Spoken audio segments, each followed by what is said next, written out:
On an ordinary night, Mayu fell asleep, only to wake up and find himself transported into the world of Naruto, becoming a 2-year-old orphan. In this era where transmigration was no longer considered rare, he had unfortunately become one of the so-called transmigrators. He arrived in Konoha village right after the Ninetales fox attack. As an orphan, he abandoned the surname Xia from his previous life, keeping only the name Mayu, and lived on Konoha's relief funds. Unlike many transmigration novels, he neither received an overpowered system nor inherited any bloodline limits like the Sharingan. To make things even more coincidental, he found himself 2 years ahead of Naruto, Sasuke, and the others in the timeline. At first, Mayu thought about leading a simple life, finding an ordinary wife and living out his days peacefully. However, as time passed, he realized he might not need to resign himself to such a passive existence. In the 61st year of Konoha, Mayu successfully passed the graduation exam at the Ninja Academy. Next, he would face the survival trial. Failure to pass would mean returning to the academy for more training. The trial was set in Training Ground 44. Besides himself, his team included 2 other members, a silent and introverted underachiever named Inoue Mura, and a meticulously dressed girl named Matsumoto Kei, who occasionally glanced at Mayu with curious eyes. "Hey Mayu, you look so nervous. Who would have thought the top student of our year would be such a coward?" Inoue Mura raised his voice deliberately, clearly trying to provoke him while stealing glances at Matsumoto Kei, obviously seeking her attention. Leaning against a wooden post, Mayu ignored Inoue's taunts. The truth was, he was nervous. He had just learned that their Jonin instructor was none other than Kakashi Hitaki.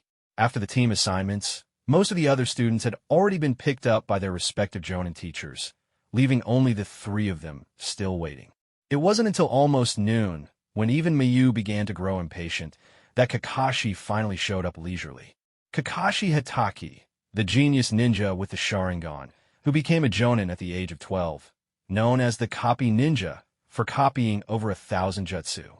He was one of Konoha's elite Jonin, famed as the first technician of Konoha. According to the original story, 2 years later, he would become the instructor of Team 7. When Mayu was assigned to this team, he had already suspected that Kakashi might be his teacher. "Yes, I'm worried," Mayu admitted frankly, looking directly at Inoue Mura. "I found out that our Jonin instructor is Kakashi Hitaki, Konoha's elite Jonin and the Copy Ninja. He's notoriously strict with his students, and so far, no one has ever graduated under his guidance." "Really?" Matsumoto Kei gasped, covering her mouth in surprise.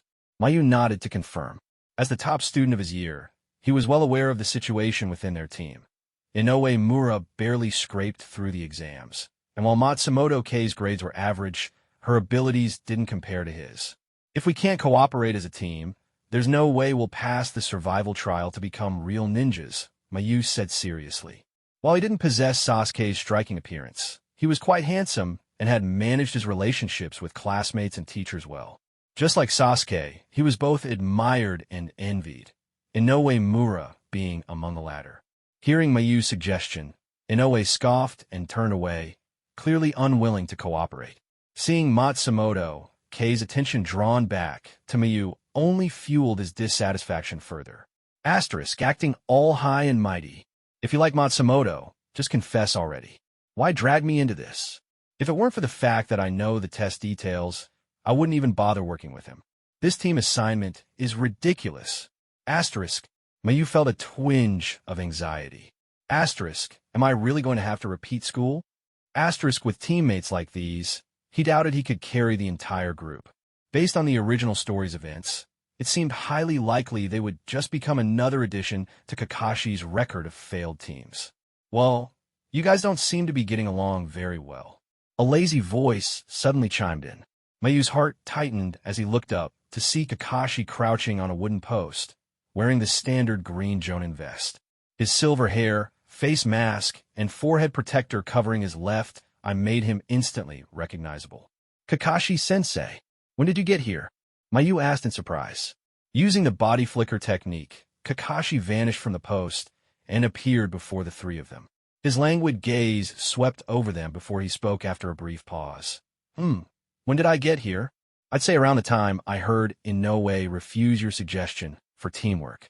Mayu, I see you've done your homework on me. Mayu stood up and dusted off his clothes. He was dressed in a clean blue outfit, and instead of the typical ninja sandals, he wore a pair of flat black and red shoes. His Konoha forehead protector was neatly tied on his forehead.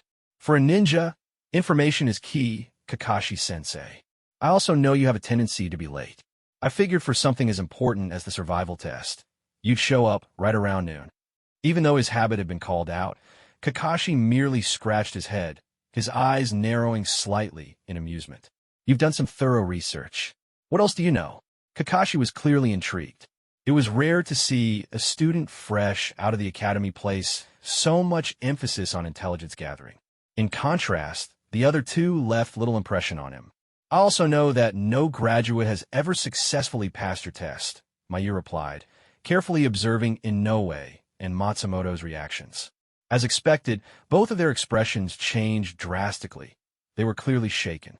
Kakashi's personal appearance seemed to have driven the point home more effectively than any explanation could.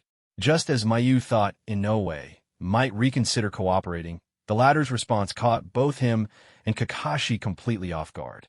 Humph, Kakashi-sensei, don't think you can scare me, Inoue said arrogantly. I've never been afraid of stuff like this. Let's start already. I'm going to graduate and become a real ninja. The atmosphere froze. Internally, Mayu was falling apart. Asterisk, this idiot. Everyone says Naruto is dumb, but this guy is the real fool. Does no one in the Naruto world have common sense? He didn't understand a word I said about teamwork. Asterisk, although Matsumoto seemed willing to cooperate, Mayu had already lost hope. He felt these two would only drag him down. Completely out of patience, he thought, Asterisk, fine, I'll just go back to school. Even if I lose the stipend, I can study and work part-time to get by. Asterisk, with teammates like these, he had never felt more defeated. He resolved to face Kakashi alone and no longer cared about passing the test. His desire to succeed had all but vanished. Kakashi adjusted his forehead protector, his expression revealing a trace of helplessness as he observed Inoue Mura's behavior. Lord Third Hokage, this child Mayu that you recommended is indeed outstanding, but with teammates like these, what am I supposed to do? Feeling a slight headache, Kakashi pulled a small alarm clock from his pocket and placed it on a wooden post. The time was around 9:30, and he set the alarm for 10 o'clock. Then, from another pocket, he retrieved a single bell. Jingle! The bell emitted a crisp sound as he held it in his hand. He looked at the three students and announced, "All right, the alarm is set for 10 o'clock. Your survival trial is simple. Before the alarm rings, you must snatch this bell from me. Only those who successfully take the bell will pass the exam." What? Matsumoto K and Inoue Mura exclaimed in shock, and even Mayu's expression tightened. Mayu furrowed his brows. The test had changed. It wasn't the two-bell scenario from the original story, but a single bell. This meant only one person could pass the exam. Matsumoto K couldn't help but ask, Kakashi-sensei, but there's only one bell. Kakashi's eyes narrowed slightly, and with a meaningful tone, he replied, "Exactly. With only one bell, it means the other two will likely be sent back to the academy to repeat their studies." This statement caused all three of them to tense up. Mayu reached into the ninja pouch strapped to his left leg. Being left-handed, he naturally used his left hand. His pouch was well prepared, containing shuriken, kunai, explosive tags, and smoke bombs. Inoue Mura, meanwhile, was lost in his own thoughts. Asterisk, only one person? Huh? Sorry, K. But once I become a ninja, I'll definitely confess my feelings to you. Still, I'm afraid I'll have to take this bell for myself. Asterisk, Matsumoto K, on the other hand, had already begun to resign herself. To her, it was clear that Mayu would be the one to take the bell, and she had mentally prepared for the worst outcome. Kakashi observed the changes in their expressions, taking everything in. He then said, "Remember, you must approach this as though you're trying to kill me. All right, ready, begin." Whoosh! The three immediately used the body flicker technique to scatter and hide their presence. Mayu concealed himself in a tree, and even he could sense Matsumoto K and Inoue Mura's poorly hidden positions, let alone Kakashi, who was far more experienced. Asterisk. The first rule of being a ninja is concealing your presence. As expected of this year's top graduate, judging by the situation, it seems I won't get to enjoy reading Make Out Paradise today. Asterisk, Kakashi thought, his dead fish-like eyes brimming with resignation. His gaze swept the surroundings, and a faint glint flashed in the direction of Mayu's hiding spot. While he couldn't pinpoint Mayu's exact location, he had a general idea. For a battle-hardened ninja, sharp vision was crucial. Mayu only glanced at Kakashi for a split second before quickly averting his gaze, relying instead on the flow of the wind around him to determine Kakashi's movements. Mayu had yet to use chakra paper to test his nature affinity. Although he wasn't short on money, his academy instructors had advised him to focus on building a solid foundation first. However, he already suspected he had a wind nature. During a tree-climbing exercise, a fallen leaf near his chakra-coated foot had been sliced open. After several attempts, he had learned to cut leaves cleanly using his chakra. Suddenly, a scream from Matsumoto K startled Mayu. K, what happened? How did I not hear anything? Mayu focused his attention, but Kakashi had already disappeared from view, and he hadn't heard any sound of movement. Damn it, it's Earth Release Jutsu. Mayu realized, understanding why he hadn't heard Kakashi's approach. Too late. Earth Release, double suicide, decapitation technique. Kakashi's hand burst from the ground, grabbing Mayu's ankle. Before Mayu could react, he was dragged into the earth, leaving only his head exposed on the surface. Kakashi stood over him, looking down with a calm, yet amused expression. The bell at his waist swayed gently in the breeze, emitting a pleasant jingling sound. One of the essential skills for a ninja is ninjutsu. But for the top graduate, I'm sure you have more tricks up your sleeve than this, right? Kakashi remarked casually, tilting his head slightly. His single visible eye regarded Mayu with curiosity. Mayu smiled faintly, and to Kakashi's surprise, his body suddenly dissolved into a powerful gust of wind.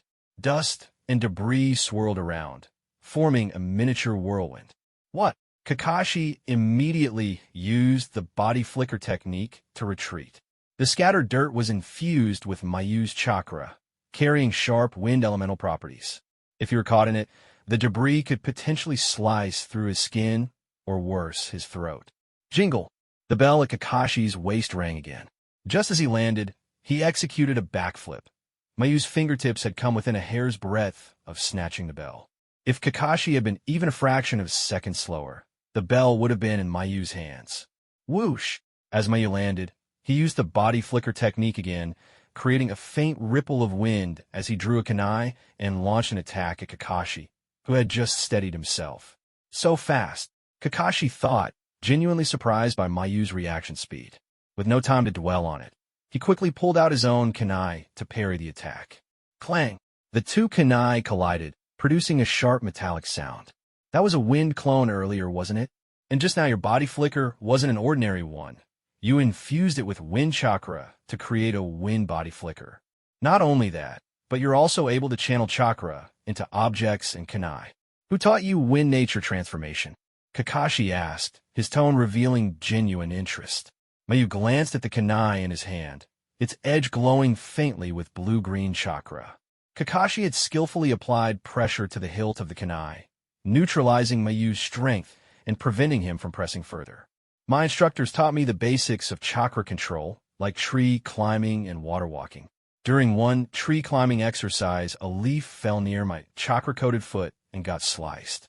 Later, my homeroom teacher explained it was a sign of wind affinity. Mayu explained. Whoosh! Both Kakashi and Mayu leapt back, putting distance between themselves.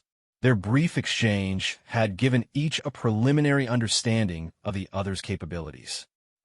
Suddenly, Inoue Mura's scream rang out, causing Mayu to pause momentarily. One of the key skills for a ninja is genjutsu, Kakashi said, his tone calm but sharp. Now it's just you, Mayu. Judging by the situation, I don't think taking you down will be easy. Kakashi's shadow clone had already subdued Inoue Mura with genjutsu and brought both him and Matsumoto K back to the wooden post. The clone then dispelled itself, allowing its memories to flow back to Kakashi. Mayu pointed at Kakashi, who had lifted his forehead protector revealing the scarred, crimson Sharingan with its 3 tomos spinning ominously. Kakashi-sensei, isn't this overkill? Using the Sharingan against a fresh graduate who isn't even a genin yet. Do you really not want me to pass? Mayu gritted his teeth in frustration, unwilling to back down. Kakashi's gaze sharpened. This is part of my arsenal and my skill set. And honestly, taking you down without it wouldn't be as straightforward as you think. The ringing of the alarm clock echoed across Training Ground 44, marking the end of the survival trial. At this moment, Mayu was tightly bound to a wooden post. To prevent him from forming hand seals and using his wind-based chakra, Kakashi had even gone as far as immobilizing his fingers. Mayu pouted, glaring at Kakashi with clear dissatisfaction. While he had managed to hold his own against Kakashi before the Sharingan was in play now, Mayu let out a derisive, mocking chuckle. Kakashi scratched his head lazily. No need to be so upset. Out of all the graduates I've tested, you're the first to make me pull out the Sharingan. Ignoring Mayu's glare and half-hearted struggles, Kakashi reached out and ruffled his hair. A mop of black, messy strands was quickly turned into an unruly bird's nest. Ark, stop messing with my hair, Kakashi-sensei. Mayu protested, puffing his cheeks in frustration. Meanwhile, Inoue Mura and Matsumoto Kei sat dejectedly on the grass. Unlike Mayu, they weren't tied up. Kakashi-sensei, was that shadow clone jutsu you used earlier? It seems so useful. Can you teach me? Mayu asked. Of course, he already knew about this training hack. Shadow clone jutsu, unlike the later prohibited multi-shadow clone jutsu, was primarily used for gathering intelligence. When a shadow clone was dispelled, all its memories, fatigue, and energy consumption would return to the original body. Sure, but let's save that for when you officially become a genin, Kakashi replied, turning his attention to Inoue Mura and Matsumoto Kei. Mayu, while you possess the strength required of a ninja, your sense of teamwork is seriously lacking. At least, after gathering information, you understood the true purpose of the test and tried to make amends. Inoue, on the other hand, you were overly self-centered, focused entirely on yourself. Even if I gave you another chance, I doubt the outcome would change. Kakashi rubbed his forehead lightly, clearly pondering a dilemma. Mayu's skills were undoubtedly at the required level. He could probably even hold his own against some chunin. However, Inoue Mura and Matsumoto Kei's performance clearly did not meet the standard, complicating the situation. For this survival trial, the two of you fail. Kakashi finally declared after a long pause. As expected, Matsumoto Kei nodded in disappointment. The genjutsu Kakashi used on her and Inoue had forced them to confront their deepest fears, leaving a lasting impression. Terrifying. Both Matsumoto and Inoue thought, secretly relieved at Kakashi's verdict. They were grateful they wouldn't have to endure such a horrifying experience ever again. Ugh. Mayu tilted his head, looking confused. It wasn't until he watched Matsumoto Kei and Inoue Mura say their goodbyes and leave that he finally snapped out of his daze. Mechanically, he turned to Kakashi. So Kakashi-sensei, does that mean? I passed. Kakashi pulled out his beloved Make-Out Paradise novel from his ninja pouch. As he untied Mayu, he explained, actually, I had planned to continue testing all of you. But after those two experienced my hell viewing technique, they developed a fear of pursuing a ninja career. Their mental fortitude just isn't there, so I had to fail them outright. Hell viewing technique was a powerful genjutsu that forced its victims to confront their greatest fears. Speaking of such techniques, one could not avoid mentioning chakra, the very essence of a ninja's power. Chakra was formed by combining the physical energy within the body with mental energy. Ninjas extracted chakra and used it to perform jutsu by forming hand seals. Since chakra wasn't infinite, it required skill to extract and control. When a ninja ran out of stamina or chakra, they would be in grave danger. This was why Mayu spent much of his time honing his physical endurance, though he hadn't gone to the extremes of Might Guy or Rock Lee. He had also developed techniques like wind clone jutsu by combining his wind nature chakra with a basic clone jutsu. Similarly, his wind body flicker technique infused wind chakra into the standard body flicker technique. This was one of the reasons Kakashi didn't fail Mayu. His strength met the requirements, and his information-gathering efforts, like investigating Kakashi's habits, left a lasting impression. It was rare to see a graduate place so much emphasis on intelligence work. More importantly, Mayu had grasped the true intention of the test and adjusted his approach accordingly. That's why it'd be a waste to fail you. You're the first student to ever graduate under me. Come with me to the Hokage's office. I'll report your situation to the third Hokage personally. Kakashi led Mayu out of Training Ground 44 and toward the Hokage's office. Standing outside the Hokage's building, Mayu looked up at the massive stone faces carved into the Hokage rock, the first through fourth Hokage. The fourth Hokage had sacrificed himself over a decade ago to seal the Nine Tails, leaving the retired third Hokage, Hiruzen Sarutobi, to resume leadership and guide Konoha through the aftermath of the disaster. So, now that I've graduated, what happens next? I'm all alone. What does that mean for me? Don't tell me Kakashi-sensei is going to stick me in another ninja squad. Mayu mused, a trace of concern creeping into his thoughts. He even worried he might be assigned to the ANBU. The work there was said to be incredibly strict and shrouded in secrecy. From any perspective, Mayu preferred a more straightforward and honorable career. The ANBU's shadowy environment didn't suit him. Come to think of it, maybe I could learn the partial expansion jutsu from the Akimichi clan someday. That'd be super useful. But, wait a second, I think I already know how to do that jutsu. Mayu thought, his mind wandering. Inside the Hokage's office, Kakashi gave a detailed report to the third Hokage about the trial and his reasoning. The third Hokage gently adjusted his iconic white and red Hokage hat. Despite his advanced age, his sharp eyes radiated intelligence as he contemplated Mayu's future. To be promoted to chunin, one needs not only strength but also sufficient experience, knowledge, and leadership ability. Without passing the appropriate exams, one cannot become a chunin. Furthermore, most ninja squads are fully staffed at the moment. The third Hokage pondered, formulating a solution for Mayu's unique situation. Kakashi, let's assign Mayu to you as an elite genin. An elite genin was still technically at the genin rank, but had the qualification to perform solo missions without being confined to team-based assignments. When Mayu learned he was being designated as an elite genin, he was dumbfounded, taking a long moment to process the news. Upon further reflection, though, he realized Konoha did have several genin who operated independently on missions. After Kakashi explained the details, Mayu finally understood the meaning of elite genin, a genin with exceptional abilities who wasn't suited to being grouped with other rookies. Simply put, he was still a genin, but with more freedom in his assignments. The setting sun cast a warm, orange glow over the streets, bathing everything in the gentle hues of dusk. Mayu hummed a light-hearted tune as he walked home, his steps brisk and buoyant. Whenever he passed someone he knew, he greeted them with a bright smile, eagerly sharing the news of his recent achievement, becoming a ninja. After crossing a bustling street, the lively atmosphere abruptly gave way to silence. This was the district where Naruto Uzumaki lived. Naruto Uzumaki, the Jinchuriki of the Nine Tails, bore the heavy burden of hosting the fearsome beast that had nearly destroyed Konoha. His father, the fourth Hokage Minato Namikaze, had sacrificed his life to seal the Nine Tails.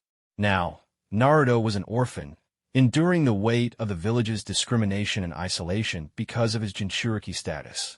Even though the third Hokage had issued a decree forbidding discussion of the Nine Tails incident, the complexities of human nature made such an order impossible to enforce completely. 10 people have 10 different thoughts, and Konoha's current level of technological and social development was far from capable of fully controlling public opinion or the inner thoughts of its citizens. To believe that large groups of humans could simply obey commands without question was a grave misunderstanding of human behavior. Such a society would no longer be human, but a collection of puppets or robots devoid of independent will. If people's minds could be so easily molded, there would never have been defiant cries like, "Are kings and nobles born better than us?" In history, the strong challenge the stronger, while the weak often bully those weaker than themselves. Most of Konoha's villagers clearly belonged to the latter category. Mayu, however, neither avoided nor ostracized Naruto. While he didn't go out of his way to approach him, He also refused to follow the crowd and shunning him. To Mayu, Naruto was just an ordinary boy with some unique circumstances that occasionally caught his attention. The stars in the sky say nothing. The children on the ground miss their moms. Wait, why am I singing this? Ugh, no. Something grander, more fitting for a ninja.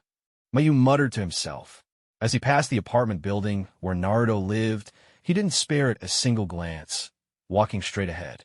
All right, this one then. Now that I'm a ninja, I should sing something grand. He sang enthusiastically.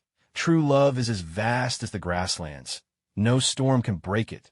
The clouds will. He stopped abruptly. No. Why am I singing One Plum Blossom? Forget it. Almost home. No more singing. Just one more street. And he arrived at his home. A secluded two-story apartment villa surrounded by a serene environment. Behind the house stretched a large bamboo grove and a grassy field. By his memories from his past life, such a house would have cost tens of millions of yuan back then. However, due to its proximity to Naruto's residence, the nearby villagers had gradually moved out. To make matters even more advantageous, the second-floor window of this house directly faced Naruto's apartment, and vice versa. Because of this, Mayu had managed to purchase the home at an exceptionally low price. The sun dipped below the horizon, and the night quietly enveloped the village. In his small apartment, Naruto Uzumaki, dressed in his bright orange outfit, sat at a wooden table with a bowl of instant ramen. He was idly counting the seconds. He always hated waiting the 3 minutes it took for the noodles to cook. Is that the big brother from across the way coming back? Naruto leaned toward his window, his golden hair dimmed by the soft twilight. His blue eyes locked onto Mayu's retreating figure, trembling slightly. Did he become a ninja? That's so cool. Naruto's gaze was fixated on the leaf forehead protector in Mayu's hand, his eyes filled with longing. 1,000 words swirled in his heart, but he didn't dare approach. Years of fear, rejection, and exclusion from the villagers had made him acutely sensitive to how others looked at him. He noticed that Mayu didn't seem to view him the same way most villagers did. While others had moved out of the area, because of him, Mayu had remained.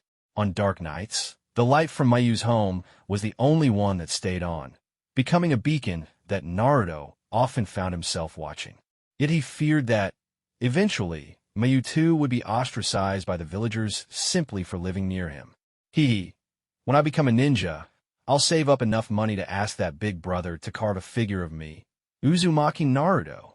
It turned out Mayu had a talent for carving. Though he wasn't a master sculptor, his skills were far from amateur. He had studied under professional carvers and had even achieved the impressive feat of crafting a 19-layered interlocking sphere. This skill was one of the reasons Mayu never lacked money. In addition to the village's relief funds, he earned a significant income from his carving. During events like the Sakura Festival, he would showcase intricate works such as his 19-layered sphere, micro-carved rings, and engravings on grains of rice. These wooden and jade carvings always sold out quickly. He also took on special commissions, some from high-profile clients. Once, he had carved an oval-shaped jade pendant for Itachi Uchiha and Shursui Uchiha. The 5-centimeter pendant featured a micro-engraved panoramic view of Konoha when opened. That single commission had earned him a hefty sum. Back home, Mayu prepared a simple dinner and went to bed early. Entertainment options in this era were limited, and while the night market was lively, it didn't particularly appeal to him. Under the bright glow of the incandescent lamp, Mayu lay on his bed, staring at the clean, tidy ceiling, his heart brimming with joy over becoming a ninja. If he hadn't had the talent for ninjutsu, Mayu thought he might have opened a carving shop and lived a modest life with his skills. But the reality was that he had discovered his wind nature and surpassed his peers, including members of the Hyuga clan and even the Uchiha clan before their downfall. He had consistently ranked first in his year. Perhaps that's why the third Hokage assigned Kakashi-sensei as my jonin instructor, Mayu murmured to himself. With talent like his, how could he settle for obscurity? As for schemes, high-level politics, and power struggles, Mayu wasn't overly concerned. The ANBU and Root had never approached him, and Danzo was still suppressed under the third Hokage's authority, unable to act openly. Kakashi-sensei has already taught me the Shadow Clone Jutsu. As an elite genin, I just need to pass Konoha's internal chunin exam to be promoted and operate independently. At that point, I won't need to follow Kakashi-sensei anymore. Mayu resolved to learn as much as he could from Kakashi in the meantime. After all, Kakashi was Konoha's #1 technician, and Mayu intended to absorb as much knowledge as possible. With these thoughts filling him with anticipation, Mayu set his alarm clock and slowly drifted into sleep. In his dream, he was sitting at the Hokage's desk, exuding confidence as he pointed and planned like a true leader. A black-haired beauty smiled gently at him, her appearance pure and dreamlike, dressed in a neutral pink kimono that subtly captivated his attention. Lord Mayu. Her voice was soft and tranquil, drawing him into a warm, enchanting atmosphere. The two drew closer, their breaths mingling as the distance between them diminished. Wait, what the hell? Suddenly, a jarring thought struck Mayu, and he jolted, shoving the black-haired beauty in the pink kimono aside. He woke with a start, his chest rising and falling rapidly. Glancing at the clock on his nightstand, he saw that it was only 2:30 a.m. Heavens, why would I have such a terrifying nightmare? Mayu leaned against the headboard, his face pale with fear, his expression utterly defeated. He felt as if his spirit had shattered, unable to comprehend why he'd once again dreamed of such a horrifying scenario. Damn it, why are you a guy? Now completely unable to sleep, Mayu sat in stunned silence, the nightmare threatening to leave a permanent scar on his psyche. In his previous life, he had been a casual fan of anime, not overly obsessed, but certainly appreciative. He remembered the main plot lines of Naruto, though many details had grown fuzzy. Characters like Sakurajima, Megumi Kato, Konan, Shinobu Kocho, and Mikasa were among those who had once captured his heart. His earliest love for anime had come from watching Dragon Ball, where he learned to distinguish between different forms of animation. But what truly stirred his appreciation for two-dimensional female characters was none other than Haku from Naruto. Yes, it was because of Haku that he began to appreciate the beauty of anime heroines. Back then, smartphones weren't widespread, and the internet wasn't as developed. It wasn't until college that he learned the devastating truth. Haku was, in fact, male. His world crumbled. Out of sheer frustration, he even mailed a razor blade to Masashi Kishimoto, the creator of Naruto, though he never knew if the damn old thief had received it. Ever since, Mayu occasionally found himself plagued by such nightmares. Damn it, if I ever get the chance, I'll confirm it for myself. Are you really male or female? If you're male, stay out of my dreams forever. But if you're female... Mayu mulled it over for a while, a subtle smile creeping onto his face. His expression began to shift, revealing an unapologetically mischievous side. If you're female, well then, all is forgiven. Feel free to visit my dreams anytime. The next day, Mayu waited outside the mission assembly hall. Though he'd woken up late, Kakashi was still nowhere to be seen, a fact that nearly made Mayu forget about Kakashi's infamous habit of tardiness. About half an hour later, Kakashi finally arrived, strolling in leisurely as though he had all the time in the world. He waved lazily at Mayu. Sorry I'm late. There was a black cat blocking my path this morning. That has to be the most ridiculous excuse ever. Mayu retorted, exasperated. Kakashi-sensei, let's just get our mission already. Kakashi nodded, his perpetually tired-looking eye gleaming with a hint of amusement. Seems like you've done some homework on how the mission system works. Since that's the case, I won't bother explaining. Unlike other ninja squads, we'll skip straight to C-rank missions. It's going to be quite the long journey. C-rank? Wait, Kakashi-sensei, aren't fresh genin supposed to start with basic D-rank missions? Mayu asked, surprised. Ninja missions range from babysitting and manual labor to assassinations, categorized by difficulty into D, C, B, and A ranks. S-rank missions were of national importance, involving wars, assassination of high-profile targets, or the delivery of classified information. Missions were assigned by the Hokage and the council based on a ninja's capabilities, with clients paying upon completion. Kakashi noticed Mayu's concern and reassured him. Relax. With me, a jonin, accompanying you, there won't be any battles against enemy ninjas unless we're dealing with B-rank tasks. Stop. Don't jinx it, Kakashi-sensei. Mayu quickly interrupted, waving his hands in alarm. Jinx? HM, what do you mean by that? Kakashi tilted his head, genuinely puzzled. Care to explain? Mayu sighed. Kakashi-sensei, have you ever watched a movie? You know, when a character says something like, after this battle, I'll go home and marry my fiancée, and then they die right after? That's what we call raising a flag. Got it now. Oh, I see. Kakashi nodded in understanding. That makes sense. It reminds me of a movie I watched recently. The Princess of the Wind's Grand Adventure. Final battle with the alien Demon King. There were plenty of moments like that in it. Got it. Asterisk the Princess of the Winds. Asterisk? What a title. Mayu muttered, a flicker of memory surfacing. He recalled various Naruto movies, including the one about the Land of Demons. But the Princess of the Winds? Judging by its name, it sounded like nothing more than a popcorn flick. Oh, Mayu, you don't seem to like that movie much, Kakashi remarked, catching the attention of a man in sunglasses who was exiting the assembly hall. The man paused and subtly perked up his ears. Let's just say it's not my style. Those kinds of popcorn movies have overly simplistic plots with no real logic. And as for the fight scenes, Kakashi-sensei, do you think they can compare to actual ninja battles? Mayu followed Kakashi into the assembly hall, leaving the man in sunglasses standing there, murmuring Mayu's words to himself. Simplistic plot, lacks logic, not as impressive as ninja battles. The man appeared lost in thought, unable to snap out of it. Their C-rank mission was an escort job, protecting a caravan of medicinal suppliers en route to the capital of the Land of Fire. The journey was long. At the caravan's pace, it would take at least half a month to reach their destination. For Mayu and Kakashi alone, traveling at ninja speed, it would have taken only a few days. During the mission, they encountered no enemy ninjas but did face an attack by bandits. Every last one of them was dealt with by Mayu. It was Mayu's first time killing, yet he didn't vomit or feel any emotional turmoil like many others might.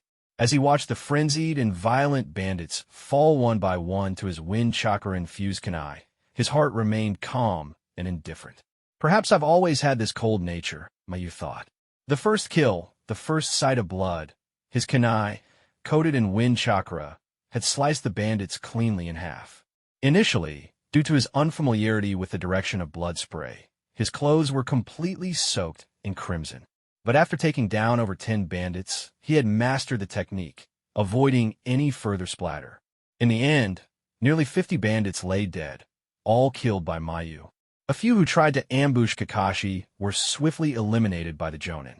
After successfully completing the escort mission, Kakashi and Mayu left the capital of the Land of Fire and began their journey back to Konoha. As they walked, Kakashi, with his nose buried in make-out paradise, occasionally glanced at Mayu, who remained composed and unbothered. Mayu, this is the reality of being a ninja. Every mission is a gamble with your life, and death can come at any moment. I understand, Kakashi-sensei. I've been mentally prepared for this for a long time, Mayu replied calmly, his maturity far beyond his years. Had Kakashi not seen Mayu's blood-soaked clothes earlier, he might have found it hard to believe this was Mayu's first experience taking a life. Why did I choose to become a ninja? Mayu thought to himself. Perhaps the simplest answer was his refusal to live a mundane life, combined with his innate talent. After returning to Konoha, Kakashi completed the mission briefing, collected the reward, and granted them a 5-day break. On the first day of the break, at exactly 1 o'clock in the afternoon, Mayu and Kakashi, as if by some unspoken agreement, appeared simultaneously at Training Ground 44. Without needing a word, a single glance between them conveyed everything.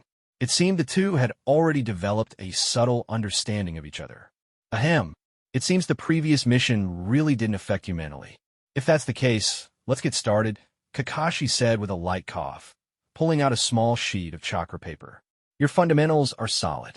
You've shown discipline, resting when necessary, training when appropriate, and keeping a good balance. You've even independently grasped the nature transformation of wind chakra. There's not much left for me to teach you. Chakra paper, huh? Mayu felt a wave of excitement. He had long wanted to test his chakra nature using chakra paper, but his academy instructors had advised him against rushing it, urging him to first solidify his basics.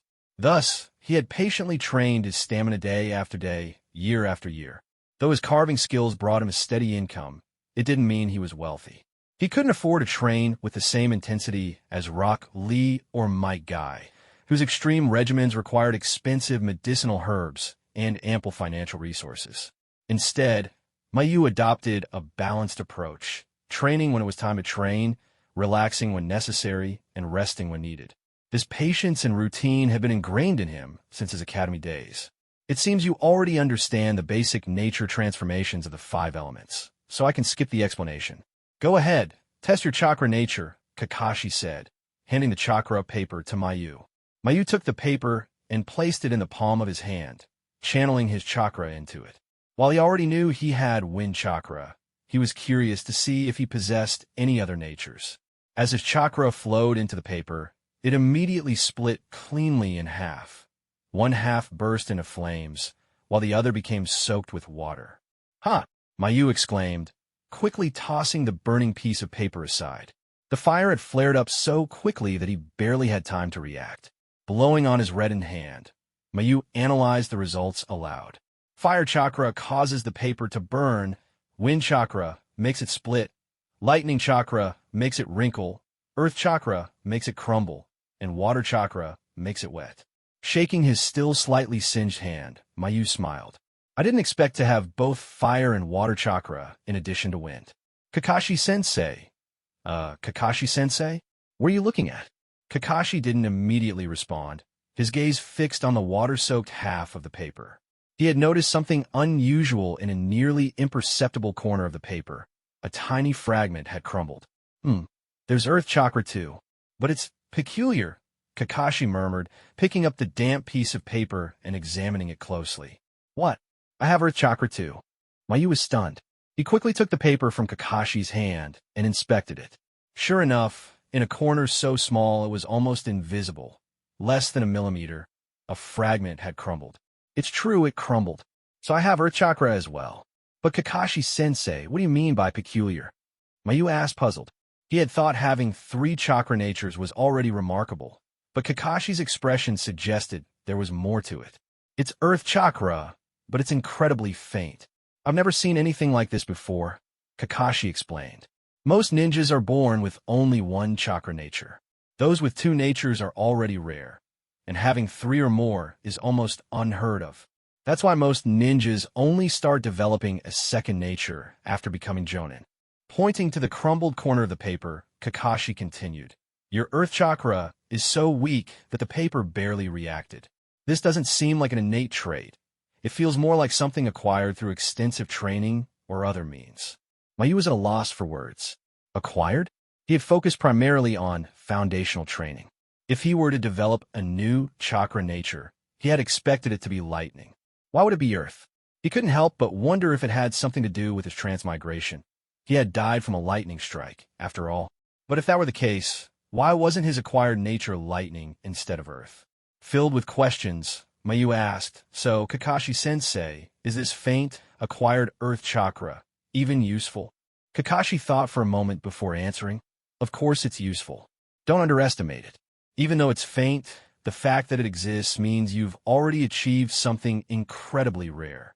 The transition from nothing to something. For other ninjas, developing a new chakra nature from scratch could take years of grueling effort. For you, this process is already halfway complete. Mayu understood Kakashi's point.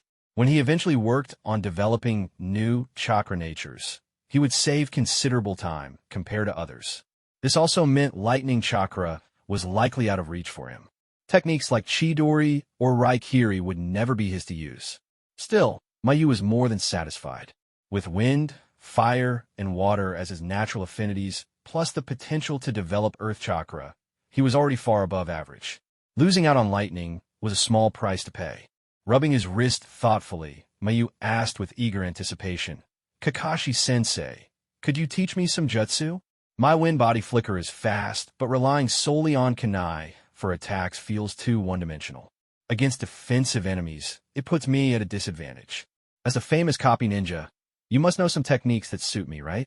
Kakashi scratched his head, considering Mayu's request. Mayu's fighting style, centered on the speed of his wind body flicker, was indeed impressive. Even Kakashi without relying on a Sharingan. Found it tricky to deal with. That's true. I have a jutsu in mind that would complement your wind body flicker perfectly, significantly boosting your combat potential. However, Kakashi paused, his visible eye narrowing with a hint of a smile. This jutsu is quite special. Its training difficulty is rated A rank. Mayu's eyes lit up. I want to learn it. Kakashi-sensei, what jutsu is it? Tell me. Kakashi decided to stop teasing and open his palm. Slowly, chakra began to condense in his hand, forming a swirling blue sphere. The ball of energy shimmered with light, its chaotic, flowing chakra radiating power. This technique is called Rasengan. It was created by the fourth Hokage after 3 years of effort. If you can master this technique and combine it with your wind body flicker, your strength will undoubtedly skyrocket. The process of training for the Rasengan was exactly as Mayu remembered. Rotation, power, and control. 3 critical stages, each indispensable. He quickly mastered the first step, rotation, but hit a bottleneck in the second stage. This was the hardest and most crucial part, creating a chaotic, multidirectional chakra rotation. As long as this step was achieved, the final step of maintaining the technique would be comparatively easier. Mayu recalled that Naruto had used shadow clones to get past the second stage, but doing so compromised the essence of the Rasengan as a technique without the need for hand seals. Determined not to take shortcuts, Mayu resolved to train using the orthodox method. The short holiday ended quickly, and Mayu's progress in the Rasengan training remained stuck in the second phase. The difficulty of the technique far exceeded his expectations. Temporarily setting aside his training, Mayu met Kakashi at the mission assembly hall, where they accepted another C-rank escort mission. This journey would be even longer than the last, requiring a full month for the round trip, though the increased compensation made it worthwhile. Time flew by. A year later, Mayu passed Konoha's internal examination and was officially promoted to chunin. This also meant that Kakashi would no longer serve as his supervising jonin. By now, Kakashi had imparted everything he could to Mayu. To celebrate Mayu's promotion, Kakashi invited him to a small gathering at a barbecue restaurant. Mayu, now wearing a brand new chunin vest, looked noticeably more mature than before. Though still underage and unable to drink alcohol, he raised his glass of juice to toast with Kakashi. Kakashi-sensei, I never thought you'd bring me to a barbecue restaurant. It's really not like you at all, Mayu teased. Kakashi rolled his eye, his ever-present copy of Make Out Paradise still in hand. What kind of image do you even have of me in your head? Mayu picked up a piece of grilled meat, dipped it in sauce, and popped it into his mouth, savoring the taste. This is so good, but man, it's pricey. I can't usually afford to eat here. Your image in my head? Oh, it's great. Sure, you're a bit unreliable, always late, and you look kind of gloomy with that mask of yours, but you're incredibly dependable. Honestly, Kakashi-sensei, meeting you might just be the luckiest thing that's ever happened to me. Mayu's words were genuine, spoken from the heart. Over the past year, Kakashi had not only guided him through missions, but also taught him invaluable lessons. Kakashi had even taken him on 4 B-rank missions, giving him the opportunity to battle enemy ninjas. During his first fight against enemy ninjas, Mayu was clumsy and passive, struggling to adapt.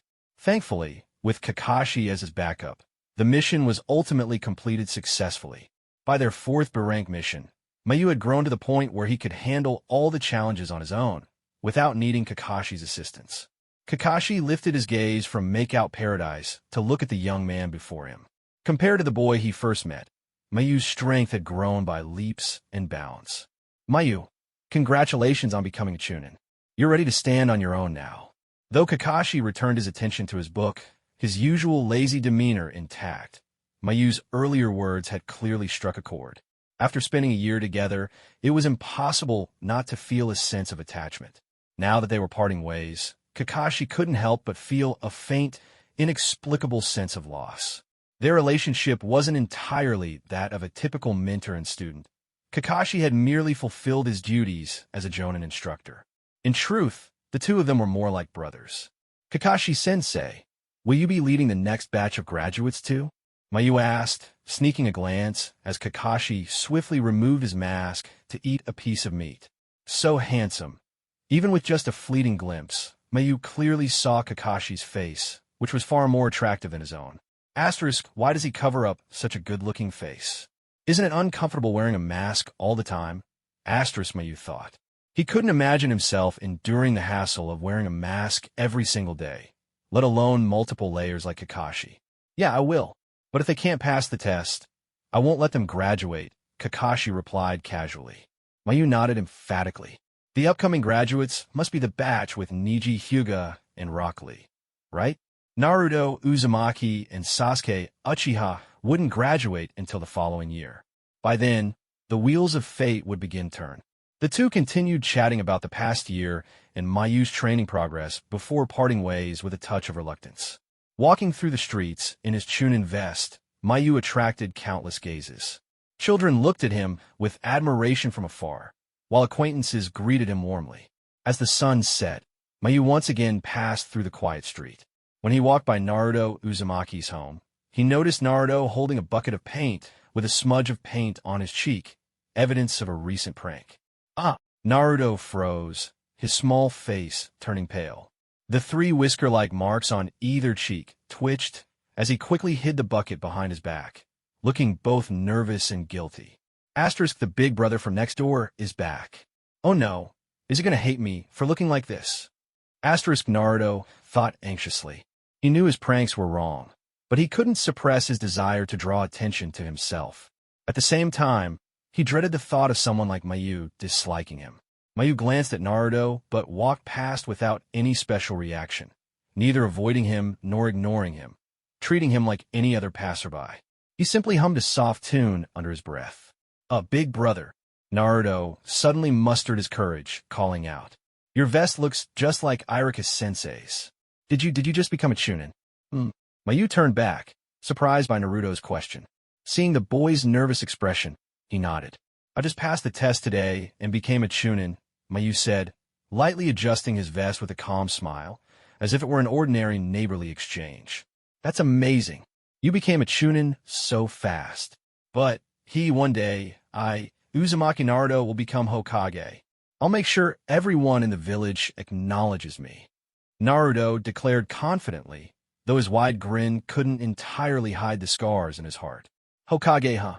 Mayu looked at the boy who so closely resembled the one in his memories. "Well, good luck with that. But let me tell you, pranks alone won't make you Hokage." Naruto stammered, his embarrassment so great he wished he could disappear. If Iruka was someone he respected and relied on, then Mayu was like a familiar yet distant stranger.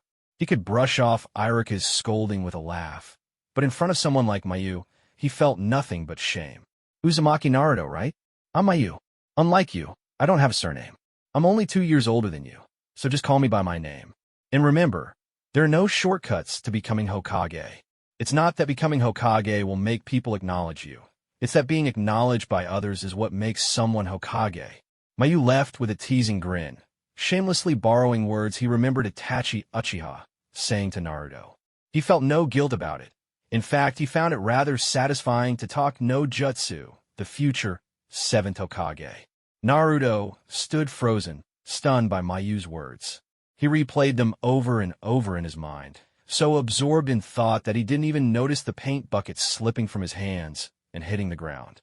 Early in the morning, Mayu instinctively turned off his alarm clock, ready to sleep for a few more minutes, when he suddenly sat bolt upright. "Wait, how could I forget? I'm a chunin now. Kakashi-sensei is no longer my supervising jonin." Shaking off the remnants of drowsiness, Mayu got out of bed and began his morning routine of washing up and eating breakfast. A year of routine had ingrained certain habits so deeply that he nearly forgot his new status. Putting on his chunin vest, carefully arranging his weapons and storage scrolls, he locked the door to his house and headed toward the Konoha Mission Assembly Hall, ready to begin his first day as a chunin. "I know the stars at midnight sing songs on nights when I miss home." Passing by Naruto's house, Mayu heard the boys singing. With the Ninja Academy on summer break, Naruto's off-key and awkward singing filled the quiet street. It was clear he had picked up the song from Mayu's earlier humming. A mischievous grin crept across Mayu's face. He loudly shouted the next line. "The stars in the sky align with the Big Dipper. Ha ha ha. Covering his mouth to stifle his laughter, Mayu used his wind body flicker to leap away, vanishing down the street in a gust of wind, leaving Naruto completely thrown off. Wait, what's the next line? Naruto grabbed his head in frustration, muttering to himself, "The stars in the sky don't talk. The stars align with the Big Dipper." No, I don't remember anymore. When Mayu arrived at the mission assembly hall to pick up his first task as a chunin, he froze in disbelief upon seeing the task list before him. The reality was completely different from what he had imagined. A C-rank mission. As a private tutor? Lord Hokage, you've got to be joking. Mayu looked up at the third Hokage, utterly incredulous.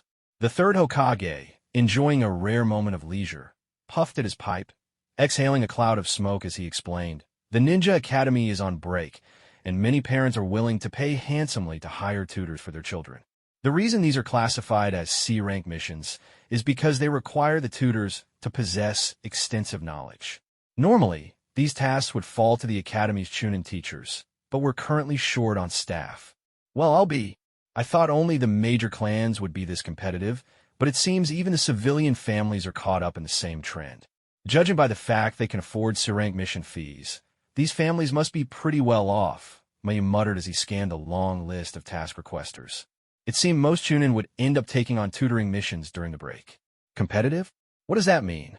The third Hokage, intrigued, tilted his head in curiosity. Mayu explained, "It's a social phenomenon that occurs when an established system reaches its peak. Unable to evolve or transform into something new, it becomes more and more complex internally." The third Hokage and the nearby ninjas, who were picking up missions, looked puzzled. Though they didn't quite grasp the concept, Mayu's explanation sounded profound. Realizing he needed to simplify, Mayu added, "Think of it as a limited resource, like a single cake, being fought over by thousands of people. To get a slice, everyone has to work harder and harder, but the more effort they put in, the less their rewards match their efforts." Hearing this, many of the ninjas appeared contemplative. A quiet hush fell over the previously bustling mission hall. Mayu's eyes suddenly caught sight of a familiar surname on the list, halting his thoughts midstream. Haruno Zhao. Could that be Haruno Sakura's family? He wondered internally. To be honest, Mayu didn't particularly like Sakura Haruno as a character. Coming from an orphan background himself, it was difficult for him to relate to or admire her. But after experiencing his own survival trial and recalling the failures of his two disappointing teammates, he had to admit Sakura wasn't as bad as he had initially thought. At least she hadn't given up on being a ninja after falling prey to Genjutsu. If not for his exceptional performance, Mayu himself might have been dragged down by his former teammates and forced to repeat school. "Lord Hokage, I'll take this one. The pay is decent, and the duration is relatively short," Mayu said, selecting the tutoring mission for the Haruno family. It was a far safer choice than an escort mission, albeit with a smaller reward. Just as Mayu signed his name and prepared to leave, a scarred man wearing a chunin vest approached, also looking to pick up a mission. Spotting that the Haruno family's request had already been taken, he sighed in disappointment. "Mayu, huh? The young, newly promoted chunin? So he's the one who took the mission for little Sakura from my class," the man murmured. "Huh, Irika?" Mayu paused as he heard the name, turning back instinctively. The speaker was indeed Irika Yumino, a familiar face now scanning the list of available missions. Back in the academy, Irika hadn't been Mayu's homeroom teacher or instructor, so their interactions had been minimal. Without engaging further, Mayu left the mission hall. To him, both Naruto and Irika were simply familiar strangers, entirely different from his close bond with Kakashi.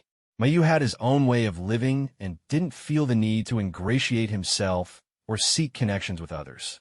Of course, Haku was an exception. If he didn't meet Haku in person and confirm the truth, those nightmares might never stop haunting him. Inside a modest apartment, a pink-haired girl dressed in red stood before a mirror, fussing over her appearance. Her light green eyes focused intently as she adjusted the red ribbon in her hair, her expression a mix of emotions. Stupid Eno pig," she muttered under her breath, her tone carrying a hint of frustration and competitiveness. "Sakura, your tutor is here. Are you done getting ready? Don't keep your teacher waiting." Her mother's voice called from downstairs. "Got it," Sakura shouted back, raising her voice just enough to be heard. "Humph. I'm not a kid anymore, so stop treating me like one," she grumbled, puffing her cheeks. "I wonder if this chunin teacher is handsome. Hopefully, it's not Irika-sensei again." Descending the stairs, Sakura's eyes landed on the tutor waiting in the living room, her guide for the next 2 weeks. Whoa, he's so young. And he's wearing the same chunin vest as Irika-sensei. Finally, it's not Irika-sensei this time. He's pretty handsome, but still not as handsome as my Sasuke. Sakura thought to herself, a small grin forming as she subtly made a victory gesture. "Haruno, Sakura?" Mayu asked, sizing up the pink-haired girl before him. She was exactly as he remembered her, a typical, ordinary girl-next-door type at first glance. "Hello, sensei. My name is Haruno Sakura. Please take care of me," Sakura said brightly, bowing politely. Mayu nodded and smiled courteously. "Nice to meet you. My name is Mayu. I'm only a few years older than you, so just call me by my name. Let's work hard together over the next 2 weeks." Sakura needed to focus on advanced studies from the genin curriculum, having already mastered the foundational theories and knowledge taught at the Ninja Academy.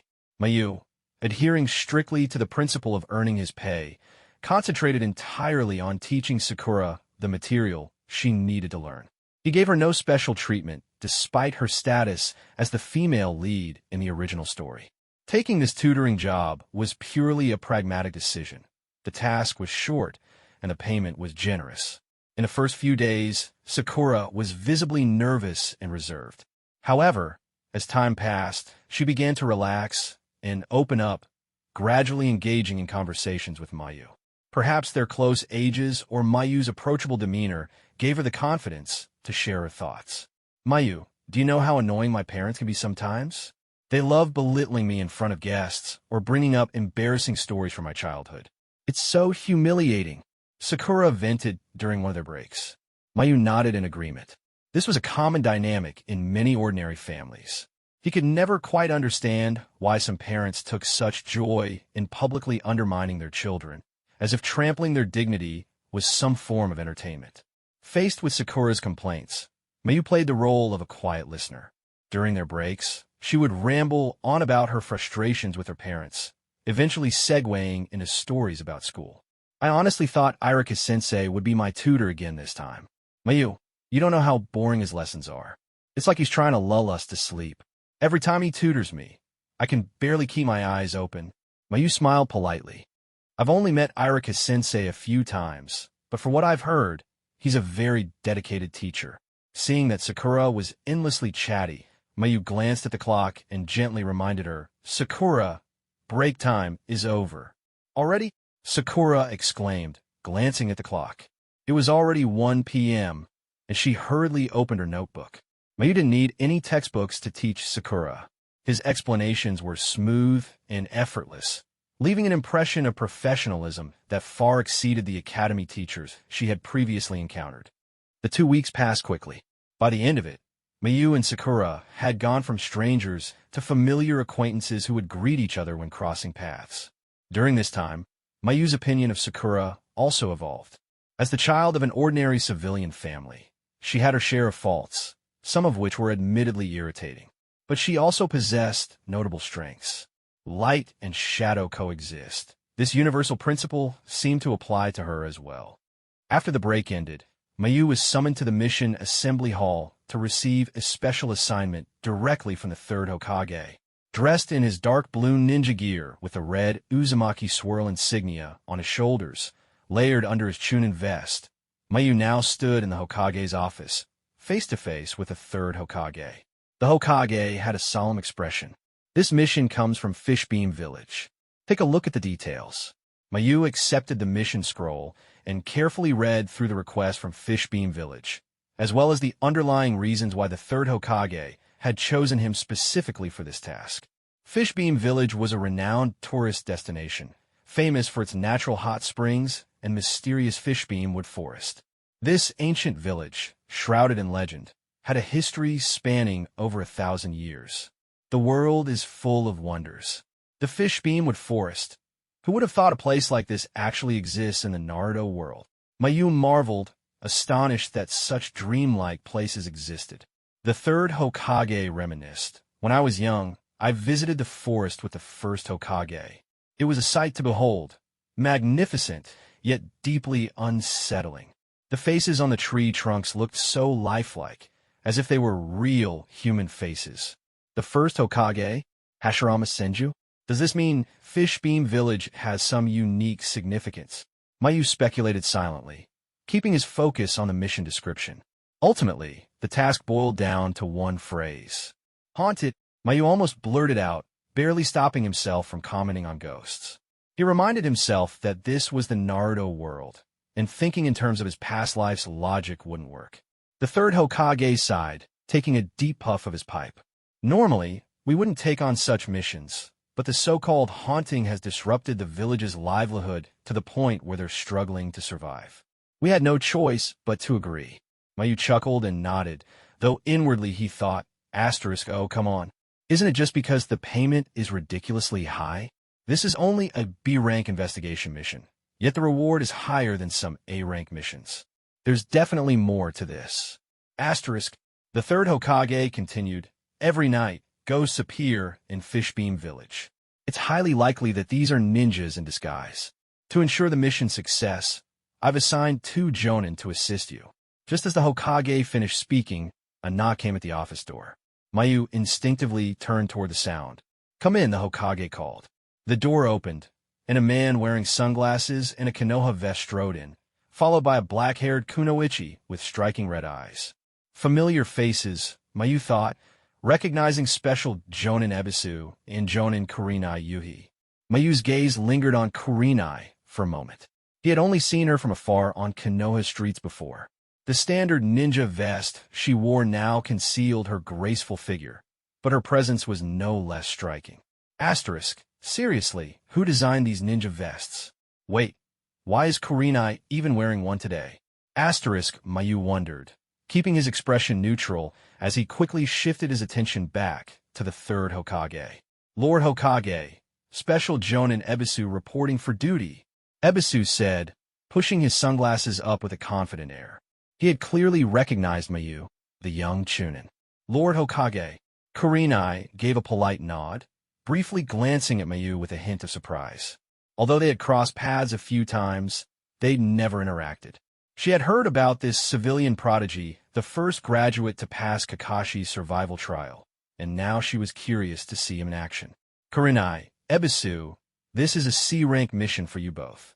However, since the mission may involve Jonin-level threats, your primary role will be to ensure Chunin Mayu successfully completes the task. Understood, Lord Hokage, Kurenai, and Ebisu replied in unison. Mayu was left speechless. Unbelievable. What a masterclass in efficiency. The third Hokage just split one mission into 2, saving the village a fortune. People think the third Hokage is a fool. Please, if you underestimate him, you'll probably get sold off without even realizing it. The third Hokage gave Mayu a knowing look, and the two shared a subtle, unspoken understanding. The Hokage took another puff of his pipe, his demeanor exuding the wisdom and craftiness of an experienced leader. The Fishbeam Wood, an ancient forest of trees dating back over 1,000 years. Their blood-red leaves resembled countless hands stained with crimson, stretching toward the sky. The natural human faces that formed on their trunks were the kind of eerie imagery Mayu had only encountered in literature or horror films back in his previous life. Yet here in the Naruto world, such legendary trees truly existed.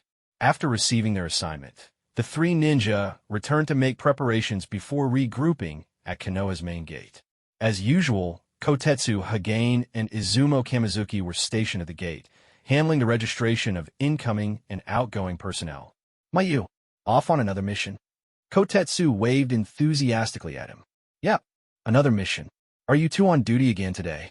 Mayu responded with a friendly smile. Since Kurenai and Ebisu hadn't arrived yet, he started chatting with the pair to pass the time. Izumo shrugged, spreading his hands with a grin. Yeah, it's an easy job, but after a while it does get pretty dull. Sometimes I wish I could go out on missions like you guys. Mayu shook his head with a laugh. Don't think like that. Out on missions, you never know when your life might be in danger. Cough, cough. Almost jinxed myself there. Kotetsu and Izumo, already familiar with Mayu's penchant for dropping unusual phrases, chuckled and mentally noted the new one. Whoosh! Suddenly, a striking figure appeared with a burst of speed. Kurenai Yuhi arrived, her ninja vest now replaced with her usual attire, which accentuated her graceful and elegant figure. Behind her was a tall, broad-shouldered man with a goatee, a cigarette dangling from his lips, and the standard Konoha ninja vest. Elite Jonin Asuma Saratobi, once a member of the 12 Guardian Ninja, protectors of the Fire Daimyo, and the son of the third Hokage, Mayu recalled in his mind, piecing together Asuma's background. He also knew Asuma was Kurenai's romantic partner. Hey Mayu, my father's mentioned you a lot. Seeing you now, I can see why. Asuma greeted with a warm, hearty smile, extending a hand. His easygoing demeanor made an excellent first impression. Hello, Asuma-senpai. Mayu shook his hand respectfully, then, out of curiosity, asked, Are you and Kurenai-senpai a couple?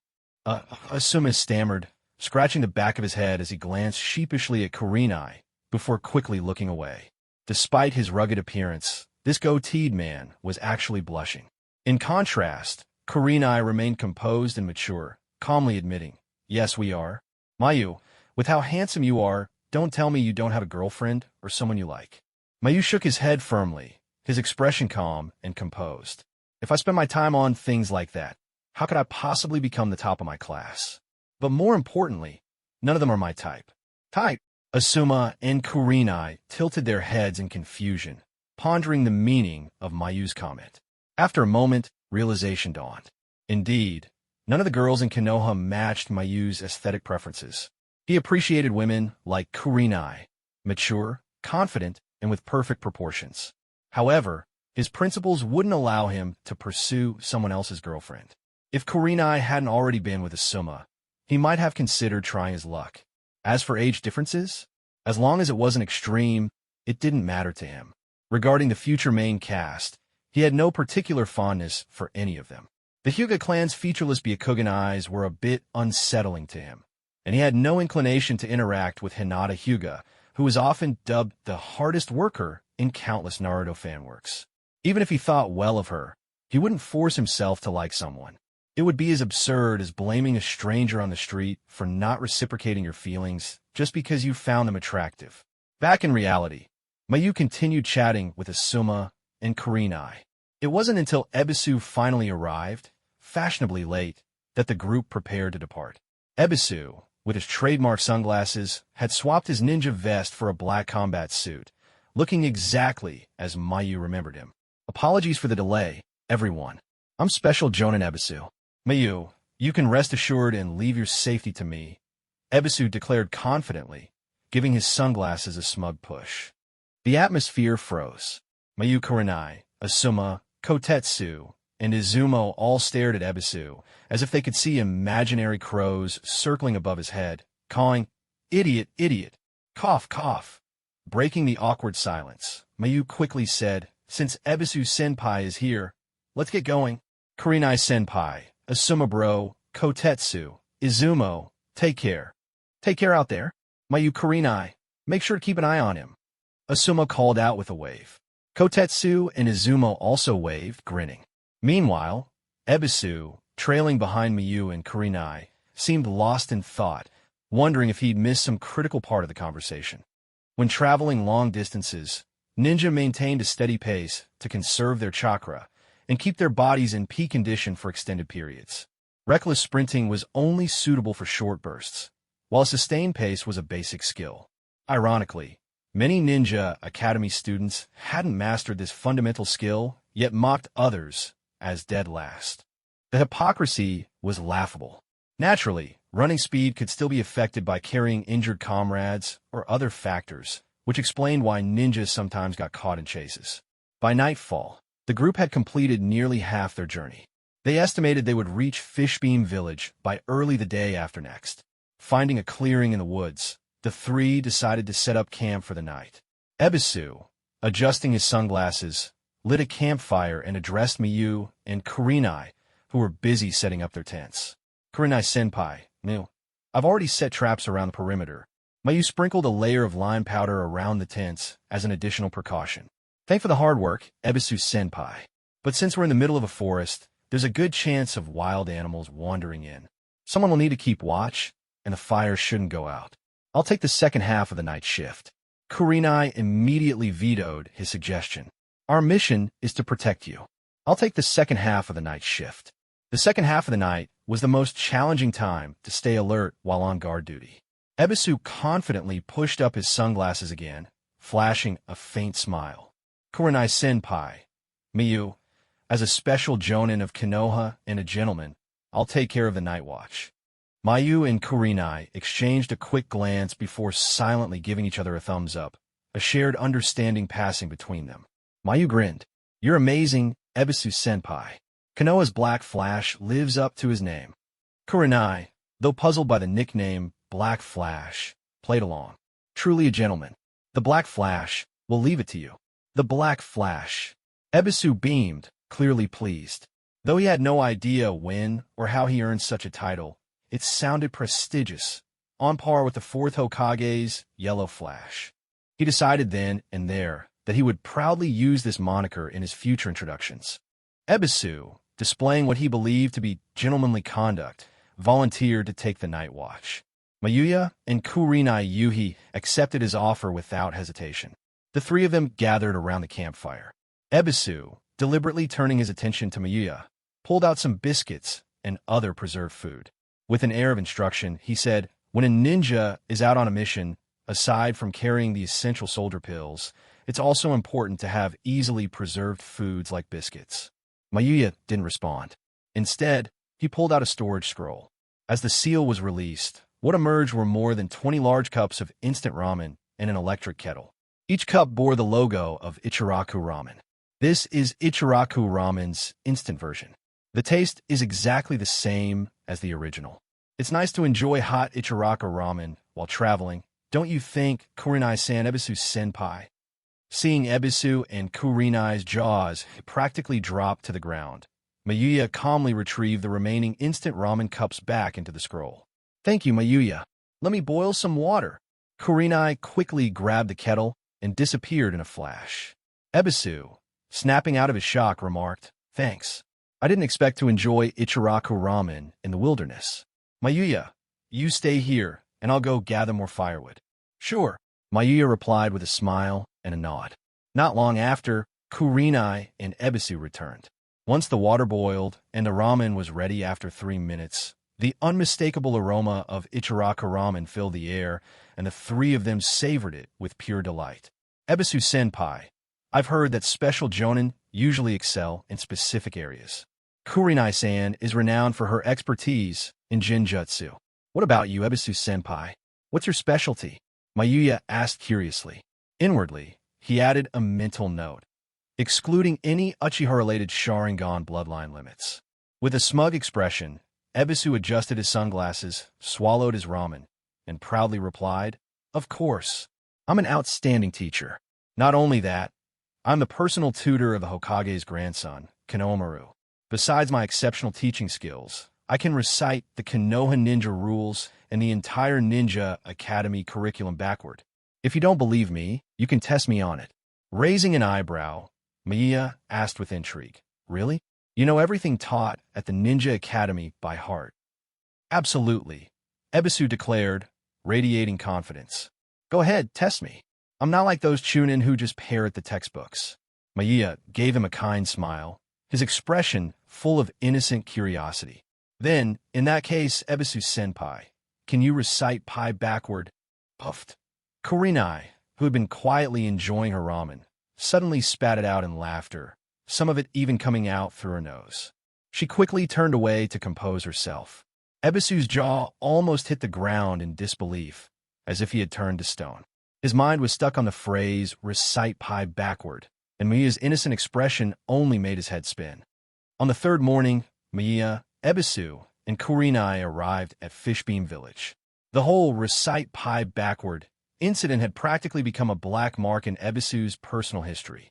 From then on, he learned his lesson, never overplay his hand. Fishbeam Village was vast. Before the ghostly occurrences, It had seen daily traffic exceeding 10,000 visitors. Surrounded on three sides by mountains, the Fishbeamwood Forest was located on a mountain directly behind the village. But now, the place was desolate, void of life, and the air was thick with the stench of blood. Numerous houses appeared as if they had been torn apart by a fierce storm. Inside the home of the village elder, Kurenai and Ebisu knelt formally on the tatama mats. Mayuya, however, sat cross-legged. Even though this kneeling posture, Saiza, originated from the traditions of ancient civilizations of his previous life, it wasn't something he could get used to, so he opted for a more casual sitting position. "Oh, great ninjas! We've waited so long for you, like waiting for the stars and moon to appear," the village elder cried, his face streaked with tears and mucus. His hair was white as snow, and his weathered skin bore the marks of age, resembling old tree bark. Though visibly elderly, his emotional outburst was more akin to a child's as he poured his heart out to the ninja team. "Elder, please don't cry. Can you tell us what happened here?" Mayuya tried to comfort the elder. The state of the village was bleak, and the lingering stench of blood made it hard to imagine what had occurred. "Ghosts! There are ghosts, great ninjas. The fishbeam trees, they've come alive. Those trees have come alive and started eating people. Our village once had over 1,000 residents, but 2 nights ago, many were devoured by the fishbeam trees. Even my son, daughter-in-law, and grandson were taken. Now it's just me, an old man, left behind." The elder's anguished cries echoed, but Mia, Kurenai, and Ebisu remained stoic. They had seen too many such scenes to be moved by pity. Instead, their focus sharpened. Something was off. "Elder, did you witness the fishbeam trees coming to life with your own eyes? According to the mission you issued to Konoha, it was described that every night a strong wind arises from the fishbeamwood forest, carrying eerie, mournful sounds. Has it escalated to the point where they're now eating people?" Mayuya questioned. "Yes, great ninjas. Please, even if you must burn down the entire fishbeamwood forest, save our village." The elder bowed deeply, his head touching the ground. His desperation tugged at Mayuya's thoughts. Burning down the forest? Something felt amiss. What about the other survivors? Where are they now? Mayuya asked, his tone steady. Kurenai and Ebisu subtly heightened their vigilance. The elder lifted his head and explained, "The other villagers are in a safe place. I only came here today to greet the esteemed ninjas. Today. But we arrived at Fishbeam Village at 7 in the morning. That doesn't make sense," Mayuya thought to himself. A man, clearly in his 70s, traveling alone from a supposed safe haven under such conditions? It defied logic. There was only one plausible explanation. "Elder, in that case, could you lead us to the Fishbeamwood Forest?" Mayuya requested. At these words, the kneeling elder's expression shifted ever so slightly before he replied calmly. "Of course, great ninjas. Please follow me."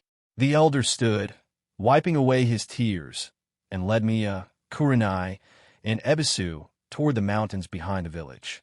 Despite leading them uphill, the elderly man neither broke a sweat nor showed any signs of fatigue, an astonishing feat for someone of his age.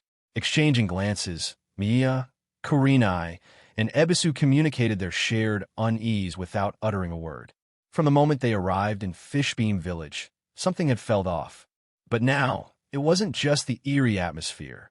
It was this peculiar elder who made their instincts scream caution. The maple leaves were as red as blood, and the sight of the Fishbeamwood Forest left Mia, Kurenai, and Ebisu utterly stunned. Each individual fishbeam tree stood vividly lifelike, resembling finely crafted works of art. The human faces carved into the tree trunks seemed sculpted with great precision, making it hard to believe these had grown naturally. Standing atop the mountain peak, Mia, Kurenai, and Ebisu prepared to continue forward. However, when they glanced back, they noticed that the village elder had stopped in his tracks. "Ninjas, they're ghosts. It's these fishbeam trees. I'm begging you, burn them all." The elder, who had previously appeared frail, now looked utterly deranged. His sunken eyes bulged wide with hysteria as he cried out, his demeanor teetering on the edge of madness. A breeze swept through, and the Fishbeamwood Forest seemed to come alive. The crimson maple leaves swayed as though waving in eerie greeting, creating a sense of foreboding that sent chills down the spines of Mia, Kurenai, and Ebisu. Without hesitation, the three scattered in an instant, forming a triangular formation to surround the elder. Drawing their kunai, they assumed combat stances. "You ninjas, what is the meaning of this?" A glint of cunning flashed in the elder's sunken eyes. He dropped the act entirely, his weathered, frail appearance giving way to a manic expression. Ebisu spoke coldly. "There's no way an ordinary old man could climb a mountain over 200 meters high without even breaking a sweat." Kurenai followed up, her voice sharp. "Your disguise is far too crude, too many flaws to count." Maiya's eyes glinted with a cold light as he added, "Flaws aside, your behavior defies even basic logic. It's terrifyingly unnatural. What exactly are you?" The elder spread his hands nonchalantly, his expression unchanged. Even as the three ninjas surrounded him, he showed no fear, laughing cruelly. "Ha ha! Why would I bother understanding you pitiful, foolish lower beings known as humans?" Boom! Suddenly, a powerful aura erupted from the elder, sending a shockwave that forced Mia, Kurenai, and Ebisu to stumble backward several steps before regaining their balance. The force was so intense that the clouds above were swept away. The elder's fingers bent unnaturally, twisting into grotesque shapes. He unleashed a beastly roar that echoed across the skies, causing Mia, Kurenai, and Ebisu to instinctively cover their ears. Mayuya shouted, "Ebisu-senpai, what is this thing? Do you know?" Ebisu yelled back, "No idea. But one thing's clear, it's definitely not human. It's attacking." Kurenai's warning rang out. From the ground, thick vine-like tendrils burst forth, as wide as human arms, and lunged toward Mia, Kurenai, and Ebisu. Whoosh! Maiya's kunai sliced through the approaching tendrils in an instant. He leapt back, swiftly creating distance. "Fire style, great fireball jutsu." Ebisu formed hand signs and leapt into the air. Bringing his right hand to his mouth like a megaphone, he exhaled a series of large fireballs, incinerating the writhing vines. Kurenai's hands flashed through hand seals as Chakra surged around her. Yet, despite her jinjutsu being unleashed, the exposed form of the elder remained completely unaffected. "What? How is this possible? My jinjutsu isn't working on him." Kurenai muttered, a bead of cold sweat forming on her brow. Crack! More vines erupted from the ground. Kurenai's eyes narrowed as she infused her kunai with chakra, slicing through the tendrils that tried to ensnare her before retreating to safety. Whoosh! Maiya moved with blinding speed, closing the gap. A Rasengan formed in his hand, glowing brilliantly as he drove it into the elder's chest. Bang! The elder's body was sent flying, crashing into the ground. But to Maiya's shock, the elder calmly got back to his feet, the gaping wound on his chest healing instantly. "What on earth is this thing?" Mayuya's eyes widened in disbelief. Even the Rasengan hadn't inflicted any lasting damage. The elder's body began to levitate, rising into the air. Countless vines, wriggling like grotesque tentacles, erupted from the ground and ensnared Mia, Kurenai, and Ebisu, binding them tightly. No matter how they struggled, the three were unable to break free. So, this is the extent of the so-called ninja of this world. I can't believe such weaklings are the ones ruling this continent. The elder hovered before them, his expression icy and unfeeling, his voice dripping with contempt. Maiya, feigning a struggle, put on an exhausted expression while observing the vines binding him. This ability to control plants, is it similar to the wood style of the legendary first Hokage? Don't you dare compare my power to the likes of your ninjas, the elder sneered. Though I've heard you humans call that man the god of shinobi. How pathetic. I wish you arrogant fools could witness the true gods. The elder's disdain for the first Hokage was palpable, his tone brimming with arrogance, as though he were looking down at ants. Gritting his teeth, Maiya retorted with defiance, A creature of unknown origin, defeating a few minor figures like us, and you think you're invincible? How laughable. Insolent, laughable. The elder's face twisted into a sinister grin. Suddenly, his flesh began to tear apart as his body contorted. A dark, ominous chakra burst forth, leaving behind nothing but an empty, shriveled shell. Boom!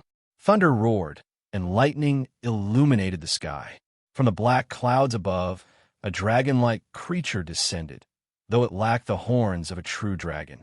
Its massive, worm-like body was as imposing as a mountain, dropping from the heavens to loom before the three ninjas. Chi! It's the legendary Chi! Ebisu exclaimed, his face pale with disbelief. Kurenai quickly asked, Chi, is that the name of this thing? Mayuya furrowed his brow. Recalling his knowledge from lore and folklore, he began to explain. Chi, along with Mei and Wang Liang, are mythical creatures from another realm. Wang Liang was sealed by the priestess Moroku of the Land of Demons, while Chi and Mei were said to have been slain by her. Mayuya's thoughts drifted briefly to his past life, where he remembered a similar reference during a friend's civil service exam. It had been a revelation that Chi Mei Wang Liang referred to 3 entities, not 4. Unfortunately, that friend's career aspirations had been derailed by unrelated family issues, a bittersweet memory. Release. Mayuya, Kurenai, and Ebisu formed hand seals in unison. With Chi revealing its true form, everything about the Fishbeam Village incident became clear. Bang! In the sky, Chi was gathering its power. Its massive body, as towering as a mountain, gazed at the spot where the 3 ninjas had suddenly vanished, letting out an earth-shaking roar. Hidden outside the village, Mayuya and his comrades had managed to escape. They stood in stunned silence, their breath caught at the sight of Chi's overwhelming size. So huge, Kurenai whispered, her voice trembling slightly. Even from this distance, the creature's oppressive presence was undeniable. Mayuya's thoughts raced. Even the fully realized Susanoo might not compare to this. How did Priestess Moroka manage to defeat such a monster? What now? Should we just retreat? Ebisu's face had turned a sickly shade of green. The creature towering over 200 meters tall, Chi, was beyond anything they could handle. How could they possibly fight it? Substitution jutsu required a specific range to work effectively, and it wasn't some all-powerful solution. One swipe of that tail, and it could reduce a mountain to rubble. I agree. To fight, you at least need to stay alive first. This mission is way out of our league. Even Kakashi-sensei or the Hokage would have to bow out of this one. Let's get out of here while we still can. Mayuya was panicking too. Obviously, the gap in power was insurmountable. Who wouldn't be scared? The memories transferred back from his shadow clone confirmed it. She didn't even flinch when hit by a direct Rasengan. Maybe Kakashi's Mangekyo Sharingan could break through its defenses, but for them? No way. Grabbing at his hair in frustration, Mayuya growled, What the hell is going on? And why did Fishbeam Village lie about Chi in their mission request? Kurenai commented coldly. The entire village is suspicious. I suspect all the villagers were devoured by Chi long ago. Mayuya, Kurenai, and Ebisu moved silently, their footsteps as light as feathers. They were careful not to attract the attention of the enraged, roaring Chi as they prepared to retreat and report their findings. Buzz! Just as the trio turned to flee, a blinding flash of purple light erupted from the hillside behind Fishbeam Village, enveloping Chi entirely. The light originated from the direction of the Fishbeam Wood Forest. Moroku, is it you? It's really you. Damn you. Even though your soul no longer exists in this world, you still won't let me go. Chi's massive body began to visibly decay at a rapid pace. Enraged, the creature directed its enormous, gnarled vines toward the glowing Fishbeam Wood Forest. Boom! The trees of Fishbeam Wood seemed to awaken, swaying violently in response to the wind. The purple light formed a barrier-like wall, completely blocking Chi's attacks without budging an inch. Honored ninjas, please wait. The purple energy coalesced into a phantom-like figure, appearing before Mayuya, Kurenai, and Ebisu. Buzz! Under the trio's astonished gazes, the energy phantom slowly merged into Mayuya's body. I entrust this to you. I'm restraining it now. Use my power to deliver the final blow to Chi. A gentle, divine voice echoed in Mayuya's mind. Mayuya's hand lifted involuntarily, and a giant Rasengan began to form, swirling with intense energy. But it wasn't just a regular giant Rasengan. The purple energy fused into it, transforming it into a dazzling, radiant violet. The giant Rasengan was an advanced version of the Rasengan, a technique Mayuya had mastered over the past year through relentless training. With the help of shadow clones, he had tripled his training efficiency, though it came at the cost of exhaustion and feedback once the clones were dispelled. Unlike Naruto, he couldn't create countless clones, but training with 3 was his limit, and he had pushed himself to his maximum over the past year. After 6 years of foundational practice, Mayuya had finally reached a breakthrough after graduation. He wasn't sure how far his power had progressed, but he was confident he could at least escape from Chi if necessary. Looking at the enormous violet Rasengan in his hand, powered by Miroku's energy, Mayuya muttered to himself, "So, I've become a ball spinner too. But man, the Rasengan really is practical. All right then, Kurinai-sen, Ebisu-senpai, get closer and throw me as hard as you can." Without hesitation, Mayuya dashed forward toward the restrained Chi. Kurinai and Ebisu, though still a bit confused, nodded mechanically. They didn't completely understand what was happening, but judging by Mayuya's confidence, it seemed this might actually work. Super Chakra, giant Rasengan. With all their strength, Kurinai and Ebisu grabbed Mayuya and hurled him high into the air. Flying dozens of meters above the ground, Mayuya aimed straight for Chi. Amid Chi's collapsing, agonized wails, the violet giant Rasengan struck its massive body with devastating force. Yaoart, Chi disintegrated into dust, vanishing from sight. The stormy, cloud-filled sky cleared instantly, giving way to sunlight. Meanwhile, Mayuya's body, now out of control, began to plummet from the sky. Water-style, water bubble, quickly forming hand seals. Mayuya created a bubble-like water membrane around himself to cushion his fall. As he crashed into the ground, the impact created a massive crater, and he tumbled down the mountainside like a rolling stone. Mayuya, Kurinai, and Ebisu dashed after him, chasing his tumbling form as it rolled uncontrollably down to the base of the mountain. Thud! The water bubble slammed into one of the fishbeam trees, finally bringing Mayuya to a stop. Opening his eyes, he released the water membrane and tried to stand, only to feel dizzy and nearly fall again. He quickly leaned against the tree for support. Ugh, so dizzy. Even with my eyes closed, I still feel like the world's spinning. Good thing I prepared in advance and learned this impact-reducing technique from Kakashi-sensei. Otherwise, I'd definitely have broken something. Steadying himself, Mayuya gradually recovered. Kurinai and Ebisu soon arrived at the forest. "Mayuya, are you all right?" Kurinai asked, concern written all over her face. "How are you feeling? Are you hurt?" Ebisu added, looking equally worried.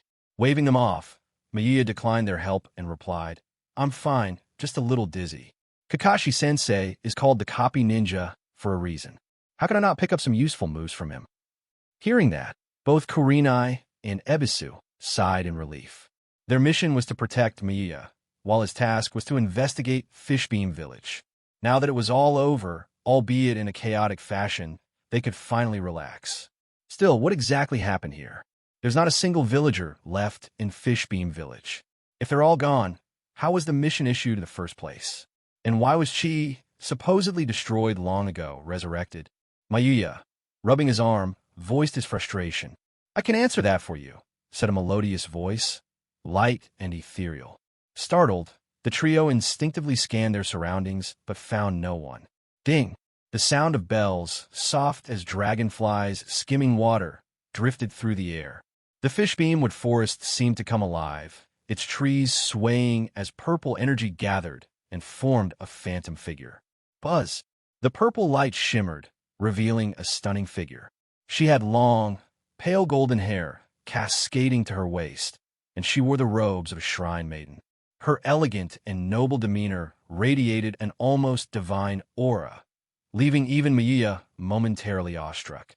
"Miroku, are you Lady Miroku?" Ebisu asked, his voice filled with disbelief. Miroku didn't answer directly. Instead, she gave a polite smile, and turned her gaze to Mayuya. I apologize for earlier. I sensed that your soul was strong, so I entrusted my power to you. It's fine. Though, if you want to give me more power now, I wouldn't mind. Blasting that mountain-sized creature to bits was pretty satisfying. Mayuya joked, forming another Rasengan in his hand with a grin. Miroku shook her head gently. The power I left within the Fishbeamwood Forest is nearly depleted. All of this was caused by greed. She began to explain what had happened to Fishbeam Village and why Chi, thought to have been destroyed, had returned. Jealousy, anger, hatred, the eternal temptation of immortality.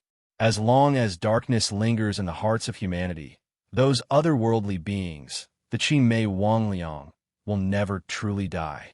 The villagers of Fishbeam Village had fallen prey to Chi's manipulation, which led to its resurrection. The Fishbeamwood Forest, imbued with the power left behind by the priestess Miroku, was the very site where she had once defeated Chi. However, the villagers, unaware of Chi's existence, began to notice something amiss. The village elder, realizing there was a problem, hired ninjas to investigate, but withheld the truth. Why? Because they clung to the hope of achieving immortality as promised by Chi. Mayuya let out a disdainful chuckle upon piecing together the truth. So this was it. Fishbeam Village had brought this upon themselves. And in the end, when Chi was resurrected, it devoured every single one of the villagers. It hadn't even had the chance to leave the area before Mayuya and his team arrived. Wait, oh no. The person who issued the mission is dead. Doesn't that mean I did all this for nothing? Mayuya clutched his head in frustration, nearly pulling out his hair. This mission was an absolute disaster. Dealing with something like Chi was practically an S-rank special mission, and yet, the person who issued the mission was gone. Kurenai and Ebisu exchanged glances, their expressions a mix of relief and awkwardness. Fortunately, their mission had been to protect Mayuya, and given the circumstances, the mission parameters would likely be adjusted to reflect the extraordinary situation. Miroku's gaze fell softly on Mayuya, her expression serene and almost divine, like a goddess untouched by mortal concerns. This forest has stood for over 1,000 years. My power has been preserved thanks to it. You're called Mayuya, correct? Your soul is far more powerful than the average person. Have you ever considered unlocking the potential of your soul's power? Soul power? Mayuya's mind reeled at her words. Could Miroku have discerned his true identity? Though his thoughts raced, he kept his expression calm and asked, "There's such power hidden within me? How do I unleash it?" Miroku's form began to dissipate. Just before vanishing completely, she left him with parting words, "Be still. The answer lies within this Fishbeamwood Forest." Mayuya, Kurenai, and Ebisu exchanged confused looks. Finally, Mayuya broke the silence with a dry laugh. Why is it that all these seemingly powerful figures love being so cryptic? Seriously, Kurenai and Ebisu nodded in agreement, silently echoing Mayuya's sentiment. My perfect mission success record, ruined just like that. Damn it, I can't just leave it at this.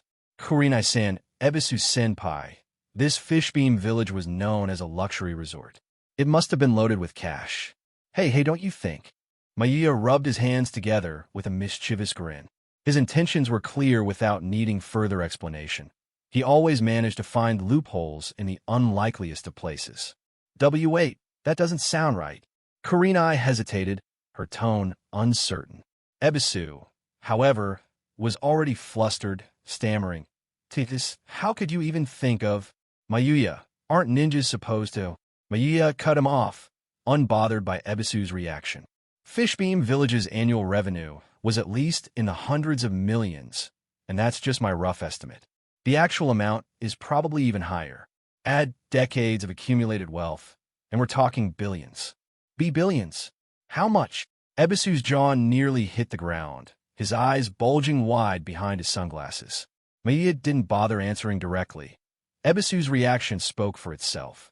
Turning to Kurenai, he asked with a grin, "What about you, Kurenai-san? This doesn't seem right. If the Hokage finds out, we should hand over whatever we find, shouldn't we?" Kurenai's voice wavered with inner conflict. The idea of billions had clearly shaken her, and the temptation was evident in her expression. Mayuya shrugged, still smiling. "Don't worry about it. Once we split the money, we'll hand over a small portion, say 30%. We'll give part to the Hokage and another part to the village treasury. That way, everyone gets a share, everyone's happy, and even if something comes up later, the Hokage and the village will back us up. What? Ebisu and Kurenai's faces were priceless. This was bribery, wasn't it? They couldn't shake the feeling that agreeing to this would lead them down a path that strayed far from the ideals of the will of fire they had been taught. Come on, let's go, Ebisu-senpai, Kurenai-san. Maya cheerfully grabbed the hesitant Ebisu and Kurenai by the arms. In situations like this, he knew better than to let anyone take the spoils for themselves. Thanks to Chi's rampage, the entire Fishbeam village had been reduced to ruins. After searching separately for some time, the three finally discovered the village's underground vault. With a deafening boom, Mia used his giant Rasengan to blast through the 10-meter-high reinforced door. Inside, the sight that awaited them left the three completely speechless. Stacks upon stacks of cash filled the room, alongside piles of gold bars.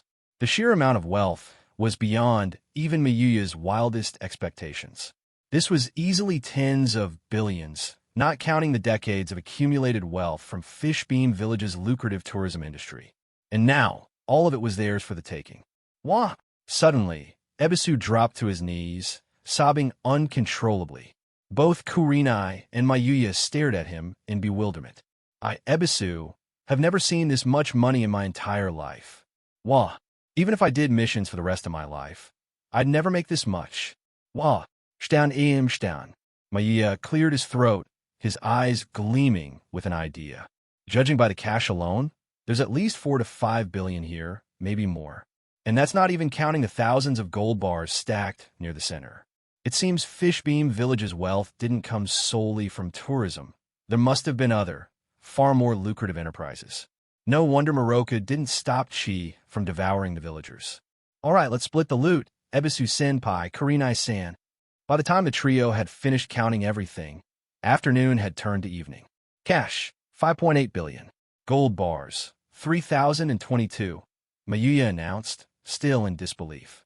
His previous estimate had been blown out of the water. This was an absurd amount of wealth. Clearly, Fishbeam Village had been involved in something far bigger than tourism. So, how should we split it? Kurenai asked, her usual composure replaced with a rare sense of unease. The sum was so astronomical, it was hard to even comprehend. Grinning, Miyuya replied, since there's so much, let's adjust our plan. Instead of handing over 30%, we'll keep 5.1 billion in cash and 3,000 gold bars for ourselves. The remaining 700 million in cash and 22 gold bars will be split. 4 billion in cash to the Hokage, and the rest to the village treasury. This way, no one can complain. He added with a sly smile. Besides, no one else knows Fishbeam Village had this much money. The gold bars don't have any identifying marks, so there's no need to worry about their origin. 5.1 billion cash and 1,000 gold bars each. Ebisu looked like he'd been hit by a meteorite made of solid gold. Tears streamed down his face as he sobbed. Oh my. 17 billion cash and 1,000 gold bars. How am I even supposed to spend all this? Compared to the others, Miyuya seemed surprisingly calm. After carefully storing everything into scrolls, Kurenai and Ebisu still looked as though they were in a dream. Whatever ideals of the will of fire they had held onto had long melted away.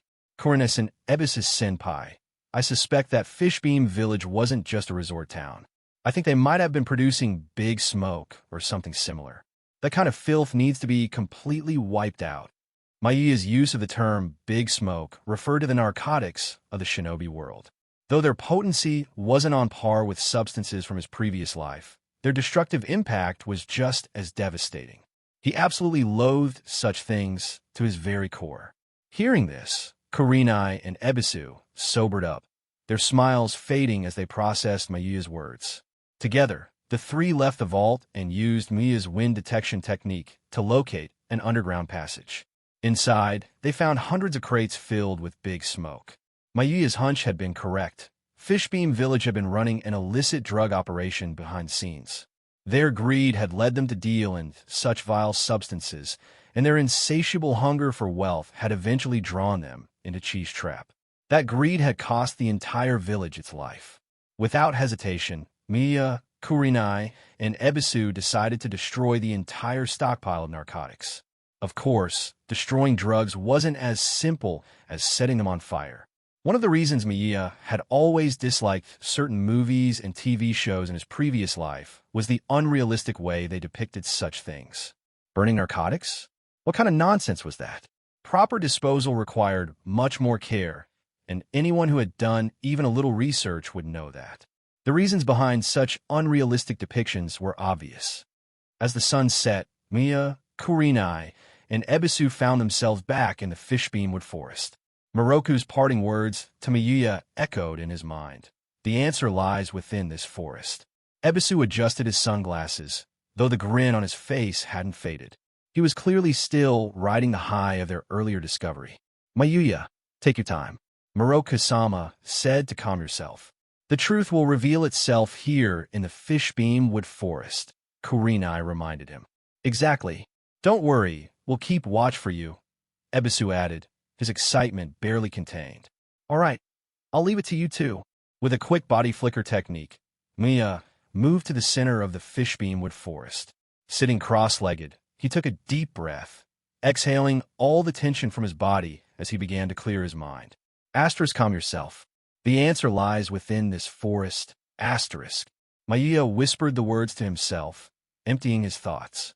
He let go of everything, sadness, unease, even the joy of acquiring billions of Rio. Slowly, he let himself sink into stillness. Outside the forest, Kurenai and Ebisu stood guard, making sure Miya wouldn't be disturbed. Even under normal circumstances, they would have done this for a teammate. Now, after everything they'd shared, they were even more committed to protecting him. When midnight arrived, the two began taking turns keeping watch. It was Kurenai's turn now, and she sat by the campfire, occasionally glancing toward the forest center, where Miya sat motionless in meditation. 6 hours had passed, and he hadn't moved a muscle. Will Miya become even stronger? Kurenai murmured to herself, her thoughts wandering. Her mind drifted to the enormous wealth they'd uncovered. Asuma's underground bounty was only 35 million Rio, and now she held an amount that could buy countless Asumas. A gentle breeze rustled through the forest. Under the moon's glow, the fishbeam trees seemed to sway as though dancing, their movements eerie and unsettling. The human faces etched into their trunks only served to make the scene even more spine-chilling. Kurenai looked up at the sky. The full moon hung high above, surrounded by a sea of stars that stretched endlessly. Her eyes sparkled as she whispered, "The moon is so bright tonight." Her serene smile, framed by her flowing black hair caught in the breeze, created a picture of pure elegance. Suddenly, Kurenai's pupils constricted. She rubbed her eyes in disbelief. Had she just seen a ripple of silver energy emanate from a moon? Did I imagine that? As soon as she spoke, the fishbeam trees began to glow with a faint silver light. A surge of chakra erupted from the forest, sending a powerful shockwave outward. Chakra! Kurenai braced herself, but the force of the shockwave blew her back. The campfire was extinguished, and Ebisu, still asleep in the tent, was sent flying. As Kurenai twisted mid-air to land gracefully, Ebisu wasn't so lucky. By the time he regained his senses, he found himself face down in the dirt, sprawled in a star-shaped crater. Climbing out of the hole, Ebisu adjusted his sunglasses, which miraculously remained intact despite everything. His legs wobbled as he stood, trembling. What's going on here? For Miya, finding calm wasn't difficult. He had spent 6 years laying a solid foundation for his skills, and his disciplined training had included moments of rest and reflection. He especially enjoyed napping in forests, where the wind seemed to carry him into a state of unparalleled relaxation. His natural affinity for wind made learning wind-style techniques almost effortless. As the breeze from the fishbeamwood forest enveloped him, Miya felt his entire body relax. It was as though the wind itself was guiding him to a mystical place. Suddenly, it was as if a pane of glass shattered in his mind. Unfamiliar images began flooding his consciousness, like a slideshow flashing before his eyes. This is the origin of the fishbeamwood forest. The images etched themselves into Mayuya's mind.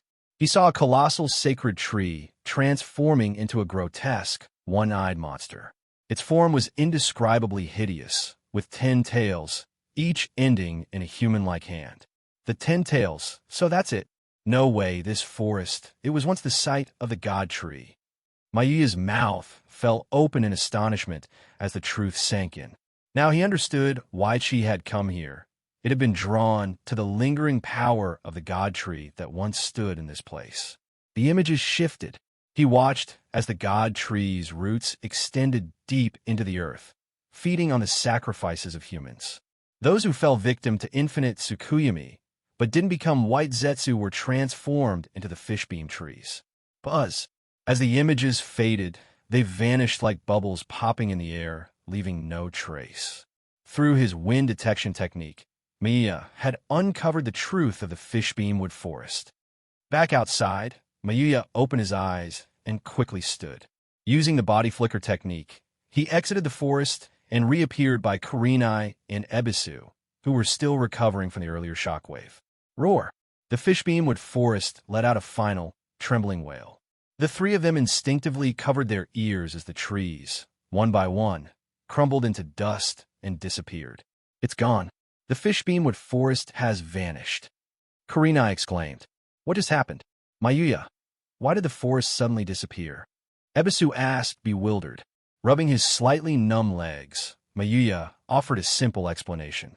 Those fishbeam trees were spirits unable to move on to the Pure Land. They've left now. What? Kurenai and Ebisu's eyes widened in shock. So, the tales about the fishbeamwood forest were true. It really was haunted. Ebisu cried out in disbelief. Kurenai turned to Mayuya, her voice filled with concern. Mayuya, did you find what Moroka said would be here? With a smile, Mayuya nodded. Not only had he uncovered the truth about the fishbeamwood forest, but the visions had also shown him something incredible, a complete, perfected training method for the Rasengan, as seen through the perspective of the god tree. Mayuya chose not to share anything about the Ten Tails or the god tree with Kurenai and Ebisu. After all, if it weren't for his unique perspective as a transmigrator, anyone else encountering such revelations would have been completely dumbfounded. Mayuya understood what the god tree and the Ten Tails represented.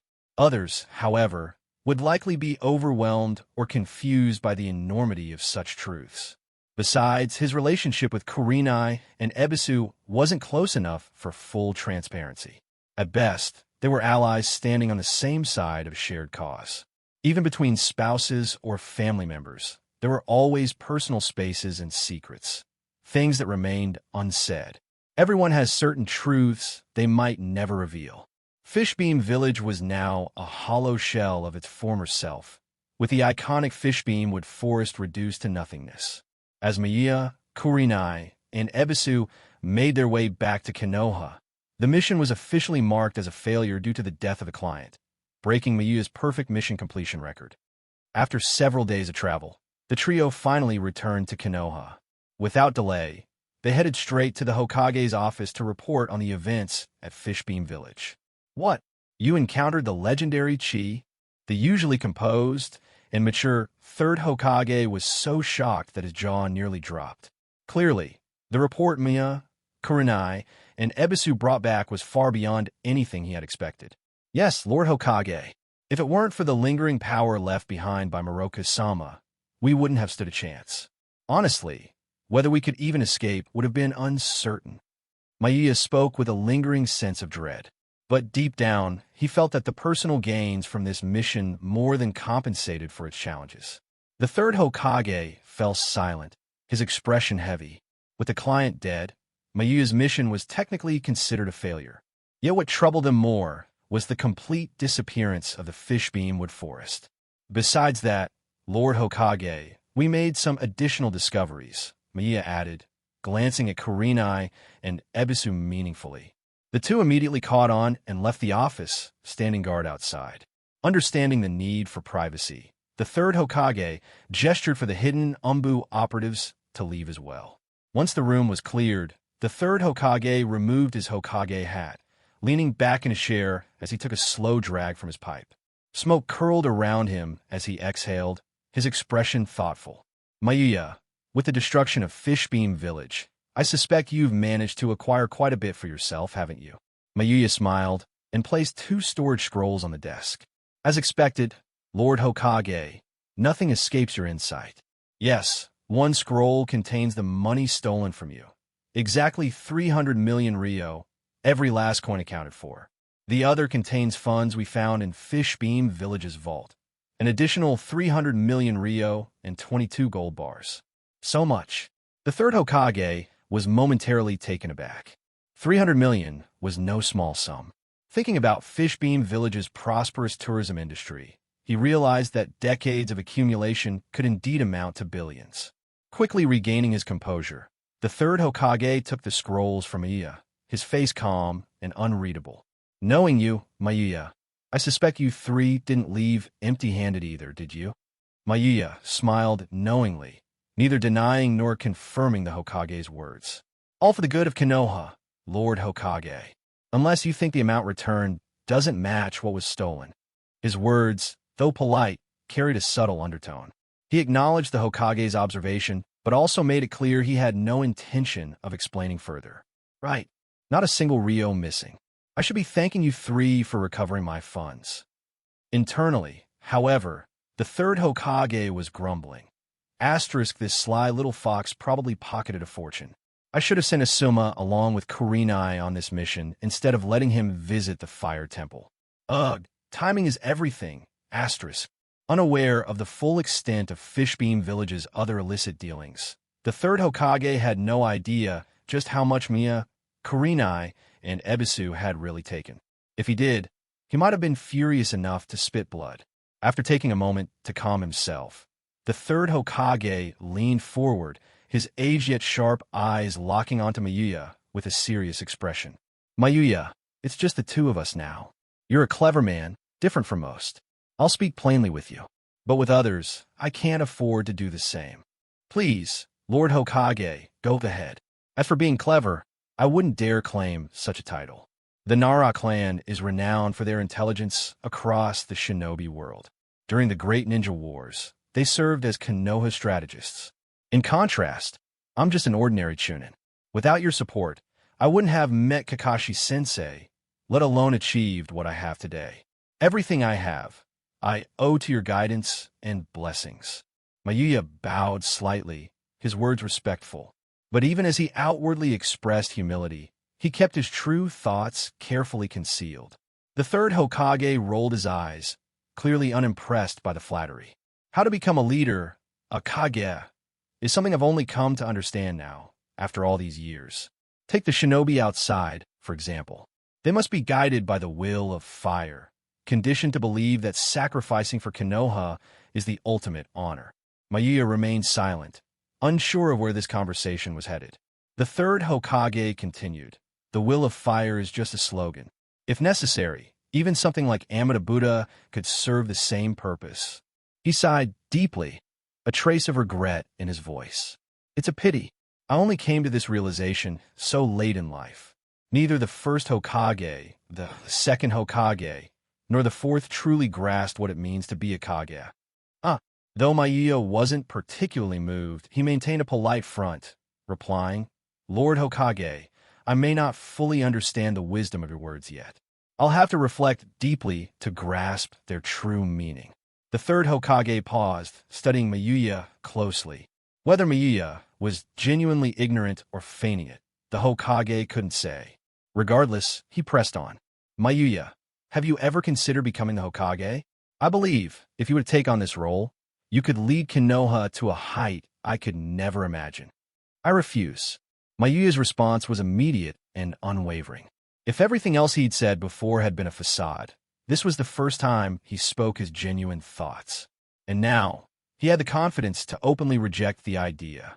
Lord Hokage, I'm not interested in the position of Hokage. My dream is to grow stronger, earn a bit of money, and eventually find a kind and beautiful wife to spend my life with.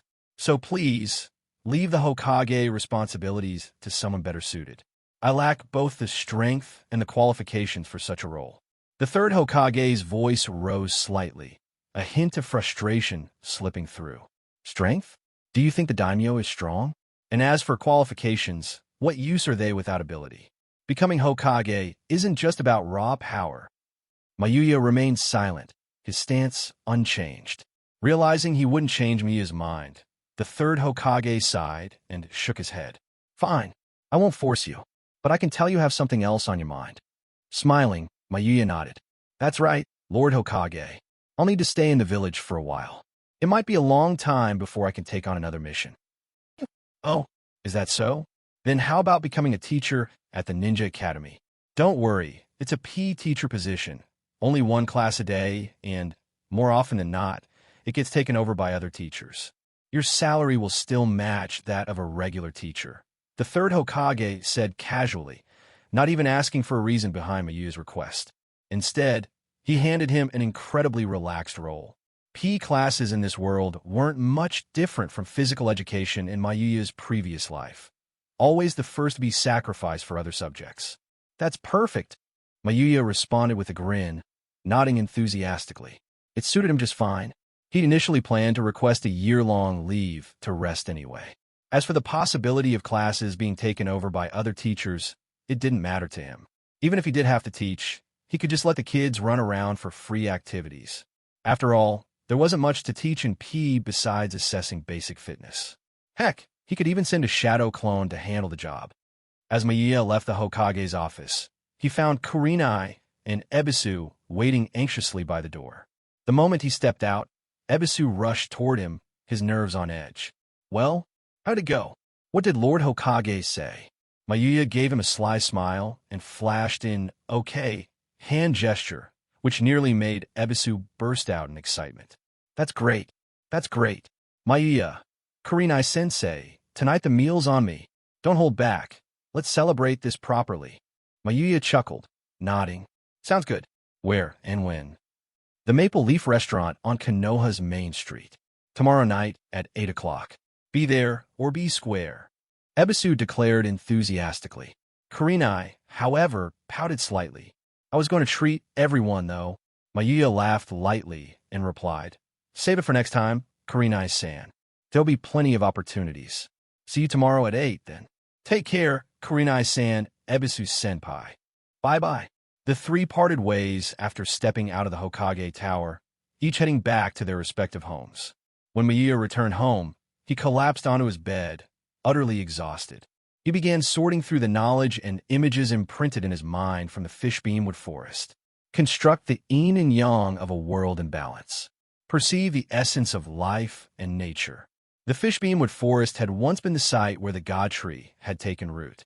The residual chakra of the God Tree had transformed into the Fishbeam trees, and through his wind detection technique, Mayuya had uncovered not only this truth, but also a complete training method for the Rasengan and insights into yin-yang release. Yin-yang release. I don't expect to master it in just 1 year, but I need to at least scratch the surface. Mayuya set a firm goal for himself.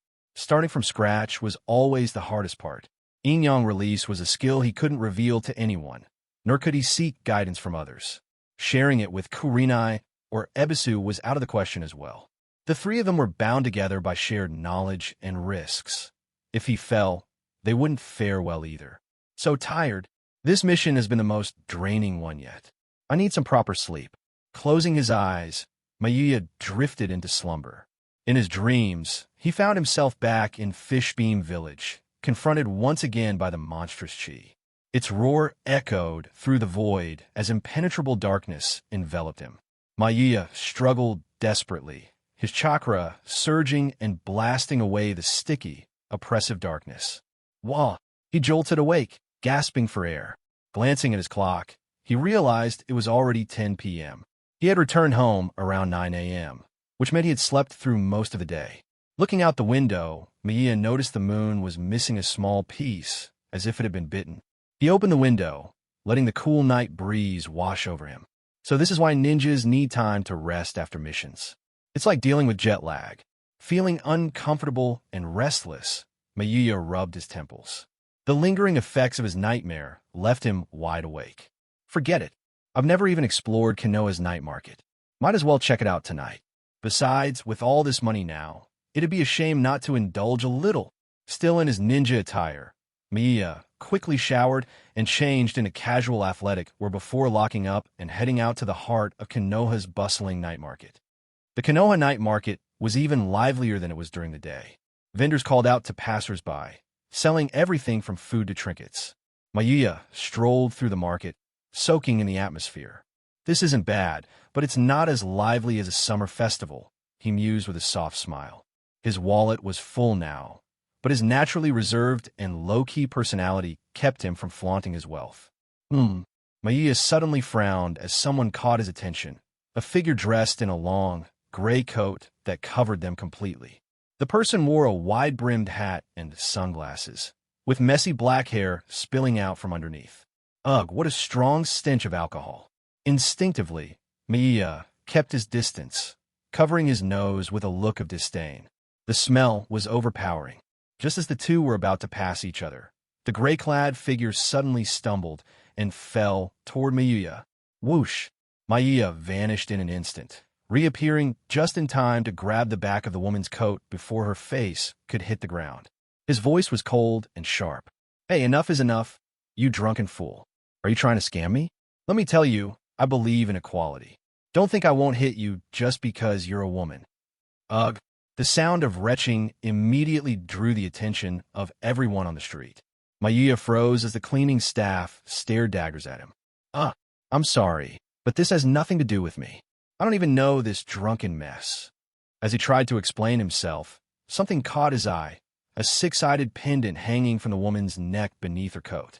Recognition struck him like lightning. No way.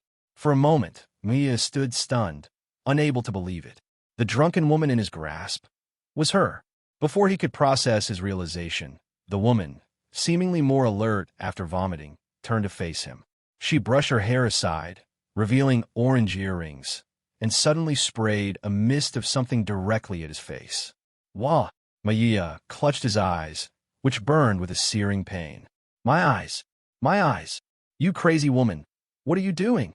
The woman, though still unsteady on her feet, managed to stand. Her voice was cold as she explained, "It's anti-assault spray genius." With that, she quickly ran off, leaving Miya standing there, clutching his face in agony. My eyes, damn it! Who did I offend to deserve this? You crazy woman, you'd better watch out. I know who you are, and next time, I won't let you off so easily. Using his wind detection technique, Miya tried to track her, but the crowded streets made it difficult. By the time he pinpointed her direction, she was long gone. Frustrated, Miya leapt into a nearby tree, hiding himself from the curious stares of passers-by. He felt humiliated. Being blindsided like that was a blow to his pride. From that moment on, Miya learned an important lesson. Never let his guard down, no matter who he was dealing with. Otherwise, he might end up in a situation like this again. Ugh, what a terrible night. Why did I even bother going to the night market? And to run into such a crazy woman. I'm so mad. Though his vision gradually returned, his eyes still burned and stung as if pricked by needles. The next morning, Miya was still brooding over the events of the previous night. His eyes had recovered after using some eye drops, but the memory of the drunken woman and her antics left him simmering with frustration. Next time I see you, you crazy woman, you'd better pray I don't catch you. He muttered to himself as he tried to calm his emotions. Anyone would have been fuming if they were in his position. His usual calm demeanor was replaced with an unusually stern expression, one that seemed to radiate an air of "don't mess with me." Villagers who knew him were shocked at the change.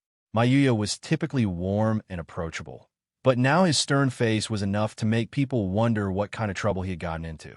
Arriving at the Hokage's office to finalize his teaching paperwork, Miya maintained a serious look the entire time, which even caught the attention of the third Hokage.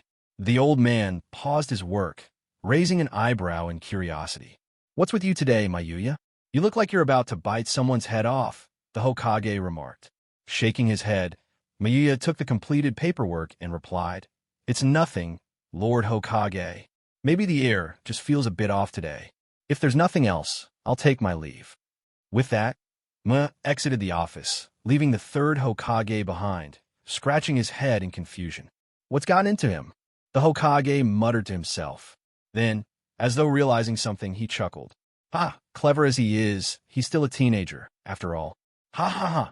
Lighting his pipe, the Hokage leaned back in his chair and pulled out his crystal ball. Ninja art, telescope jutsu.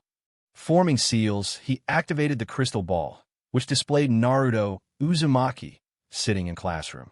It was no secret that the third Hokage often used this jutsu to check on Naruto's well-being. The telescope jutsu allowed him to view specific individuals remotely, provided he could match their chakra signature. However, the jutsu had its limitations, as it only worked within a certain range and wouldn't allow him to spy on areas like bathhouses, a misconception some villagers jokingly believed. After completing his paperwork, Mayuya left the Ninja Academy. His first class was scheduled for the following Monday, though he didn't really care whether he taught or not. His role as a PE teacher was practically meaningless, and his real focus was on his training. The insights he had gained from the Fishbeamwood Forest, particularly the complete training method for yin-yang release, were now his primary goal. He had decided to dedicate an entire year to exploring this new frontier. If, after a year, he saw no progress, he would accept that he lacked the aptitude for yin-yang release and move on to other pursuits. That evening at 8 o'clock, the trio met at the Maple Leaf restaurant, where Ebisu had reserved a private dining room. He had originally wanted to rent out the entire restaurant, but Mayuya had convinced him otherwise. It was better not to draw too much attention. Instead, they opted for a modest feast, ordering 8 dishes, including silver sprout snow tofu and steamed mandarin fish. The meal struck a balance between indulgence and restraint, avoiding the impression of being over-the-top spendthrifts. Mayuya arrived in his usual casual attire, but Ebisu and Kurenai were dressed to the nines. Ebisu wore a sharp, tailored black suit, complete with a B-rank mission-funded long black leather coat that cost several tens of thousands of ryo. With his ever-present sunglasses, Mayuya couldn't help but worry that the man might trip over his own feet on the stairs. Kurenai, on the other hand, looked even more stunning. Her long black hair, which usually cascaded down her back, was tied up in an elegant bun. She wore bold red lipstick and a luxurious red dress with a high slit, exuding an air of sophistication and elegance. She held a folding fan in one hand and a stylish handbag in the other. For a moment, Mayuya almost didn't recognize her. Women really do know how to spend money, Mayuya mused silently. He wasn't exaggerating. Ebisu's outfit, while expensive, didn't even come close to Kurenai's. Her ensemble, complete with accessories, easily exceeded 1 million ryo. With her natural grace and poise, she looked every bit the part of an aristocratic lady. Mayuya, how do I look? Does this suit me? Kurenai asked, standing up and twirling in front of him and Ebisu. She seemed more confident than ever before. You look beautiful. If I were born in your generation, I might have chased after you myself. Mayuya replied with a grin, giving her a thumbs up. His words brought a smile to Kurenai's face as she returned to her seat. In truth, Kurenai had always been a figure of admiration for him, someone who embodied elegance and strength. Women like Kurenai and Hinata, I like their personalities, but those Byakugan eyes, ugh. No offense to Hinata, but those veins popping out during activation? No thanks, Mayuya thought to himself. He respected everyone's preferences, but firmly believed in keeping his own tastes honest. Kurenai, now seated, couldn't help but wonder what Asuma would think of her appearance when he returned. She was already looking forward to his reaction. Meanwhile, Ebisu turned to Mayuya, curiosity written all over his face. By the way, Mayuya, what made you decide to become a teacher all of a sudden?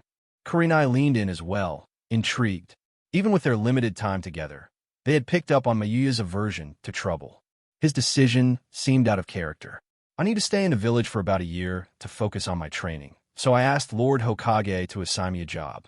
Teaching P is simple enough, so it works for me, Mayuya explained casually, waving off their concerns. Hearing this, Kurenai and Ebisu exchanged a knowing look. They immediately thought back to Moroku's words at Fishbeam Village and pieced together what Mayuya was likely working on. Still, they didn't pry further. Some things were better left unsaid. The evening passed with lively conversation. Ebisu and Kurenai drank quite a bit, while Mayuya, being underage, stuck to soft drinks. He didn't mind. He wasn't fond of alcohol anyway. By Monday, Mayuya was ready to report to the academy.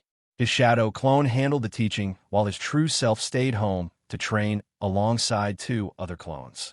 As expected, PE class didn't even happen. The slot was taken over by other subjects, which suited Mayuya just fine. When the day ended and the clone dispelled itself, its memories flowed back into Mayuya, confirming that his plan was working flawlessly. For the next 7 months, Mayuya continued this routine, using his clones to teach while he focused on yin-yang release. His progress was slow, but eventually he managed to grasp the barest fundamentals. However, he couldn't yet put it into practical use. One morning, just as Mayuya was about to send a clone to the academy, there was a knock at his door. Who was it this early in the morning? Opening the door, he found himself face-to-face with an Umbu operative wearing a mask and long purple hair. Chunin Mayuya, Lord Hokage has summoned you. Please report to his office immediately. What? All right, I'll head over right away. Dispelling his clones, Mayuya quickly locked up and used wind body flicker to reach the Hokage's office in no time. Lord Hokage, what's going on? I thought I had more time. Mayuya asked, a tinge of nervousness in his voice. Had the 3rd Hokage somehow discovered his yin-yang release training? After months of effort, he had barely scratched the surface, and it was nowhere near ready for use. The Hokage gave an exasperated sigh, spreading his hands. I didn't want to bother you, but there's no choice. The client specifically requested you by name, and they offered a ridiculous amount of money, didn't they? Mayuya interrupted, deadpan. The Hokage adjusted his hat awkwardly, letting out a sheepish laugh. Mayuya's guess was spot on. So, who's the client that specifically requested me? Mayuya asked curiously, tilting his head in confusion. After all, he was merely a chunin, not exactly someone with the fame of Kakashi Hatake. The idea of being specifically requested for a mission felt oddly out of place. Come in, the 3rd Hokage called out. At his command, the side door of the reception room opened, and 2 men entered. One was an older gentleman, wearing a wide-brimmed sun hat and sunglasses. His white hair and aged demeanor made him seem frail, but his face carried a warm, friendly smile as he greeted Mayuya. Hello, Lord Mayuya. It's a pleasure to finally meet you. The old man said cheerfully, extending his hand. Mayuya stared at him with a blank expression, tilting his head even further in confusion. Who are you? Haha. As expected, my fame doesn't reach very far, the man laughed heartily. My name is Kitano. I'm a director. And this gentleman here, he gestured to the man beside him, is Sandu, the manager of Miss Fujike's Yuki. Sandu. Mayuya's expression immediately shifted into a scowl. You're the manager of that crazy woman? His words were laced with undisguised distaste, and there was even a trace of childish pettiness in his tone that he himself hadn't noticed. Standing next to Kitano, the middle-aged man named Sandu, with his neatly trimmed beard, smiled awkwardly and nodded in acknowledgement. Kitano, meanwhile, looked visibly hurt, as though Mayuya's words had dealt him a critical blow. What? I'm the director of the Great Adventure of the Princess Gale series, and yet a manager is more famous than me? Have I failed as a director? Kitano wailed dramatically. The 3rd Hokage, meanwhile, was quietly watching the exchange with growing interest. His inner thoughts were already spiraling into wild speculation. Asterisk, what's the story here? Why does Mayuya seem so upset with this actress? Could it be? Asterisk, the Hokage's imagination ran wild, filling in all sorts of scenarios. His smirk grew increasingly mischievous. Asterisk, aha. No wonder. It all makes sense now. When did this cheeky kid start mingling with actresses? Asterisk. Sandayu, sensing the awkwardness in the air, bowed deeply toward Mayuya. Lord Mayuya, I sincerely apologize for what happened before.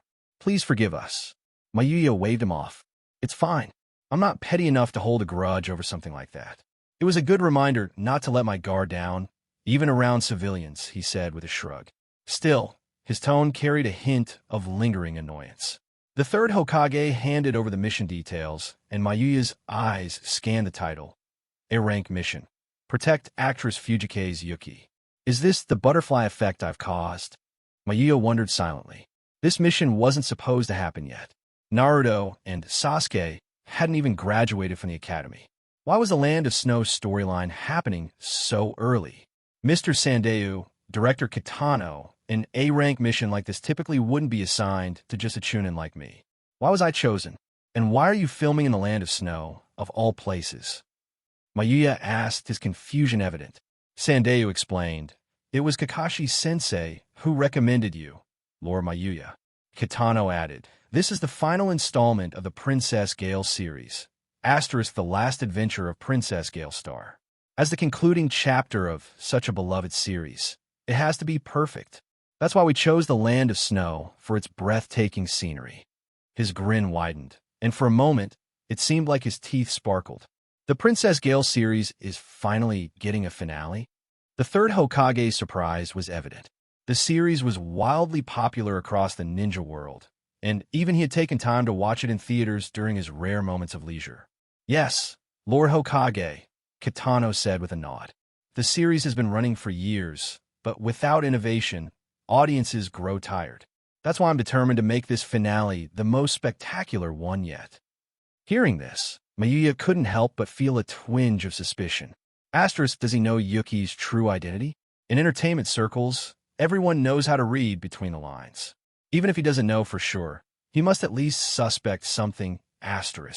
Despite his thoughts, Mayuya kept his tone light and teasing. Wow, what a long and cliché title for a movie. When are we leaving? Also, Lord Hokage, will anyone else be joining me on this mission? Kitano chuckled and replied, no rush, Lord Mayuya. We'll depart in a week. The third Hokage adjusted his Hokage hat slightly and added, Team 3 will be accompanying you on this mission. They're watching the Princess Gale movie as preparation and should be arriving shortly. As if on cue, a knock came at the door. All eyes turned as Might Guy's Team 3 entered the room. Leading the group was Might Guy himself, his bowl-cut hair, green jumpsuit, and prominent eyebrows making him instantly recognizable. His energetic smile seemed to radiate light, and his ninja vest completed his iconic look. Behind him were his students, Rock Lee, who mirrored Guy's appearance down to the last detail, minus the ninja vest, Tenten, a kunoichi with her hair tied in twin buns, and a traditional, elegant outfit, and Niji Hyuga, a stoic figure with pale eyes that seemed to see through everything. Lord Hokage, Team 3 reporting for duty, Guy declared, giving a thumbs up. His enthusiasm was palpable. Rock Lee, meanwhile, was crying tears of joy as he hugged Guy tightly. Guy-sensei, an A-rank mission. I've finally grown strong enough to take on an A-rank mission. Lee, you are my most precious student. This is the power of youth. Guy exclaimed, his voice filled with pride. Maya, Kitano, the third Hokage.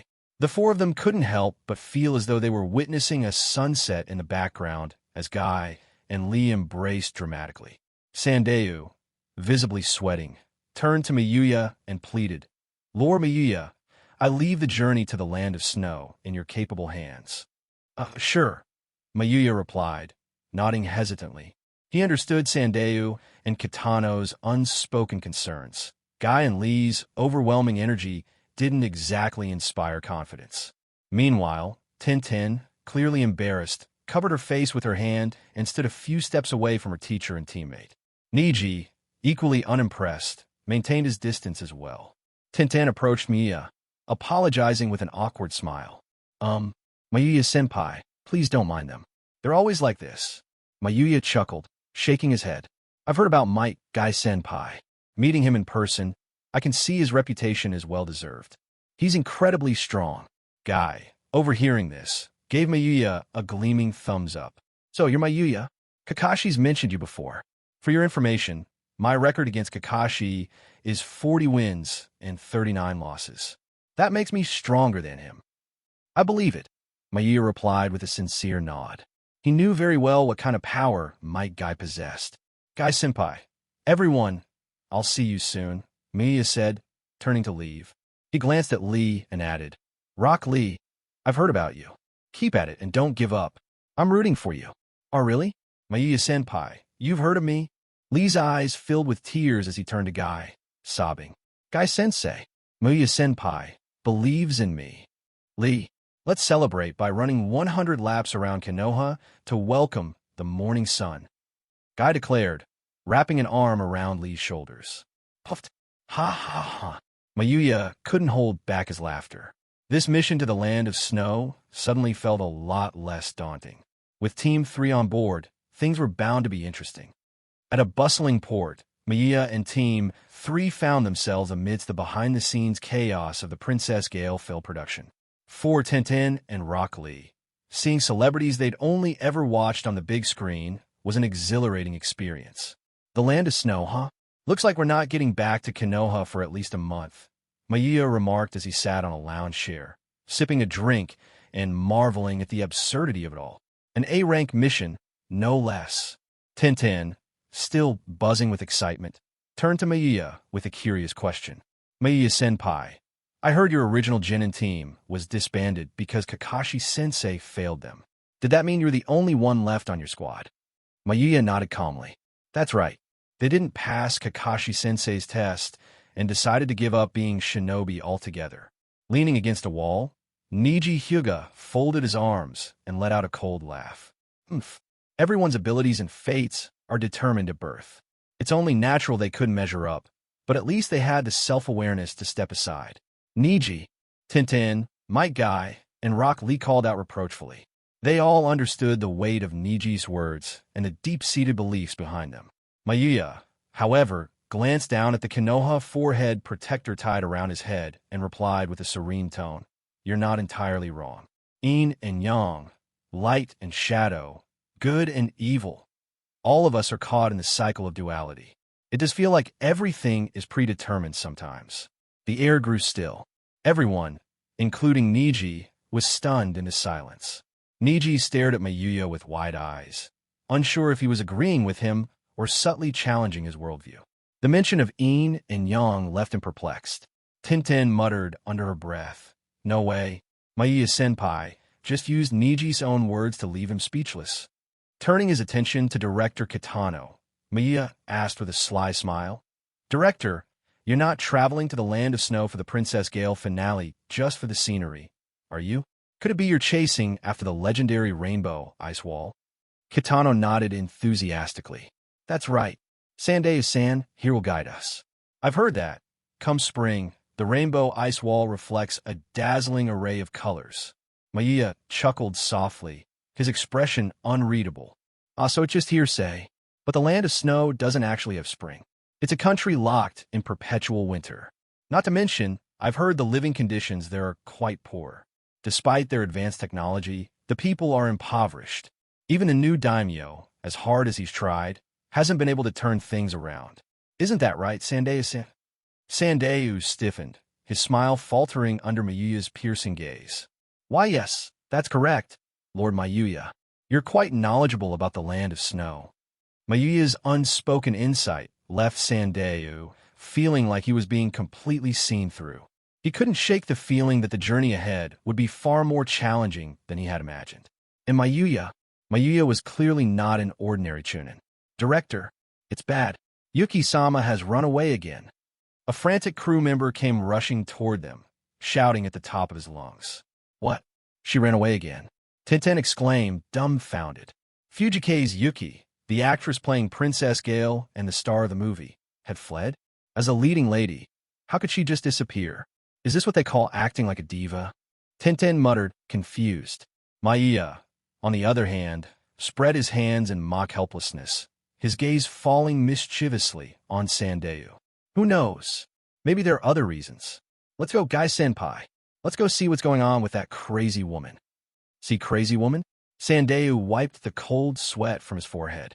He had a sinking feeling that Mayuya and Fujike's Yuki were going to clash, and the journey ahead was bound to be eventful. Without interference from the original Team 7, Fujike's Yuki was quickly found and brought back. She was now holed up in her room, refusing to board the ship. Sitting on her bed, she ignored everyone's attempts to persuade her. Yuki-sama, the ship to the land of snow is about to depart. If we don't hurry, the screenwriter pleaded. Without makeup, Yuki's bare face exuded a natural beauty, simple and pure, like a lotus blooming in clear water. Even without cosmetics, her ethereal appearance was striking. Yet her cold demeanor was impossible to ignore. Enough. Princess Gale isn't getting on that cursed ship, Yuki said dismissively, her tone laced with defiance. Sandayu's face turned pale as he pushed his way through the crowd, rushing over in a panic. Why you can't mean that, Yuki-sama? What are you talking about? Resting her chin on her hands, Yuki gave a faint smile. Isn't this a common occurrence? Changing leads or directors during a sequel's production? Director Kitano, however, stood firm. No one but you can play Princess Gale. This is the final chapter of the series. Yuki, I'm determined to give Princess Gale the perfect ending she deserves. Yuki's eyes narrowed as her gaze shifted to Mayuya and Team 3 standing nearby. She shoved Sandayu aside and stared directly at Mayuya, her eyes scrutinizing him. Mayuya met her gaze without a hint of hesitation, even as the room seemed to hold its breath. Then, in perfect synchronization, the two spoke. Mayuya, crazy woman. Yuki, pervert. The room fell silent. Both froze for a moment, their expressions twisting in disbelief. Mayuya, who are you calling a pervert? Yuki, who are you calling a crazy woman? Their mutual disdain was palpable as they glared at each other, speaking in unison again. Why are you copying me? Stop copying me. Ugh, you're still doing it. The bizarre, almost synchronized exchange left everyone dumbfounded. Tintin couldn't help but blurt out, "What is this? Why does it feel like I'm watching the plot of a cheesy romance novel unfold?" Crossing her arms defensively, Yuki shot Mayuya a look of pure contempt. So, Sandayu hired you? Great. Just great. As if I needed another reason to refuse this mission. Mayuya, though smiling, exuded an unsettling aura that even Mike Guy and Rock Lee found unnerving. Some actors are just too full of themselves. Oh, by the way, I've heard the entertainment industry is chaotic. I wonder, does our dear Princess Gale fall into that category too? Lord Mayuya, please don't say such things. Kitano interrupted hastily, his face pale as if recalling some unspeakable scandal. Princess Gale worked her way to the top through sheer talent and determination. Mayuya's grin didn't waver. Sure, and I bet you wouldn't dare try anything with her even if you wanted to, he thought. Sandayu's unwavering support for Yuki was well known, and though Kitano was no saint, he clearly knew better than to mess with her. Yuki, meanwhile, fell silent. Her gaze softened slightly as she glanced at Sandayu. She knew better than anyone how much he had done for her. Without his guidance, she would have been swallowed whole by the chaos of the entertainment world, just as Mayuya had hinted. I refuse. Despite her internal struggle, Fujike's Yuki finally voiced her decision, leaving Sandayu visibly disappointed. Well, no choice then. Everyone, time to move, Mayuya declared, turning to Yuki with a sly smirk. Crazy woman, now we're square. Forming a quick set of hand signs, Mayuya cast a genjutsu. Under Yuki's puzzled gaze, his figure dissolved into a flurry of petals, and her consciousness began to fade. Her body, unable to resist, tipped forward. Genjutsu, Hell's Descent technique. Just as she was about to collapse, Mayuya caught her in his arms. Feeling the soft, delicate sensation pressing against him, Mayuya couldn't help but note, Asteriska, so her figure's better than I thought.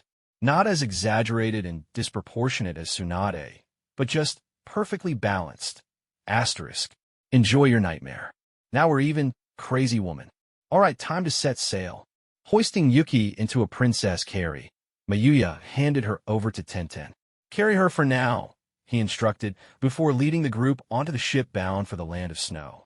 Once on board, Mayuya suddenly remembered something he'd overlooked. Wait, oh no. My guy gets seasick. Oh, my youth like a rainbow, Guy-sensei. No, you must persevere. Your youth cannot end like this. By the railing, my guy was hunched over, retching uncontrollably. His voice trembled as he gave his signature thumbs up. My youth has no regrets, Rock Lee's wide, tear-filled eyes gleamed with disbelief as he cried out, no. Guy-sensei will not be defeated by this. Standing to the side, Niji and Tintin both wore exasperated expressions. Seriously, if you get seasick, why didn't you say something earlier? Tintin muttered. Mayuya pinched the bridge of his nose. Even with anti-nausea meds, it's hopeless. Guy-senpai, I was counting on you for this mission in the land of snow. But right now, your youth, it's looking more like an acorn than a rainbow. An acorn. My youth is an acorn. Mayuya's remark struck Might Guy like a dagger to the heart. His face twisted in despair before he dramatically passed out. Well, that's one way to stop the retching, Mayuya sighed. Lee Niji, help me carry Guy-sensei to his cabin. As Sandeu approached to check on the situation, the sight of Might Guy in such a state only solidified his belief. Bringing Mayuya along had been the right decision. Meanwhile, in the land of snow, within the darkened chambers of the daimyo's palace, a large screen displayed scenes from the Princess Gale movie.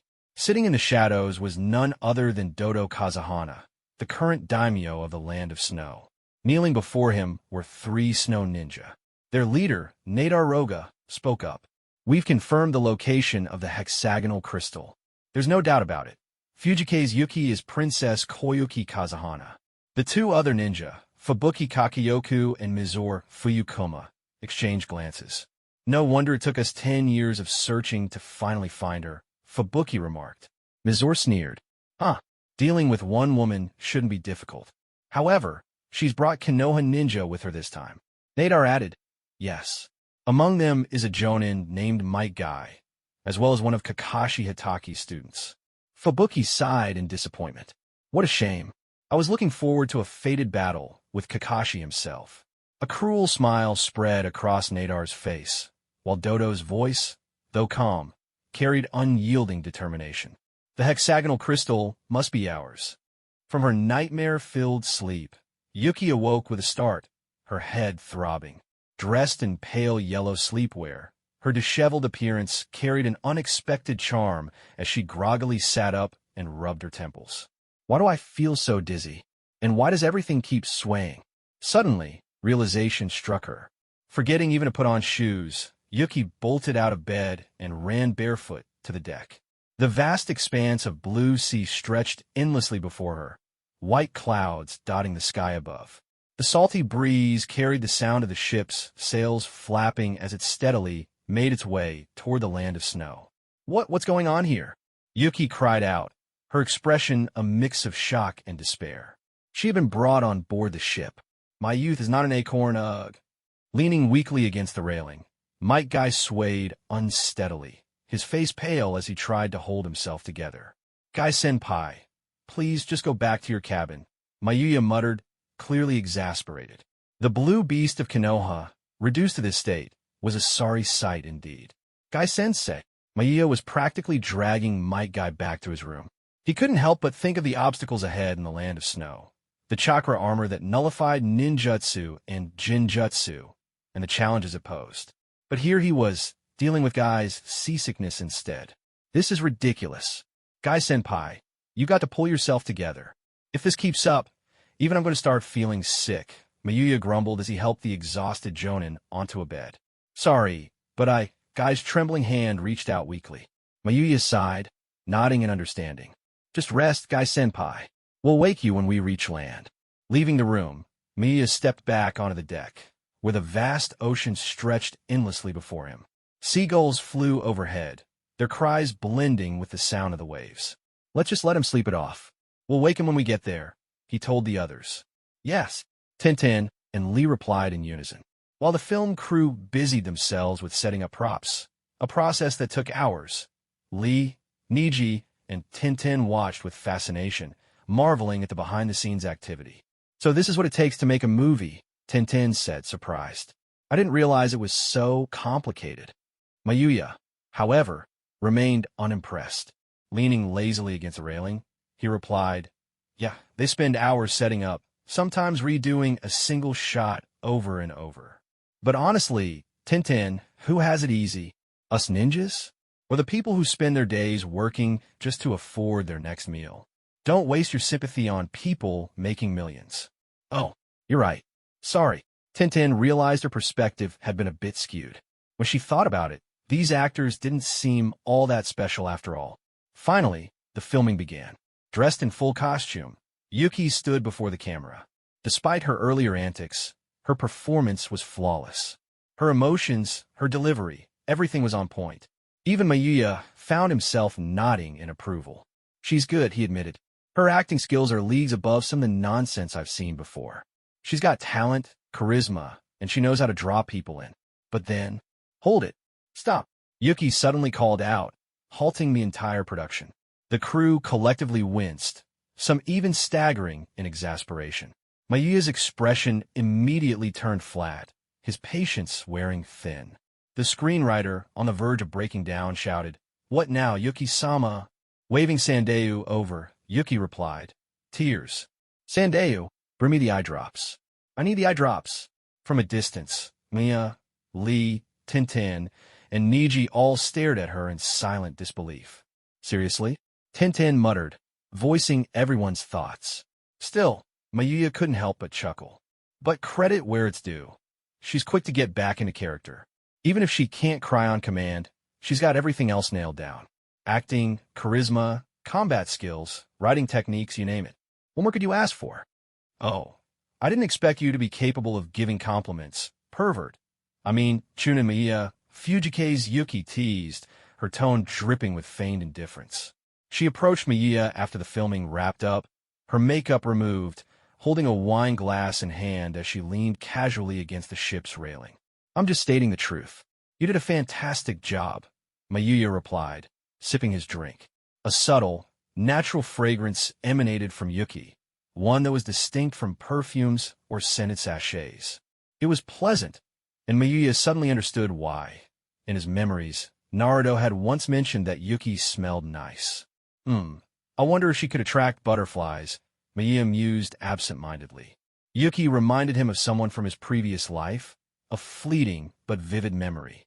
The details of that life were becoming hazy with time, but some regrets remained painfully clear. Chief among them, not formatting his phone before he died. Mayuya and Yuki's relationship had eased considerably since their initial antagonistic exchanges. However, every time the Land of Snow was mentioned, Yuki's palpable fear resurfaced. Mayuya suspected that if given the chance, she might still try to escape. Time passed quickly, and soon the ship entered the icy waters surrounding the Land of Snow. A massive glacier loomed in the distance, catching the attention of the crew on lookout duty. "Director, we got a problem. There's a glacier blocking the way ahead. It must have shifted during the night. What should we do?" A crew member shouted in alarm. Kitano's eyes lit up with excitement, as if he'd just struck gold. "This is perfect. Everyone, rewrite the script. Look at that cliffside. It's an incredible natural backdrop. We have to capture this on film." Standing on the deck, Mia, Tintin, Niji, and Rock Lee observed the glacier from afar. "Niji, can you see if there's an ambush up there?" Mayuya asked, his tone calm. Despite using his wind detection technique, he hadn't picked up any activity, so he turned to Niji's Byakugan for confirmation. Niji activated his Byakugan, the veins around his eyes bulging as he scanned the area. Through the snowy expanse, 3 distinct Chakra signatures came into view. "Miya-senpai, there are 3 individuals lying in ambush on the glacier," Niji reported. Mayuya nodded. "I figured as much. Niji Lee, circle around from the back and stay hidden. Catch them off guard. Tintin, go wake up Guy-senpai and bring him here. The rest of us will stick with the director and his crew." "Understood." Tintin hurried into the ship's cabin to fetch Mike Guy, while Niji and Lee prepared to leave. However, before they could depart, Mayuya stopped them. "One more thing, be cautious. The Land of Snow is technologically advanced. I read about a device called Chakra armor. It can block ninjutsu and jinjutsu, so don't rely on them too much." Rock Lee gave a confident thumbs up. "Leave it to us, Miya-senpai." Niji nodded in acknowledgement. "Understood." Using a small emergency boat, Niji and Lee circled around the glacier from the sea, positioning themselves for a surprise attack from the rear. Meanwhile, Mia approached Kitano, Sandayu, and the other members of the crew. "Director Kitano, there are ninja lying in ambush up ahead. It's clear they're targeting us. I need your cooperation." "What? An ambush?" The screenwriter and Yuki turned pale, while Sandayu broke out in a nervous sweat. Kitano, though initially startled, quickly composed himself. "What do you need us to do?" Mayuya's composed demeanor radiated a sense of reliability. "Carry on as usual. However, keep the actors off the glacier for now. Let the crew set up props, but work slowly. Drag it out for at least an hour. That'll give Niji and Lee enough time to reach their positions." "Understand. Everyone get moving." Kitano rallied the crew, and they began disembarking, setting up equipment on the glacier as instructed. Tintin soon returned, supporting a pale and visibly weak Might Guy. Guy leaned over the side of the glacier and retched again, his condition still poor from the voyage. Guy-sensei, are you all right? Tintin asked with concern. Guy's voice was raspy as he replied, I still feel like everything's spinning. I'm sorry. Maya, observing from a distance, sighed in exasperation. Honestly, Guy-senpai, I was hoping to rely on your strength for this mission. But right now, your youth looks more like an acorn that's fallen off the tree. Half an hour later, Niji and Lee successfully reached the rear of the glacier using the emergency boat. The two moved stealthily, positioning themselves to ambush the snow ninja. On the glacier, Mia, Tintin, and Guy, now slightly more stable, prepared to confront the enemies head-on. The three snow ninja, Nadar Roga, Fubuki Kakioku, and Mizore Fuyukoma, remained hidden in the snow, watching the crew's movements. This is taking forever. What are they doing? Nadar muttered in frustration. Using his vantage point, he observed Mia, Tintin, Guy, and the others moving about. Suddenly, a blood-curdling scream pierced the air. What was that? Nadar's eyes widened in alarm. That sounded like Fuyukoma. Before Nadar could react, Maya leapt toward him, closing the distance with astonishing speed. Then Niji and Lee, he had been watching earlier, dissolved into smoke. They were shadow clones disguised with transformation jutsu. In less than 3 seconds, Mia reached Nadar's position, his wind body flicker technique allowing him to bridge the gap effortlessly. Nadar burst from his hiding spot, engaging Mayuya directly. My youth hasn't faded yet. Despite his weakened state, Guy charged toward Fubuki Kakioku, wielding 2 nunchaku. Even seasickness couldn't completely quench the flames of his passion. Meanwhile, Tintin unfurled a pair of scrolls, coordinating the safe retreat of the crew. Thanks to their preparation, there was no chaos or trampling, and everyone safely returned to the ship. From the safety of the ship's deck, Yuki leaned against the railing, her eyes fixed on the battle unfolding on the glacier. Fear gripped her as memories of her past, long buried, came rushing back. Maya and Nadar exchanged blows, their fists and feet colliding with such speed that their movements blurred into afterimages. Maya leapt back, creating distance before forming hand seals. Fire style, great fireball jutsu. A massive fireball, 10 meters in diameter, roared toward Nadar. Ice style, twin dragon blizzard. Nadar weaved his own hand signs, summoning a colossal ice dragon that roared as it charged forward. The dragon pierced through the fireball, freezing it solid before continuing its path toward Mayuya. Mayuya frowned, narrowly evading the ice dragon with a series of swift wind body flickers. The dragon crashed into the glacier, shattering into shards and leaving a massive crater in its wake. In a flash, Mayuya repositioned himself behind Nadar, a Rasengan forming in his hand. So fast, Nadar's eyes widened in shock as the spiraling sphere of Chakra hurtled toward his back. Asterisk crackle, asterisk. Just as the Rasengan was about to land on Nadar Roga, Wolf Fong Snowstorm, the Chakra armor he wore activated, forming a shimmering barrier that absorbed the impact. The Rasengan dissipated, and Nadar turned with a predatory grin, launching a powerful punch toward Mayuya. But his attack hit nothing but air. Miya's body dissolved into a swirling gust of wind, scattering into the icy air along with snowflakes. A wind clone, when did he? Nadar muttered, his brow furrowing. As he turned around, he noticed a crack forming on the core of his Chakra armor's shoulder plate. It wasn't unscathed by the earlier Rasengan. Just when you turned your back, Mayuya's calm voice came from the front. He now stood in Nadar's path, a kunai in hand, his expression steady and unyielding. The wind Chakra coursing along the blade hummed faintly in the cold air. Not bad, Nadar said, his tone tinged with reluctant admiration. Are you one of Kakashi's students? Mayuya didn't flinch, his posture remaining firm.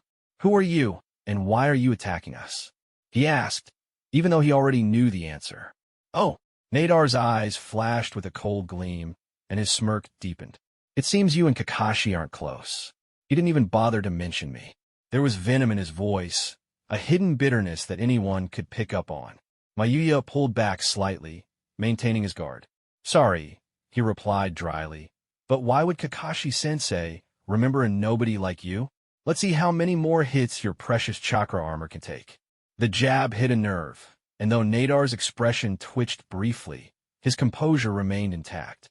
As a jonin of a land of snow, he wasn't one to lose his temper so easily. "It seems you've done your homework," Nadar sneered. "This chakra armor doesn't just block ninjutsu and jinjutsu. It amplifies chakra, strengthens all techniques, and creates a defensive barrier around my body. It can even reverse your chakra attacks.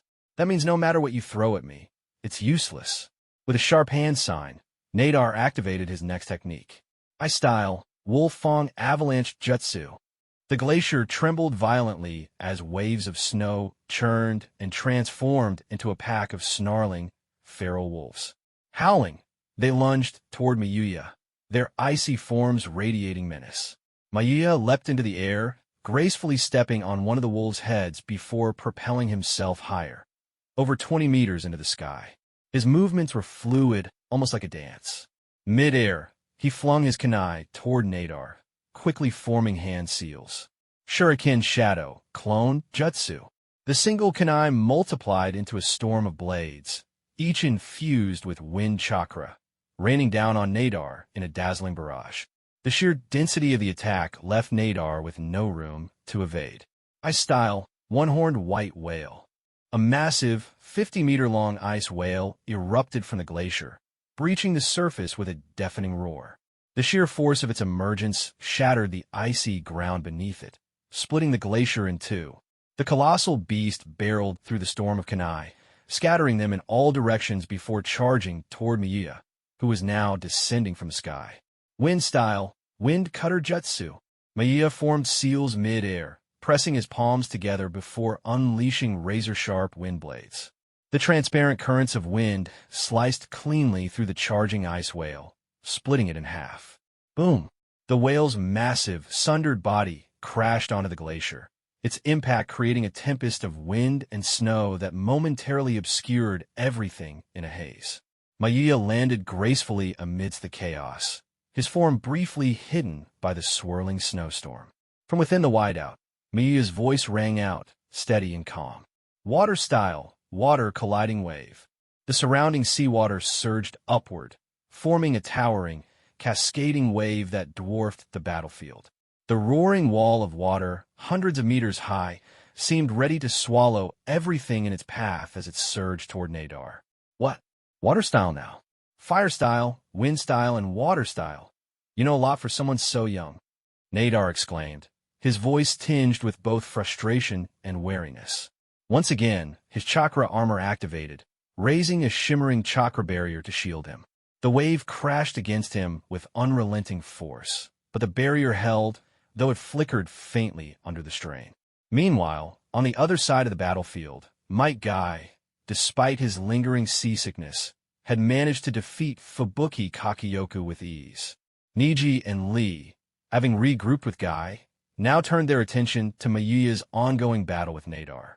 Watching the towering wave and the destruction it caused, Niji couldn't suppress the bead of sweat that slid down his temple. Is this really Mayuya-senpai's power? He muttered, his Byakugan tracing the sheer scale of the technique. Guy, somewhat recovered, gave a thumbs up with renewed vigor. Lee, look at that.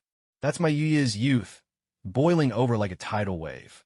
Tears welled up in Lee's eyes as he raised his fist in determination. Guy-sensei, I will become like Mayuya-senpai. I'll soar higher, aim farther. His youthful wave is my goal to chase, Guy-sensei. Lee, Guy-sensei. The two embraced dramatically under the imaginary sunset, their shared passion bringing tears to their eyes. Nearby, Niji pinched the bridge of his nose, muttering, I want to jump into the ocean. On the ship, Director Kitano was practically jumping with excitement. Incredible. Record this. This is better than any special effects we could create in the studio. This is pure cinematic gold.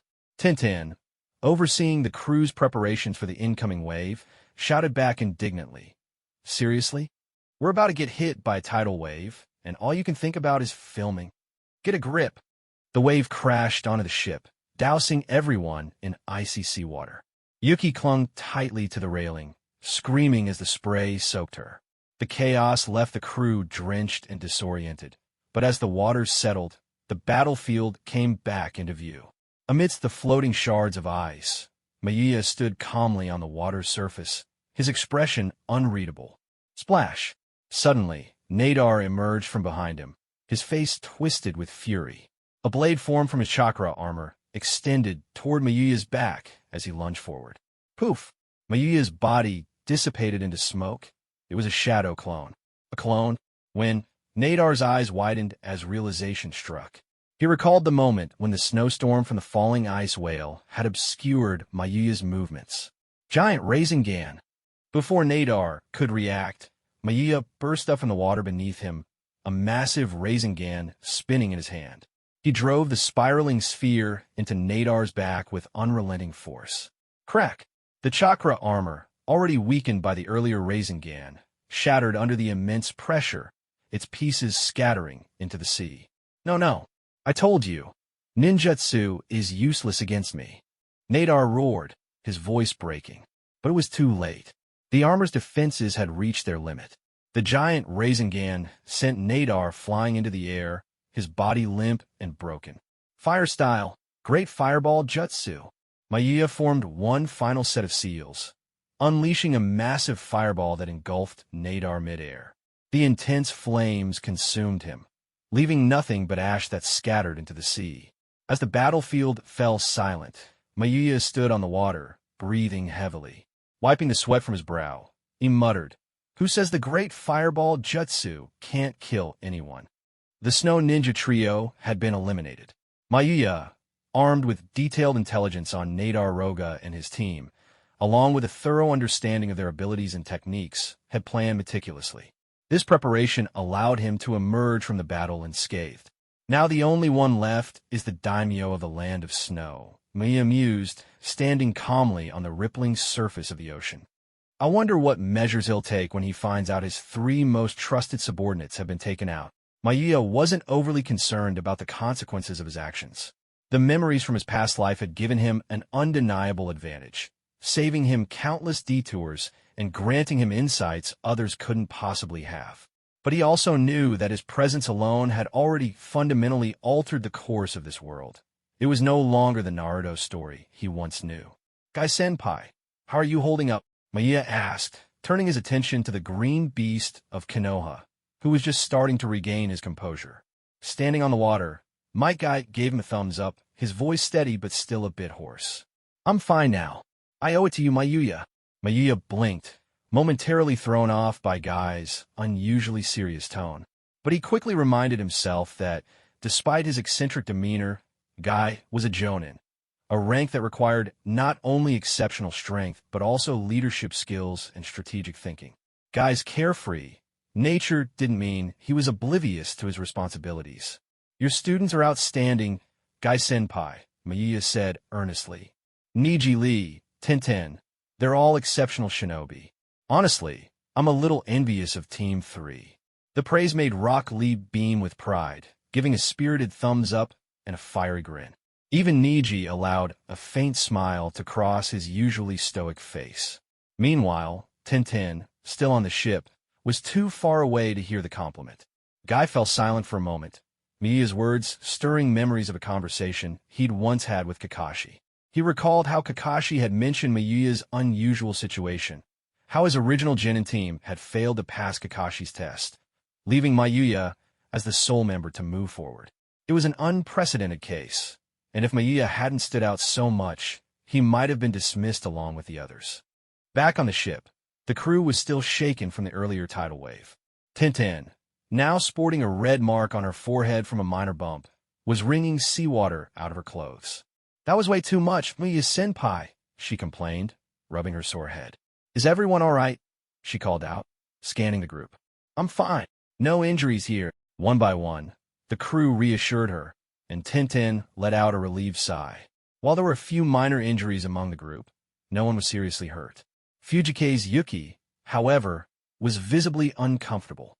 Her once elegant outfit was now soaked through, and the icy chill of the land of snow's waters was beginning to seep into her bones. Even at sea, the frigid air of the land of snow was unforgiving. The ship continued its journey, eventually arriving at the port of the land of snow. By then, Guy had returned to his seasick state, his youth once again reduced to an acorn. Even after reaching solid ground, his complexion remained pallid.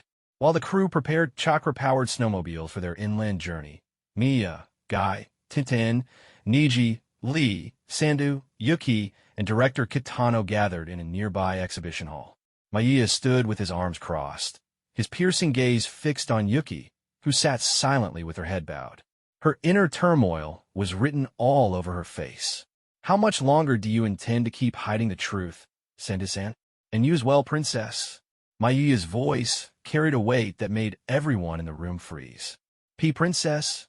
Tintin exclaimed, looking at Mayuya in shock. Mayuya nodded.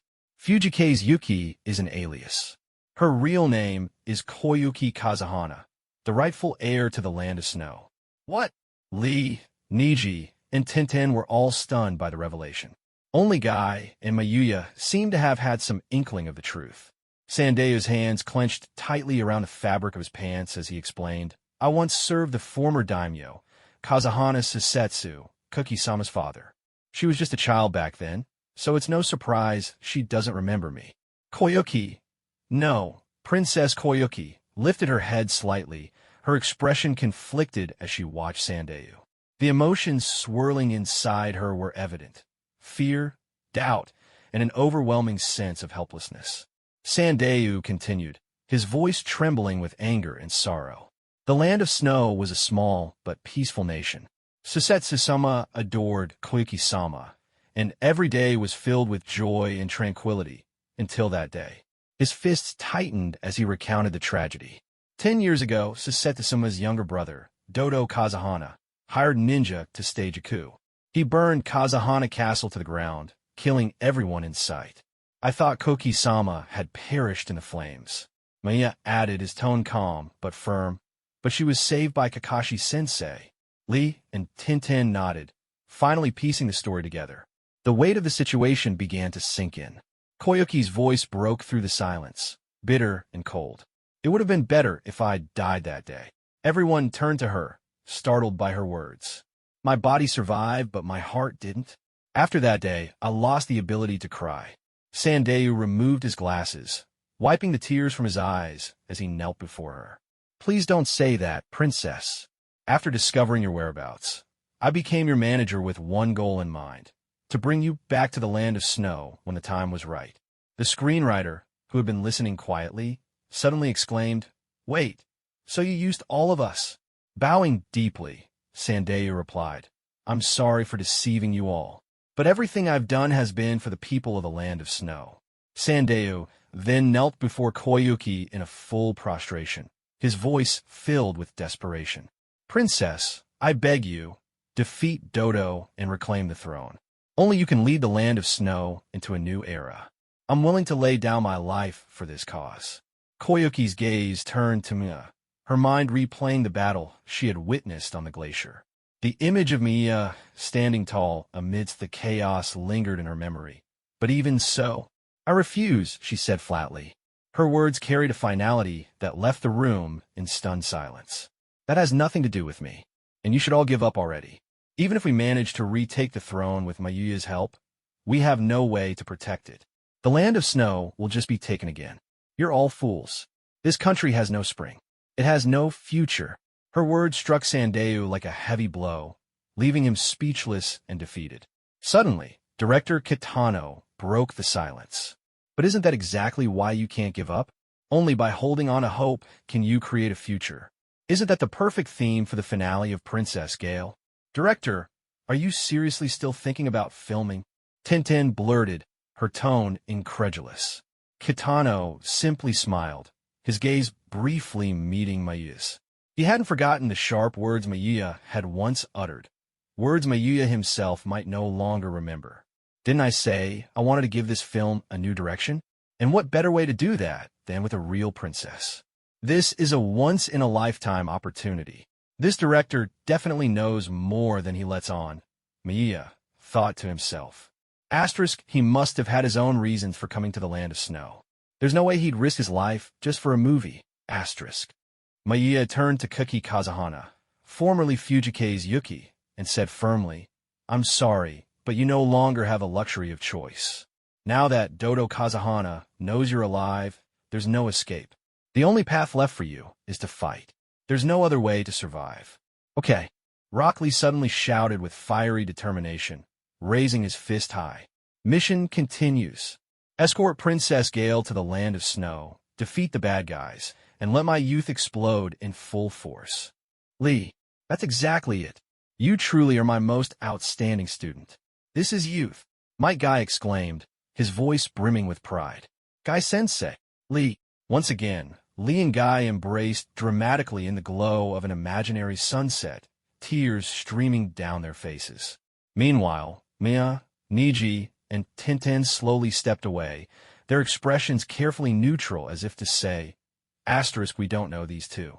Nope, not at all. Mayuya shook his head and continued. This kind of mission should really involve more manpower. But thanks to Lee and Niji, we've already taken care of the Snow Ninja. That just leaves Dodo Kazahana. With the 5 of us, we can handle it. However, he turned to Koki, whether we succeed or not depends on you, princess. Koyuki's eyes lingered on Mayuya.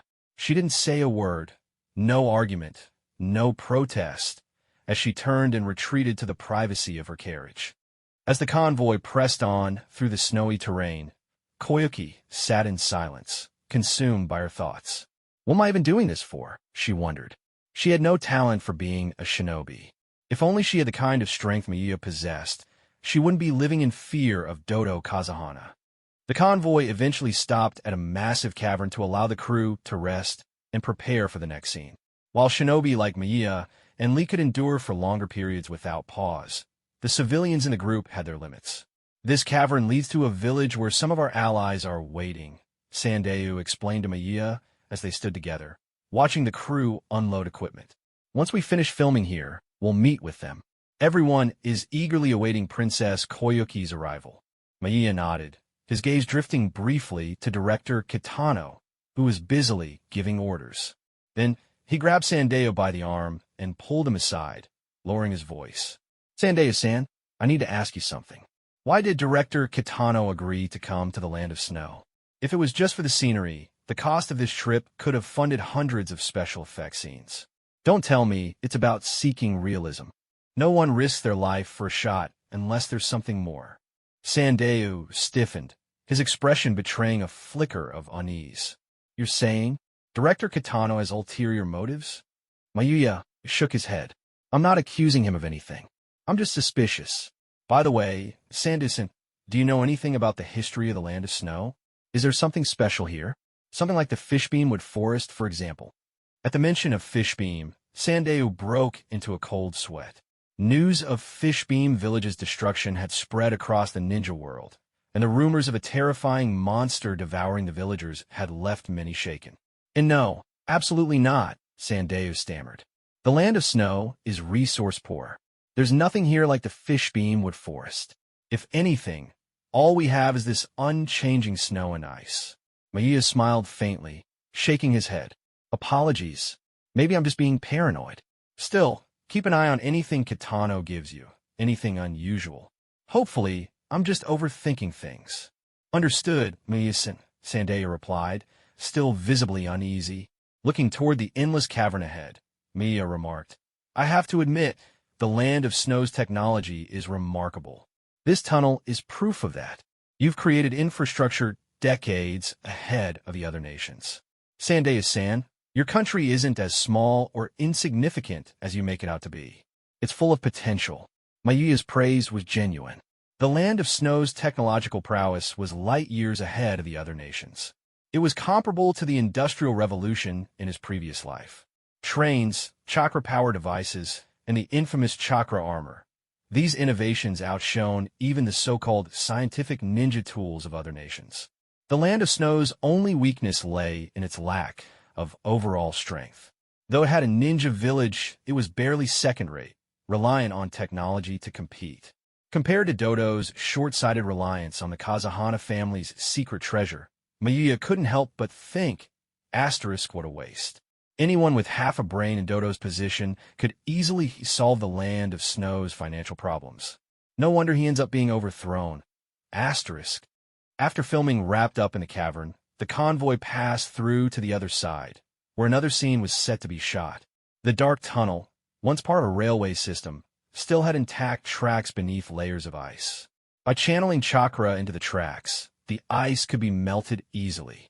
Mayuya shook his head as he observed the remnants of the old system. Asterisk. Dodo is an idiot, sitting on a treasure trove of resources and doing nothing with it. His downfall is well-deserved. Asterisk. As the crew set up for the next scene, a panicked staff member came running. Director, bad news. Yuki-sama has run off again. Mayuya's expression remained stoic. Of course she did, he muttered under his breath. What a troublesome princess. Without hesitation, Mayuya, Guy, Niji Lee, and Tintin set off in pursuit. Despite her best efforts to escape, Koyuki's movements were no match for Niji's Byakugan. It didn't take long for them to locate her. Koyuki, in her desperate flight, tripped and tumbled down a snowy slope.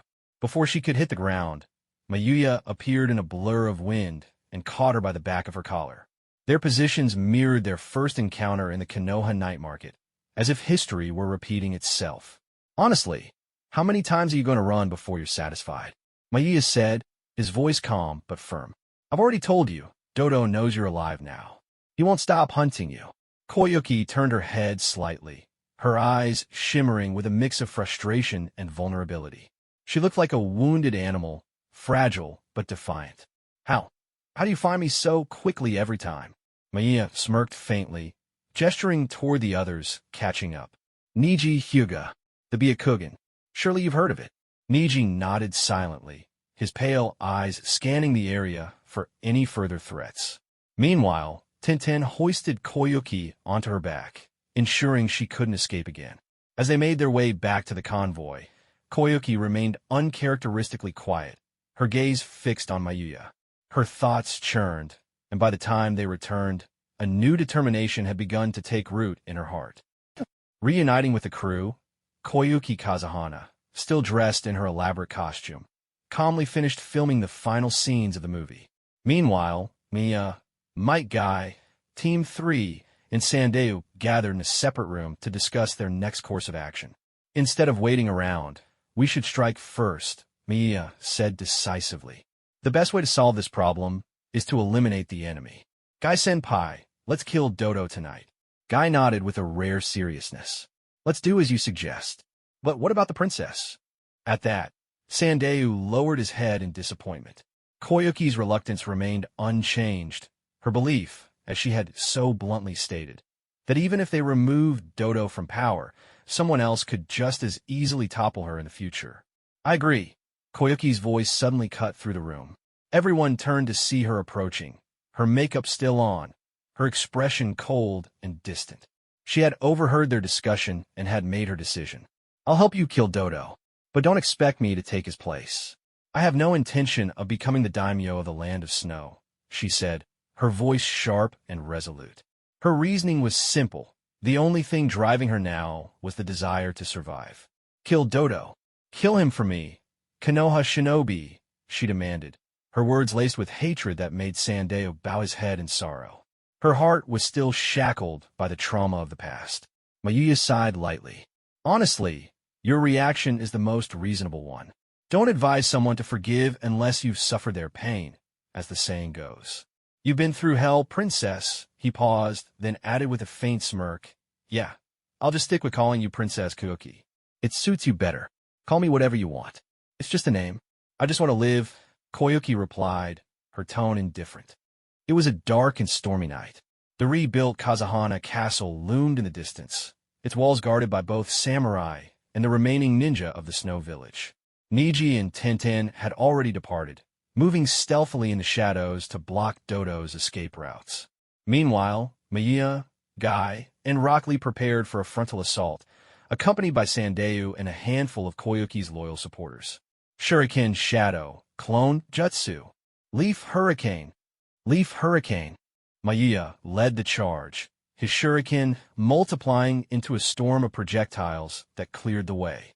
Guy and Lee followed closely behind, their taijutsu overwhelming anyone who dared to stand in their path. The group smashed through every trap and barrier with sheer force, relentlessly advancing toward the castle's main hall. Giant Rasengan! Mayuya's attack obliterated the final defense door, creating a massive opening that led directly into Dodo's throne room. Inside, Dodo Kazahana awaited them, clad in a newly upgraded chakra armor. His hulking form exuded intimidation, his suit glinting ominously under the dim light. Despite the news of the Snow Ninja Trio's demise, Dodo hadn't fled. He had prepared for his final stand. "Kume, all of you come," Dodo roared, his voice filled with manic defiance. "I won't run. Koyuki, come and kill me if you dare.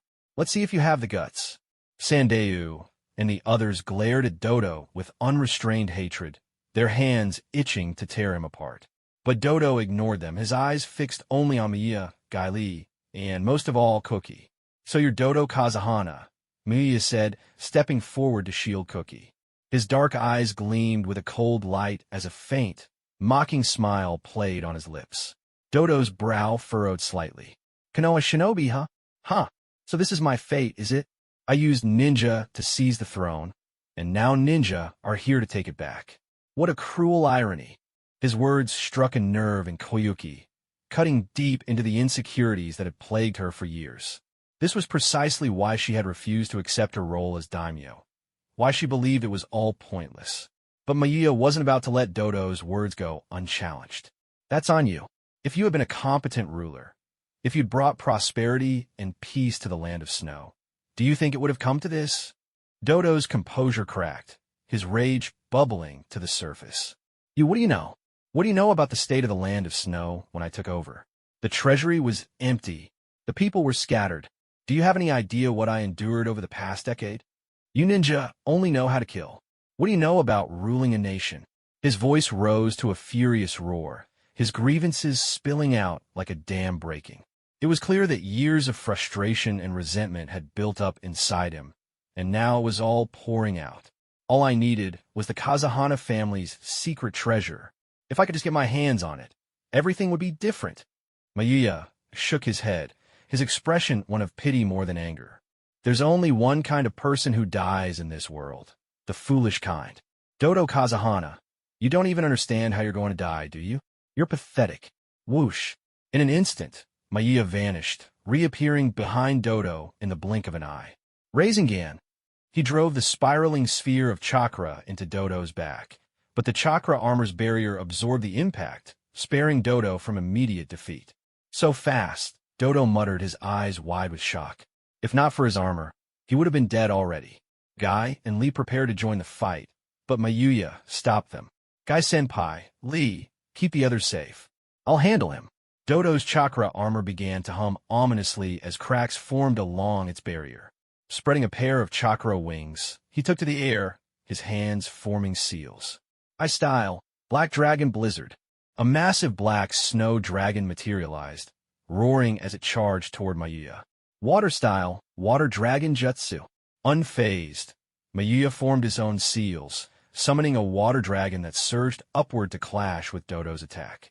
The two dragons collided midair, sending shards of ice and water cascading across the battlefield. "Ha ha! Not bad." Dodo laughed, his voice tinged with madness. "But it doesn't matter. I can fly, and you can't. You'll never beat me." I-style, Twin Dragon Blizzard. Twin black dragons swirled into existence, spiraling toward Mayuya. The powerful winds from the technique tore through the castle, scattering debris everywhere.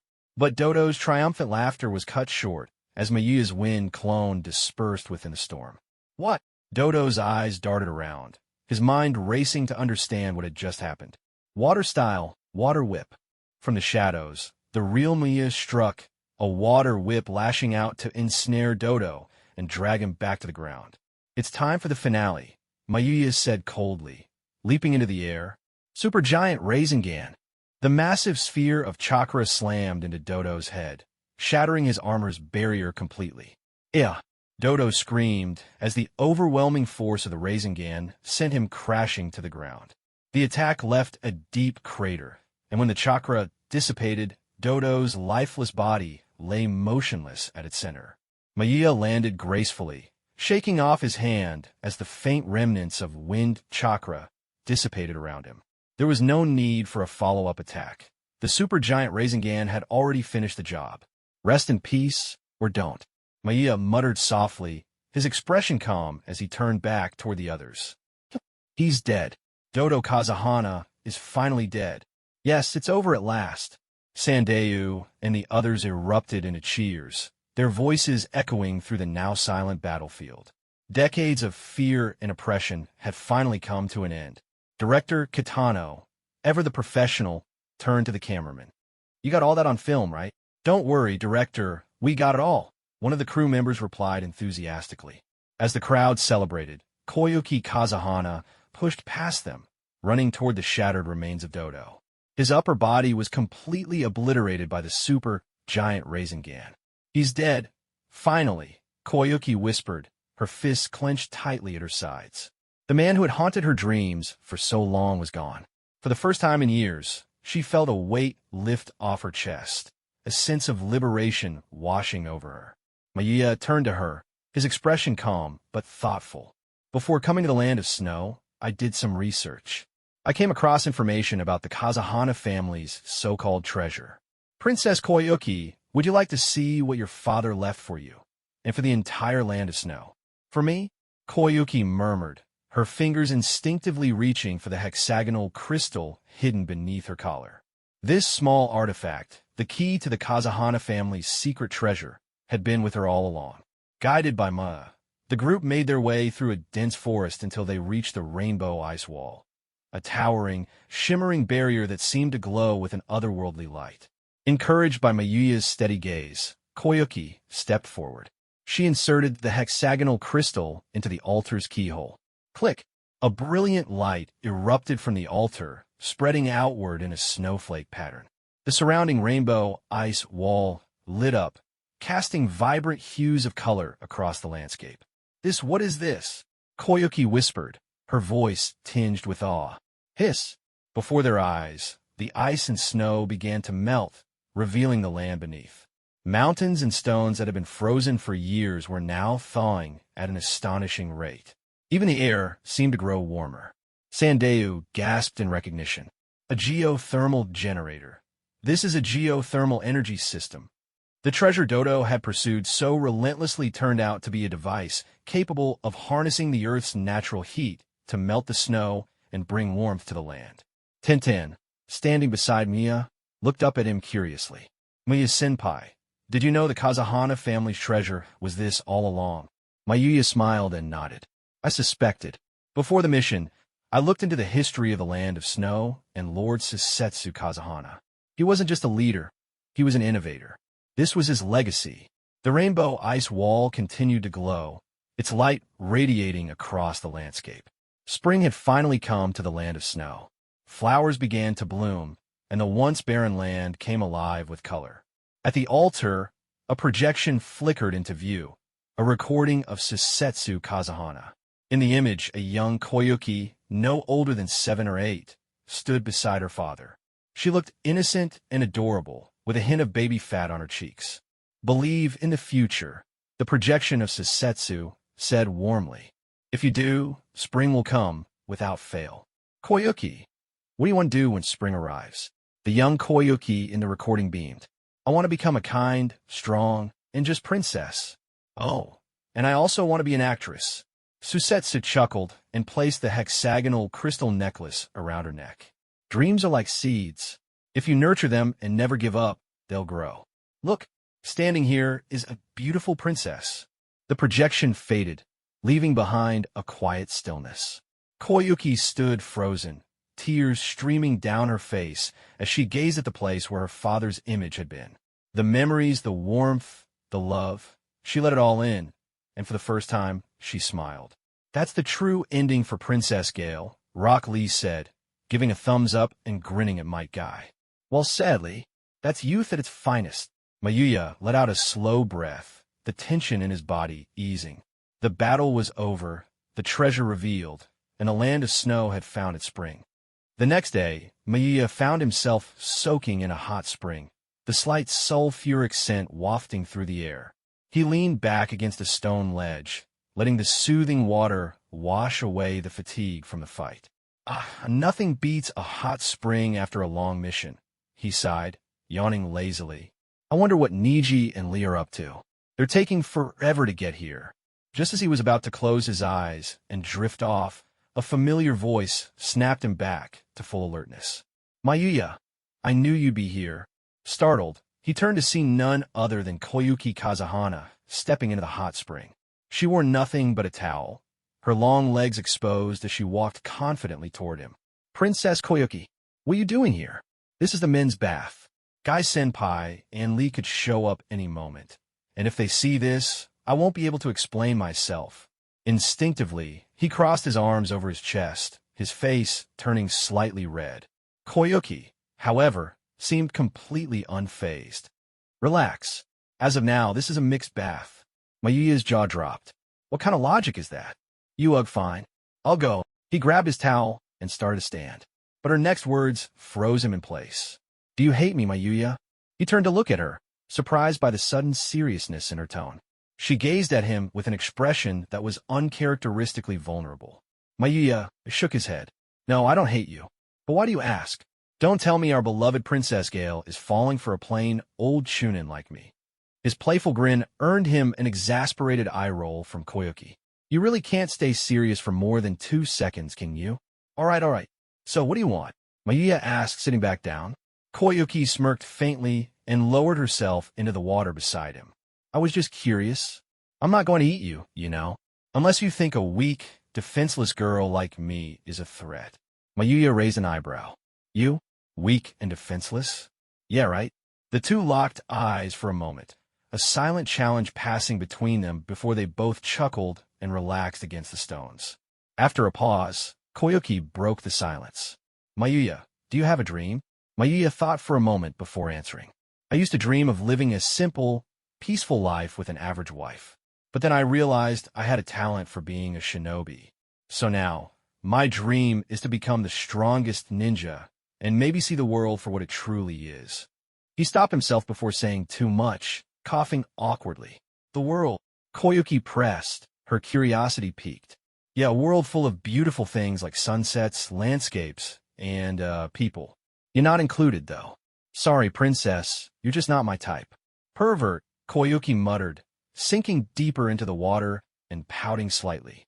Despite herself, she couldn't help but smile. For the first time in years, she felt at peace.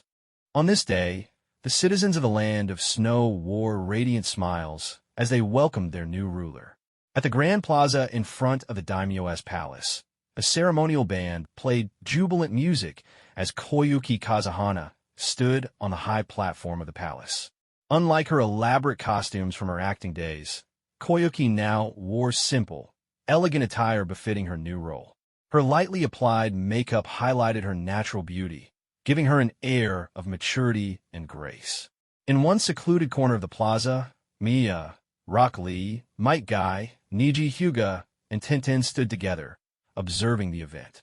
Maya, however, was glaring at Might Guy, Lee, and Niji with an expression that demanded answers. You three, what exactly did Koyuki offer you? Not only did you sell me out, but you've also been impossible to find these past few days. Care to explain? Might Guy, Lee, and Niji averted their eyes, looking guilty as they avoided Mayuya's piercing gaze. Tintin, standing beside Mayuya, sighed and tried to mediate. Calm down, Mayuya-senpai. Let's at least hear what they have to say first. Rock Lee hesitated, nervously poking his fingers together before stammering, W.L. Kisama gave us a Snow Country Youth Fitness Manual. Guy-sensei and I got so excited that we dragged Niji along to try it out. I'm sorry. Mayuya's expression grew even more incredulous as he turned to Niji. The Hyuga prodigy raised his hands defensively, his usual stoicism faltering. Mayuya-senpai, I had no choice. They insisted. Tintin, curious, tilted her head and asked, Mayuya-senpai, why didn't you accept Toisama's, proposal that day? The question immediately piqued the interest of Guy, Lee, and Niji, who all turned to Mayuya with curiosity. After all, Koyuki wasn't just a daimyo. She was a famous actress, stunningly beautiful, and, most importantly, single. From their perspective, there was no logical reason for Mayuya to refuse. Mayuya shrugged, spreading his hands in a gesture of nonchalance. I'm a normal guy, but I'm not the kind of person who can't keep his pants on. I know my limits. Call me fake, call me a monk, whatever you want. I know my place. Despite his casual tone, Mayuya's words carried weight. He wasn't someone who let his ego inflate just because he was a reincarnated soul. While he had a natural talent for being a shinobi, he was well aware of his current limitations. He wasn't strong enough yet. He didn't have the overwhelming power of someone like the third Hokage or the fourth Hokage. Without that kind of strength, he had no illusions about his place in the world. If he ever reached that level of power, perhaps he might have considered taking Koyuki up on her offer. But for now, he couldn't afford to get entangled with someone as complicated and strong-willed as her. He didn't want to spend his life being dominated by someone like Koyuki, only to end up feeling miserable while pretending everything was fine. That kind of life wasn't for him. After chatting with Team 3 for a while, Mayuya suddenly felt a weight on his back. Startled, he turned to see Koyuki clinging to him, her arms wrapped around his shoulders. She was no longer dressed formally, but in a relaxed, casual outfit, her bright smile radiating mischief. Mayuya, did you think I looked beautiful just now? She asked playfully. Mayuya glanced at Guy, Lee, and Niji, who were all gawking at the scene with wide eyes. Resigned, he sighed and replied, Not bad. A bit too much clothing, though. You pervert. Koyuki huffed, tugging lightly on his ear, though there was no real force behind it. Get off me already, Mayuya muttered, trying to shake her off. The plaza is full of your citizens, not to mention all the reporters snapping photos. So what? Everyone already knows about our relationship. Koyuki teased, her grin widening. What are you talking about? Koyuki, Mayuya asked, alarmed. You'll find out when you return to Konoha, she replied cryptically, her smile turning slightly devious. What is she planning now? Mayuya thought, exasperated, as he finally managed to pry her off his back. Tintin, watching the exchange, couldn't help but comment, It's a shame, really. She retired from acting just as her career was at its peak. Koyuki turned her head proudly, her brilliant blue eyes sparkling as she smiled at Mayuya. Well, I'll be busy as the ruler of the land of snow. But as for acting, I've already received an offer for a new script. Want to see it? With a mischievous grin, she produced a script and handed it to Tenten. Asterisk make out paradise asterisk. Mayuya, Guy, Niji, Tenten, and Lee all froze, their eyes widening in disbelief. Mayuya snatched the script from Tenten's hands, his face darkening. Without hesitation, he tossed it into the air and formed hand seals. Fire style, great fireball jutsu. Whoosh! A burst of flames erupted from his mouth, reducing the script to ashes. Oops, my hand slipped. Sorry about that, Mayuya said through gritted teeth, glaring at Koyuki, who was laughing uncontrollably. Don't be mad, Mayuya, Koyuki said, her voice dripping with sweetness.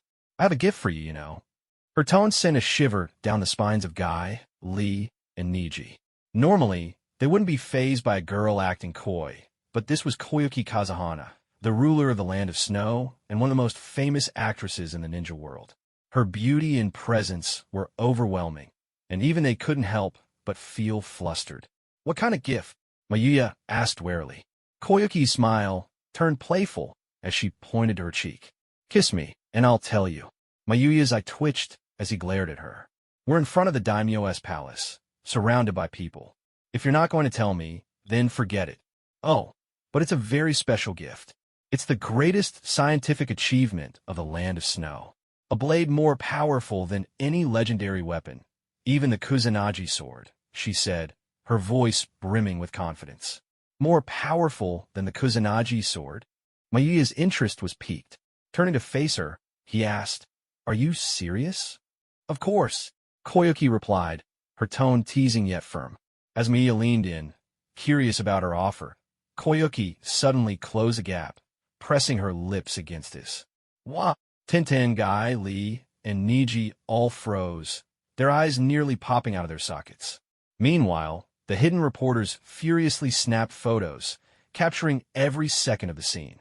When Koyuki finally pulled away, Mayuya stared at her, stunned. He could practically feel the smugness radiating off her. "You planned this," he said flatly, finally realizing the trap she had set. "Of course," Koyuki replied, her tone unapologetic. "I even invited the press. Now the whole ninja world will know." Tintin groaned, throwing her hands up in exasperation. "You've got to be kidding me. And here I thought nothing happened between you two." Mayuya sighed deeply, his patience nearly at its limit. "This woman is going to be the death of me," he thought. Deep beneath the daimyo's palace, Mayuya followed Koyuki Kazahana through a long-forgotten passageway. The narrow corridor was layered with cobwebs and dust, evidence that no one had been here for many years. "This is one of the Kazahana family's hidden vaults," Koyuki began, her voice echoing softly through the quiet tunnel. "My father told me about it personally. Only the rightful ruler of the land of snow knows of its existence. It's the foundation of our nation's survival." "Ha-ha! Oh, this is too much." Mayuya suddenly burst into laughter, his voice bouncing off the walls. "Dodo Kazahana, that idiot! If he were alive to see this, he'd die all over again from sheer frustration." He could barely contain himself at the thought. The ultimate treasure Dodo had been chasing, the geothermal generator, was nothing compared to the true vault hidden right beneath his feet. And to think he had lived in this palace for years without ever finding it. Koyuki gave Mayuya a sidelong glance, her expression a mix of amusement and exasperation. She didn't mind his reaction. After all, bringing him here was a gesture of trust, a testament to the bond they had formed. After a few more minutes of walking, they arrived at a massive mechanical door, its surface smooth and seamless. Koyuki removed the hexagonal crystal necklace from around her neck and inserted it into the keyhole. The door hissed and whirred as it slid open, revealing the treasure hidden inside. "Come in," Koyuki said, stepping aside. "What you've been curious about is waiting for you." As Mayuya entered, a blast of icy air hit him, causing him to shiver involuntarily. "What the?" His jaw dropped as his eyes adjusted to the dimly lit room. "All this gold!" Stacks upon stacks of gold bars, each engraved with the emblem of the land of snow, gleamed under the faint light. Mayuya quickly estimated the treasure to weigh at least 10 tons. Compared to the money he had looted from Fishbeam Village, this was an unimaginable fortune. "I plan to make it even more," Koyuki declared, standing proudly before the vault's treasures. Her voice carried a newfound conviction. "I won't just make the land of snow prosperous. I'll make it indispensable to the entire ninja world." Her bold statement brought a smirk to Mayuya's face. "You've got my support. Go for it, Cookie. But are you planning to use this gold reserve to solve the land of snow's current financial crisis?" he asked, gesturing toward the golden hoard. Koyuki shook her head firmly. "Of course not. That would be foolish. This gold is our nation's lifeline. If we ever had to use it, it would mean the land of snow was on the brink of collapse. Besides," she added with a wry smile, "didn't you personally teach me how to handle the situation?" Her words, paired with her mischievous expression, made Mayuya chuckle. "You've caught on quickly, haven't you? I have to say, Koyuki, you're starting to remind me of someone I used to know, someone ambitious and sharp." Koyuki tilted her head curiously, but Mayuya waved it off. He wasn't in the mood to delve into his past memories. "Honestly, Koyuki, with that mindset of yours, you're making me want to become Hokage." "Really?" Koyuki's eyes lit up with excitement as she grabbed his shoulders. "If that's true, it's perfect. With the land of snow's technology, Konoha's strength, and our combined intellect, we could turn the ninja world upside down." Mayuya laughed, shaking his head. "We'll see. Now, where's that weapon you mentioned?" Koyuki led him deeper into the vault, to a smaller, well-lit chamber.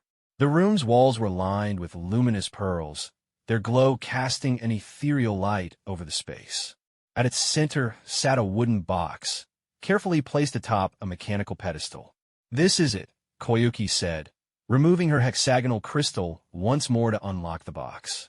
Inside was a sword, a sleek, silver-white blade with a snowflake pattern etched onto its scabbard.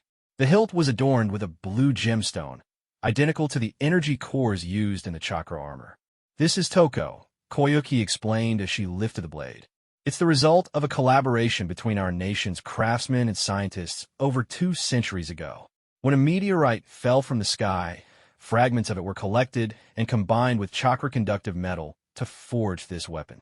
Mayuya listened intently, his curiosity piqued. The mention of a meteorite reminded him of the one in the Star Village, though he suspected this was a different fragment. "The blade is 1.1 meters long," Koyuki continued. "Its core is made of meteorite material, while the rest is chakra-conductive metal. It's razor-sharp and can cut through almost anything. The blue gem in the hilt acts as an energy core, similar to the chakra armor. It can generate a rainbow-colored chakra barrier, but it requires 1 hour to recharge after each use. The gem's energy source is sunlight, but I doubt you'll need that feature often." Koyuki smiled as she continued. "The sword also has a self-repair function. It can absorb iron to mend itself. But its most unique feature, and the reason for its name, is that it's invisible. This was one of our craftsmen's greatest achievements." She unsheathed the blade, revealing a transparent, crystalline sword that shimmered under the light of the luminous pearls. Its beauty was breathtaking. "You're really giving this to me?" Mayuya asked, his eyes wide with disbelief. "Of course. Don't you like it?" Koyuki teased, pretending to pull the sword back. "If you don't want it, I can always take it back. Who gives someone a gift and then takes it back?" Mayuya exclaimed, quickly snatching the sword from her hands. He examined the blade closely, his admiration growing with each second. The craftsmanship, the design, the functionality, it was a masterpiece. "Toko doesn't quite roll off the tongue," he mused. "How about we call it Hang Wong, Hidden Radiance? What do you think?" Koyuki chuckled. "It does sound better, I'll admit." "Fine, it's yours now. But, Mayuya," she added, her tone suddenly serious, "you've accepted the Kazahana family's treasured sword. Doesn't that mean you owe the land of snow something in return?" Mayuya's face froze. Haven't I already taught you everything you need to know? What more do you want?" "Relax," Koiki said, her tone lightening as she stepped closer. The soft glow of the luminous pearls cast a faint halo around her, giving her an almost ethereal appearance. "I just want to enjoy some food, drink, and fun while you're here. Who knows when we'll see each other again? You owe me at least 3 days." Mayuya sighed. "Am I being kept?" He muttered under his breath, feeling both amused and exasperated. Koyuki laughed and patted his shoulder. "Don't worry. It's just fun. At most, we'll share a drink or 2. Mayuya gave her a skeptical look. "Koyuki, let me be clear. I'm not moving to the land of snow. Don't get your hopes up. Just like you won't abandon your country, I won't abandon Konoha." He knew why Koyuki wouldn't leave. Despite her lack of ninja abilities, she wasn't a fragile, decorative princess who could be placed on a pedestal. She was a leader with her own ideals and ambitions. Much like him, she had a clear vision of her purpose and wouldn't give it up for fleeting emotions. There was no point in treating her like a trophy or a fragile flower. Koyuki Kazahana was her own person, and that was something Mayuya deeply respected. Might Guy and Team 3 were indulging in their youthful energy across the land of snow, while Mayuya spent 3 days accompanying Koyuki Kazahana. Though he stopped short of the final step, he had, in Koyuki's words, seen it all. On the day of their departure, Koyuki, dressed in an elegant long kimono, clung to Mayuya's arm, her face full of frustration. "Mayuya, are you really not going to stay?" she asked, her tone tinged with both anger and disappointment. She couldn't believe that Mayuya had resisted her advances. Was my charm not enough? "Koyuki, you've asked me this 100 times already. My answer isn't going to change. I'm not staying, and I'm definitely not becoming someone's live-in husband," Mayuya replied firmly. He adjusted the Hang Wong sword strapped to his back, a weapon he had grown fond of. Everything he had gained here, including Koyuki's respect, was a result of his strength and determination. If he had been weak, lazy, or content to complain about his circumstances, Koyuki wouldn't have even looked at him. In another life, they might never have crossed paths. As for the thought of marrying in, Mayuya dismissed it outright. Knowing himself and Koyuki's strong, dominant personality, he was certain that staying in the land of snow would mean spending the rest of his life under her control. That wasn't a future he was willing to accept. "Goodbye, Koyuki." Sandeu, Director Kitano, everyone, Miya said, turning to leave with Team 3. Goodbye, Miya, everyone, Koyuki murmured, her eyes fixed on their retreating figures. She stood there, watching as they disappeared into the snowy horizon, until they were completely out of sight. Your Majesty, it's time for us to leave as well, Director Kitano said, breaking the silence. Unlike Miya and Team 3, the film crew would be taking the water route out of the land of snow, as it was faster than traveling overland. Director, Koyuki said flatly, her demeanor suddenly shifting back to the cold, distant aura of Fujike's Yuki. Compared to how she had acted around Miyuya, her tone toward the director was almost indifferent. Kitano rummaged through his bag and produced a small, purple crystal sphere. This is a charm I once obtained from a temple in the land of demons. I've kept it with me for years. It's said to offer protection. Please, Your Majesty, don't lose it. Director, Koyuki's mind immediately jumped to all the suspicious things she knew about Kitano. Combined with Mayu's earlier warnings, she couldn't help but think of the worst-case scenario. What if there's a hidden camera or some kind of listening device inside this thing? She smiled politely and said, "Thank you, Director. I'll treasure it." Turning to Sandeu, she added, "Sandeu-san, could you hold this for me? My hands are cold." Sandeu took the crystal ball without question, while Kitano looked on with a slightly puzzled expression. Because of Might Guy's severe seasickness, the group avoided taking a boat and traveled overland instead. By the time they finally returned to Konoha, half a month had passed. "Finally, we're back," Mayuya exclaimed as the gates of Konoha came into view.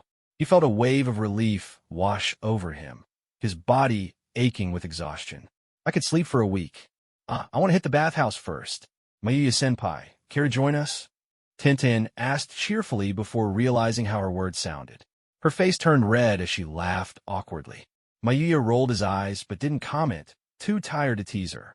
As the group passed through the gates, the guards Izumo Kamizuki and Kotetsu Hagane gave them curious looks. Mayuya followed Team 3 toward the Hokage's office, but something felt off. People were staring at them. No, at him, as they walked through the village. "What's going on? Did we miss something big?" Tintin muttered, glancing around. "Mayuya-senpai, look over there," Niji suddenly said, his sharp eyes spotting something in the distance. He vanished in a blur of motion and returned seconds later, holding a movie poster. This is... Miya, Lee, Tintin, and Guy all froze, their eyes widening in disbelief. "What the hell? Why am I on a movie poster? And why am I the male lead?" Mayuya shouted, grabbing the poster to examine it closely. The title read, Princess Gale, the final chapter, The Last Princess. In the center of the poster, Mayuya and Koyuki stood side by side, with Team 3 positioned as background characters. "We made it into a movie too. I can't believe it," Tintin exclaimed, her excitement barely contained. Lee was about to celebrate his on-screen debut with Guy when he noticed Mayuya's expression. His face was pale, his eyes twitching as he struggled to process what he was seeing. "Mayuya-senpai, are you okay?" Lee asked hesitantly. Mayuya shook his head, his gaze shifting toward the Hokage's office. A small, almost predatory smile formed on his lips as he muttered, "I'm fine, Lee. But the Hokage really thought he could pay us with just an A-rank mission fee? That's a bit stingy, don't you think?" Stingy? Niji blinked, caught off guard by Mayuya's boldness. He wasn't used to hearing anyone speak about the third Hokage like that. "That's right. Stingy," Mayuya replied without hesitation, crumpling the poster and tossing it into a nearby trash can. "But before we confront him, let's watch the movie. I need to know how we're portrayed in this final chapter. And it'll give the Hokage some time to think about what he owes us." Team 3 exchanged confused glances, unsure of what Mayuya had in mind. "You'll understand soon enough," Mayuya said, motioning for them to follow. "Let's go see how this Princess Gale saga ends." In the Hokage's office, Hiruzen Sarutobi was immersed in his usual endless pile of paperwork. The task had become so routine over the years that he barely noticed the monotony anymore. If Minato Namikaze hadn't died, Hiruzen thought he might have retired by now, enjoying a peaceful life with his family. Seated beside him were his longtime advisors, Hamura Mitokado and Kohara Udatane. Both were as aged and stern as Hiruzen himself, their expressions perpetually serious. Lord Hokage, a purple-haired ANBU operative, suddenly appeared, kneeling before him. "They've returned," she reported succinctly. "Returned." Hiruzen chuckled, setting down his pen. "I imagine Mayuya took Team 3 to see the movie first?" "Yes, Lord Hokage. I couldn't get close enough to hear their conversation. Mayuya's sensory abilities are too sharp," the Yanbiyu admitted, her voice calm but tinged with admiration for his skills. "No matter. I can already guess what that boy is thinking," Hiruzen said, waving her off. The Yanbiyu nodded and disappeared as swiftly as she had arrived. "That boy never takes a loss lying down," Hiruzen remarked, a faint smile tugging at his lips. Hamura frowned, clearly displeased. "A ninja must have the discipline to accept their duties without complaint. Such behavior is unbecoming." Koharu added coldly, "Indeed, actions like his are unworthy of a shinobi."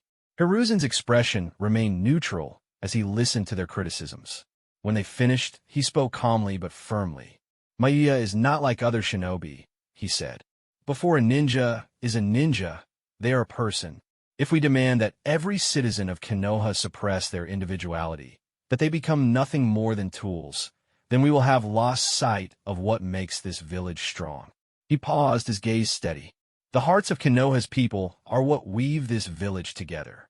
To dismiss, that is to dismiss the very foundation of our society.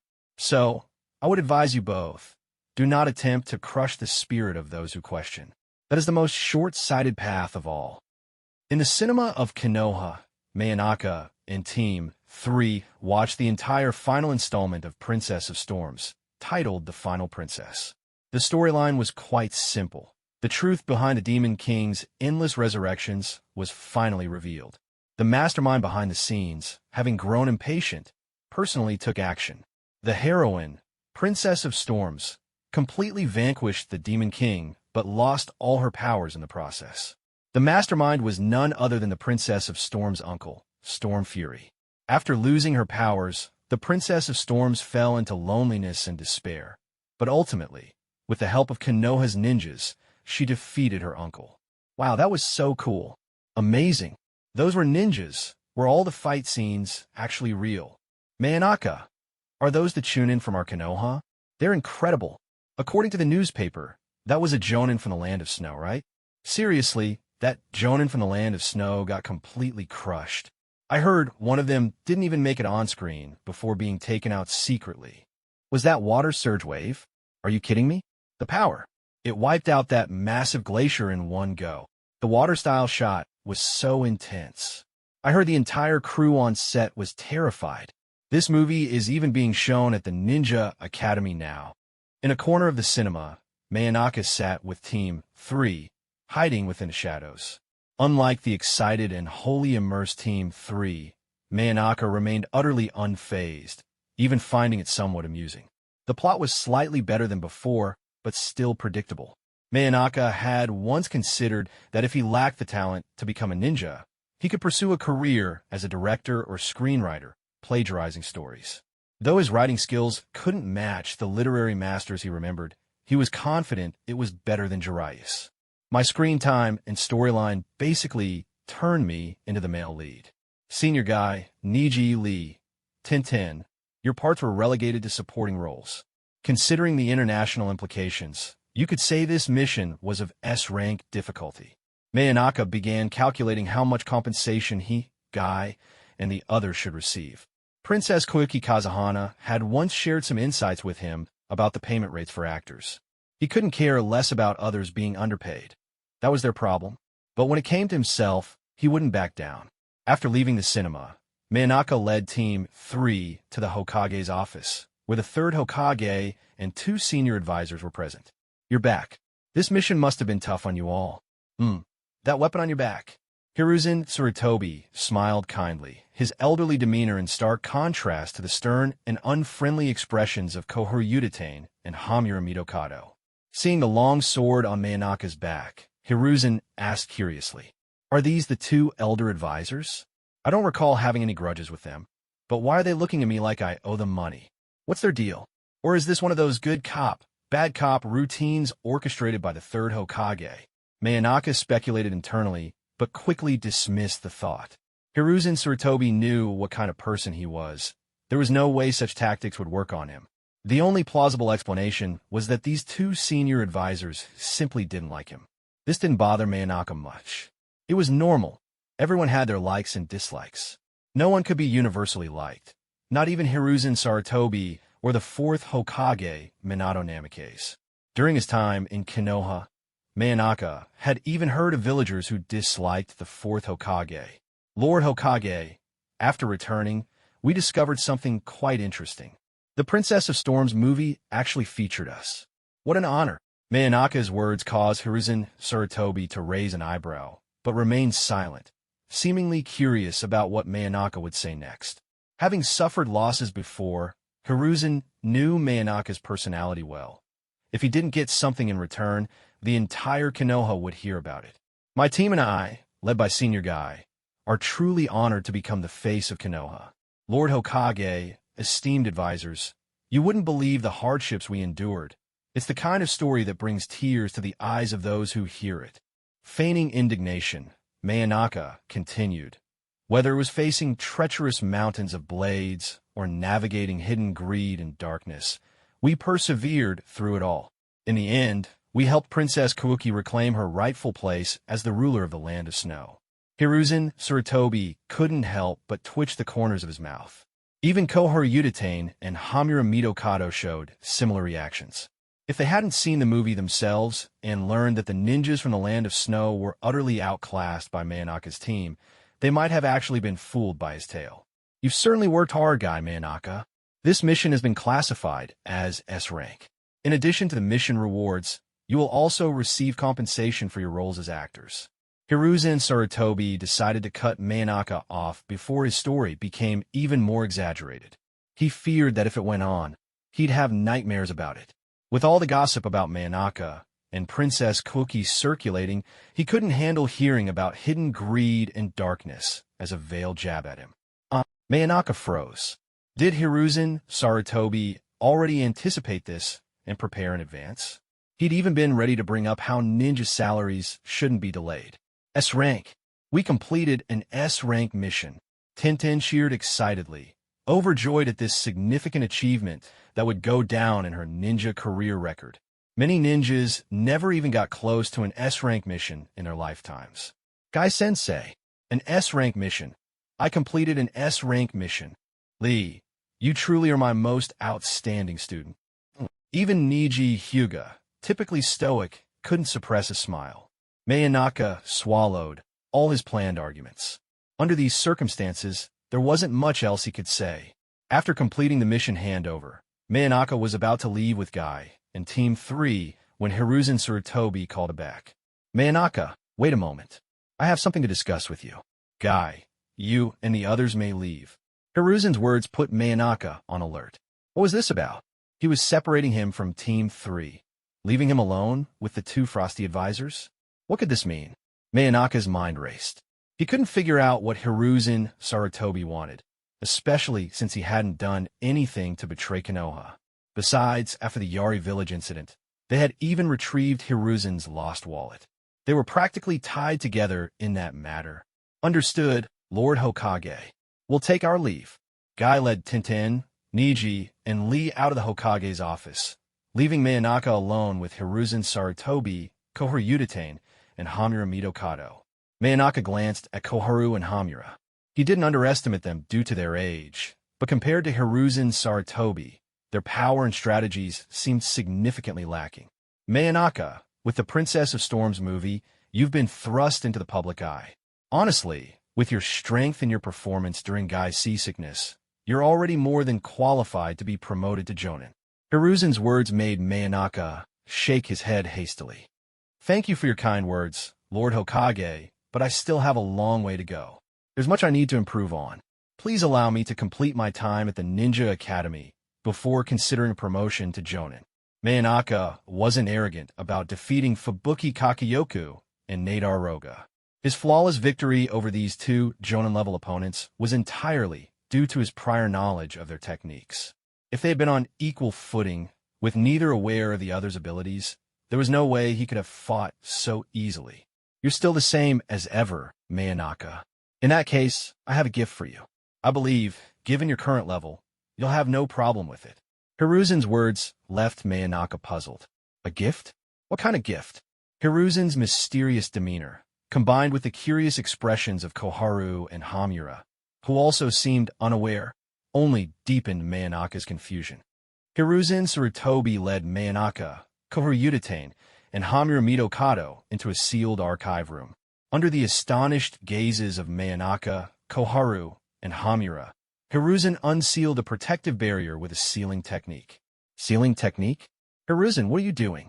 The sealing technique contains records of dangerous, forbidden jutsu.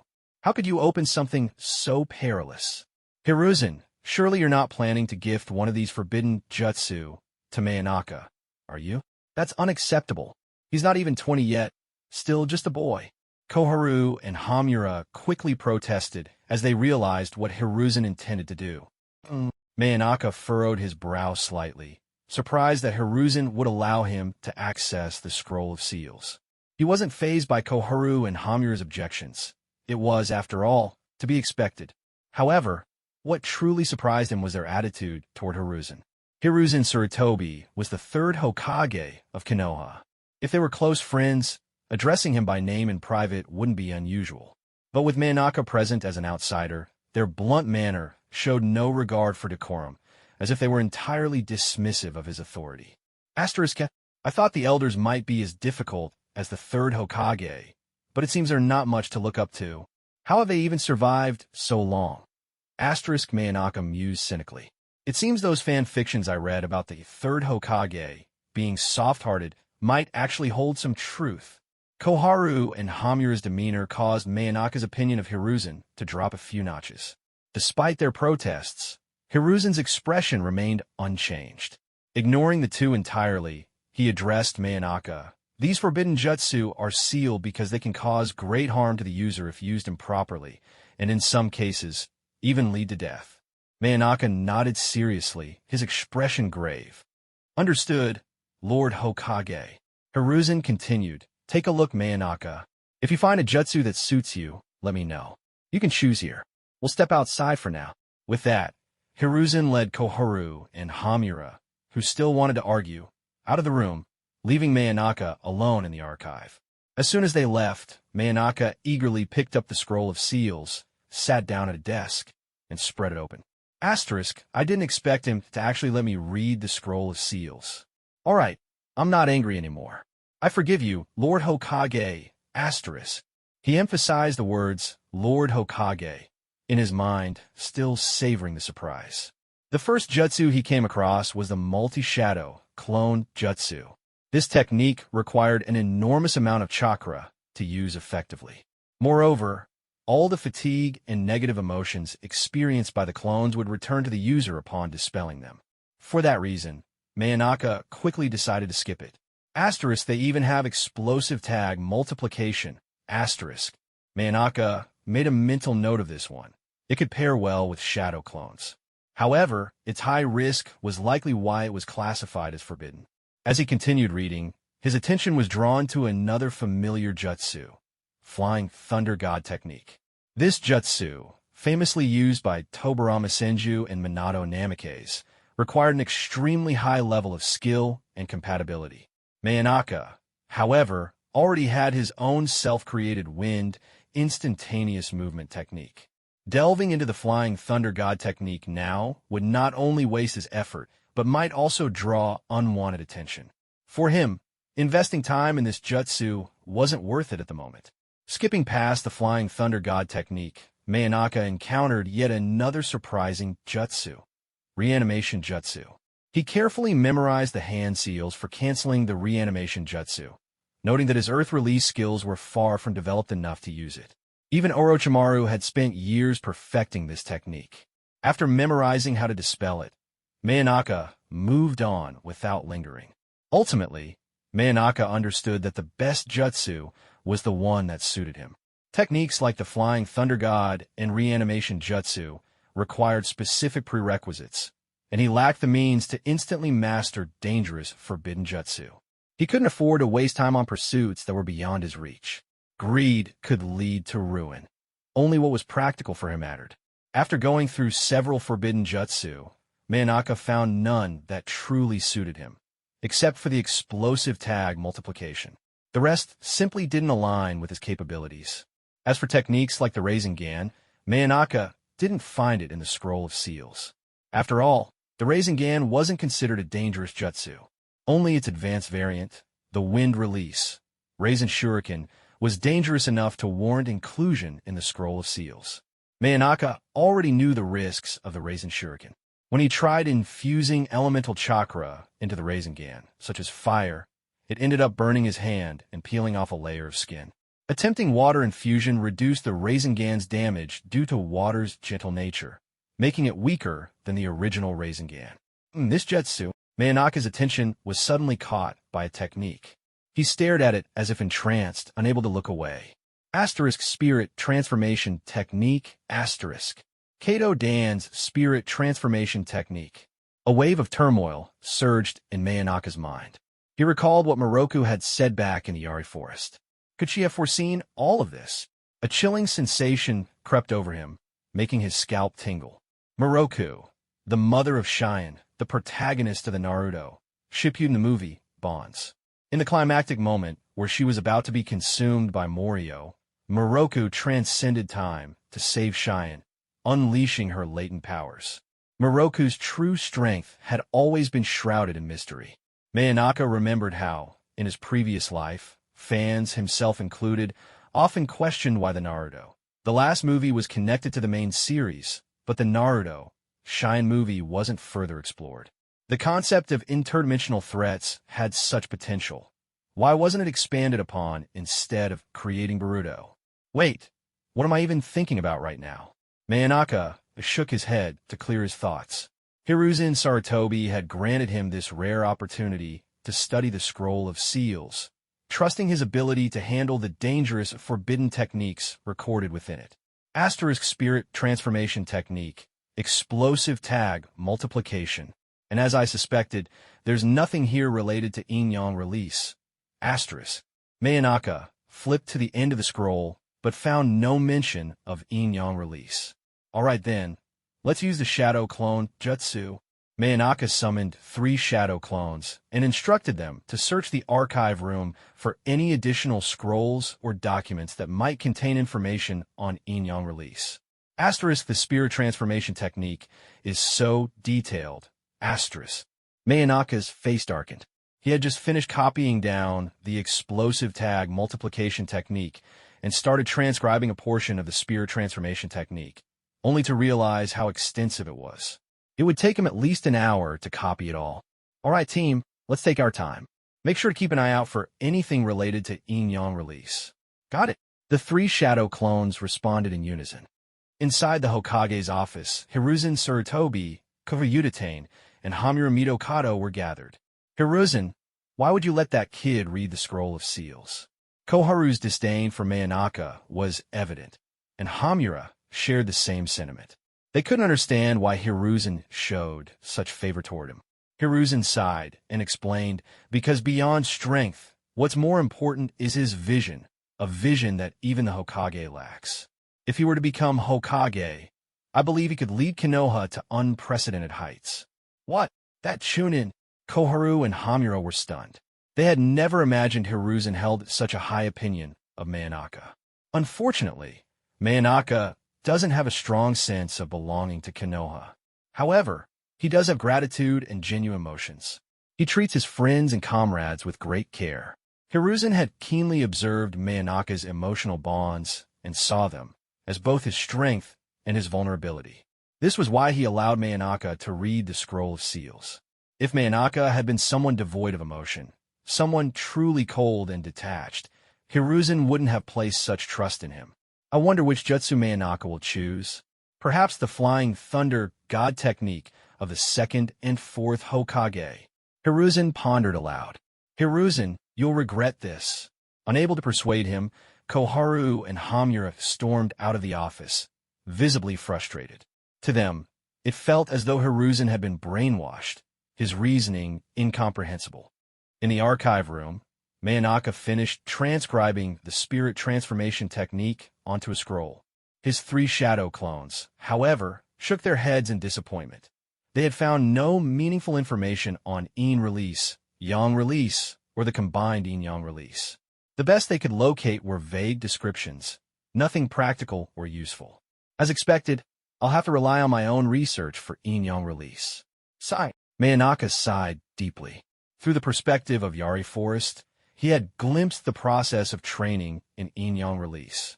However, the actual application of it was still a complete mess, something he'd have to figure out on his own. Wait a minute. Rasengan. The compatibility of the Rasengan. Should I try infusing it with yin-yang release?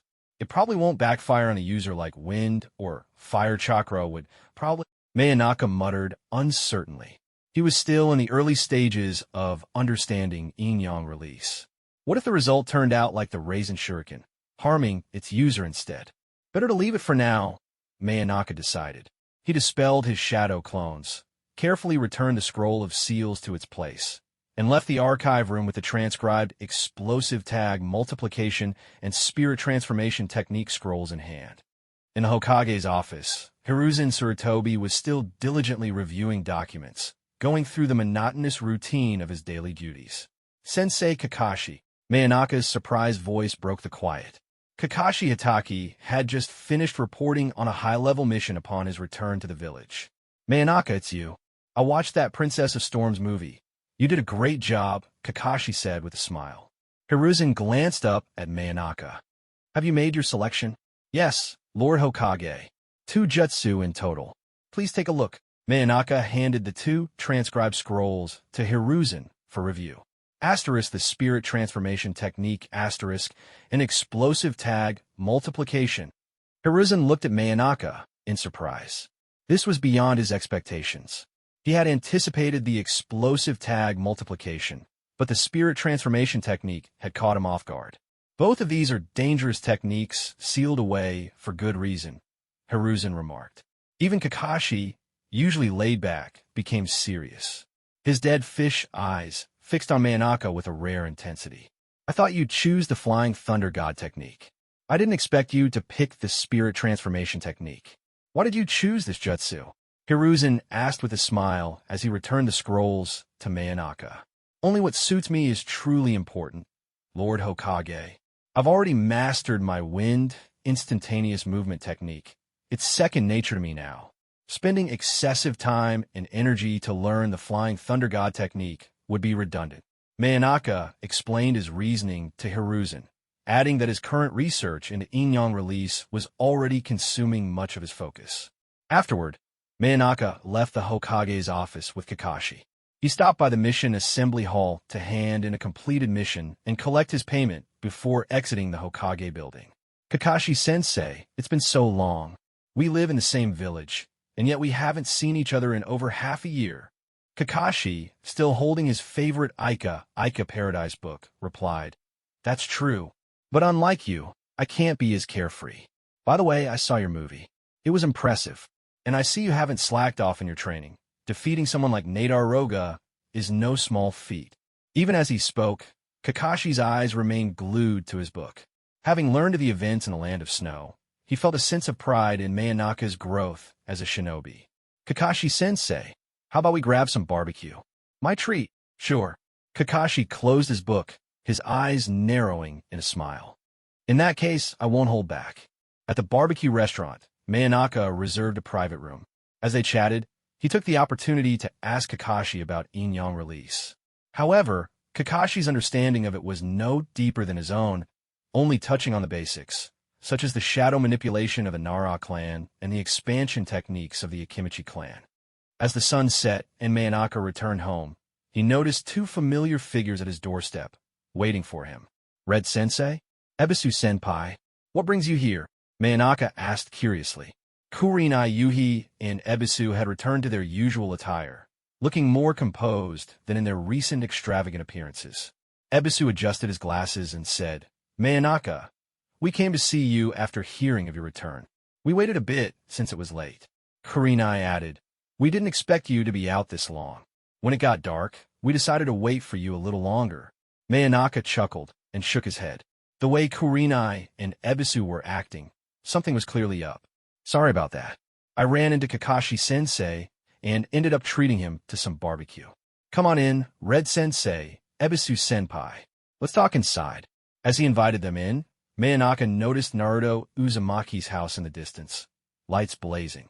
Naruto was leaning against the window, staring over at them. After serving Kurenai and Ebisu some tea, they finally explained a reason for their visit. You were reported by name? Manaka wasn't particularly shocked. It was no surprise, given Kurenai and Ebisu's high-profile extravagance. If anything, he was surprised it hadn't happened sooner. Yes, Kurenai sighed heavily, clearly aware that her ostentatious behavior had drawn envy and criticism. Ebisu added, Fortunately, Lord Hokage resolved the matter. It's a good thing, Manaka, that you had the foresight to warn us earlier. Otherwise, who knows how this would have turned out? Manaka smiled and replied, This kind of thing is normal. It's like a beggar suddenly winning a fortune in the lottery. That kind of instant wealth makes you want to shout to the world, I'm rich. But how many people can maintain self-control like me? His calm and composed attitude earned nods of admiration from Kurenai and Ebisu. Compared to Manaka, they certainly had been reckless. By the way, do you know who reported you? Manaka asked. Kurenai glanced at the sheepish-looking Ebisu, then said, It was Mizuki, a teacher from a ninja academy. Ebisu got into a dispute with him while dropping off Konoha. Ebisu, embarrassed, said, I'm sorry. I got carried away, assuming he was just a mere chunin. I didn't take him seriously at all. It was my arrogance, my mistake. What? Mizuki? Manaka exclaimed, momentarily taken aback. Mizuki. The very name evoked memories of where it all began. No wonder he hadn't been reported alongside Kurenai and Ebisu. On the surface, Mizuki and Manaka had maintained a cordial relationship, which likely spared him from being dragged into the complaint. After taking a day off, Manaka returned to the Ninja Academy to resume his teaching duties. His role as a teacher at the academy was nearing its end, as it would conclude with the semester. As soon as he entered the staff office, he was met with a barrage of questions from his fellow teachers. Wow, Manaka-sensei, you're so strong. Is that all real? Why would someone as skilled as you come to the Ninja Academy to teach? Is there some secret story behind this? You worked with a superstar? Can you give me Koyuki Kazuhana's autograph? Faced with his curious colleagues crowding around him, Manaka smiled and stepped back to create some space, saying, Everyone, calm down. One question at a time. This is too chaotic. Mizuki-sensei, you go first. Mizuki offered a faint smile and, under the curious gazes of the other teachers, asked, Manaka, with skills like yours, why did you come to the academy to teach? Based on your performance in that movie, you're stronger than some jonin. Manaka, of course, understood why Mizuki was asking. Mizuki probably thought his concealed strength had something to do with him, but he was overthinking it. I had some health issues in the past, Manaka explained. I was injured during a mission, so Lord Hokage assigned me to the academy to teach. I only recently recovered, which is why I was able to take on the mission in the land of snow. Ah, I see, Mizuki said, accepting the explanation without suspicion. He recalled the time when Manaka, Ebisu, and Kurenai had been on a mission together, after which Manaka joined the academy. Mizuki was aware that Manaka was hiding his true strength, but even if he had discovered his secret, he knew he wouldn't be a match for Manaka. It's good to know you're better now. So, after recovering, are you planning to continue teaching? Mizuki asked with apparent concern. Manaka nodded. I'm fine now, but once the semester ends, I'll be returning to... He trailed off, his attention suddenly drawn to Irika-sensei, whose pale face was covered in cold sweat. Irika-sensei, what's wrong? You don't look well. Are you sick? Manaka asked, noticing that the other teachers had distanced themselves from Irika, looking at him with disdain. While Irika was known as a kind and reliable, good person, his relationships with his colleagues were not particularly close. To them, he was more of a convenient tool, unlike Manaka, who maintained a surface-level friendliness with everyone. Manaka, having observed Irika during his time as a teacher, was well aware of his standing among his peers, a people-pleaser not unlike Naruto back in the day. I'm sorry. You're right, Manaka-sensei. I'm not feeling well. Could I ask you to substitute for me today? Irika's voice was weak, and his pale complexion made Mayanaka sigh in exasperation. Then why did you even come in today? Hard work is one thing, but you should take care of yourself first. Mayanaka scolded. Irika's request instantly killed the mood in the room. The teachers who had been gathered around quickly lost interest and dispersed to their desks. I'm sorry, cough, cough. You're the only one available, Mayanaka-sensei. Please, I'm counting on you, Irika pleaded. Mayanaka frowned. My time is my time, Irika-sensei. Honestly, the way you worded that is pretty irritating. Are you implying I'm just sitting around doing nothing here at the academy?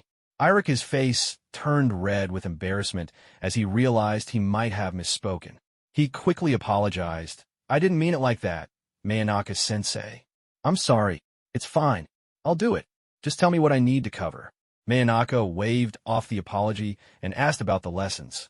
Thank you, Mayanaka-sensei. I need you to cover the 3rd chapter of the ninjutsu theory syllabus and distribute this test paper I prepared for the afternoon, Irika said, handing over a pile of materials. Mayanaka rolled his eyes as Irika kept adding more details. He couldn't help but think Irika should just go see a doctor. No wonder Irika ranked second to last in staff evaluations, with Mizuki taking first place thanks to his polished facade. Somehow, Mayanaka himself had been ranked 3rd, despite barely teaching any classes. Ignoring the materials Irika had handed over, Mayanaka decided to teach in his usual way, without relying on textbooks. When Mayanaka entered the classroom, the noisy chatter instantly fell silent. Naruto, who had been slouching lazily on his desk, immediately perked up at the sight of him. Mayanaka? Naruto straightened up, his posture suddenly perfect. While Naruto shared a close, father-son-like bond with Irika, his relationship with Mayanaka was more like that of a big brother, friendly, but not overly intimate. Choji quickly stashed away his snacks, and Shikamaru adjusted his posture as well. Both of them knew Mayanaka personally. Choji's father, Choza, had introduced them at Barbecue Q, where they had become acquainted. Mayanaka had even learned some partial expansion techniques from the Akimichi clan, deepening their connection. Shikamaru's father, Shikaku, had met Mayanaka over games of shogi, and Shikamaru still remembered how his father had never won a single match against him. Their bond was also quite strong. It's Mayanaka-sensei. It really is Mayanaka-sensei. The rest of the students were in awe.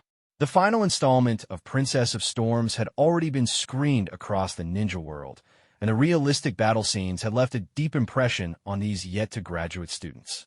Even Ino, one of the class's more excitable girls, was wide-eyed with admiration. While Mayanaka wasn't as handsome as Sasuke, his strength and accomplishments gave him an undeniable allure. Even Sasuke, sitting silently at his desk, was staring at Mayanaka with bright, eager eyes, unable to look away. Placing the test papers on the lectern, Mayanaka scanned the familiar, yet unfamiliar faces of the class with a calm gaze. All right, everyone. Irika-sensei is taking the day off, so I'll be your substitute teacher today. Taking the day off? Mayanaka-sensei. Why did Irika-sensei take the day off? Is he okay? Naruto raised his hand and asked curiously. Well, Irika-sensei. A mischievous smile crept onto Mayanaka's face as an idea struck him. He's on maternity leave. What? Can he even? The entire class froze, as if turned to stone. Even Sasuke's usually composed expression cracked as he rolled his eyes in disbelief. I'm kidding. Irika-sensei is sick, so I'm covering for him today. Since I've got plenty of free time, so much free time, we'll start with ninja geography. Open your textbooks to page 58. Sakura, hand out the test papers Irika-sensei prepared. Mayanaka infused chakra into the stack of papers and casually flicked them onto Sakura's desk, earning a small gasp of admiration.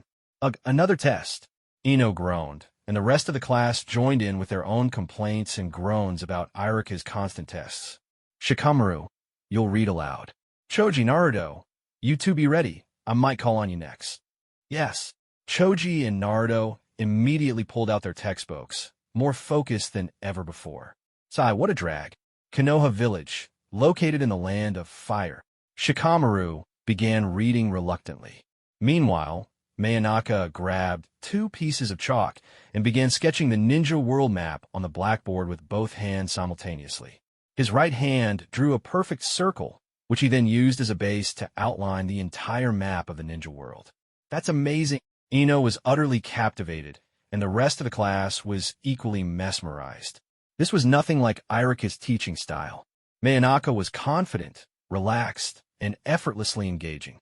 His presence alone energized the entire classroom, creating an atmosphere that felt alive and vibrant. As Manaka continued sketching the map of the ninja world on the board, he began to hear faint murmurs and whispers coming from the back of the classroom.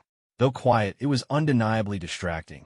Without turning his head, he calmly said, "All right, Shikamaru, you can take a seat. Saki, you're up. Continue reading." The murmuring abruptly stopped. A boy named Saki stood up, looking flustered.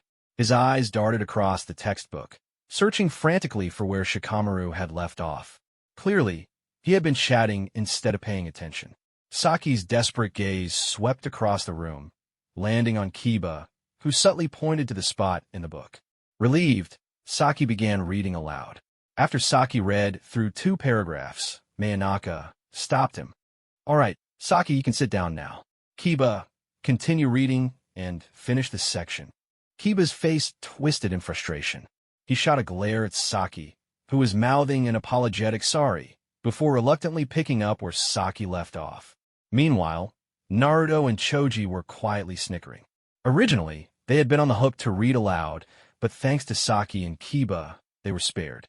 They could barely contain their laughter, amused by how Saki's chatting had backfired on him and dragged Kiba into the mix. The classroom quickly settled into silence. Saki and Kiba's ordeal served as a warning to everyone else not to lose focus. As Kiba finished reading, Manaka put the final touches on the map. "All right, that's enough. You can take a seat now." Once Kiba sat down, Manaka turned to address the class. His calm yet commanding tone filled the room. "You all have 15 minutes to complete your test papers. Get started." "What? Manaka-sensei, can we use our textbooks?" Whoosh! Manaka vanished from the front of the room in a blur. His voice suddenly came from the back of the classroom. "I didn't hear anything. 15 minutes. Get to work. Once you're done, hand your papers to Sakura." The students turned to see Manaka casually seated in one of the chairs at the back, typically reserved for observing teachers or administrators. He had already removed his Hungwang sword from his back and placed it beside him. So fast, I didn't even see him move. When did he get back there? Sasuke's mind raced, waves of disbelief washing over him. The speed at which Manaka moved was on an entirely different level. Compared to him, Sasuke felt like an amateur.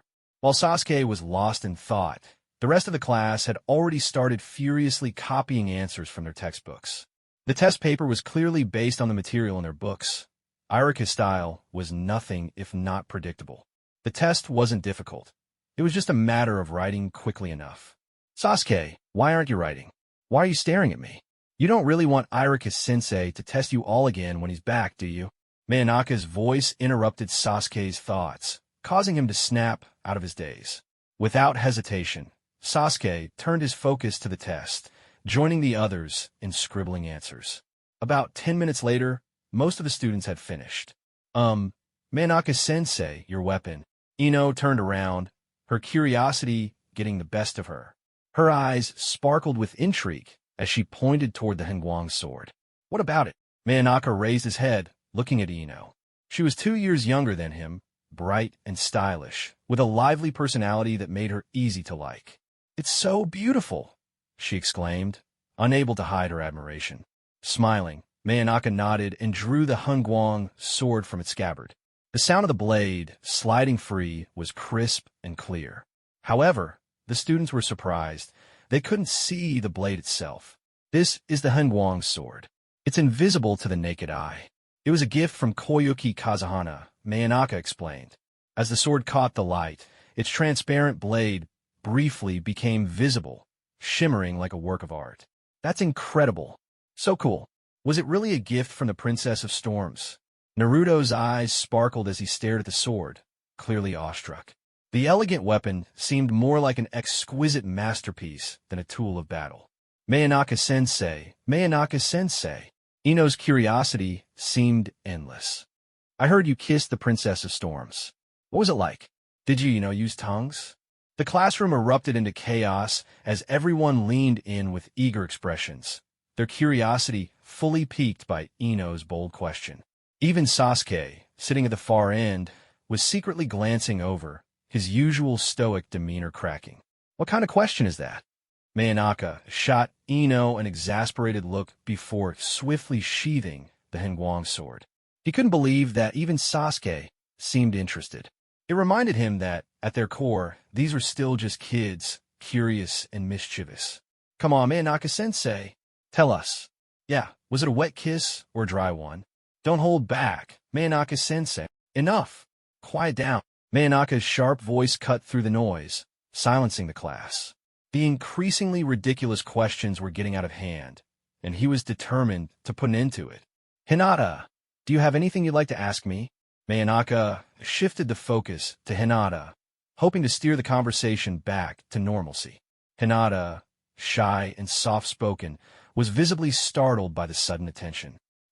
Hinata fidgeted nervously, her fingers poking together as she struggled to speak. The weight of everyone's stares made her even more flustered. Naruto is looking at me. All right. Don't worry about it, Hinata. Let's move on. Sakura, once the class is over, make sure to place the test papers on Irika-sensei's desk. Noticing that Hinata was on the verge of fainting, Manaka quickly changed the subject, thankful that the conversation was finally steering away from awkward territory. Whoosh! In an instant, Manaka was back at the lectern, the Hengwang sword secured on his back. His calm and composed demeanor instantly restored order to the classroom. All right, everyone, let's get started with the lesson. Smoothly finishing the class, Manaka bid farewell to the main character group of students. On the weekend, Manaka sat in his courtyard, engrossed in studying the spirit transformation technique scroll. His 3 shadow clones were hard at work. One was researching yin-yang release, another was training with a Hengwang sword, and the third was developing his earth release chakra. With shadow clones, training is so much faster. Ha ha! Manaka chuckled to himself. After nearly 2 years of using shadow clones for training, his patience and foundational work during his time at the academy were paying off tremendously. Once I master earth release, I'll have 4 chakra natures: wind, fire, water, and earth. Clenching his fist in excitement, Manaka thought about the future. Naruto and the others were about to graduate, marking the beginning of their journeys, and the start of the story's most pivotal moments. Ding dong! The sudden sound of the doorbell snapped Manaka out of his thoughts. Looking toward the gate, he saw Sasuke, standing there, his expression conflicted and hesitant. His fists were clenched tightly, and it was clear he had wrestled with his decision before coming here. Sasuke? What brings you here? Manaka opened the gate, inviting Sasuke inside. He hadn't expected Sasuke to seek him out, making this an unexpected visit. After dismissing his shadow clones, Manaka served Sasuke a cup of tea and asked about his purpose. Holding the warm tea in both hands, Sasuke's determined gaze locked onto Manaka. His resolve was clear. Manaka-sensei, I want to ask you to guide me in my training. Sasuke bowed his head slightly, his youthful yet striking face filled with a mix of anger and determination. As I thought, Manaka thought to himself. Sasuke must have seen his strength in the movie and realized the vast gap between them. Manaka didn't give an immediate answer. Instead, he met Sasuke's gaze seriously and said, I know about the tragedy of the Uchiha clan. Revenge and justice are natural, but I can't give you an answer right now. Let me think about it. I'll give you my decision tonight. For now, you should head home. After Sasuke had left, Manaka tidied up his things and made his way to the Hokage's office to consult with the 3rd Hokage, Hiruzen Sarutobi. The reason Manaka hadn't outright rejected Sasuke's request was that he didn't have a bad impression of him. In fact, among everyone, Sasuke struck him as one of the few normal people. How could he describe it? Sasuke was like that person you meet at first who seems perfect, handsome, with a good personality, cold on the outside but warm on the inside. But as time went on, you'd wonder, why does this guy keep getting beaten up? What's with the constant downward spiral? blackened, estranged from everyone. What was he even doing at that point? And yet, in the end, when the storm passed, when the skies cleared and the rain stopped, Sasuke somehow always got back on his feet, as if nothing had happened. Manhwa had even been one of those who mocked Sasuke for years, becoming a Sasuke anti-fan, back when he first watched Naruto. But something changed after the manga ended, and he reread it from start to finish. He started noticing things he hadn't before. Naruto seemed too idealistic. Itachi? Well, Itachi was a complicated case. In Manhwa's past life, there were far too many examples of people like Itachi, working undercover, sacrificing themselves for the greater good. It was noble, but Manhwa wasn't someone who could throw away his personal happiness for such ideals, so he found it hard to judge Itachi. And Sasuke? Manhwa realized how one-sided his view had been. Sasuke carried the weight of his clan's annihilation on his shoulders. Even after training under Orochimaru, he managed to stay true to himself. More importantly, when it came to battles, Sasuke didn't hesitate. He got things done without unnecessary delays. Especially in Shippuden during his white-robed phase, Sasuke had reached his peak in terms of appearance, presence, and combatability. In comparison, Manhwa thought most male protagonists in novels or anime weren't as composed or capable. Sasuke never acted like the world owed him something despite his tragic backstory. Unlike other characters with overpowered abilities who use their pain as an excuse to wreak havoc or behave despicably. Upon reflection, Sasuke wasn't as bad as he had once thought. At the Hokage's office, Manhwa explained the situation to Hiruzen Sarutobi. Uchiha Sasuke, huh? No surprise there. He must have come to you after watching the movie, right? Manhwa nodded. That's likely the case, Lord Hokage. So what should I do? Should I turn him down? He'd intentionally passed the decision to Hiruzen, letting the Hokage make the call. After all, Sasuke and Naruto had nothing to do with him. He had never sought them out. It was Sasuke who had approached him. Hiruzen pondered for a long while before asking, "What do you think, Manhwa? What's your opinion of Uchiha Sasuke?" Manhwa rolled his eyes subtly. "Great, kicking the ball back to me, huh?" He replied, "He seems fine to me. He's at the top of his year, academically, better than I was at his age. But ultimately, Lord Hokage, the decision is yours to make." Hiruzen raised an eyebrow, surprised by Manhwa's response. He had expected him to deflect or joke around as usual. "You think so highly of him?" Manhwa nodded seriously. "Yes, I do. He has incredible potential. Even if he's an Uchiha, why can't he become Konoha's Uchiha, Lord Hokage? Konoha's Uchiha?" Hiruzen's expression shifted, his emotions stirred. "Do you think I don't want that? But how can it be done? The rift between the Uchiha and the village runs too deep. With the fourth Hokage gone, how am I supposed to bridge that gap?" Manhwa chuckled, noticing Hiruzen's passion rising. He quickly interrupted before the Hokage could launch into a lengthy speech. "I understand, Lord Hokage. Your wisdom is as boundless as the rivers. Forgive my dullness. I've finally grasped your intent. I'll take my leave now. I know what to do." With that, Manhwa vanished with a body flicker technique, leaving Hiruzen sitting in stunned silence. What? What did he understand? Hiruzen smoked his pipe, his thoughts a whirlwind. Asterisk, wasn't he just asking me about Sasuke? What's going on? Asterisk, what is Manhwa planning? Consumed by curiosity, Hiruzen formed a hand seal. Shadow clone jutsu. He created a shadow clone to handle his paperwork while he quietly slipped out of the Hokage's office. Only the hidden Umbu were aware of his departure. At dusk, Sasuke sat alone in the Uchiha compound, staring out the window. The once vibrant district was now vast, empty, and eerily silent. The loneliness of such a large space weighed heavily on him. Itachi. He clenched his fists tightly, the mere thought of his brother filling him with sorrow and rage. Each night, the memories of the Uchiha massacre replayed in his mind, deepening his hatred for Itachi. Knock, knock, knock. The sudden sound of knocking pulled Sasuke from his thoughts. Startled, he ran to the door and opened it. Manhwa-sensei. Sasuke's eyes lit up with determination as he looked at Manhwa. He needed strength, the strength to avenge his family, his parents, and the entire Uchiha clan. "Sasuke, I'm sorry. The higher-ups don't approve. They're collectively opposed to me training you. Aside from myself, and Lord Hokage. The rest of the council rejected the idea outright. Wait, what? Hidden nearby, Hiruzen Sarutobi nearly choked on his pipe. Asterisk, he's blaming the council. Asterisk, isn't that a bit petty, Manaka? Holding a grudge like that. Hiruzen recalled how Koharu and Hamura had treated Manaka earlier. While he was relieved Manaka hadn't blamed him personally, he couldn't help but feel a bit amused. Why? Why wouldn't they allow it? Sasuke asked, his voice trembling with disbelief. Manaka shrugged and said, "Who knows what those idiots are thinking? I've been in situations like yours before, where they kept making excuses and blocking me at every turn. They're just a bunch of bored, useless old-timers." Wow. Hiruzen, still watching from the shadows, sighed.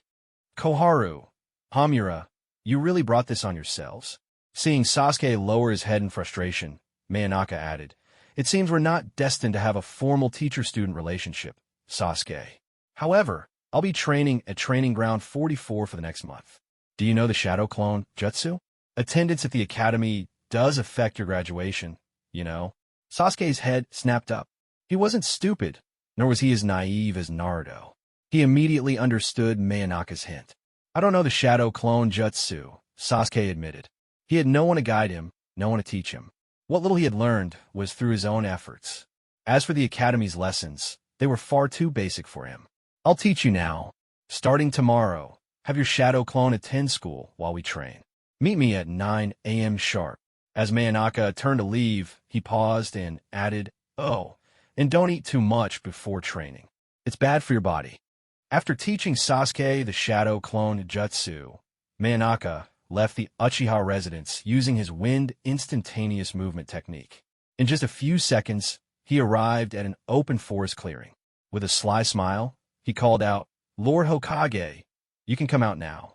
Following me for so long. Aren't you tired?" Hiruzen Sarutobi emerged from the shadows, wearing his Hokage hat and holding his ever-present pipe. He chuckled and said, "Your wind instantaneous movement technique is truly impressive. No wonder you didn't choose to learn the Flying Thunder God technique. Among all the shinobi I've met, your mastery of the body flicker is unparalleled. And with your self-created wind sensing technique, it's even more remarkable." "Lord Hokage, you flatter me," Manaka replied with a smile. "From what I know, there was once an Uchiha prodigy nicknamed Sure Sway of the Body Flicker. I saw him once at a night market stall. Even then, I could sense his strength. As a shinobi, I'm far from his level." Hearing this, Hiruzen was momentarily reminded of Sure Sway. He also remembered that Manaka was a skilled sculptor, capable of crafting intricate works like the 19-layer ghost sphere, a masterpiece even the Hokage monument stoneworkers admired. He recalled trying to purchase one of Manaka's works only to be politely declined. Judging by Manaka's casual demeanor now, he likely didn't even remember the incident. Sure Sway was indeed an outstanding shinobi, Hiruzen said, puffing on his pipe. "But you are no less exceptional. Your wind instantaneous movement relies on raw speed, whereas Sure Sway's body flicker was a different concept entirely. The two can't be compared directly." Manaka nodded. His wind instantaneous movement was indeed different from techniques like the Flying Thunder God Jutsu. While the Flying Thunder God allowed for instantaneous spatial relocation using marked coordinates, his wind instantaneous movement relied purely on speed, with the ability to choose landing positions within a certain range at will. "Since you've been eavesdropping, Lord Hokage," Manaka smirked, "why not make an appearance in front of Sasuke yourself? Maybe boost your approval rating with him a little." Hiruzen chuckled and waved him off. "Not today. There's time for that later. By the way, Manaka, well done. Those two elders, they've been giving me headaches for years. They used to be tolerable, but lately, they've become unbearable. Maybe it's age catching up with them, or me simply growing too tired. Lord Hokage, you're far from old. Your energy is as strong as ever. Well then, I'll take my leave. Until next time, goodbye." Hiruzen gave him a thumbs up as they parted ways, each heading in a different direction. The next morning, Manaka, carrying the Hengguang sword on his back, created a shadow clone to handle his duties at the Ninja Academy. Meanwhile, his real body prepared some supplies and made his way to Training Ground 44. When he arrived, Sasuke was already there, standing amidst the morning mist. Manaka noticed that Sasuke's clothes were damp. Clearly, he had been waiting for a long time. "You're here early, Sasuke," Manaka remarked. "Good morning, Manaka-sensei." Sasuke greeted respectfully. Manaka rolled his eyes and said, "I'm only 2 years older than you. Just call me by my name. This isn't the Ninja Academy, and I'm not your teacher." Sasuke quickly nodded in agreement, though his mind lingered on his earlier doubts. Something about the way Manaka had spoken about the higher-ups didn't sit right with him. Was it a deliberate hint, or were they truly against him being trained? Manaka brought out a summoning scroll and unsealed 4 heavy iron weights that landed on the ground with a heavy thud, creating small craters. "Put these on your wrists and ankles. For the next month, until the graduation exam, you'll train with these weights on." Sasuke obediently strapped on the weights. The moment he tried to lift his arms, he staggered under the strain. Walking became difficult, each step leaving deep imprints in the earth. "All right, let's begin. Sasuke, do you know how to tree climb or water walk?" Manaka created 3 shadow clones, one of which demonstrated tree climbing to Sasuke. A mat was laid at the base of the tree for safety. "In the next half-month, with the weights on, you'll need to master both tree climbing and water walking," Manaka explained. He gave Sasuke a few pointers on chakra control before letting him start. Weighted training made every movement a challenge. Sasuke fell repeatedly, crashing onto the mat at the base of the tree.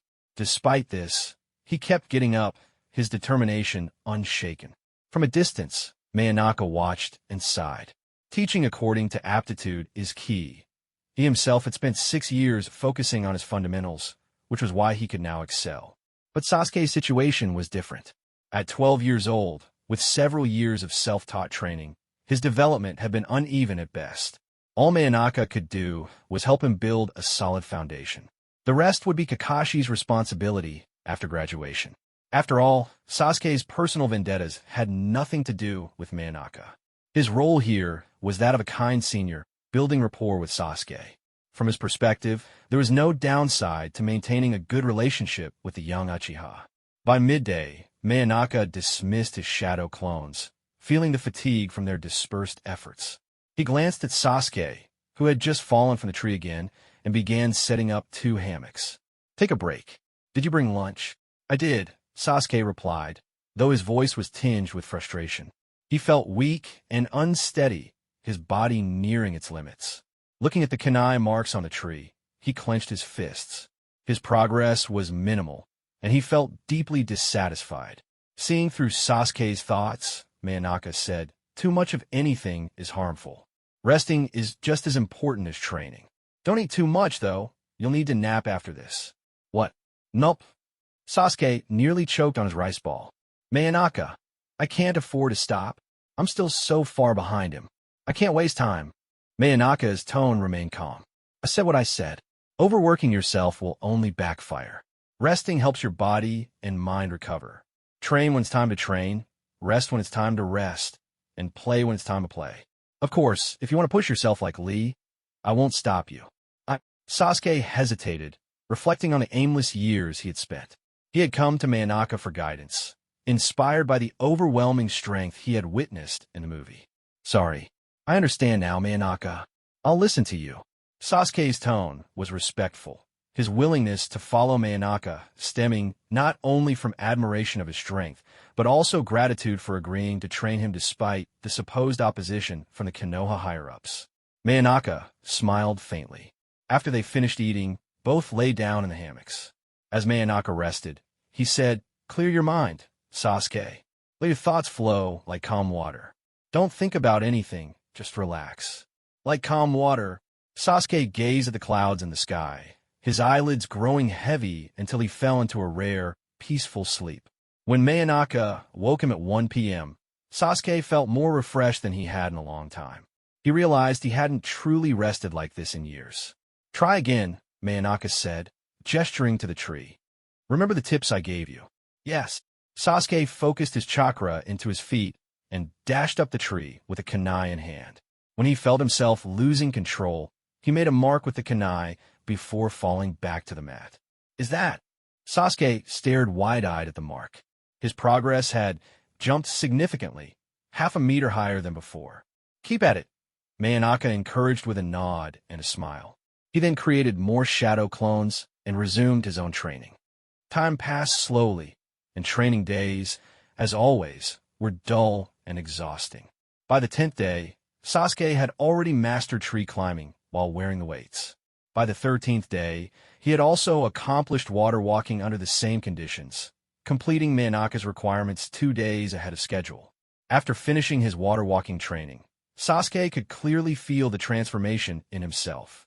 His chakra consumption during jutsu had significantly decreased, and even with the weights on, his speed and strength had increased drastically compared to his former self. The more basic something is, the more it needs to be honed and refined. It's like building a house. Without a solid foundation, it'll collapse easily, Manaka said, his tone calm. Sasuke nodded earnestly, sitting cross-legged on the grass, mimicking Manaka's composed posture. Manaka handed him a chakra affinity test paper and said, "What I can do is help make your foundation as solid as possible, so your future training will be smoother. Here, use this chakra test paper to find out your chakra nature." He then explained the concept of chakra nature to Sasuke in detail. Sasuke focused his chakra into the paper, which instantly crinkled. Lightning nature, huh? So, aside from the Uchiha's natural fire release, you also have lightning release. Unfortunately, my chakra attributes are wind, fire, water, and the newly developed earth, 4 in total. But your future squad leader, Kakashi, specializes in lightning release. If you end up under his command after graduation, you can learn a lot from him. Manaka watched as the crinkled chakra paper in Sasuke's hand disintegrated into ash, scattering into the wind. "You have 4 chakra natures?" Sasuke asked, his eyes widening in surprise. After Manaka's explanation, he had a better understanding of what chakra nature truly meant. "That's right," Manaka replied. "For the rest of our time together, I'll focus on teaching you how to apply fire release chakra, along with some combat training and Jinjutsu defense." "Sasuke, remember, ninja battles aren't child's play." With those words, Manaka unsheathed his Hengwang sword. The transparent blade glimmered under the light, sending a chill down Sasuke's spine. He instinctively raised his kunai, readying himself. "Understand. Come at me." Sasuke's grip on the kunai tightened as he stood on guard, eager to see just how wide the gap between himself and Manaka truly was. As the sun set, casting hues of orange and pink over the horizon, Sasuke dragged his battered and bruised body out of training ground 44. Manaka had shown no mercy during their training session. Sasuke had broken several kunai, and at the start, the mere killing intent Manaka emitted had rendered him immobile. Despite the pain, Sasuke felt it was all worth it. He was glad he had sought out Manaka for guidance. The progress he had made in such a short time was undeniable. But why would the village higher-ups not approve of Manaka helping me train? Sasuke pondered this as he walked home, unable to make sense of it. What he didn't know was that the entire narrative of the disapproving higher-ups was a fabricated lie concocted by Manaka and the third Hokage, a lie that would cause much chaos for Sasuke in the future. "Hey Sasuke, what happened to you? Who beat you up so badly?" A familiar, cheeky voice interrupted Sasuke's thoughts. He turned to see Naruto Uzumaki, dressed in his signature orange jacket, grinning and pointing at him while laughing uncontrollably. "Dead last," Sasuke muttered, losing interest immediately. He shoved his hands into his pockets and turned away, leaving Naruto to stare at his back. Naruto froze on the spot, momentarily stunned. Sasuke's cold demeanor and dismissive comment hit him like a brick wall, just like always. "You smug jerk, acting all high and mighty, even when you're injured. I'll make sure Sakura loses all respect for you. Then I'll become Hokage, and everyone in the village will finally acknowledge me." Naruto clenched his fists and charged at Sasuke, swinging a punch aimed at his back. But just as Naruto's fist was about to land, Sasuke's figure vanished. Before Naruto could process what had happened, Sasuke appeared behind him, grabbing his wrist and locking his other arm in place. When did you?" Naruto winced, struggling against Sasuke's grip, but it was no use. Sasuke stood firm, unmoving, like an immovable mountain. "Dead last," Sasuke said with a faint smile. "You're too weak. Instead of chasing after me, You should think about how to make yourself stronger. You can't even perform a basic clone jutsu. Forget about becoming Hokage. You won't even make it as a ninja. Shut up. It's just a simple clone jutsu. There's no way someone like me, the future Hokage, would be stumped by something like that. Just you wait, Sasuke. When I become Hokage, you'll have no choice but to acknowledge me. And Sakura will definitely fall for me. Naruto shouted defiantly, still struggling against Sasuke's hold. Suddenly, Sasuke released him. Naruto stumbled forward, nearly falling flat on his face. With his arms crossed, Sasuke looked at Naruto and said calmly, "I'm not interested in any of that. As for my injuries, they're reminders, lessons that I've learned. Every scar is a mark of my growth. Dead last, no matter the past, present, or future, you'll never catch up to me." With that, Sasuke walked past Naruto, leaving him standing in the middle of the street. The symbol of the Uchiha clan on Sasuke's back, a fan, caught the fading sunlight, casting a shadow that seemed larger than life. "Ah, Sasuke!" Naruto snapped out of his daze, yelling in frustration as Sasuke disappeared into the distance. Hearing Naruto's shout, Sasuke allowed himself a small smile. Despite his cold words, he and Naruto were alike in many ways. Both had lost their families and lived alone. Practical combat is so important, Sasuke mused to himself. Manaka's strength is incredible. I couldn't even touch the hem of his clothes. Asking him to train me was the right decision. It's just a shame this kind of combat training only happens every 2 days. Sasuke's longing for more training grew as his strength increased. He could feel the hope of avenging his clan, but he knew deep down that this alone wasn't enough. If he wanted to defeat Itachi, he had to become much, much stronger. Elsewhere, Naruto walked home, muttering to himself about Sasuke's words. What does that smug jerk mean by every scar is a mark of growth? Does that mean if I hurt myself, I'll get stronger? Curious, Naruto tried it out, only to discover it didn't work. Frustrated, he fumed. That liar. Sasuke tricked me. Just wait until tomorrow. I'll show him. Meanwhile, Hiruzen Sarutobi, observing Naruto through his crystal ball, was left utterly baffled. What's wrong with Naruto? Did he hit his head or something? The third Hokage scratched his head, puzzled by Naruto's antics. Later that evening, he even visited Naruto to figure out what was going on. When he learned the truth, all he could do was sweat nervously and mutter to himself, "Well, that's very Naruto, all right." The next day, Sasuke and Manaka continued their routine. Manaka's shadow clone headed off to the Ninja Academy, while his real body resumed their training sessions at Training Ground 44. Sasuke arrived at the Ninja Academy, his body bearing visible injuries, which immediately caused a stir among his classmates. "Sasuke, what happened to you? Why are you so injured?" Ino shoved Sakura aside to get closer to him, ignoring Sasuke's usual stay-away demeanor.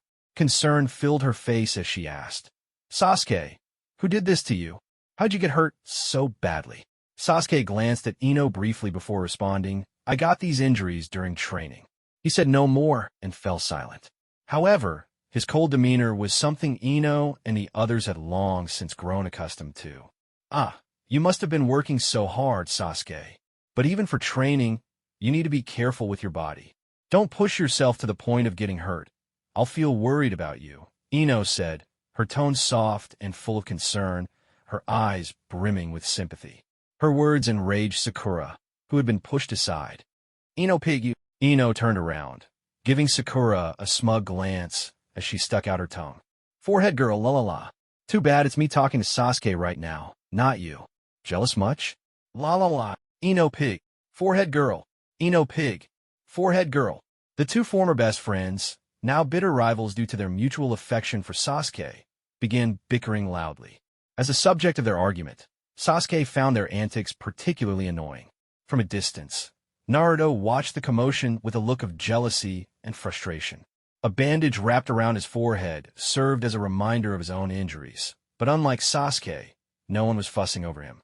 Even though he'd gotten hurt too, he felt utterly ignored, left to nurse his wounds alone. Worse yet, he'd been scolded by Hiruzen Sarutobi the previous night. "Stupid Sasuke," Naruto muttered under his breath, his voice dripping with resentment. "He totally tricked me. Getting hurt, doesn't make you stronger at all. What a liar. This is so unfair. Naruto puffed out his cheeks in frustration, his blue eyes glaring daggers at Sasuke. His jealousy boiled over to the point that he began muttering nonsense to himself. What song fits this situation? Oh, I know. Asterisk EGMA asterisk. Snowflakes flutter, the cold wind blows. That's exactly how I feel right now. Lost in his grumbling, Naruto failed to notice Hinata sitting at the back of the classroom, her eyes fixed on him. Naruto, he looks hurt. Was he injured while training? He must have been working so hard. Should I give him this? Hinata glanced down at the ointment in her hands, a special salve from the Hyuga clan known for its healing properties. But her natural shyness held her back. What if Naruto thought she was weird? What if he rejected her? Troublesome. Shikamaru sighed as he watched Ino and Sakura continue their argument. He leaned back lazily in his chair, clearly disinterested in getting involved. Meanwhile, Choji sat beside him, happily munching on snacks. Scenes like this had become a daily occurrence, so much so that most of the students had grown used to it. It wasn't until Irika arrived that the classroom finally settled down. Irika also noticed Sasuke's injuries and asked him about it. After receiving Sasuke's brief explanation, he advised him to take better care of himself. Sasuke responded with silence, further reinforcing his growing sense of boredom with the academy. Irika didn't even realize that this Sasuke in his classroom was actually a shadow clone, which only deepened Sasuke's disinterest. As time passed, Manaka's days at the Ninja Academy dwindled. One day, while walking down the streets of Konoha, he paused to look up at the Hokage rock, which had been defaced with graffiti. The sight caused him to feel a moment of nostalgia. So it's already this time, huh? The place where it all begins. Manaka murmured to himself. Everything was about to start. His life as a teacher at the academy was coming to an end. Finally, the day of graduation arrived. It was time for Sasuke, Naruto, and the others to prove themselves. The test, as always, was the clone jutsu, one of the 3 basic techniques every ninja had to master. When it was Naruto's turn, his weak and sloppy clone earned him an immediate failing grade from Irika. Naruto, your taijutsu and endurance are impressive, but this barely qualifies as a clone jutsu. I can't pass you with this, Irika declared. But Irika-sensei, Mizuki interjected, his performance here is passable, isn't it? Even if it's just one clone, at least he managed to produce one.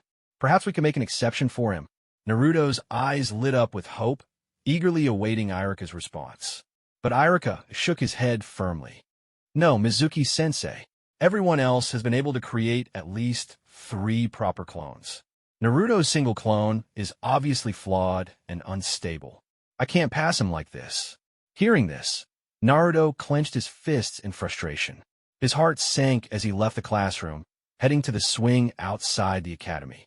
There, he sat alone, watching as his classmates celebrated their success, proudly wearing their new Konoha headbands.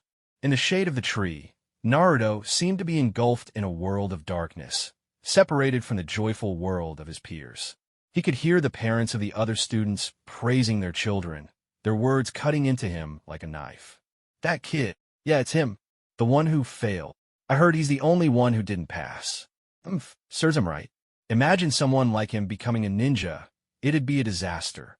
That kid is, don't say it out loud. I know. But honestly, why does Lord Hokage even allow him to stay in the village? Those familiar, cutting remarks no longer fazed Naruto. He had grown used to the cold, hateful stares of the villagers. Today, however, he had hoped to earn their recognition. He had imagined himself proudly wearing a headband, but instead, he sat there with his goggles still on, feeling the weight of their disdain. Suddenly, the sound of footsteps approached him.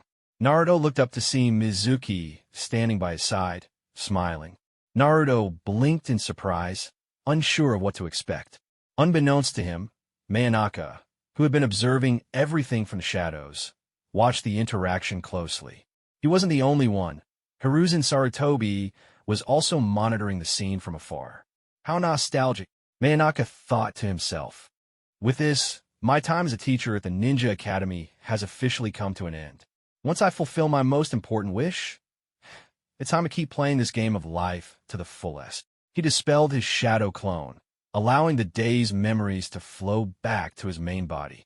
At Training Ground 44, Manaka was training alone. With the graduation exams taking place, Sasuke's training had concluded, marking the end of their time together. "Manaka, you're here after all," a familiar voice called out. Sasuke arrived at the training ground, wearing his blue short-sleeved shirt and arm covers, which concealed the weights he still wore. He moved with ease, fully accustomed to the added burden. On his forehead, he proudly displayed his new Konoha headband. Manaka smiled. "Ah, the headband suits you. Congratulations, Sasuke. You're officially a ninja now. With that, our training comes to an end." Sasuke looked at Manaka with a hint of reluctance. Manaka had helped him so much, and, in his mind, had even taken risks to do so. He didn't want to impose further, but his gratitude was immeasurable. Thank you, Manaka," Sasuke said, bowing deeply.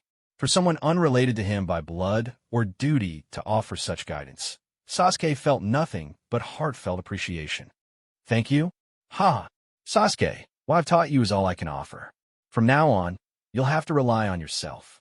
You can also take off the weights now," Manaka said with a satisfied smile. Hearing this, Sasuke removed his arm sleeves and unstrapped the heavy iron weights from his wrists and ankles. The weights dropped to the ground with a resounding thud, leaving small dents in the dirt. Sasuke exhaled deeply, feeling an unprecedented lightness in his body. Without the weights, his movements felt freer, his punches faster, his kicks more powerful. Manaka retrieved a scroll and sealed the weights back inside. "To celebrate your passing the Ninja Academy exam, how about we grab some ramen and then relax in hot springs?" "My treat," he offered. The academy exam wasn't even remotely challenging, Sasuke muttered under his breath as he followed Manaka. The two soon arrived at Ichiraku Ramen, a place that felt oddly magical to many in Konoha. For Manaka, it had once been a fallback plan, a potential job if being a ninja didn't work out. After all, survival was the first priority. After finishing their ramen, they made their way to the hot springs. Konoha's famed hot springs had separate sections for men and women, but private rooms for VIPs were also available. *O. I can feel every cell in my body coming alive. This feels amazing, *. Manaka sighed contentedly, leaning against the edge of the private spring. Sasuke, soaking nearby, also leaned back against the edge. His pale, flawless skin could have made even some girls envious. "A private room, huh? Manaka, I've heard some things about you," Sasuke murmured, breaking the comfortable silence. "Oh, what kind of things?" Manaka asked, raising an eyebrow in curiosity. Sasuke hesitated, clearly conflicted, before finally blurting out, "I heard you once went to a hot spring with that famous actress. Manaka, when did you start getting caught up in pointless gossip?" Manaka rolled his eyes at Sasuke, realizing that even he wasn't immune to the innate human curiosity for juicy stories. "That was Koyuki," Manaka explained lazily, yawning. "She used her authority to turn the men's section into a mixed bath and rented out the entire place. Nothing happened beyond what you're imagining, except for the last step, if you catch my drift." Sasuke blinked, momentarily confused. "So, what's your relationship with her, then? A couple? But you've said you're still single." "Let's call it something between a couple and strangers. More like lovers," Manaka said casually. "She's fiercely independent, proud, and driven. Koyuki would never settle for being a trophy wife following behind a man.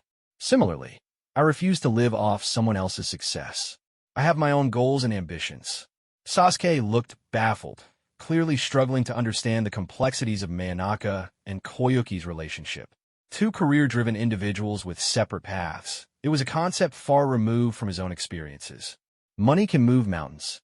It's not everything, but without it, you can't do anything. Take the spring, for example. Originally, it was the women's section. But after I paid double, they let us use it privately, Manaka said with a smirk. Sasuke's eyes widened. "Wait, this is the women's section? Why did you book a women's spring?" Manaka shrugged, spreading his hands. "What else could I do? The men's section was packed. We went to have ramen, and by the time we finished, it was peak hours. I paid extra, and the owner agreed to let us use this instead." "Sasuke, So he misunderstood after all. Bang! Suddenly, the sliding door to the spring opened, and a blonde girl wrapped in a towel walked in. Her long golden hair was tied back, and her presence startled both Manaka and Sasuke. Their eyes widened in shock as they stared at her. Soaking in the spring, Manaka and Sasuke were completely visible to her. Manaka-sensei. Sasuke.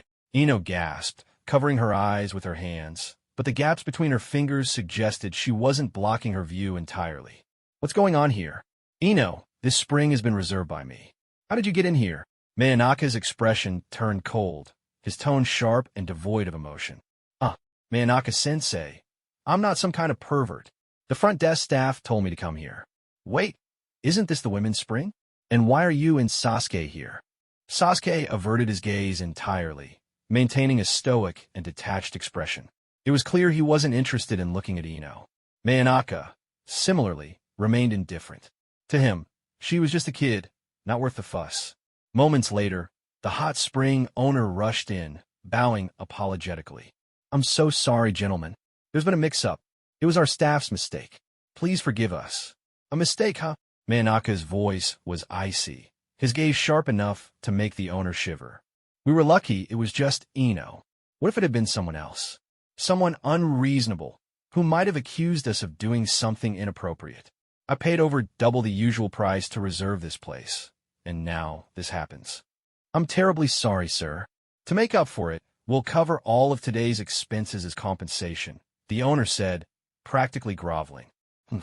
It's not like I can't afford it. Just make sure this doesn't happen again. And Ino, stop staring and get out. The final words were spoken with such authority that both Ino and the owner flinched. Ino hesitated for a moment, sneaking one last glance at Sasuke and Manaka before scurrying out. Sorry, Miss Ino. We'll prepare a private room for you immediately, the owner said, leading her away. All right, Ino replied, though her mind was clearly elsewhere. Images of Sasuke and Manaka in the spring lingered in her thoughts. Wow, I can't believe I saw Sasuke in the hot spring. And Manaka-sensei. He's not as handsome as Sasuke, but wow, his aura is amazing. And his physique. No wonder that actress fell for him. Ino thought to herself, her expression growing more and more peculiar. Forehead girl, what can you compare with that? I've seen Sasuke and Manaka-sensei up close. Ha ha. Back in the spring, Manaka and Sasuke's mood had been completely ruined. Still want to soak? Sasuke asked while wrapping a towel around himself. Nope, Manaka replied, equally annoyed. This was a disaster. Let's get out of here. After getting dressed, they parted ways.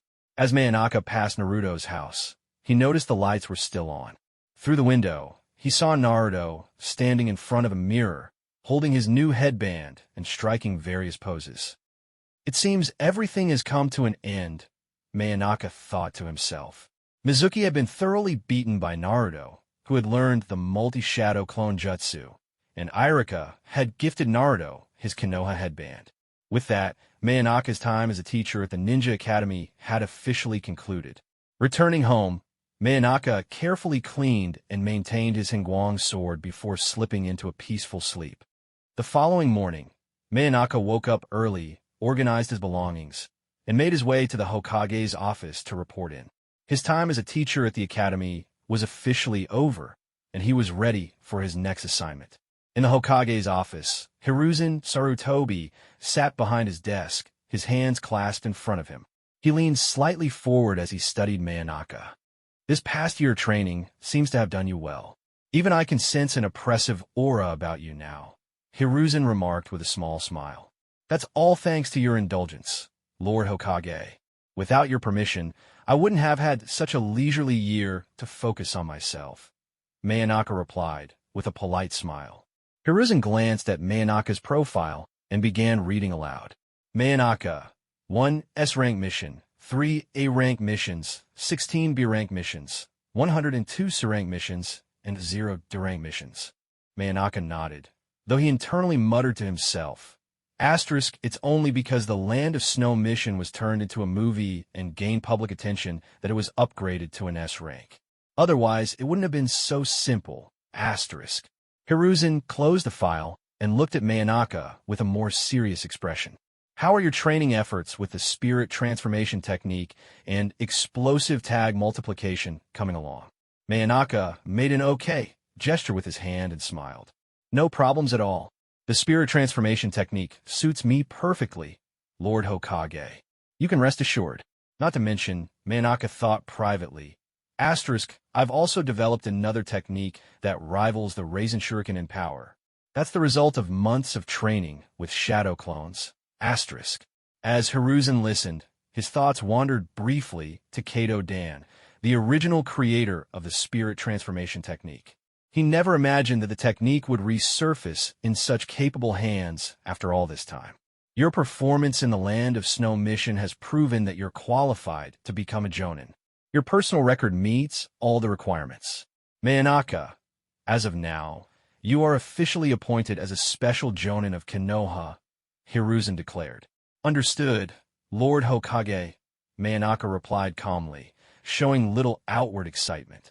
He had anticipated this outcome, especially given Hiruzen's earlier questions about the spirit transformation technique. The special jonin referred to individuals with exceptional talent in a specific area. In Manaka's case, his mastery of the spirit transformation technique, combined with his mission record, left no room for objection, even from the more critical Konoha elders. Hiruzen handed Manaka a document. Take a look at these three individuals. Manaka opened the file and immediately frowned. Lord Hokage, are you kidding me? I just became a jonin, and now you want me to take on students?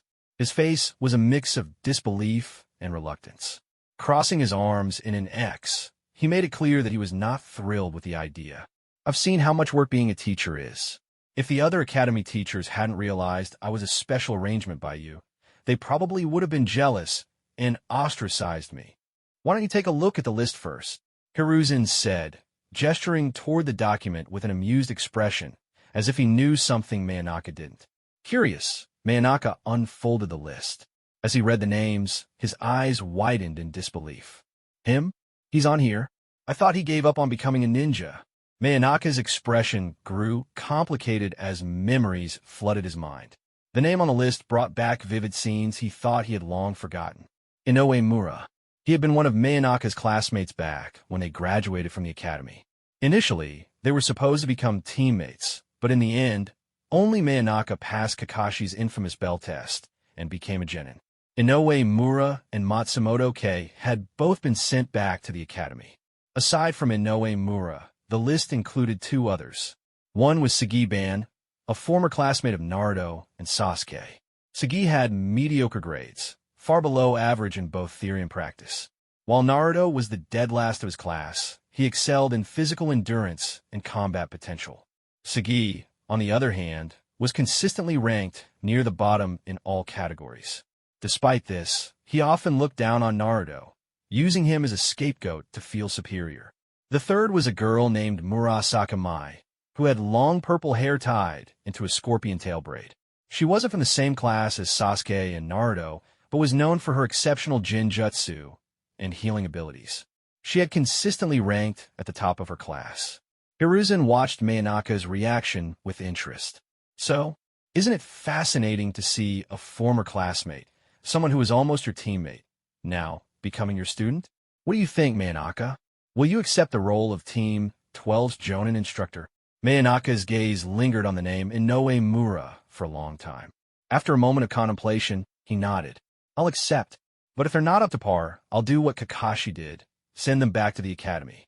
That's the responsibility of a jonin instructor, Hiruzen replied with a small smile. Unqualified students can't be allowed to become ninjas. It's as simple as that. Then I'll take my leave, Lord Hokage, Manaka said, standing up and taking the list with him. As he left the office, he couldn't help but feel a mix of emotions about the idea of teaching someone who was once supposed to be his peer. News of Manaka's promotion quickly spread among his peers. Kurenai Yuhi, Kakashi Hatake, Asuma Sarutobi, and others gathered to congratulate him, each bringing a gift. Kakashi gifted him 2 bells, a subtle but meaningful gesture. Kurenai gave him a bottle of premium red wine, while Asuma presented him with a chakra-conducting kunai akin to his own chakra blades. Ebisu, ever the intellectual, gifted Manaka an entire bookshelf filled with various ninja-related texts, prompting Manaka to set up a small library at home. Might Guy and Rock Lee, naturally, gifted him a pair of weights, while Tintin presented a decorative blue kunai, knowing Manaka's fondness for the color. Niji offered a collection of books on human anatomy and chakra points, reflecting his Byakugan expertise. The day of the genin team assignments arrived. Manaka joined the other Jonin instructors in Hokage's office to receive their briefings. "Am I late?" Manaka asked with a grin as he greeted Kurenai, Kakashi, and Asuma. "You're just in time," Kurenai replied with a smile. "The briefing starts at 9. "Exactly," Kakashi added, his hands in his pockets and his tone as lazy as ever. "We've got a little time to kill, so relax." The morning began with Naruto being abruptly awakened by his alarm clock. Today was clearly marked on his calendar as the day of the Ninja Academy's team assignment meeting at 9 a.m. After finishing his breakfast, Naruto unknowingly drank a carton of expired milk that he had forgotten to throw away. Feeling proud with his new Konoha headband replacing his old goggles, he set off for the academy. As he walked through the village, a poorly disguised wall nearby suddenly burst open, and a small boy with a ridiculously long scarf came charging out. "Fight me, boss," the boy yelled. However, the boy's scarf was so long that he ended up stepping on it, causing him to face-plant into the ground with a loud smack. Naruto looked at him in confusion. "What are you doing, Konohamaru?" Konohamaru looked up weakly, brushing himself off. "Wow, boss, you're amazing. I've still got so much to learn." I didn't even do anything," Naruto replied, feeling completely baffled. Since today was the Academy's team assignment meeting, Naruto didn't have time to play with Konohamaru. After explaining that he had officially become a ninja, Naruto left, feeling smug as Konohamaru gazed at him with admiration. Elsewhere, on their way to the Academy, Sakura and Ino crossed paths, locking eyes with sparks flying between them. "Morning, Sakura." "Good morning, Ino." The two greeted each other with forced smiles, walking side by side. However, it didn't take long before their competitive streaks flared up. Sakura took a step forward, only for Ino to step ahead of her. This quickly escalated into a full-on race as the two sprinted toward the classroom. By the time they arrived, both were out of breath. "Sakura, I won this time," Ino declared triumphantly. "What are you talking about? My toe was in the classroom a centimeter before yours." "Are you blind, Sakura?" Ino Pig, Forehead Girl.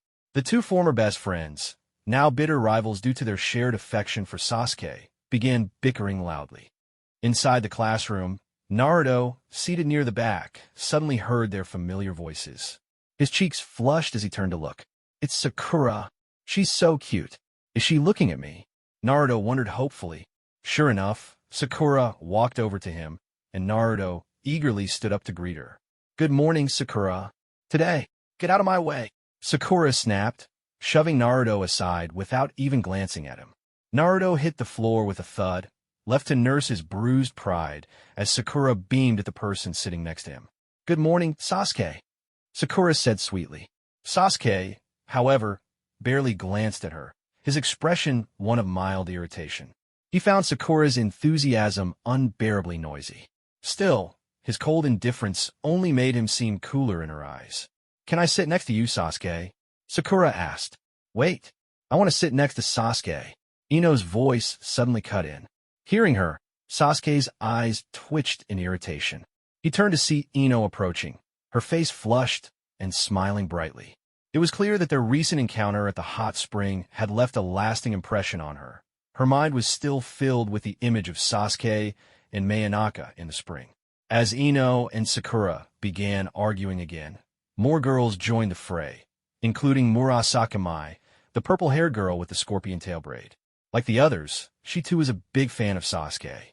All of this chaos in the classroom was being observed by the Jonin instructors in the Hokage's office, thanks to Hiruzen Sarutobi's crystal ball.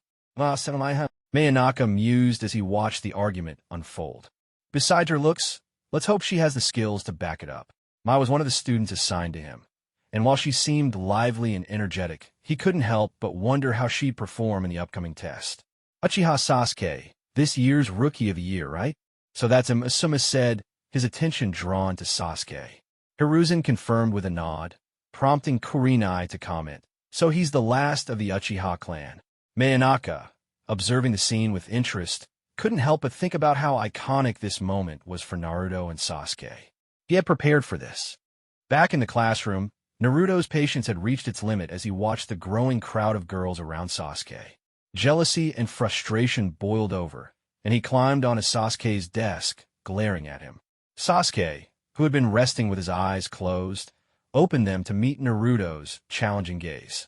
Neither of them was willing to back down as their eyes locked in a silent clash. "Naruto, don't stare at Sasuke like that," a girl shouted. "Sasuke," another girl swooned. The commotion only fueled Naruto's irritation. Sasuke, why is it always Sasuke? What's so great about him anyway?" Nearby, Sagi-ban accidentally bumped into Naruto's back, causing him to lose his balance. "Oops, my bad," Sagi muttered, but as he turned to look, the entire room fell silent. The sound of lips meeting echoed faintly, and everyone froze in shock. Naruto and Sasuke had accidentally kissed, creating what could only be described as a legendary, accidental moment. Click! From the shadows, Manaka's shadow clone snapped a photo of the scene with a camera. Then, using his wind instantaneous movement, the clone disappeared, returning home to stash the camera before dispelling itself. In the Hokage's office, the memory of the photo fed back to Manaka's main body. Asterisk, pft, ha ha ha. Asterisk. Manaka burst out laughing, unable to contain himself. So Sagi-ban was the one who caused Naruto and Sasuke to share their first kiss? This is priceless. His laughter was infectious, and soon Kurenai, Asuma, and even Hiruzen were chuckling. Hiruzen tried to maintain his composure, but couldn't completely suppress his smile. Only Kakashi seemed unaffected, though a bead of sweat rolled down his forehead as he glanced at the crystal ball.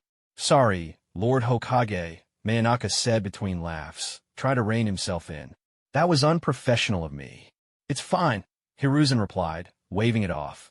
"Naruto always has a way of surprising us, doesn't he?" Back in the classroom, Sakura's mental state had completely shattered. Her inner self screamed in anguish. "Oh, how could this happen? Sasuke's first kiss was supposed to be with me, not Naruto." Meanwhile, both Naruto and Sasuke pulled away, gagging and retching. "Naruto!" Sasuke shouted angrily. "I'm going to kill you. Uchiha. My mouth is going to rot." "Bleh." Naruto spat repeatedly, trying to rid himself of the taste. Sagi, who had been the accidental instigator, scratched his head awkwardly. "Was that my fault?" Even Hinata, watching from the back of the classroom, blushed deeply. She glanced at Naruto and Sasuke, her thoughts swirling with confusion. At the very back of the room, Inoue Mura, who had returned to the academy after failing twice before, tried to stay mature and composed. But after witnessing Naruto and Sasuke's mishap, even he couldn't keep it together. His mind buzzed with disbelief. Asterisk, I feel killing intent. Asterisk, Naruto thought suddenly, turning to see a mob of angry girls glaring at him. Naruto, how dare you kiss Sasuke? Sakura, Ino, Mai, and the other girls shouted, swarming him. As Naruto squealed for mercy under the pile of furious girls, Sasuke decided to let it slide, feeling that the punishment fit the crime. As the meeting began, Naruto sat slumped in his seat, his face swollen and bruised from the earlier beating he'd received from the girls. Despite the injuries, his body was healing at an impressive rate, the cuts and bruises fading visibly. It seemed his stamina and vitality truly were on another level. Irika arrived, standing at the front of the classroom with a clipboard in hand as he began announcing the team assignments. When he reached the announcement for Team 12, Sagi-ban turned his head, his gaze falling on the corner of the room. There sat Inoue Mura, wearing a Konoha headband on his forehead. Sagi's expression shifted as he realized that the person he had been mocking earlier was now one of his teammates. When Irika dismissed the class for the midday break, Inoue Mura quietly left the room, carrying a bento lunch. He made his way to the rooftop, where he sat alone, savoring the calm atmosphere. Once, he had been eager and brash, but failing twice and being sent back to the academy had tempered him. Now, he carried himself with a more composed and mature demeanor. I wonder how you're doing now, Manaka, he muttered to himself, a wistful smile appearing on his face. You've already made it into a movie, and you've grown so strong. If I hadn't been so foolish back then, would I have been able to become a ninja like you? Shaking his head, he let out a self-deprecating laugh. Regret was pointless now. The past was the past. This was his final chance. If he failed the upcoming test, he would never get another opportunity to become a ninja. As Inoue Mura ate his lunch, the sound of footsteps approached. Looking up, he saw Sagi-ban walking over, his hands shoved into his pockets, his expression one of irritation. So, you're Inoue Mura, huh? The guy who got sent back to the academy twice? I don't think I've ever seen you around before, Sagi said, his tone dripping with disdain. Inoue Mura didn't appear angry. Instead, he smiled and extended his hand. That's right. Since I've already mastered the academy curriculum, I've been focusing on improving myself. Nice to meet you, Sagi. We're teammates now, so let's work well together. But Sagi slapped his hand away, scoffing. Oomph. Like I want to work with someone like you. You're even worse than Naruto, that dead-last loser. Sagi's sense of superiority radiated off him, though it was unclear where it came from. Inoue Mura simply chuckled bitterly. He could see his younger, more arrogant self reflected in Sagi, a boy who didn't realize his own shortcomings. The difference was that Manaka had been genuinely talented, while Sagi's arrogance was entirely misplaced. You're not wrong, Inoue Mura said calmly. I'm a failure. My first failure hit me hard. I was lost for 6 months before I could pull myself out of it. Sagi, I'm sorry that you're stuck with someone like me on your team. But I promise you, after failing twice, I won't hold anyone back this time. His composed demeanor only seemed to irritate Sagi further. Sagi huffed, turning away. He found no satisfaction in arguing with someone who refused to rise to his bait. Instead, his thoughts turned to their third teammate, Murasaka Mai. His imagination ran wild with scenarios of heroically saving her in battle, earning her admiration, and eventually walking off into the sunset together. By the afternoon, the Jonin instructors began arriving to meet their new teams. Kakashi was, as usual, nowhere to be found, likely off somewhere napping. Meanwhile, Manaka entered the classroom with Kurenai and Asuma, chatting and laughing as they walked in. The moment he stepped in, several voices called out in unison, Manaka. Sasuke, Naruto, and Inoue Mura all turned to him with surprise and recognition. Manaka acknowledged them with a polite nod. His gaze lingered briefly on Sasuke and Naruto before shifting to Inoue Mura, whose expression was a mix of astonishment and disbelief. It's been a while, hasn't it, Inoue Mura? Manaka said with a small smile. Hearing this, Kurenai and Asuma exchanged confused glances before turning their attention to the back of the room, where Inoue Mura sat. The other students were equally shocked. You've become a Jonin? Inoue Mura stammered, clenching his fists tightly. His voice trembled with a mix of joy, surprise, and apprehension as memories of the past flooded back.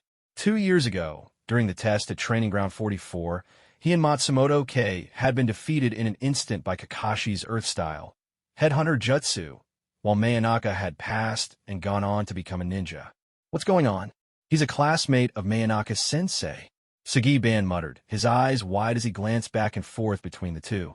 Even Murasaka Mai, sitting in the corner, couldn't help but feel a strange sense of irony. To see a former classmate now standing here as a Jonin, it was like something out of a drama. Manaka nodded slightly, then turned his attention to Mai and Sagi. Team 12, follow me. Kurenai, Asuma, I'll see you later. All right, Manaka, we'll see you tonight, Kurenai replied, casting one last curious glance at Inoue Mura before calling out to her own team. Hinata Hyuga, Kiba Inuzuka, and Shino Aburame. Let's go, Team 8. Asuma followed suit, leading Shikamaru, Choji Akimichi, and Ino Yamanaka out of the classroom. Watching Manaka leave with his new team, Sasuke couldn't hide the disappointment on his face. I thought Manaka would be leading Team 7, he murmured. He had hoped to continue training under Manaka, and now that hope was gone. That guy was Manaka's classmate, Sasuke thought, recalling what little Manaka had mentioned about his academy days. To think someone like that was his peer back then, and Manaka's a Jonin now.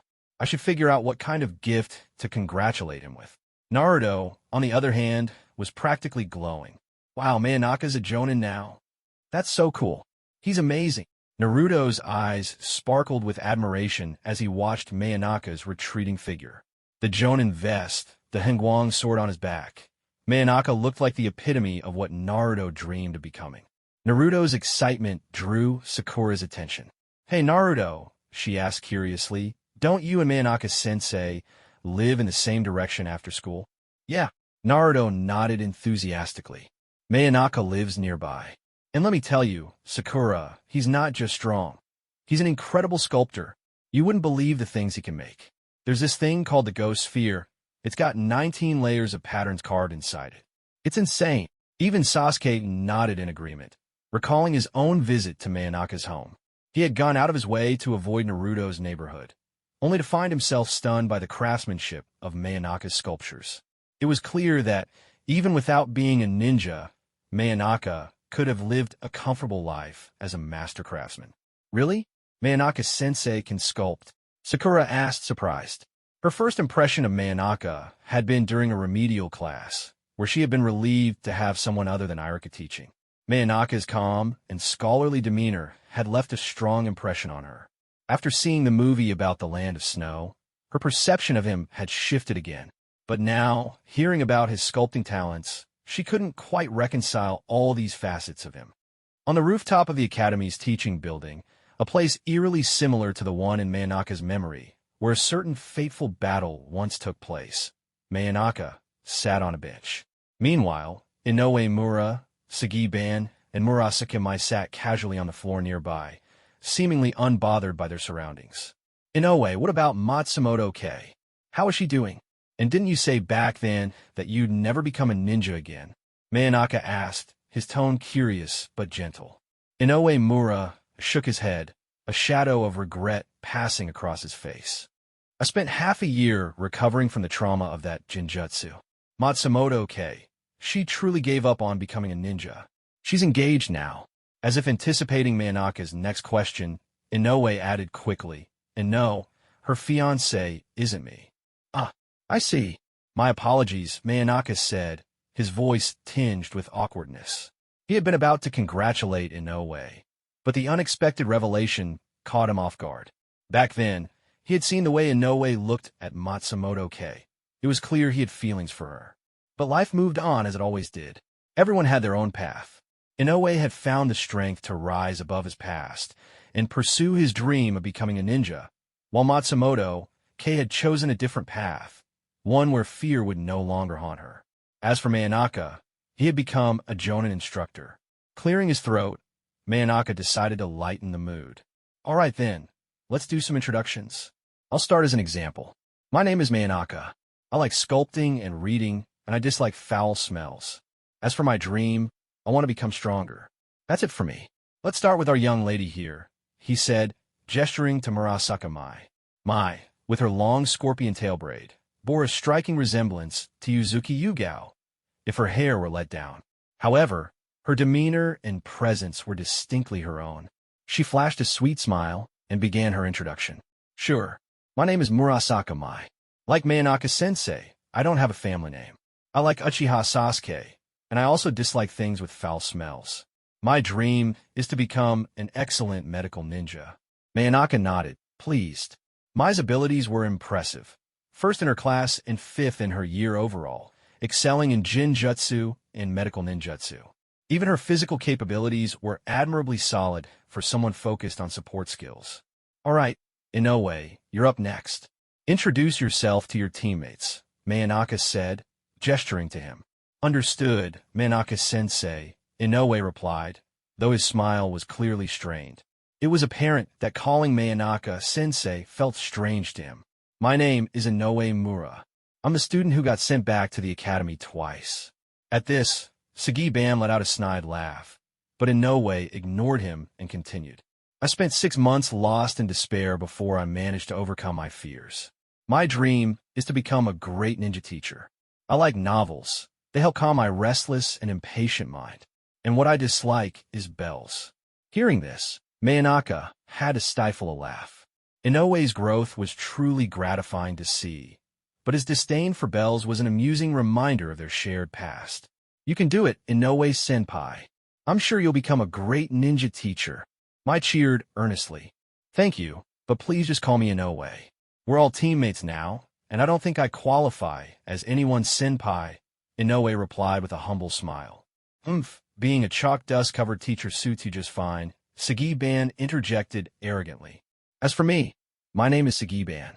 I like watching movies, especially the finale of The Princess of the Wind and Snow, starring Manaka-sensei and Yuki Koyuki. I've watched it at least 5 times. The scene where the glacier collapses gets me every single time. It's incredible. Sagi's eyes sparkled with admiration as he looked at Manaka. As for what I dislike, there are a lot of things. My dream is to become a great director and create films that the whole world will love. And when that happens, I'll make sure you and Yuki Koyuki star in another movie together, Manaka-sensei.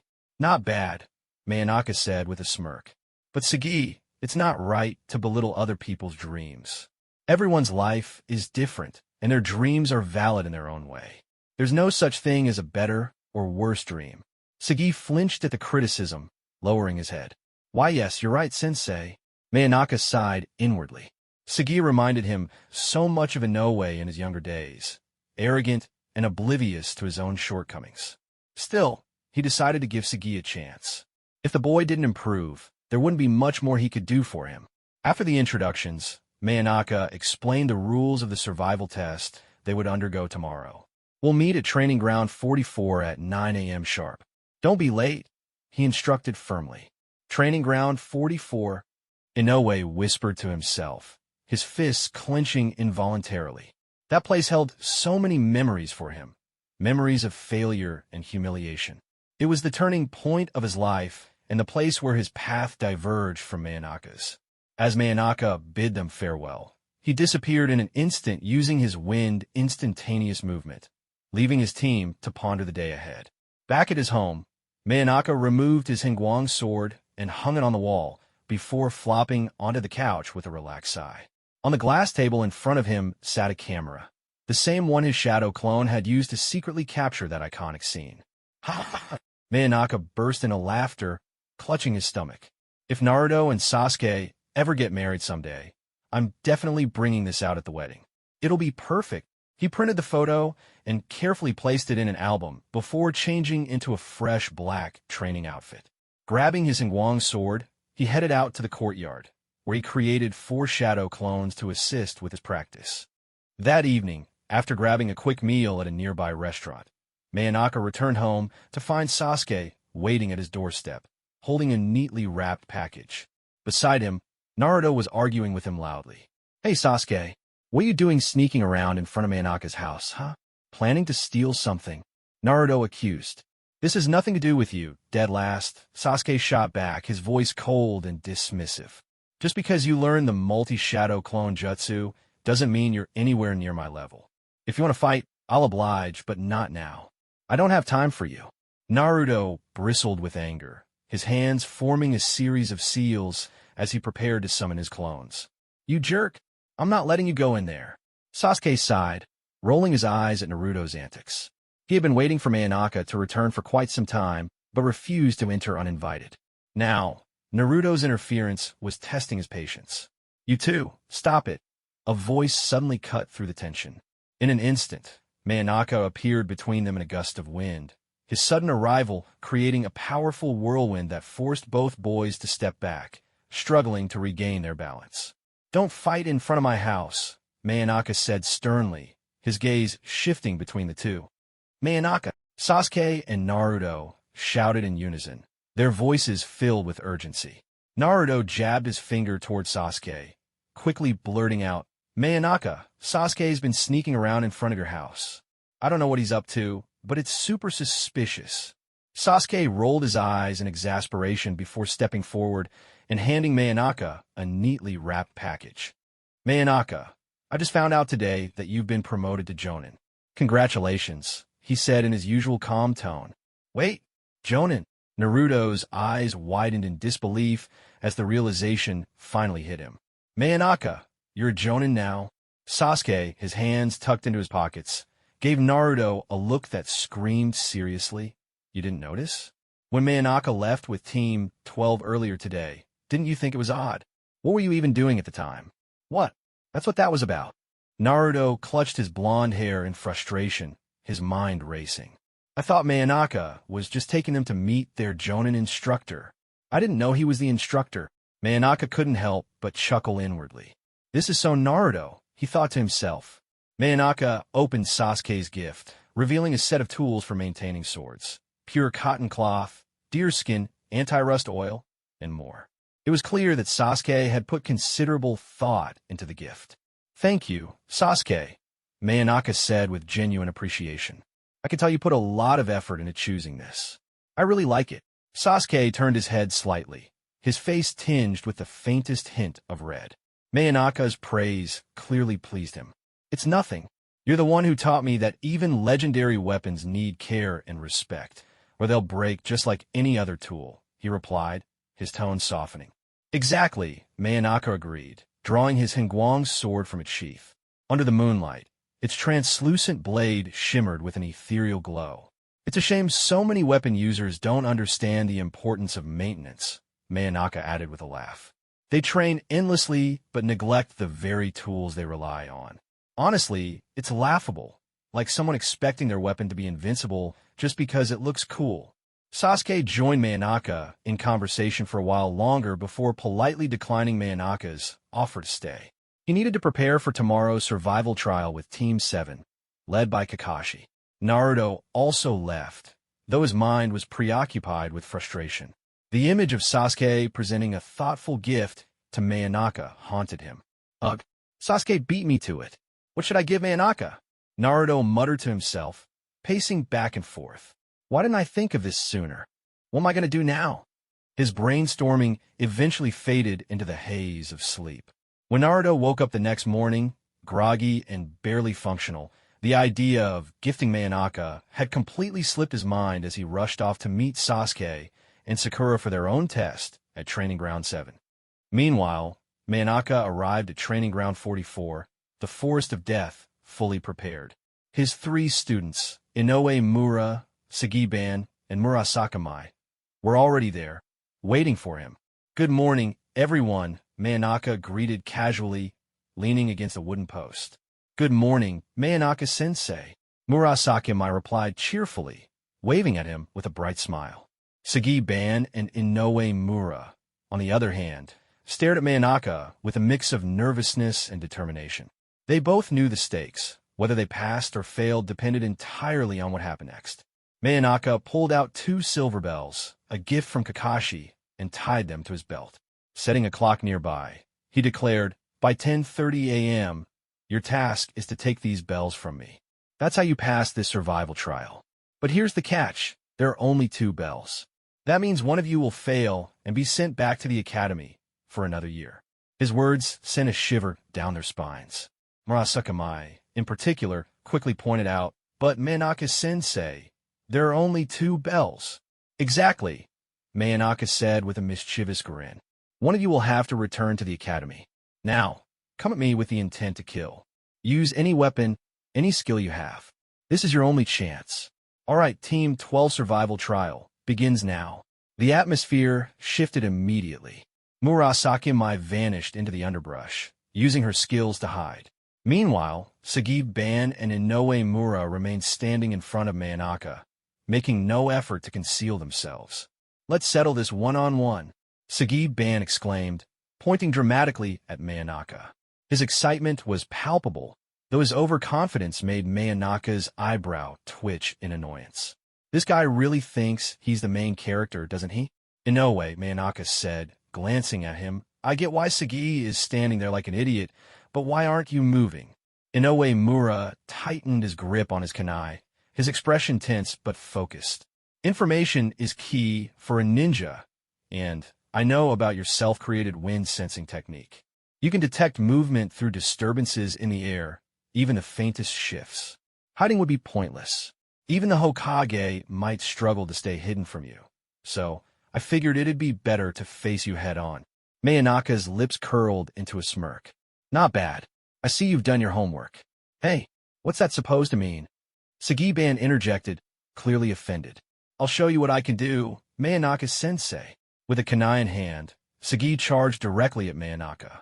Manaka sighed, forming a series of hand signs. Before Sagi could reach him, the world around him seemed to twist and distort. Manaka's figure disappeared like flower petals scattering in the wind, only to reappear as Sagi's worst fear. Ah! Sagi screamed, dropping his kunai as he collapsed to the ground, unconscious. Manaka had used the terrifying Earth-style Headhunter Jinjutsu to incapacitate him. At that moment, Inoue Mura seized the opportunity, throwing 2 kunai directly at Manaka. Without even turning around, Manaka extended 2 fingers, catching the kunai by their rings and letting them dangle from his hand. What? Inoue Mura gasped, stunned by the display. Hidden in the grass, Murasaki Mai was equally shocked. This is the power of a jonin. There's no way we can take those bells from him. This is impossible, Inoue Mura muttered, his confidence shaken. The gap between their abilities was insurmountable.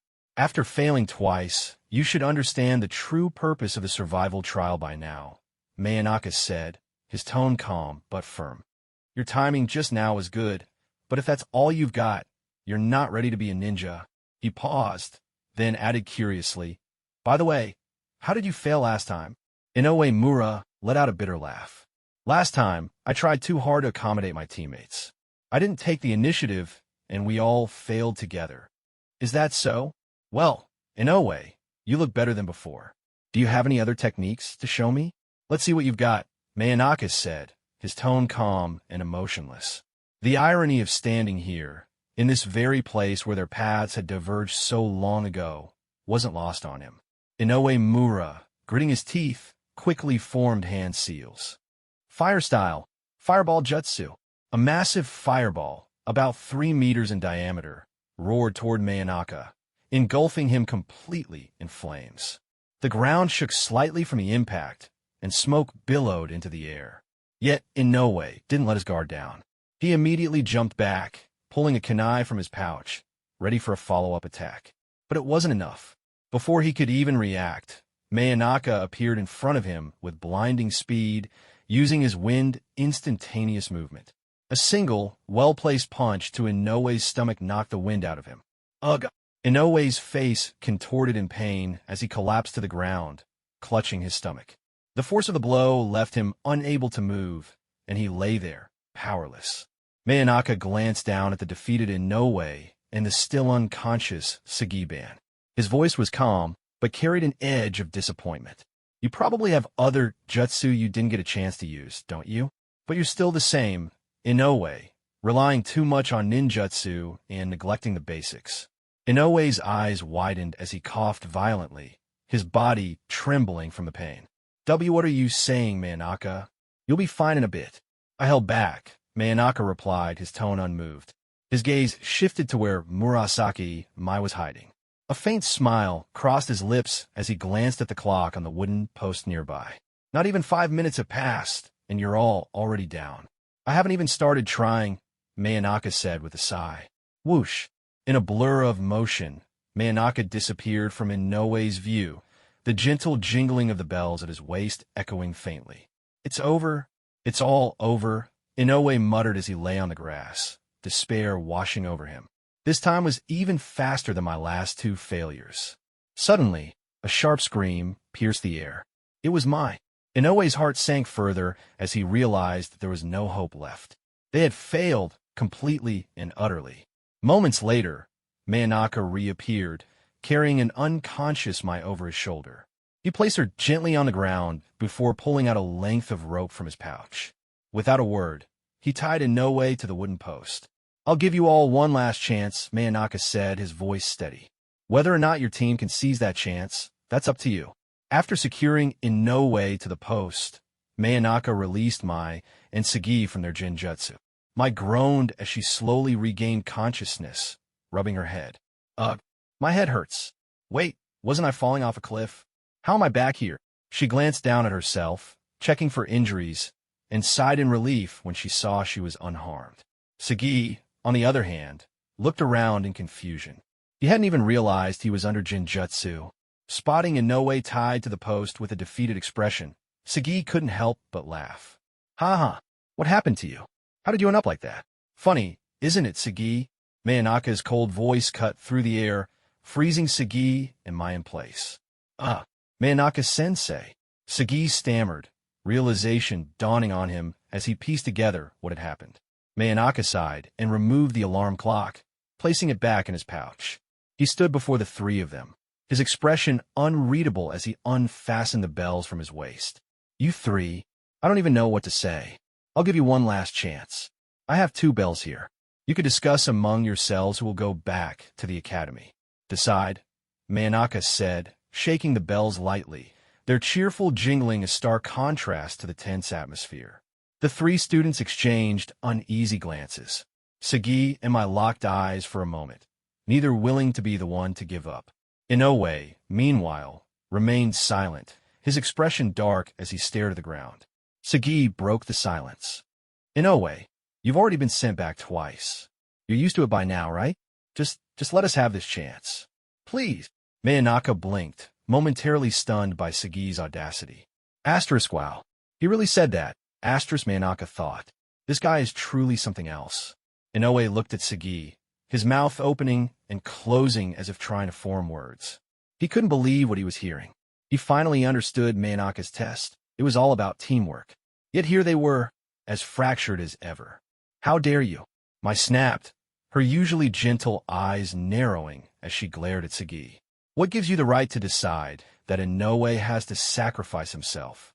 Who do you think you are? Sagi scowled, crossing his arms. Then what do you suggest, Mai? I'm not going back to the academy. And if you're so concerned about Inoue, why don't you give up instead? Mai hesitated, her resolve wavering. She glanced at Inoue, who looked utterly defeated, and her heart ached. She couldn't bring herself to let him fail again, not after seeing the pain in his eyes. Taking a deep breath, Mai stepped forward. Fine, I'll go back. Manaka-sensei, I'll take the fall. Inoue's already failed twice. He deserves a chance to move forward. I can wait another year. Inoue's head shot up as he stared at Mai in disbelief. Her words, her selflessness, it was something he had never expected. For the first time, he felt a warmth in his chest, like a light breaking through his darkness. Thank you, Mai, Inoue said, his voice trembling. Tears welled up his eyes as he began to cry openly, his emotions overwhelming him. What? Sagi and Mai both turned toward Manaka, who began clapping slowly. Bravo, Manaka said, his voice tinged with approval. Mai, I knew you had it in you. Inoue, congratulations, you've passed. As for you, Sagi, you failed. What? No way. Why me? Sagi protested, his voice rising in frustration. Why am I the one who failed? They were both defeated too. This isn't fair. Manaka's gaze hardened. You still don't get it, do you? This test wasn't about strength or defeating me. It was about teamwork and understanding your teammates. You, Sagi, were so focused on your own survival that you threw your teammate under the bus without a second thought. That's why you failed. Manaka patiently explained to Sagi-ban, his tone steady but firm. The purpose of this survival trial was to test your teamwork and your trust in one another as a team. Sagi fell silent, his head lowering in shame as he realized his shortcomings. But I understand, Manaka continued. You're a newly formed squad. It's hard to establish trust right away. Sagi-ban, I gave you plenty of chances, even reminded you yesterday to think about your teammates. But you ignored all of it, focusing solely on yourself. You didn't see Inoue or Mai as equals. Even when Inoue made efforts to work with you, you dismissed him. You looked down on him to boost your own sense of worth. Not even Inoue, when he was struggling before, acted so selfishly. Sagi's lips trembled, tears welling up in his eyes. The weight of Manaka's words hit him like a ton of bricks. Stop, please, Manaka-sensei. At some point, Sagi began to cry openly. The harsh lesson had finally broken through his arrogance. For the first time, he confronted the reality of his behavior. He now realized just how wrong he had been to think the world revolved around him. I'm sorry. I was wrong, Manaka-sensei. Please, let me be alone for a while. Without another word, Sagi turned and walked away, his shoulders slumped. His figure, heavy with defeat and regret, slowly disappeared from view, leaving behind an eerie silence.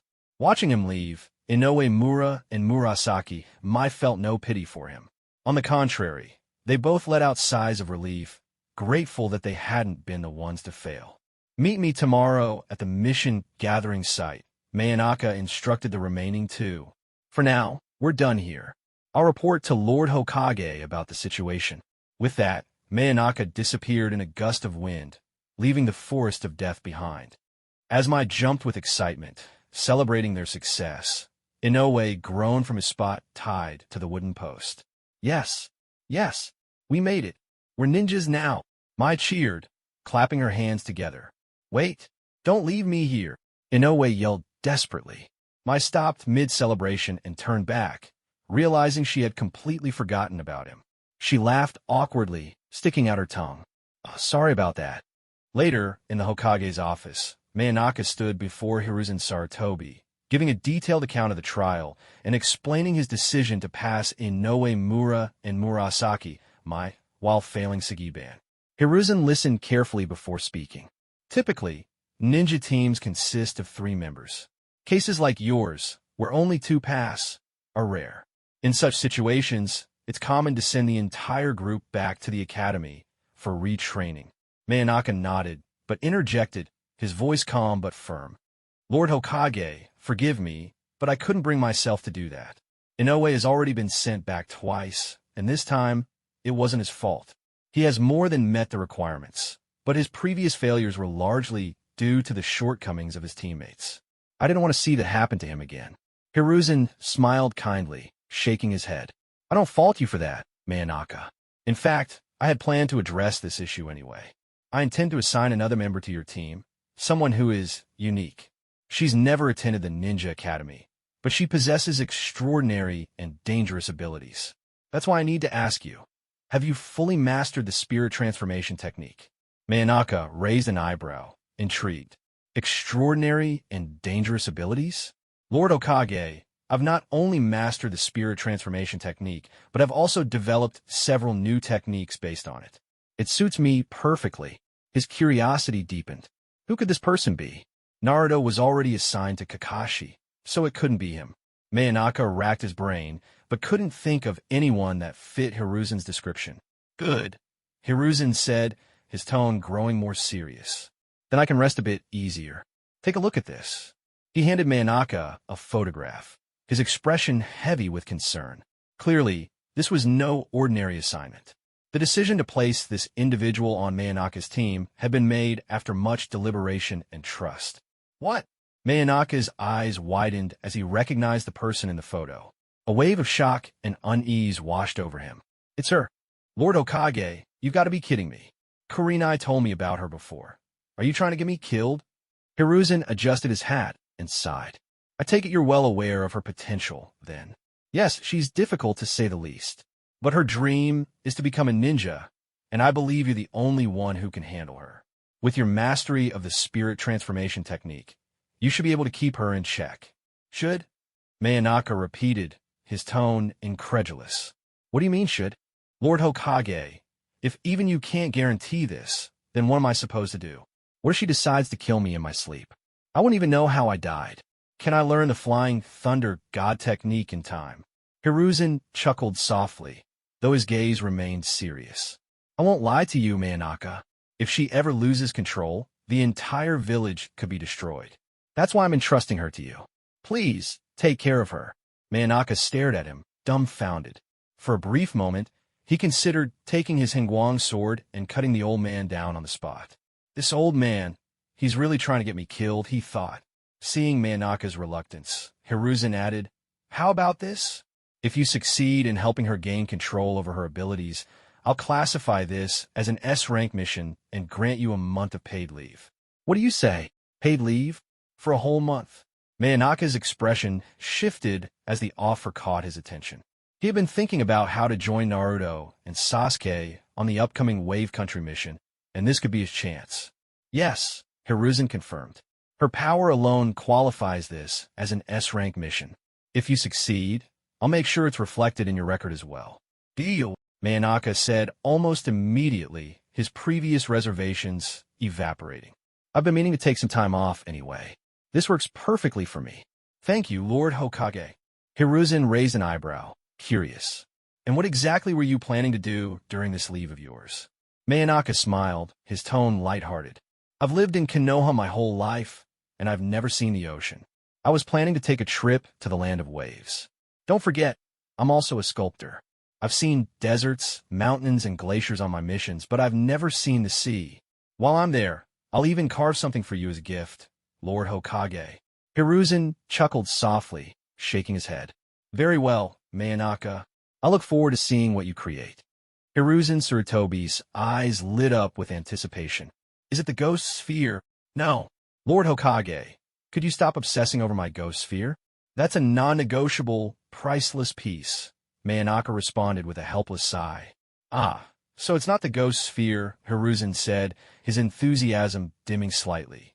Even a master sculptor responsible for the Hokage rock had admitted inferiority to Manaka's ghost sphere, with its intricate 19-layer interlocking design. In Hiruzen's mind, Manaka was already the greatest sculptor he'd ever known.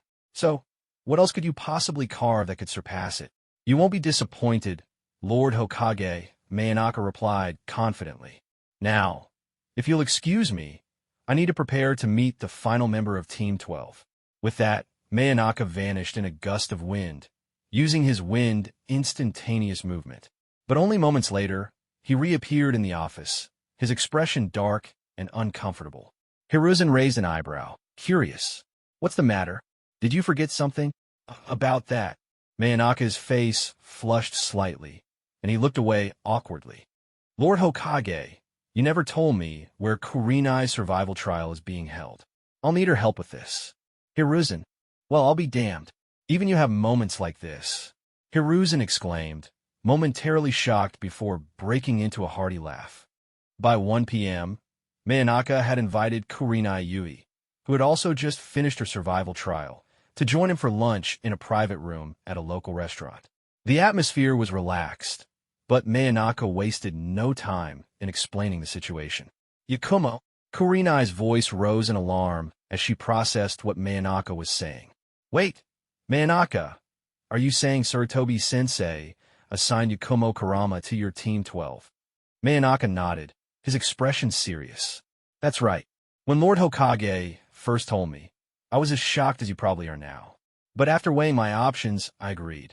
Kurenai's eyes widened in disbelief. No, absolutely not. Yakumo can't become a ninja. Her body is far too weak. She gets exhausted just from minor training. Manaka, you have to convince Lord Hokage to reconsider. Manaka shook his head. I wish I could, Kurenai, but this is already set in stone. Besides, you're forgetting something important. I've mastered the spirit transformation technique. If I can help her resolve the issue with Ito, this whole thing can finally be put to rest. Though Manaka sounded confident, deep down he wasn't entirely sure. The vague memories he had of the situation didn't provide a clear solution. Yakumo Kurama and Ito weren't part of the grander events he had spent time reflecting on, and many of the smaller details were hazy. If Hiruzen hadn't shown him Yakumo's photo, he might not have even remembered who she was. Kurenai's hands trembled slightly as she clenched her fists. This is my fault. I let her down. Manaka remained silent, allowing Kurenai a moment to collect herself. Kurenai's voice wavered as she continued. Her body is far too frail, even if her talent in Genjutsu is extraordinary. I tried to convince her to give up on becoming a ninja to live a normal life. Her parents agreed with me. They didn't want her pushing herself to the point of ruining her already fragile health. But you already know what happened after that. Manaka nodded silently, recalling the tragic events surrounding the Kurama clan. The Kurama clan was once a prominent family in Konoha, known for their unparalleled mastery of Genjutsu. Every few generations, a prodigy would emerge, possessing a unique Kekkei Genkai that allowed them to manipulate all 5 senses with terrifying precision. However, as generations passed without anyone awakening this ability, the clan gradually faded into obscurity. Yakumo Kurama was the first in generations to inherit the bloodline limit, and her incredible talent rekindled the clan's hopes. But fate was cruel. Yakumo's frail body couldn't keep up with her prodigious genjutsu abilities. She was too physically weak to attend a ninja academy and was instead tutored at home by Kurenai. Her parents, concerned for her health, echoed Kurenai's advice, urging her to abandon her dream of becoming a ninja. However, Yakumo's desire to honor her clan's expectations drove her to push herself relentlessly. Her frustration and resentment toward those who didn't understand her led to the manifestation of Ito, a monstrous entity born of her suppressed emotions and destructive tendencies. One day, after another failed plea to her parents to allow her to become a ninja, Ito broke free from Yakumo's subconscious. It burned down their home, killing her parents in the process. Yakumo's mind, in an attempt to shield her from the trauma, erased the memory of the incident. She falsely believed that it was Hiruzen who had ordered her parents' assassination, leading to her deep-seated resentment toward him. She grew cold toward Kurenai as well, convinced that her former teacher had betrayed her. After overhearing a conversation between Kurenai and Hiruzen, Yakumo's misunderstanding deepened. Even after Ito was sealed away by Kurenai, Yakumo continued to feel persecuted. She was eventually confined to a remote estate, where she remained until now. Hiruzen, upon learning that Manaka had mastered the spirit transformation technique, believed it was the key to helping Yakumo regain control of her powers. Kurenai, Manaka said gently, breaking the silence. If we can clear up the misunderstandings and resolve the issue with Ito, everything will be fine. You want Yakumo to achieve her dream of becoming a ninja, don't you? Like how Might Guy supported Lee despite the odds. Kurenai looked at Manaka, her emotions warring on her face. Manaka's comparison to Guy and Lee struck a chord with her. I know it won't be easy, Manaka continued, but I believe it's possible. And honestly, I'm curious about the Kurama clan's bloodline limit. The ability to manipulate all 5 senses. There's something about it that feels connected to yin-yang release. I'd like to study it more closely. He didn't mention this aloud, but he also suspected that Danzo's root division had steered clear of targeting Yakumo out of fear. Her genjutsu was so potent that it could easily eliminate Danzo's forces if she ever lost control. Kurenai closed her eyes, taking a deep, steadying breath. When she opened them again, her resolve seemed firmer. All right, Manaka, I'll help you. I'll tell Yakumo the truth, everything. And I'll do what I can to support you in sealing Ito once and for all. Manaka smiled, relieved. Thank you, Kurenai. With your help, I'm confident we can do this. Inwardly, Manaka couldn't help but feel a mix of anticipation and unease. Yakumo Kurama was no ordinary case, and the challenges ahead would test him in ways he hadn't yet faced. Still, he was determined to see it through. As Kurenai Yuhi chose to trust in Manaka's abilities, she led him to a remote estate nestled in the hills, a place shrouded in mystery and isolation. Manaka had prepared meticulously for this encounter, but even so, he felt a lingering unease. If things went south, his only fallback plan was to flee.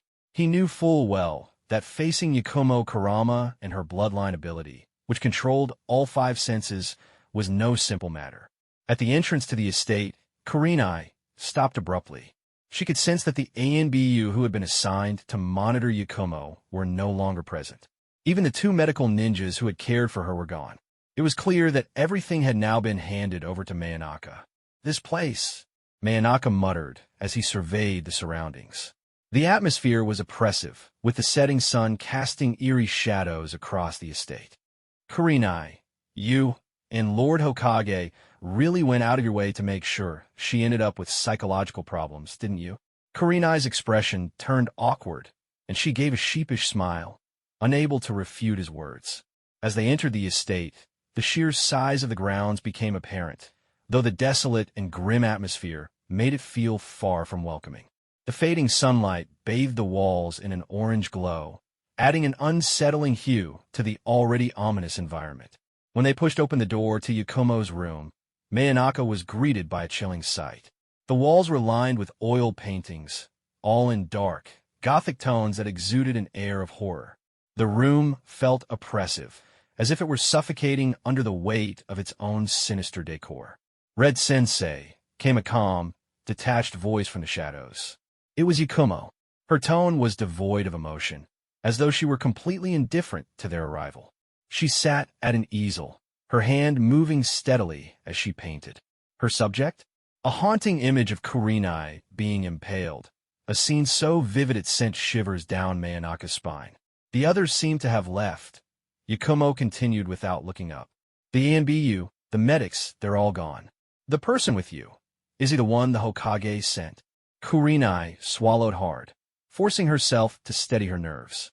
Yakumo, I'm here to tell you something important. Lord Hokage has approved your request to become a ninja. You're officially part of Team 12 now, and this is your jonin instructor, Mayonaka. Yakumo's hand hesitated for a moment, her brush hovering over the canvas, but she quickly resumed painting as if nothing had happened. Her voice remained calm, almost mechanical. A ninja? Red Sensei, why are you telling me this now? I have no interest in being a ninja anymore. Mayonaka frowned as he observed her pale complexion, her frail figure wrapped in a loose pink coat that barely concealed the red mesh fabric beneath. Her lifeless tone and detached demeanor made it clear just how deep her disillusionment ran. Sai, I was right to bring you here, Kurenai, Mayonaka said, his hands clasped behind his back. Unbeknownst to anyone, he was channeling fire nature chakra into his palms, preparing for the worst. He knew that destroying Yakumo's paintings would be the key to neutralizing her genjutsu. Without her canvases to act as conduits, she wouldn't be able to create the illusionary worlds that made her so dangerous. Yakumo's bloodline ability allowed her to control all 5 senses, creating a genjutsu so powerful that it could manifest physical harm in the real world. Within her illusionary worlds, ninjutsu couldn't be used. Only certain techniques, like the Aburame clan's insect-based jutsu or the Hyuga clan's Byakugan, could bypass her restrictions. For someone like Mayonaka, whose strength relied heavily on ninjutsu, the stakes were unimaginably high. Yakumo, Mayonaka said, his voice steady, it's time Kurenai told you the truth. The misunderstandings you've carried all these years, they need to be cleared up. Continuing like this is harmful to both of you. The truth, Yakumo repeated, her tone flat but with a faint undercurrent of suspicion. She finally looked up from her painting, her expression eerily calm. Encouraged by Mayonaka's presence, Kurenai took a deep breath and began recounting the events that had unfolded years ago. The fire, the loss of Yakumo's parents, and the emergence of Ito. She explained how Yakumo's subconscious had repressed the traumatic memories, leading her to falsely believe that Hiruzen Sarutobi had ordered the deaths of her parents. Clang! The paintbrush fell from Yakumo's trembling hand, clattering against the floor. Her eyes widened as fragments of repressed memories flooded back, breaking through the mental wall she had built to protect herself. Now, wind, instantaneous movement, flame, slash. Mayonaka seized the opportunity, drawing his Hongguang sword in one fluid motion. Fire chakra coursed through the translucent blade as he vanished in a blur of speed. In less than a second, every painting in the room was slashed and engulfed in flames, the canvases curling and blackening under the intense heat. Yakumo gasped, her connection to the paintings severed. The oppressive atmosphere in the room lifted slightly, but the reprieve was short-lived. Yakumo's scream echoed through the room as her alter ego, Ito, manifested. The monstrous entity emerged from her shadow, its grotesque form towering over her. With long ears, sharp fangs, and a sinister grin, Ito radiated an aura of malice. It wore clothes identical to Yakumo's, as if mocking her. Ugh, so ugly, Mayonaka muttered, stepping in front of Kurenai to shield her. Without the support of her illusionary worlds, Ito's power was diminished, but it was still a formidable opponent. I've inherited your will, Yakumo, Ito sneered, its voice dripping with venom. And I'll carry out your revenge. Wahaha! The creature spat a stream of blue flames, but Mayonaka was ready. Channeling water nature chakra into his Hongguang sword, he slashed through the fire, neutralizing the attack. The clash sent sparks flying, illuminating the dark room. Yakumo, Kurenai shouted, taking advantage of the distraction to reach the terrified girl. She knelt beside Yakumo, her tone gentle but firm. Yakumo, we all have monsters inside us, shadows that lurk in the depths of our hearts. Even if we destroy Ito now, another one will take its place if you don't confront your own fears. As Manaka continued his battle with Ito, his movements fluid and deliberate, he called out, "Red Sensei, get Yakumo out of here. I'll hold this thing off." Kurenai nodded, grabbing Yakumo by the shoulders and pulling her to her feet. But before they could retreat, Manaka unveiled a new technique. "Try this on for size. Red Sensei, get moving." Opening his palm, Manaka revealed a swirling mass of dark purple chakra. The energy spun erratically, forming a chaotic orb surrounded by rings of transparent chakra that shimmered like a star's halo. "Raisin Ringyu." With a flick of his wrist, Manaka hurled the vortex-like orb at Ito. The explosion that followed was immense, tearing through the estate and sending shockwaves rippling through the surrounding forest. The roar of the blast was so loud that even Hiruzen Sarutobi, observing from the Hokage's office, turned his head toward the distant hills. "That's Yakumo's estate," Hiruzen muttered, adjusting his hat thoughtfully. "Quite the commotion, but it seems Manaka is handling things well." "Probably." Amidst the smoldering ruins of the estate, Ito emerged, unscathed and snarling. Manaka, his Hanguang sword gleaming in the moonlight, stood firm. Secret technique, spirit binding chains. Manaka clasped his hands together, summoning two translucent silver chains from his palms. The chains shot forward, piercing Ito's body and locking it in place. "This creature can only be destroyed by you, Yakumo," Manaka said, his voice steady but commanding. "I've restrained it. Now take back your power." Yakumo, trembling, stepped forward, her grip tightening around the paintbrush in her hand. Her eyes burned with determination as she stared down the manifestation of her darkest fears. This was her battle to finish. Asterisk thud, asterisk. Yakumo's trembling hand drove her paintbrush into Ito's forehead with all her strength. "Why?" Ito's monstrous voice cracked with disbelief, its grotesque face twisting in confusion. "Why would you do this? I was helping you." Yakumo's breath was shaky but resolute.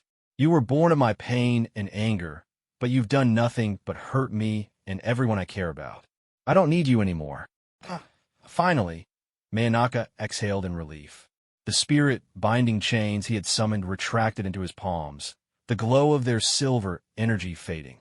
The jutsu, which he had developed as an extension of the spirit transformation technique, had done its job. It was no small feat. Only someone with his unique affinity for the technique could wield it so effectively. With a final, anguished cry, Ito disintegrated into nothingness, leaving behind only an eerie silence. Yakumo's frail body gave out as the entity vanished, and she collapsed to the floor. Kurenai and Manaka rushed forward, catching her before she could fall further. "Manaka, the house." Kurenai glanced at the ruined estate, her words faltering. From the moment the battle started to its conclusion, barely 2 minutes had passed. The destruction, however, was far-reaching, leaving the once grand estate in ruins. "Lord Hokage already knows," Manaka replied nonchalantly, as though the destruction was a minor inconvenience. He handed Yakumo a Konoha forehead protector, his tone softening. "Yakumo, we'll see you tomorrow at the mission gathering site. Kurenai, can you let her stay with you for the night? It's late, and I need to report back to the Hokage." Before Kurenai could respond, Manaka vanished in a blur, leaving her and Yakumo behind in the desolate remains of the estate. Yakumo stared at the forehead protector in her hands, her eyes shimmering with a newfound brightness. Despite everything, her dream of becoming a ninja had finally begun to feel real. Kurenai carried the exhausted girl on her back, quietly leaving the ruins behind. Though Yakumo's misunderstanding about her parents' deaths had been resolved and Ito had been destroyed, the weight of guilt lingered in her heart. She couldn't forget that Ito had been born from her own emotions, and in a way, her parents' deaths were indirectly her doing. By the time Manaka arrived at the Hokage's office, the night had fully descended. The sky was cloaked with thick clouds, and not a single star was visible. Yet the lights in the office burned brightly, as Hiruzen Sarutobi waited patiently for him. "Well done, Manaka," Hiruzen said, his shoulders visibly relaxing as he gestured for Manaka to rise from his kneeling position. I knew entrusting this to you was the right decision. Manaka stood and gave a small nod, though his expression remained thoughtful. Yakumo will join Team 12 for missions starting tomorrow. But, Lord Hokage, is there really no solution for her physical frailty? The question lingered heavily between them as Hiruzen turned off the lights in his office. The two began walking side by side down the dim hallway. We've never been able to determine the true cause of Yakumo's condition, Hiruzen admitted, his tone heavy with regret. Even our best medical nin have been unable to find an answer. The Kurama clan has always been renowned for their genjutsu, but there's no precedent for a case like hers. Manaka frowned, his mind racing.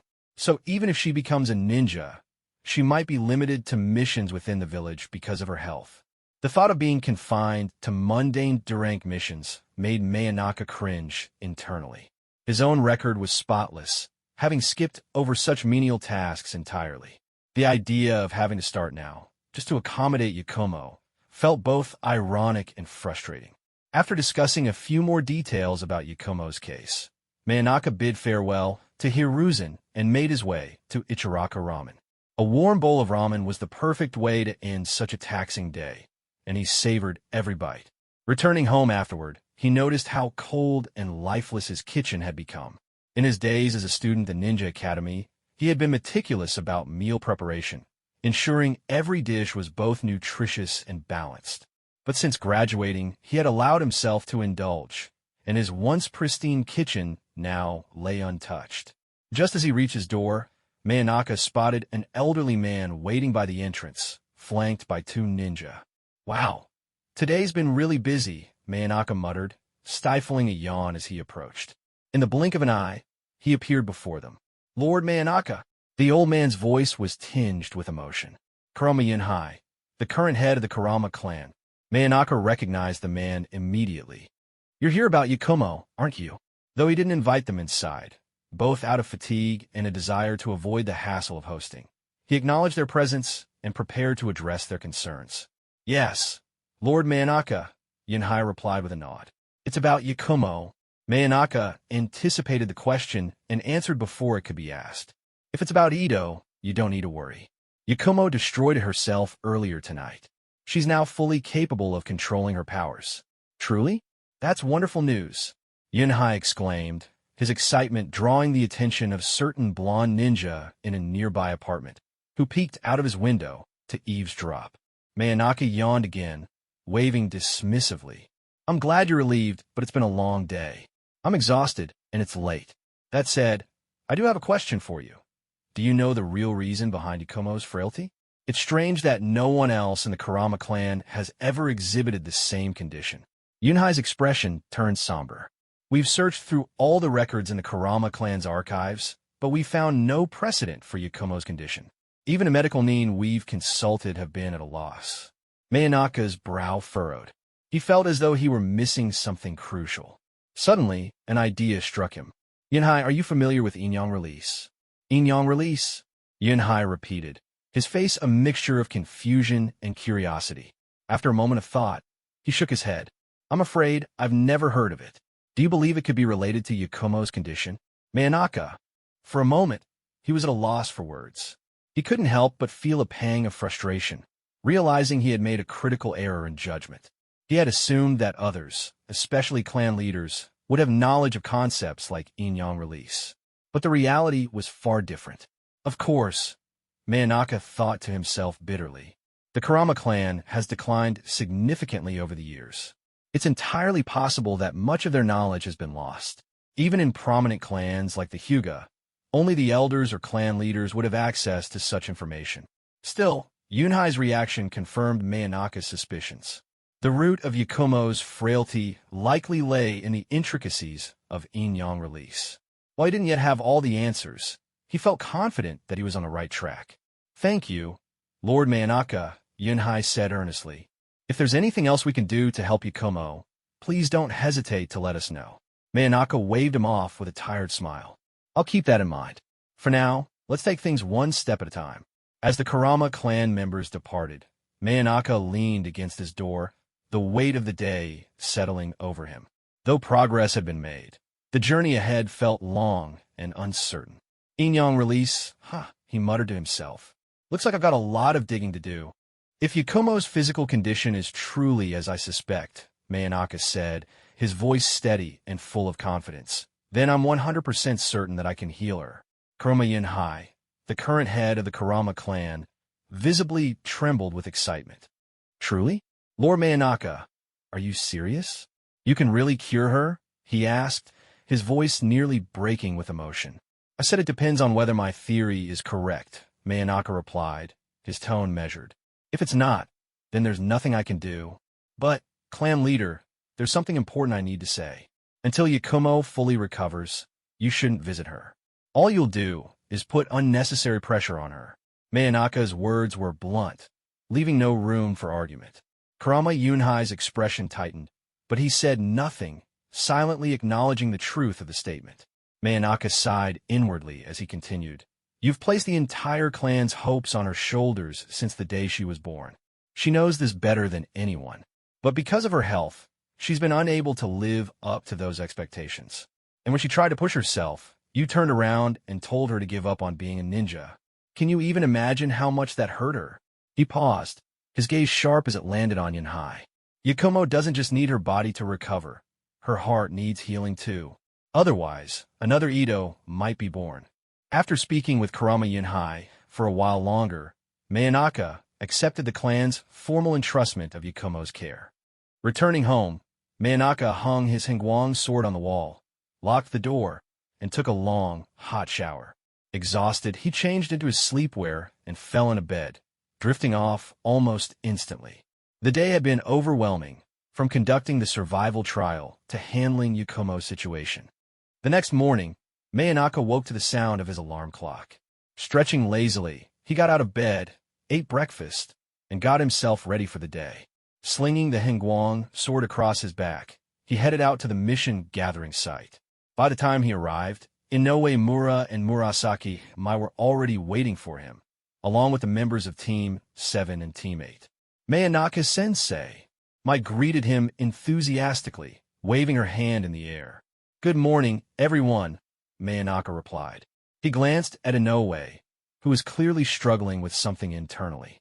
Smiling faintly, he added, Inoue, you don't have to overthink it. Just call me by my name. Mai, you too. I'm only 2 years older than you. For a moment, Inoue looked stunned, but then he exhaled deeply, as if a weight had been lifted off him. All right, Manaka, he said, almost hesitantly. So what mission are we doing today? Not so fast.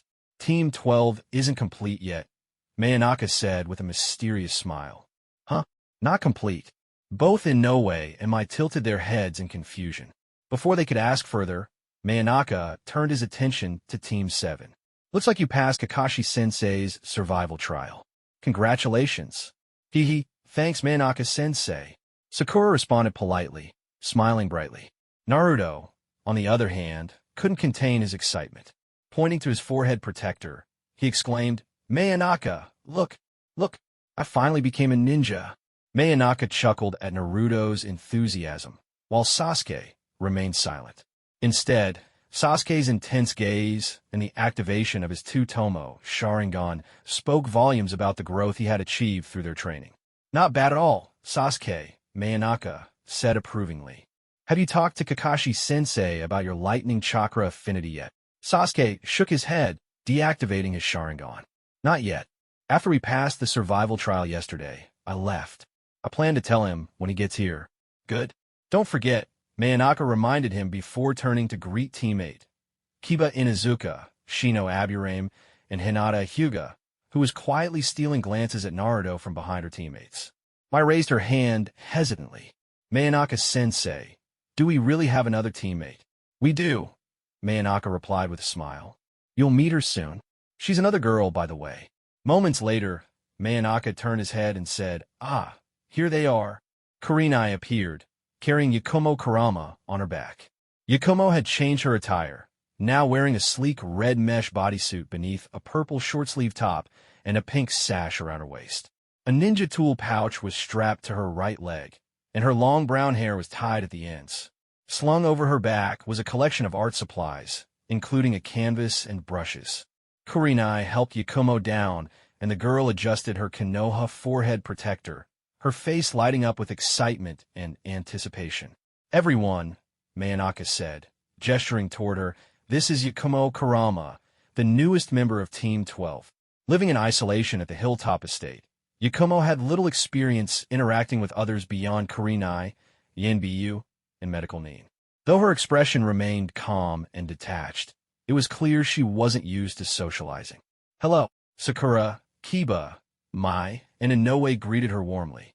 From a distance, Naruto stared intently at Yakumo, his mind drifting back to the overheard conversation from the previous night. So she's the one that old man was talking about, he thought. There was something about Yakumo that gave him a strange feeling, almost like he was looking at someone who carried a monster inside them, like himself. Yakumo, for her part, occasionally glanced back at Naruto. She couldn't help but feel that there was something hidden within him, something terrifying, much like her own Ido. "I'm Yakumo Kurama," she said, her voice steady and resolute. "I'll prove that even with Genjutsu, I can become an outstanding ninja. I will revive the Kurama clan." "Good, good," Manaka said with a nod of approval. "Now that everyone's acquainted, let's get moving." He led Team 12 into the mission gathering site, with Kurenai following close behind with her own teammate. Team 7, Naruto, Sasuke, and Sakura, remained where they were, still waiting for Kakashi. Naruto's gaze lingered on Yakumo's retreating figure. Sensing this, Sakura smirked and teased, "Still looking, Naruto? Do you like her or something?" "In no way, Sakura. You know I like you," Naruto stammered, waving his hands defensively.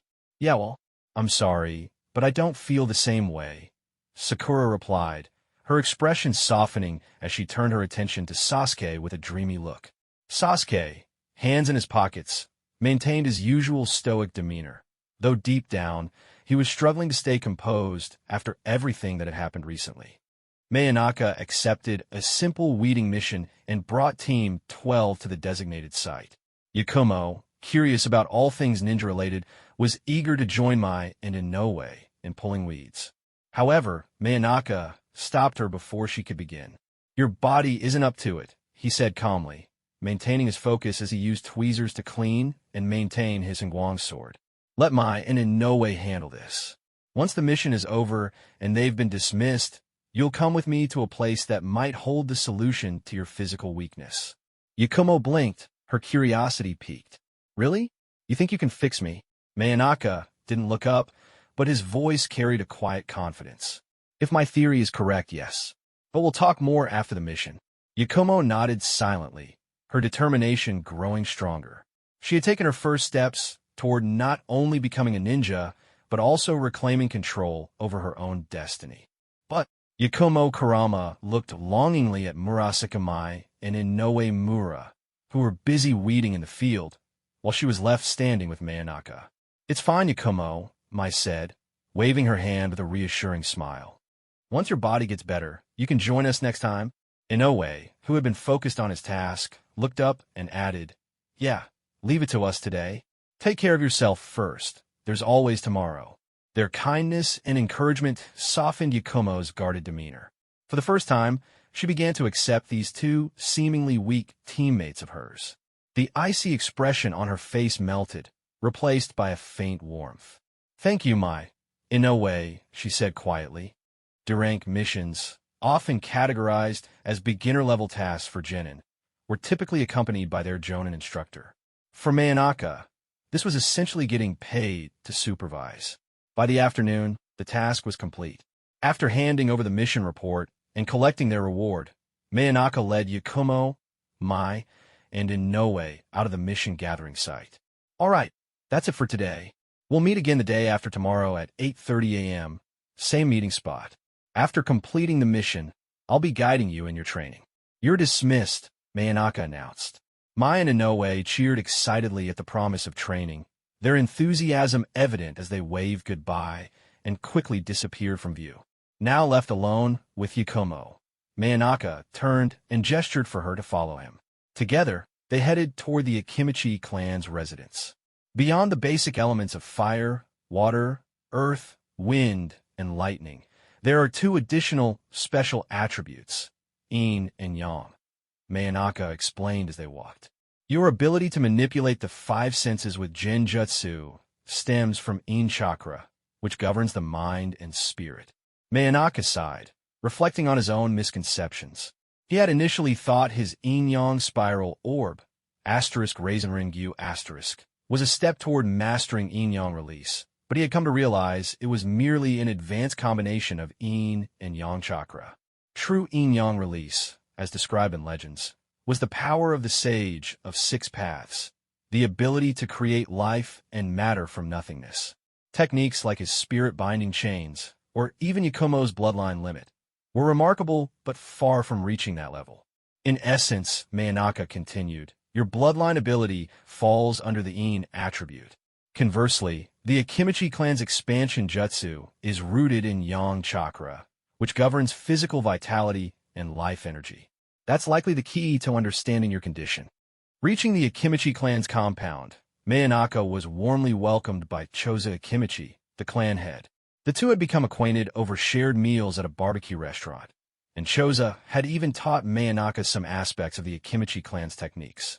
After Manaka explained Yakumo's situation, Choza generously provided a scroll detailing the Akimichi clan's insights into harnessing yang chakra. The conversation shifted to lighter topics as Manaka and Choza caught up, chatting about Choji's progress as a ninja and swapping amusing anecdotes from their respective lives. Yakumo sat quietly to the side, responding politely whenever the conversation turned to her. Several hours passed before Manaka finally took his leave, scroll in hand, with Yakumo following close behind. Back at Manaka's home, Yakumo unrolled the scroll and began reading its contents. Her delicate features twisted into a mix of awe and trepidation as she absorbed the information. Transforming food into chakra and physical energy, Yakumo murmured, her voice tinged with horror.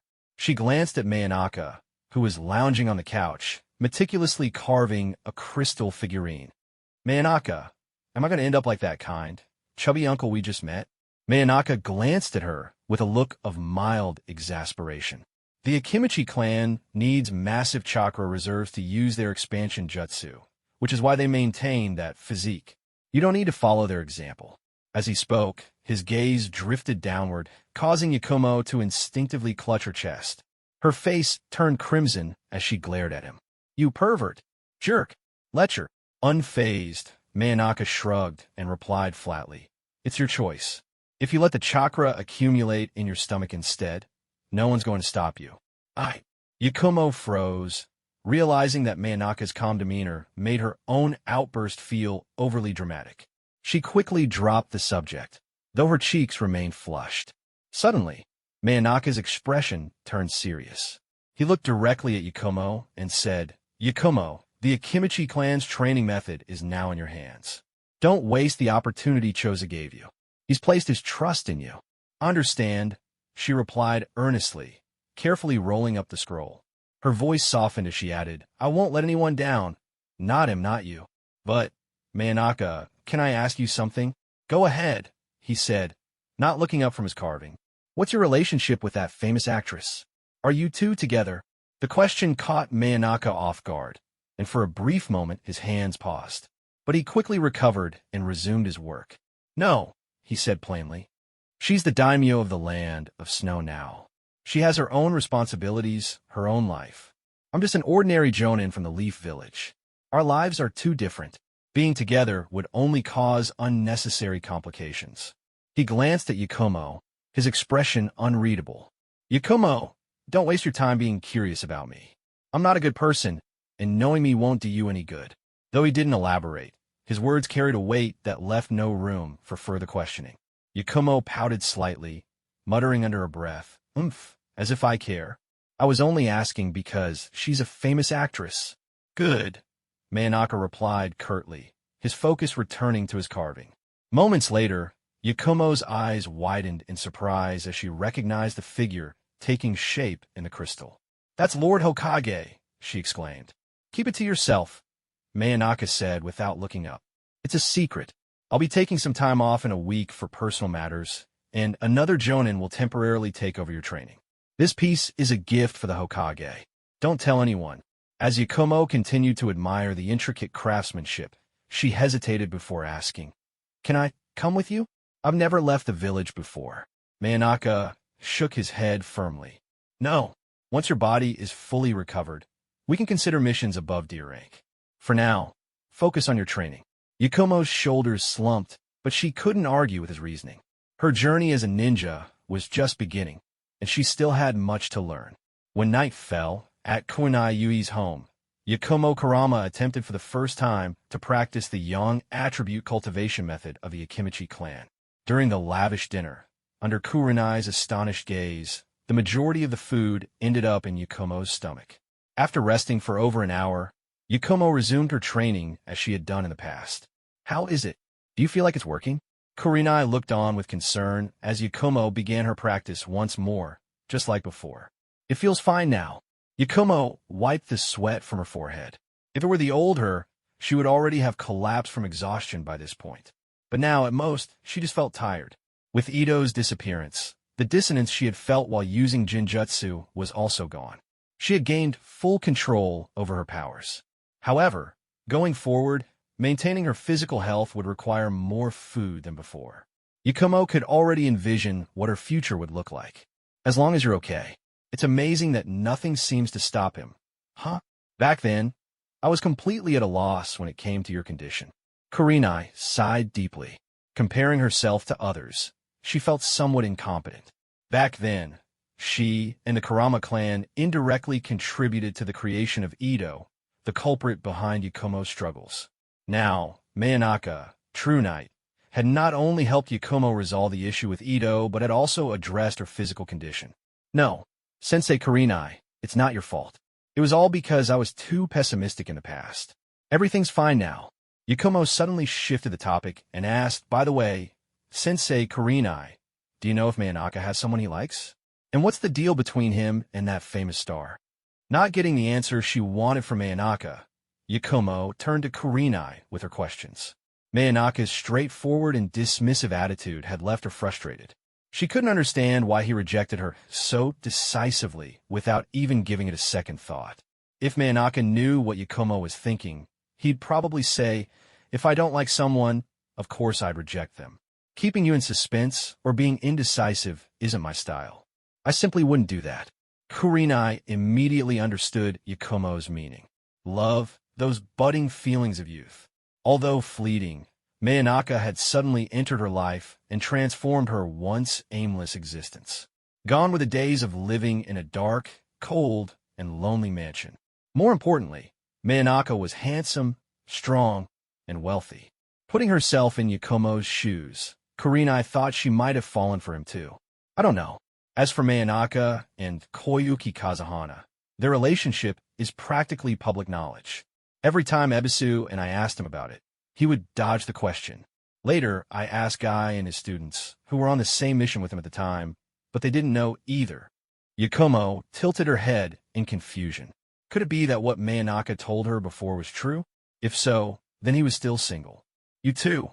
One sculpts, the other paints. You're practically a perfect match. In terms of age, Manaka is just 1 year older than you. Honestly, you seem compatible in every way." Kurenai thought for a moment, but refrained from saying the last thing on her mind. Yakumo was from the Kurama clan.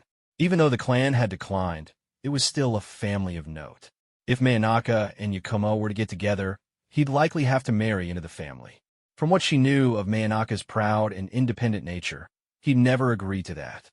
The food therapy gifted by Chozo Akimichi had a significant effect on Yakumo Kurama. The reason he entrusted such a method to Yakumo wasn't solely because of Manaka. He also saw potential in Yakumo and considered it an investment in her future, much like how Manaka approached Sasuke. Otherwise, would Manaka go out of his way to teach a complete stranger? Yakumo could now engage in normal physical activity. The only downside was her increased appetite. However, Manaka found this perfectly normal. Compared to Konoha's true big eater, Yakumo was far behind.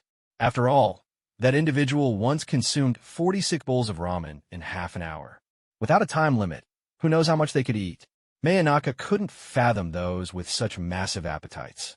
A week later, the 12 squad under his leadership completed 15 D-rank missions. Manaka then arranged for Ebisu to take over the squad for a month. Of course, he didn't neglect their training. In addition to tree climbing and water walking, he devised personalized training methods based on the unique attributes of his students, Inoue Mura and Shikamazu. During this time, Yakumo, curious as ever, sat nearby with her sketchpad and illustrated the scenes of Manaka training Inoue and Shikamazu. After acquiring permission to leave the village, Manaka departed Konoha and headed toward the Land of Waves. Kakashi-sensei and his team haven't yet received the mission to the Land of Waves. That means Tazuna hasn't arrived yet. In that case, I'll get there early and scout ahead. Manaka placed his Konoha forehead protector inside his backpack. On the surface, this trip was to see the sea. In truth, it was to see Haku, a character who had deeply stirred his appreciation for beauty in the world of anime. If he didn't see Haku in person, he felt he might regret it for a lifetime. The third Hokage must be puzzled about my reason for going to the Land of Waves right now. Ha ha ha. Thinking this, Manaka couldn't help but laugh aloud. Humming a tune, he continued on his way toward the Land of Waves. In the Hokage's office, Hiruzen Sarutobi was still puzzled over Manaka's purpose in visiting the Land of Waves. It was a small nation surrounded by the sea and utterly unremarkable. If Manaka hadn't mentioned it, Hiruzen might have forgotten the country even existed. How strange. Manaka, that opportunistic guy, traveling all the way to the Land of Waves? What's he up to? Just to see the sea? Didn't he already see it when he went to the Land of Snow? Hiruzen racked his brain, but couldn't figure it out. The truth, that Manaka's real goal was to see a man, was something he'd never even consider. Shaking his head, Hiruzen dismissed the thought and turned his attention to the mission roster. Suddenly, a commission involving the Land of Waves caught his eye. Tazuna? Someone from the Land of Waves? If I'd known earlier, I would have let Manaka take this escort mission. Hiruzen pondered for a long while before deciding it was time for Naruto and his team to venture out for some practical experience. Poor bone broth, dear meat forgot the oil. I'll boil it up instant noodles. Humming songs with improvised, nonsensical lyrics, Manaka finally arrived at the Land of Waves, the small country surrounded by misty seas. This land, ruled by Gato, brought back memories. He almost forgot. Gato was one of the wealthiest tycoons in the world. Unfortunately, his vision and strategy were pitifully low, compared to someone like Fish Village's leader, whose subtlety and restraint commanded respect. Gato was laughably inferior. The dense mist blanketed the sea as Manaka utilized his wind perception technique to gauge the distance to the mainland of the Land of Waves. Just as he was about to walk across the water directly, he noticed a small boat heading in his direction. There's a faint smell of blood in the air. Looks like it's some of Gato's underlings. Gato's already seized control of the entire economic lifeline of the Land of Waves. The smile on Manaka's face grew even wider. His ninja tool pouch was still secured on his leg. If these thugs and bandits saw that and still decided to make a move, they'd have to be out of their minds. The boat carried a man in a gray robe and a straw hat, with a scar shaped like an X carved across his right cheek. Noticing the ninja tool pouch on Manaka's leg, the man froze for a moment. Esteemed ninja, what brings you to the Land of Waves? The man in the straw hat clearly wasn't foolish enough to act recklessly. You're from the Land of Waves, aren't you? But I'm curious. How did you spot me in such thick mist on the sea? Manaka's gaze swept over the man, noting his calloused hands, the kind that came from years of gripping a blade. Answering the honorable ninja, our boats patrol nearby. As soon as someone approaches, we notice immediately. Is that so? Pretty clever. Manaka shifted his gaze from the man to the mist-covered coastline. He recalled how Tazuna had carefully navigated through gaps in Gato's maritime patrols to bring Kakashi and his team into the Land of Waves. In this world, good people don't die, bad people don't die. Only one kind of person dies, fools. With his hand forming a blade, Manaka channeled wind-style Chakra and slashed forward. A silver arc of light cut through the misty sea, creating a wide, clear vacuum path that stretched straight toward the mainland of the Land of Waves. Using his wind-style chakra, Manaka had sliced open a corridor through the sea fog. If Naruto in the future could split a waterfall during his wind-style training, Manaka cutting through the mist was child's play. The man collapsed to the ground in terror, his straw hat falling off to reveal his bald, scarred head. This thug, who had seemed so menacing before, was now shaking uncontrollably, drenched in cold sweat, utterly speechless. "Do you agree with what I said?" Manaka tilted his head slightly, a faint smile playing on his lips as he looked down at the now terrified man. "Why, yes. Absolutely right, Sir Ninja. Rest assured, I will take you wherever you wish to go." The man's entire body trembled uncontrollably. He was fortunate to have noticed Manaka's ninja tool pouch earlier and refrained from acting rashly. Thugs like him might bully ordinary civilians, but against a ninja? Not a chance. This path is clear enough. Let's take this route. Manaka disappeared in a flash and reappeared standing at the stern of the small boat. He stood upright, exuding an air of cold arrogance, as though looking down on the world. Unlike the standard Konoha ninja vest, he wore a long-sleeved blue shirt and green pants. His sword, Hanguang, was wrapped in bandages and slung across his back, adding to his aloof and unapproachable demeanor. "Why, yes, Sir Ninja. Right away." The man scrambled to his feet and began rowing. After delivering Manaka to the mainland, the man hastily retreated into the mist as if fleeing for his life. "He didn't even bother taking my money. A bunch of useless rabble." Manaka's evaluation of Gado's subordinates was scornful.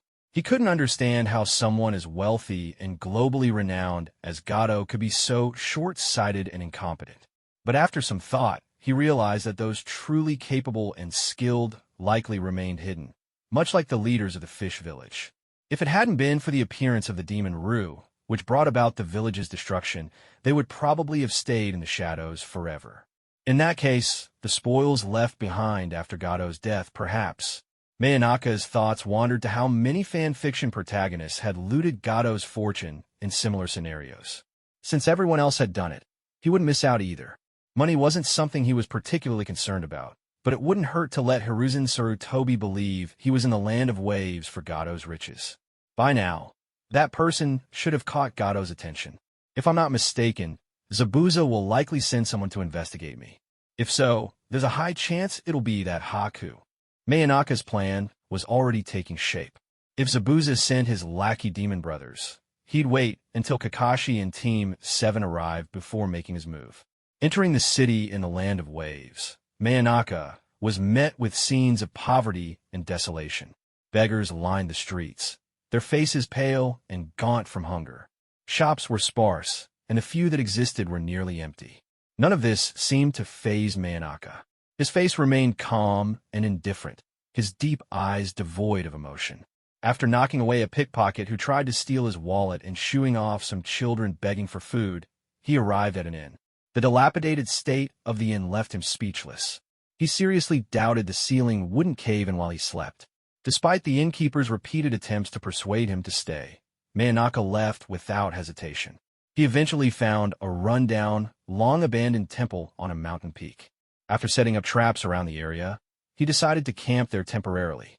City inns? He'd pass on those, thank you very much.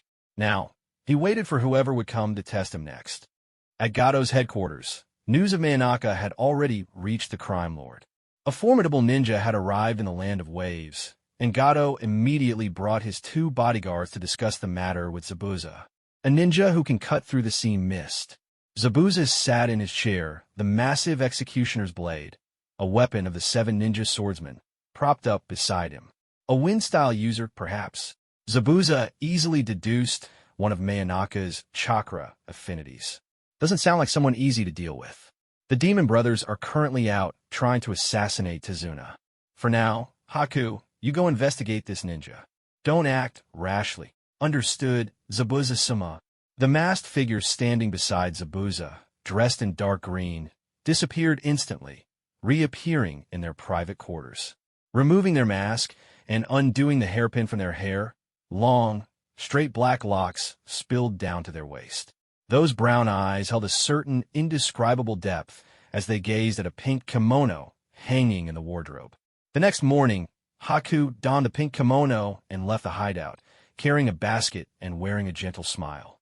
Radiant and serene, they gave off the impression of a kind and gentle maiden. While gathering herbs in the forest, Haku gradually approached the abandoned temple where Manaka was staying. Unbeknownst to Haku, Zabuza, worried for their safety, had secretly followed. Despite his gruff demeanor, Zabuza's heart held a soft spot he would never openly admit. Within the temple, where Manaka was focused on carving, his wind perception technique alerted him to someone approaching. "They're here, but I wonder, is it Haku?" Manaka's heart was a mix of anticipation and nervousness. Using wind body flicker, he vanished from his spot. The mystery that had lingered in his heart for so long, the question he was most eager to solve, was finally about to be answered. I hope Haku turns out to be a girl. A two-dimensional beauty has to be a girl, right? For perhaps the first time, Manaka found himself being so willfully stubborn. Among all the mysteries in the world of Naruto, this one had always ranked number one in his mind. He vividly remembered the endless debates about Haku's gender from Haku's first appearance all the way to the series finale. The barrage of comments about her was unrelenting, making Haku, in a sense, someone who'd lived until the very end. It was clear that Manaka wasn't the only one curious about Haku's gender. Using wind body flicker, Manaka arrived at a mountainside, where he spotted a figure in a pink kimono crouched on the ground, basket in hand, picking herbs. As expected, it's Haku. Manaka exhaled in relief. The nightmare of uncertainty about Haku's gender had haunted him for too long, but now, it was finally coming to an end. "Hello, miss. Are you gathering herbs?" Manaka's words caught Haku's attention. She, or rather, Haku, looked up curiously. The moment Haku saw Manaka's face, recognition flashed in those deep brown eyes. "Yes, someone in my family is injured."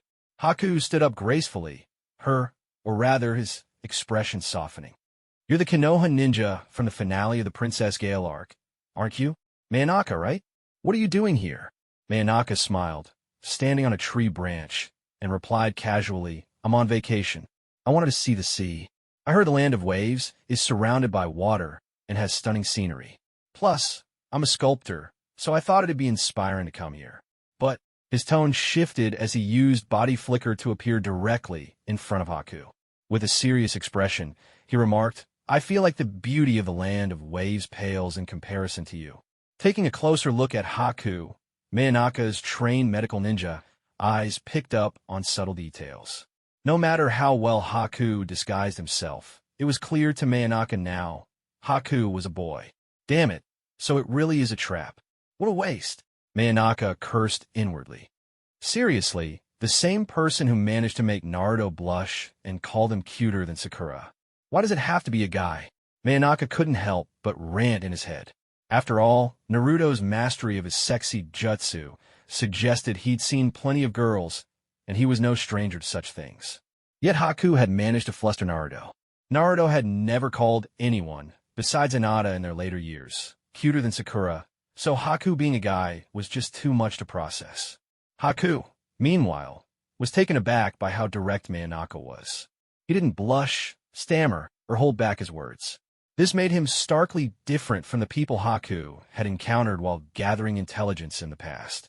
"Sorry, but I'm a boy," Haku said, his tone soft yet firm. I know," Manaka replied matter-of-factly. "Want to chat for a bit?" "Oh, and for the record, I'm not taking back what I said. You really are as beautiful as I described." Manaka glanced at the basket, which held only a few measly herbs, and added with a smirk, "You don't seem to be too serious about gathering herbs, though." "Haku, what's going on? Could Manaka be like some of those noble lords with peculiar tastes? Or has he seen through me?" Haku's heartbeat quickened.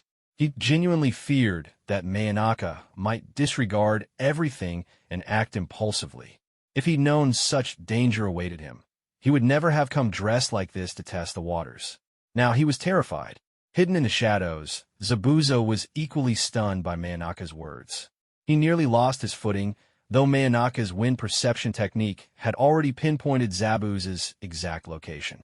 Mayanaka's inner thoughts were running wild. Asterisk, if I could recruit Haku to Konoha, that'd be amazing. I wonder how many people he'd bend along the way. Haha. That ice release Kekiai Jinkai of his? In any village, he'd be a hot commodity. Even if I can't recruit him, I should at least try. It'd be such a waste if Haku ended up dying like in the original story. Consider it repayment for being my muse and redefining my standards for anime beauty. Asterisk. Walking side by side, Mayanaka couldn't help but admire Haku's appearance. In terms of looks, Haku was undoubtedly in the top tier of the Naruto world. Unfortunately, there was no changing the fact that Haku was a boy. Important things must be repeated 3 times. Haku was a boy. Haku was a boy. Haku was a boy. Really? Huh. So, Haku, you like rabbits? I do too, especially when they're seasoned and grilled. Absolutely delicious. You eat rabbits? They're so cute, and you eat them. The cuter they are, the tastier they are. Trust me, Haku. If you remove the gamey flavor, sprinkle some cumin, and grill them to a golden brown, especially the legs, they taste amazing. Then give me a rabbit leg too. Both of them broke into laughter. They talked about many things, and Haku eventually stopped pretending to pick herbs. The two seemed to have reached a mutual understanding. Haku realized Mayanaka had no intention of interfering with their mission or clashing with Tazuna. Haku, I've heard of men dressing as women, but the way you're dressed, I bet you'd convert a lot of guys. Mayanaka couldn't resist teasing Haku about his outfit. Women are often perceived as weaker, which makes it easier to gather information. Not everyone is as direct as you. Haku replied as they sat together on a grassy hill. After realizing Mayanaka's preferences were normal, Haku finally relaxed.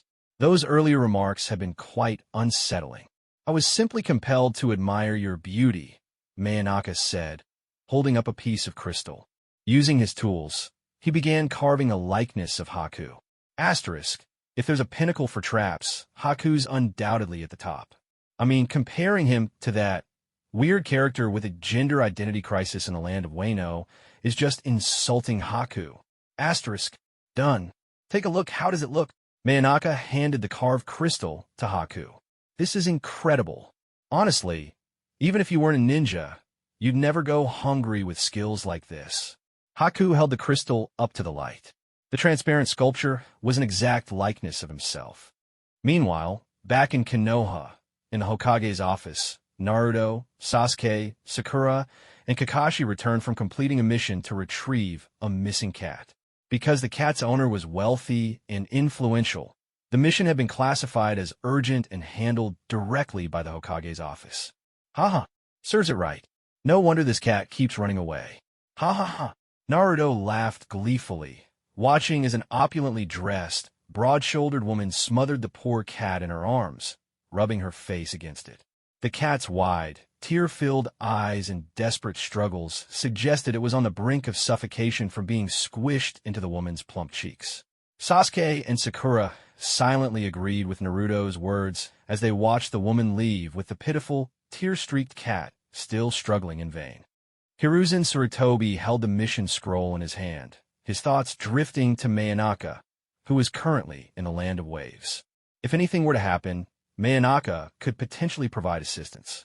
Your next mission, Team 7, Hiruzen began, is to babysit children, walk dogs, and...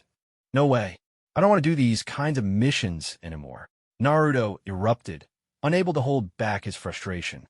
Grandpa Hokage, give us a cooler mission. I agree.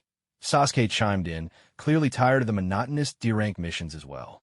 Hiruzen patiently explained the nature of missions and their ranking system, but halfway through, he noticed Naruto was distracted, seemingly deciding what to eat next. Exasperated, Hiruzen raised his voice. Hey, Naruto, are you even listening to me? I'm not a kid anymore. Naruto pouted, turning his back to Hiruzen. Seriously, Grandpa Hokage, you always lecture me like I'm still some prankster brat. But I'm different now. I'm not the same troublemaking kid you used to know. Hiruzen chuckled softly, biting down on his pipe. The little troublemaker who loved pranks has grown up now, hasn't he? Very well. I'll give you a C-rank mission. You're to protect someone. Both Sasuke and Sakura looked up, surprise lighting up their faces. After so many D-rank missions, the idea of a more challenging task caught their attention. Really? Who is it? Is it a daimyo? A princess? Or maybe, like Manaka before, we get to guard a big celebrity. Naruto shouted excitedly, practically bouncing with enthusiasm. Hiruzen smiled knowingly. Don't be so impatient. I'll introduce them to you now. You may come in. Naruto and the others turned toward the door as it opened, revealing a tipsy old man with a bottle of sake in hand and glasses perched on his nose. What's this? Just a bunch of brats? And that short, dumb-looking one over there, is he really a ninja? The old man slurred, hiccuping as he pointed at Naruto. Ha. Who's the short, dumb-looking guy? Who is it? Naruto laughed loudly, only to realize after a moment that everyone, including Sasuke and Sakura, had instinctively stepped away from him, making the height comparison glaringly obvious. Naruto's face turned beet red with anger. I'll kill you, Naruto shouted, lunging forward. Kakashi sighed, effortlessly grabbing Naruto by the collar and lifting him off the ground. Why would you try to kill the person you're supposed to protect, you idiot? The old man, now more composed, declared, I am Tizuna, the renowned bridge builder. Naruto frowned, unimpressed by Tizuna, but the thought of escaping the tedious D-rank missions kept him from complaining further. Oh, by the way, Kakashi, Hiruzen added, Manaka is also in the Land of Waves. You might run into him. Manaka? Naruto and Sasuke exclaimed in unison, staring at Hiruzen in surprise. What's he doing in the Land of Waves? Kakashi asked, puzzled. Hiruzen glanced at Tizuna knowingly. That guy never does anything without a reason. I suspect I'll learn more from Tizuna's story. If you encounter any danger in the Land of Waves, you can reach out to him. Tizuna's heart skipped a beat. Hiruzen clearly knew his true purpose for seeking help. So why was he still willing to send aid?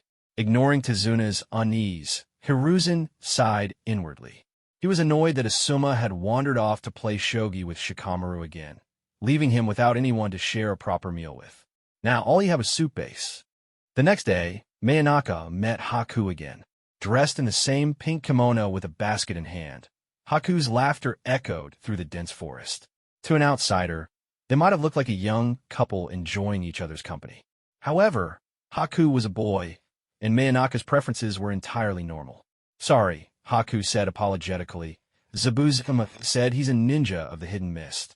There's no way he could join Konoha, much less betray the mist. Manaka smiled faintly. It's fine. I expected as much. But don't die, Haku. In this world, people as kind, gentle, and pure-hearted as you're almost extinct. Haku chuckled quietly at Manaka's remark. I'm Zabuza-sama's tool. My dream is to help him achieve his dreams, because that's what makes my life meaningful. A tool, huh? You're quite the unique tool, though. Even that demon of the mist hasn't managed to change your nature. Manaka teased, recalling how Haku had mentioned Zabuza once helped him catch a rabbit. In all his memories of Orochimaru and Kimimaro, he couldn't imagine Orochimaru ever doing something so mundane. Haku eventually left, citing other tasks to attend to. Their target had appeared, which surprised Manaka. The timing of Tizuna's mission was so close to his own arrival. So we just missed each other by a few days, huh? Manaka resumed his training. For the next 2 days, Haku continued to visit, but by the third day, Haku stopped coming. Manaka understood. It had begun. After preparing everything, he used wind body flicker to leave the temple, hiding himself in the dense mist atop a large tree. From his vantage point, he observed the unfolding events below. Just as I thought, Naruto, Sasuke, Kakashi-sensei, Sakura, and Tizuna. The fight has already started, and Zabuza's silent killing technique is in play. I arrived just in time. Manaka noticed the bandages wrapped around Naruto's hand. The Demon Brothers had already been dealt with by Team 7, and now Zabuza had stepped onto the battlefield himself. Kakashi, Naruto, Sasuke, and Sakura escorted Tizuna to the mainland of the Land of Waves, where they encountered their first enemies. Naruto, determined to prove himself, stabbed his own hand with a kunai, vowing through the pain that he'd never allow such a situation to happen again. There! Naruto suddenly threw a kunai into a nearby bush, startling Sakura. Naruto, you idiot! What are you doing? Sakura yelled, smacking him hard on the head. Ow, Sakura. There's someone hiding there. Naruto protested. Everyone turned to look. The kunai was embedded in the root of a tree, and beneath it lay a fluffy, snow-white rabbit, trembling and twitching in fear, clearly startled by Naruto's attack. Oh, it's just a rabbit, Tazuna sighed in relief. You nearly gave this old man a heart attack. Naruto, you almost killed this adorable little rabbit. You idiot. Sakura scolded, landing another punch on him, her violent tendencies already showing early signs. Kakashi, however, stared at the rabbit with a serious expression. A snow rabbit, bred specifically for concealment, wouldn't naturally exist in a place like the Land of Waves.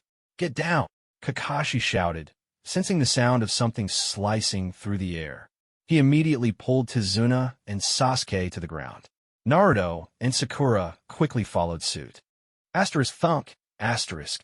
The massive executioner's blade embedded itself deeply into a thick tree trunk. A man appeared atop the hilt in a flash, his face partially hidden by bandages, a hidden mist forehead protector on his head, and his muscular upper body exposed. No wonder the Demon Brothers failed. I didn't expect to run into you, Sharingan Kakashi. I wonder, will you hand over that old man to me? Zabuza cast a sidelong glance at Kakashi, his voice dripping with cold confidence. Kakashi's expression hardened as he grabbed Naruto, who was raring to jump into action. This isn't an opponent you can handle. Sasuke, Naruto, Sakura form a manji formation around Tazuna and protect him.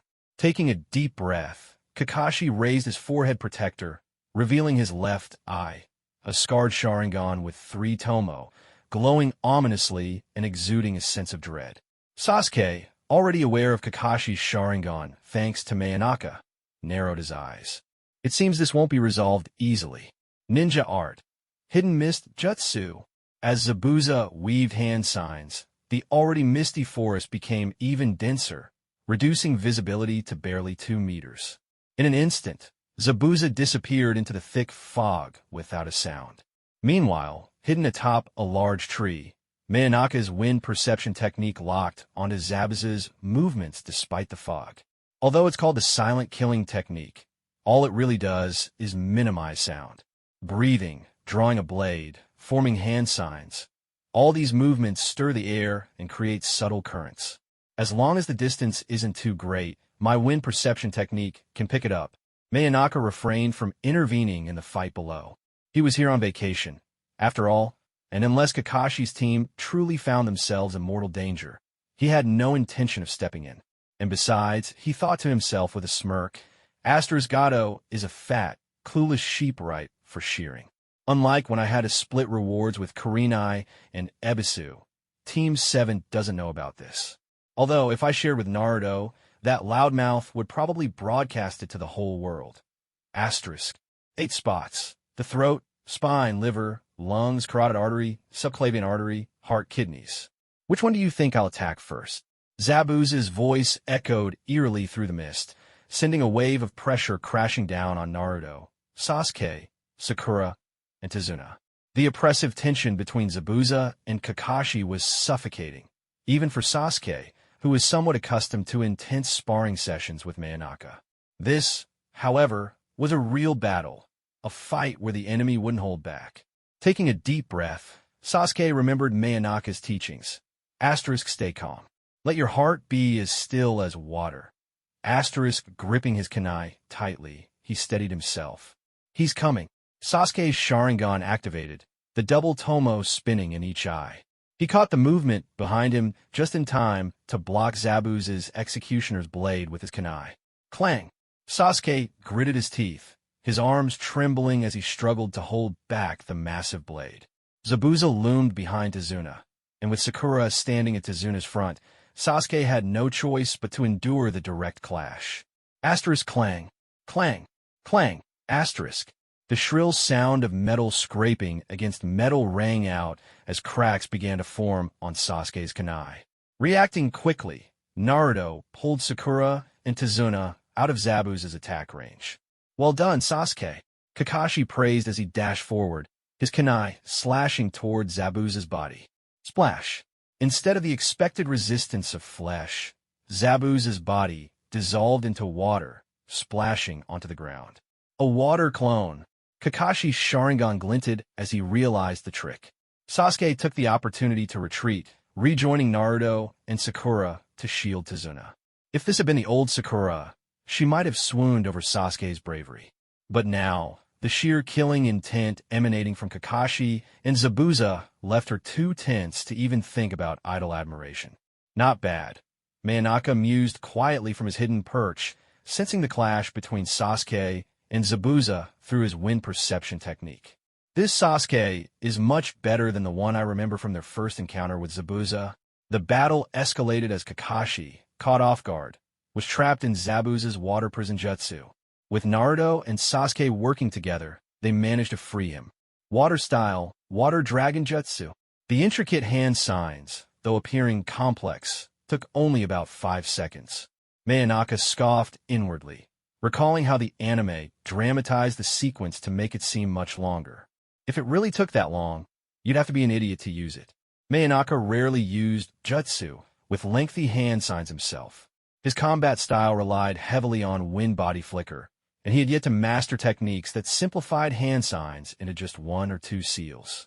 Back on the battlefield, Kakashi used a Sharingan to copy Zabuza's jutsu. 2 massive water dragons surged from the nearby lake, colliding midair before bursting into a downpour of water droplets. Water-style, Great Waterfall Jutsu. Using psychological manipulation, Kakashi found an opening in Zabuza's defenses and unleashed a powerful jutsu. Boom! A massive wave crashed into Zabuza, forcing him back. Sasuke, Naruto, and Sakura pulled Tizuna to a safer distance. Watching the towering wave submerge half the trees around them, Sakura swallowed nervously. Kakashi-sensei, he's so strong. Sasuke, however, remained silent, his Sharingan focused intently on the clash at the center of the lake. From his hidden vantage point, Manaka observed everything as the mist began to dissipate. Kakashi looked slightly worse for wear, his clothes soaked from the water jutsu. With a flick of his hand, he hurled a kunai, pinning Zabuza's limbs against a tree and rendering him immobile. The fight's over. Now Haku will show up. Manaka murmured to himself. He created a shadow clone and instructed it to covertly follow Haku and Zabuza. Asterisk whoosh. Whoosh, asterisk. 2 faint whistling sounds cut through the air. Sunbon needles struck Zabuza's neck, and Haku appeared, wearing a mask and dressed in androgynous clothing. Haku quickly moved to Zabuza's side, now seemingly lifeless. I've been searching for an opportunity to kill him. Thank you, Leaf Ninja. After checking Zabuza's condition, Kakashi confirmed that he was indeed dead. He paused briefly before addressing Haku.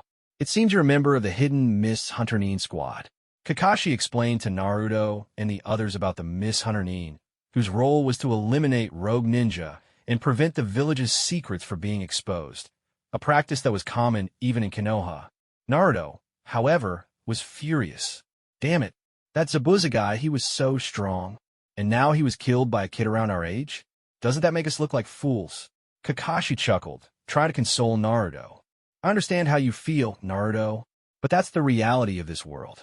There are plenty of kids younger than me, yet stronger than me. Sasuke's thoughts drifted to his older brother, Itachi, and to Manaka. He wasn't sure who was stronger between Kakashi and Manaka, but deep down, he felt that Manaka might surpass Kakashi. Asterisk crack, asterisk. The hidden Mist Hunter-Nin, disguised as Haku, bowed respectfully before vanishing with Zabuza in a gust of wind. Manaka's shadow clone silently followed them, intent on tracking their movements and locating Gato. Just as Kakashi was about to collapse from exhaustion, Manaka appeared with a flash, catching him before he could hit the ground.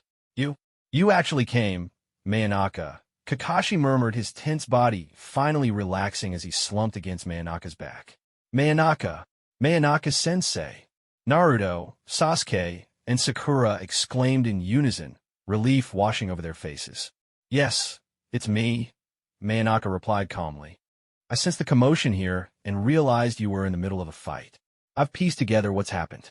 Now then, sir, he said, addressing Tizuna, lead the way. Carrying the unconscious Kakashi on his back, Manaka's arrival brought a much-needed sense of security to the group. Of course. Thank you, esteemed ninja, Tazuna exclaimed, walking ahead to guide them. The earlier encounter with Zabuza had shaken him to his core. Though Manaka looked young, the way Naruto and Sasuke deferred to him suggested his strength was undeniable. Handing his sheathed sword, Hongguang, to Sasuke for safekeeping, Manaka followed Tazuna. Along the way, he spoke of many things, including why he had come to the land of waves and the truth about Zabuza and Haku. What? That person earlier was working with Zabuza? Sakura cried out in shock. Naruto and Sasuke were equally stunned. None of them had expected that Manaka knew the hunter Nin disguised as a mist operative. It's about differing perspectives, Manaka explained nonchalantly. I'm just here on vacation. This is your mission. If Gato were to die, Zabuza's contract will be nullified as well. He glanced at Tazuna, who walked silently with his head lowered, his face a mixture of guilt and worry. Honestly, Manaka thought, Astra's placing the hope of an entire nation on the shoulders of a 60-something-year-old man is both cruel and ridiculous. Where on earth is the daimyo of the land of waves? Is Tazuna's family the only one holding up the entire country? Asterisk. Tazuna-san, Manaka continued, his voice firm, encountering someone like Zabuza, combined with the fact that this involves the national interests of the land of waves, elevates this mission to A rank. It's at least B rank if we're being lenient and considering it on a personal level. If it weren't for Kakashi-sensei's abilities and the strength of Sasuke, Naruto, and the others, any other rookie team would have already been killed. Tazuna remained silent. The money for this C rank mission had been secretly provided by the daimyo, and while Tazuna could bluff his way through with Kakashi's team, it was clear that Manaka wasn't someone who could be easily deceived. A country that can't even afford a proper B-rank mission, Manaka remarked, chuckling coldly, is laughable. Tazuna, do you know what I'd do if I were Gato? His words drew the attention of Tazuna, Naruto, Sasuke, and Sakura, all of whom turned to look at him. I'll let you finish building the bridge. Then, in front of everyone, I destroy it, crushing your hopes entirely. That's what I'd do. Unfortunately, Gato's an idiot, but I imagine he'll think of something similar eventually. Tazuna froze, his face pale. The possibility Manaka described was too horrifying to contemplate. If that were to happen, the land of waves would truly be finished. What should I do? What should we do? Lord Manaka, Tazuna pleaded, nearly begging for guidance. The best way to solve a problem, Manaka replied coldly, is to kill your enemy. His blunt statement left Tazuna stunned. After a moment, the old man jogged ahead to continue leading the way. So, cool. Naruto muttered, his admiration for Manaka growing. His straightforwardness and decisiveness left a deep impression on the young ninja. Naruto turned to Sasuke, only to find that his teammate seemed just as awestruck. Hey, that's Manaka's Hongguang sword. Curiosity sparkling in his eyes, Naruto leaned over to try and snatch the sword from Sasuke's grasp. Sasuke, of course, refused to let him have it. A small scuffle broke out, ending only when Sakura landed a firm punch on Naruto's head, forcing him to back off. You guys really can't sit still, can you? Manaka sighed. Naruto, you'll have plenty of chances to see it later. For now, let's move faster. Naruto, carry Tazuna on your back. We need to pick up the pace. Kakashi-sensei needs rest. Manaka's shadow clone had sent back information. It had tracked Haku to Zabuza's location and discovered Gato's hideout. It was time for him to act. Arriving at Tazuna's home, the group was greeted by Tazuna's daughter, Tsunami, her eyes red from worry. Seeing her father, who was over 60 and still pushing himself so hard, her concern was evident. Manaka requested a room and placed the unconscious Kakashi down to rest. He declined Tazuna's offer to stay longer and, after informing Sasuke and the others of his temporary base, left to handle some other matters. The Shadow Clone's memories guided Manaka to a hidden base deep within the forest. It seemed Gato wasn't entirely foolish. He had taken precautions to conceal his location, likely fearing assassination attempts. Despite this, Manaka had now uncovered the hideout. Inside the base, Zabuza lay on a bed, heavily injured from his battle with Kakashi. Haku sat nearby, tending to him with care. Suddenly, a blood-curdling scream echoed from outside. Haku immediately grabbed a handful of Senbon, while Zabuza's hand closed tightly around a kunai beneath the blanket, his expression dark and tense. "Is it those brats from Konoha?" Zabuza growled, his sharp instincts on high alert. "Don't worry, Zabuza-sama," Haku said, replacing the sunban with a kunai. "I won't let them touch you." "It's me," came a calm voice from outside. The door creaked open, revealing Manaka holding Han Guang, its blade dripping with fresh blood. Not a single drop stained his clothes. He casually tossed a severed head onto the floor. It was Gado's. Haku lowered his kunai, though his expression remained wary. "You followed us?" Haku asked, his tone carrying a hint of reproach. "You said you wouldn't interfere. Belial killed him," Manaka replied with a faint smirk, casually flicking the blood off Han Guang before sheathing it. "What does that have to do with Manaka?" Haku blinked in confusion, momentarily unable to process what Manaka meant. Belial? Wasn't his name Manaka? You're the Manaka Haku mentioned, right? Zabuza spoke up, his grip on the kunai relaxing as he sensed no killing intent from Manaka. "Why are you here?" "Belial killed Gado and his men," Manaka repeated, "and I just happened to find Gado's treasure stash. I took 2/3 of it. The remaining 1/3 is yours." He tossed a scroll to Haku, who caught it instinctively. Manaka's nonchalance left Haku speechless. Zabuza, meanwhile, raised an eyebrow at the unexpected generosity. Manaka shrugged. "I don't lack money. What I took from Gado's stash is already more than enough for a lifetime. As for leaving the rest to the daimyo of the Land of Waves, let's just say I'm not exactly fond of this country." The next day, Manaka bid farewell to Haku and Zabuza and returned to the temple. Afterward, he made his way to Tezuna's house. By this time, Kakashi had recovered consciousness, though overusing his Sharingan had left him needing to rely on a crutch for the next few days. Still, with Manaka present, he wasn't overly concerned. "Kakashi-sensei, how's your condition?" Manaka asked, seated by the window, his tone calm and casual. "Ah, it's you, Manaka," Kakashi replied lazily, his demeanor relaxed as he glanced over at him. "Kakashi-sensei, your mastery of the Sharingan still needs work," Manaka said with a faint smile. "But don't worry, everything has already been taken care of." Hearing this, Kakashi's usually nonchalant gaze sharpened. "Taken care of? Manaka, you didn't—" Manaka's smile deepened as he repeated the words he'd said to Tezuna before. "The best way to solve a problem is to kill the enemy, Kakashi-sensei." He continued, his expression unchanged. "Yesterday, there was a wandering ninja named Belial. After his revered teacher was injured, he conducted an investigation in secret, located his enemy's hideout, and killed Gado." Manaka's face didn't betray a single flicker of emotion as he spoke, though even he wasn't sure if he fully believed his own story. Kakashi mulled over Manaka's explanation for a long moment before ultimately accepting it. Still, something in Manaka's tone left him with an unshakable feeling, a faint sense of something deeper. "So, it was all the work of this Belial guy, huh?" Kakashi finally said, his voice laced with subtle skepticism. "Exactly. Everything was done by Belial." "Gado's death?" "That was Belial's doing," Manaka confirmed, his demeanor as steady as ever. The purpose of Manaka's visit was to bid farewell. He had accomplished what he came for. He had seen Haku, fulfilled his curiosity, and even ensured Zabuza and Haku had a future by sending them to the Land of Snow with his letter. As far as the Land of Waves was concerned, his role here was finished. "Kakashi-sensei," Manaka continued, "take this opportunity to properly train Sasuke in Naruto. The target has been eliminated, and my time here is up. I'll be heading out." Kakashi sat up a little straighter. "Lucky you.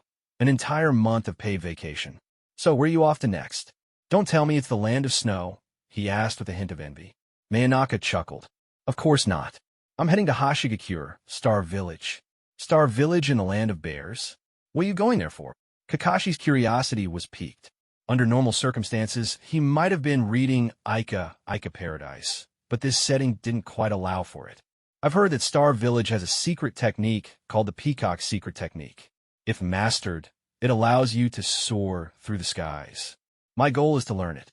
Given my heightened sensitivity and control over wind release, I have a feeling this technique will be a perfect match for me, Manaka explained. After chatting with Kakashi for a while longer, Manaka also spent some time speaking with Sasuke, Naruto, and Sakura. The events in the Land of Waves had taken a different turn due to his intervention.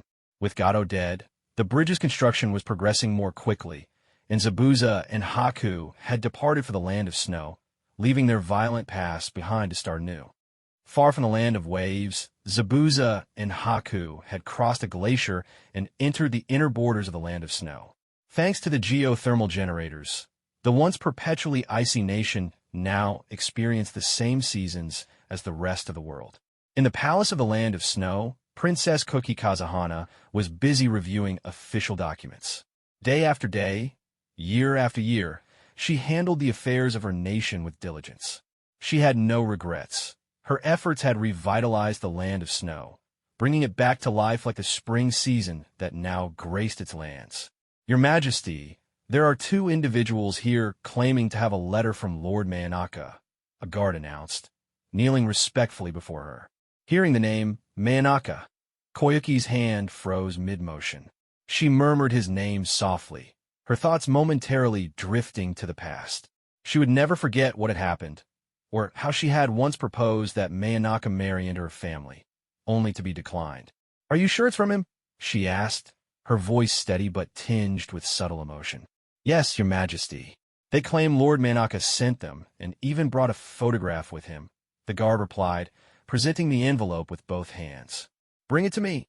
Koyuki took the envelope and immediately recognized Manaka's handwriting. His precision in carving had translated into his penmanship. Each letter looked like it had been sculpted with meticulous care. She unfolded the letter and read, "Koyuki, it's been a long time. Even in Konoha, I've heard about the incredible changes you've brought to the Land of Snow. You're amazing. None of the daimyo or rulers in the ninja world can compare to even a finger of yours. I'm writing this from the Land of Waves. By the time you read this, I will already be in the Land of Bears. Even someone as idiotic as Gato couldn't suppress the opportunities here. The Land of Waves is a field of untapped potential, ripe for reaping. You know what I mean. As for Zabuza and Haku, they've taken on new names, Natsu/ and Mamatsuki Haku. As a ruler, you should always have a few capable guards by your side. No words can fully express what I feel. Farewell, Koyuki. Don't miss me too much." Koyuki finished reading the letter, her hands clenched tightly into fists. That jerk. He has time to visit the Land of Waves and the Land of Bears, but he still won't come see me, she muttered through gritted teeth. Her frustration was evident, though it lacked the usual cold and composed demeanor she displayed as a ruler. "Fine. Just wait, Manaka. If you won't come to see me, then I'll come to you," she declared with a huff, her tone carrying a mix of anger and determination. "Summon Sandeo and those 2 ninja immediately," she ordered, straightening her posture and regaining her composure. The guard bowed and left to carry out her instructions. Though Koyuki had heard rumors of the situation in the Land of Waves, she was no longer the naive princess of the past. International aid? Huh. She mused to herself, a sly smile crossing her lips. I wonder if Konoha would be open to a little international collaboration. The Land of Snow's influence had been steadily growing, with its technology spreading across nations.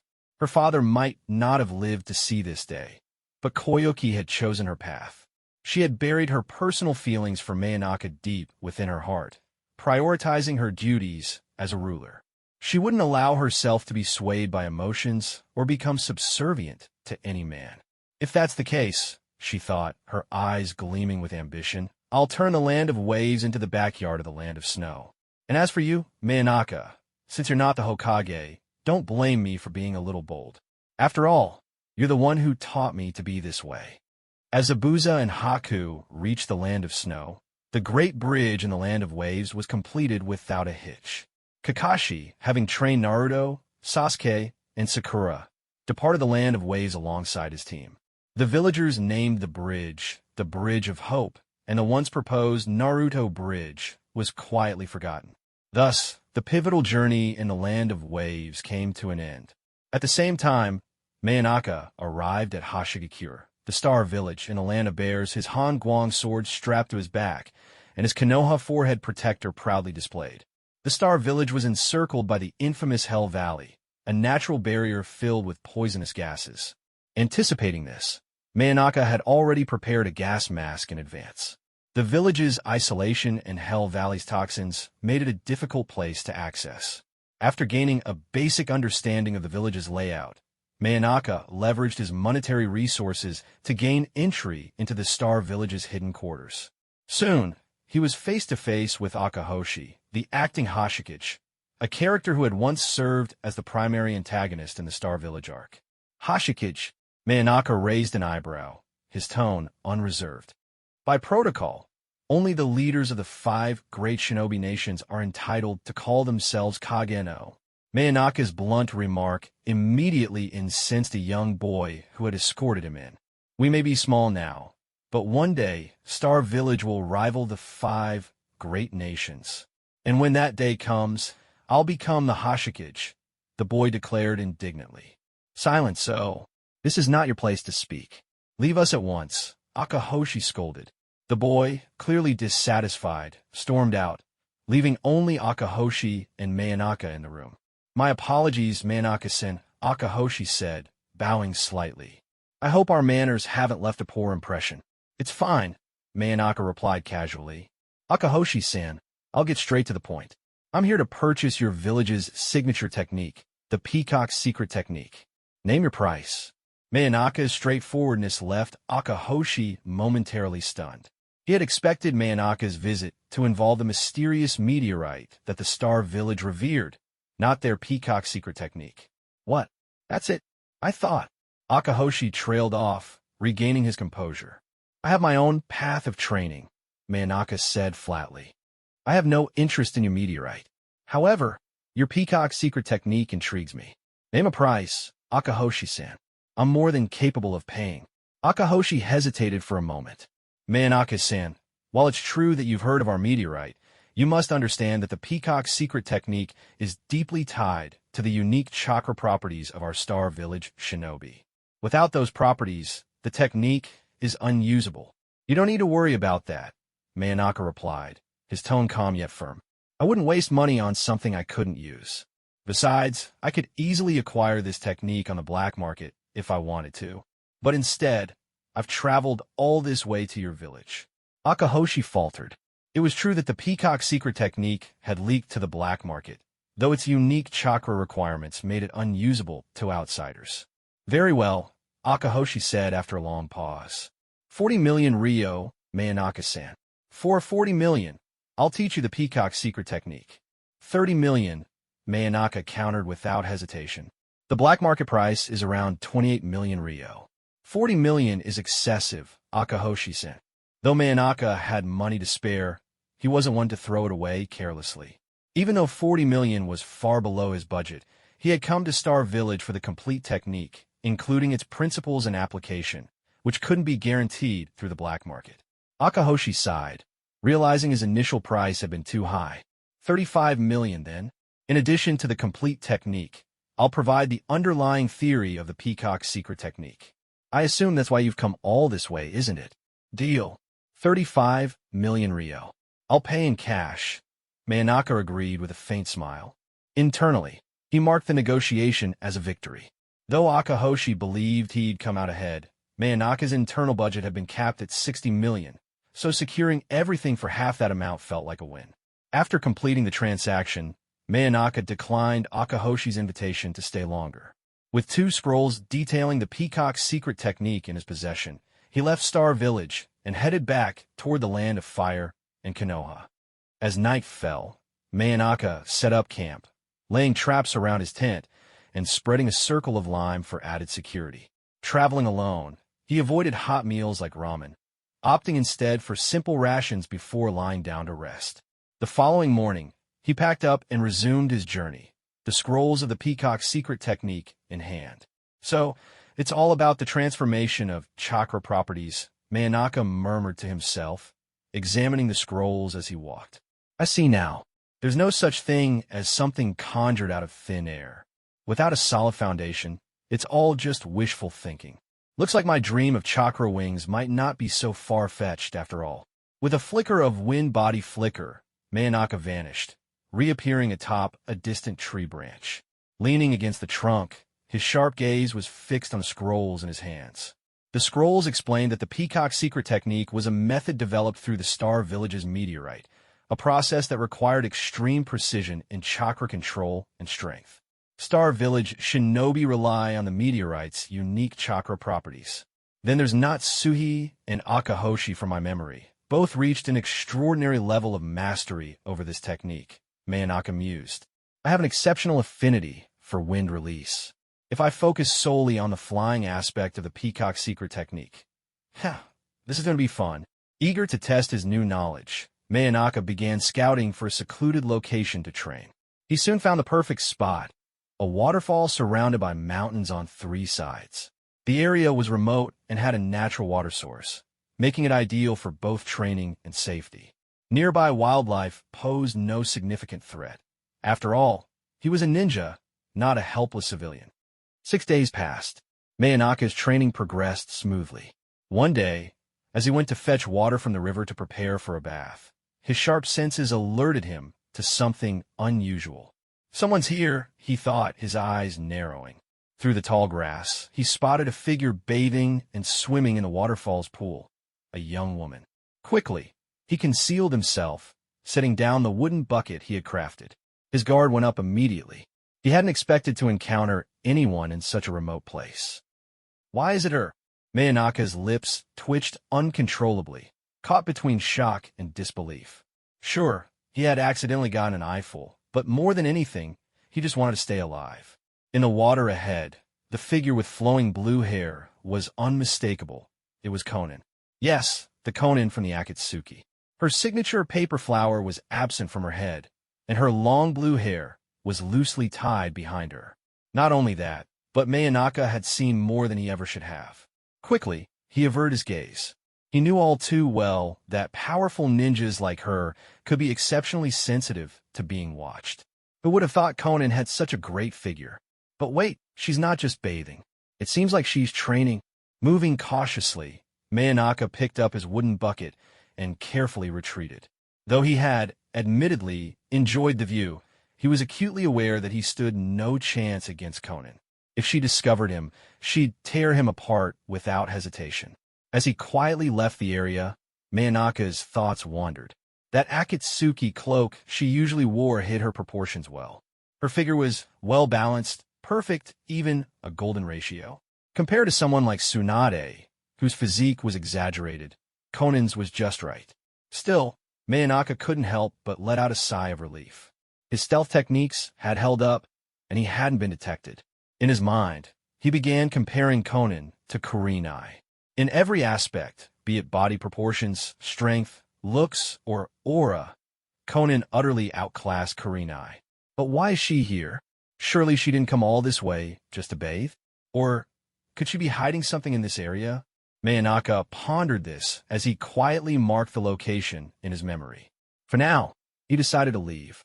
He'd come back to investigate after Konan left. She had to be hiding something here. Unbeknownst to Manaka, Konan had no idea she'd been watched. She remained entirely unaware of his presence.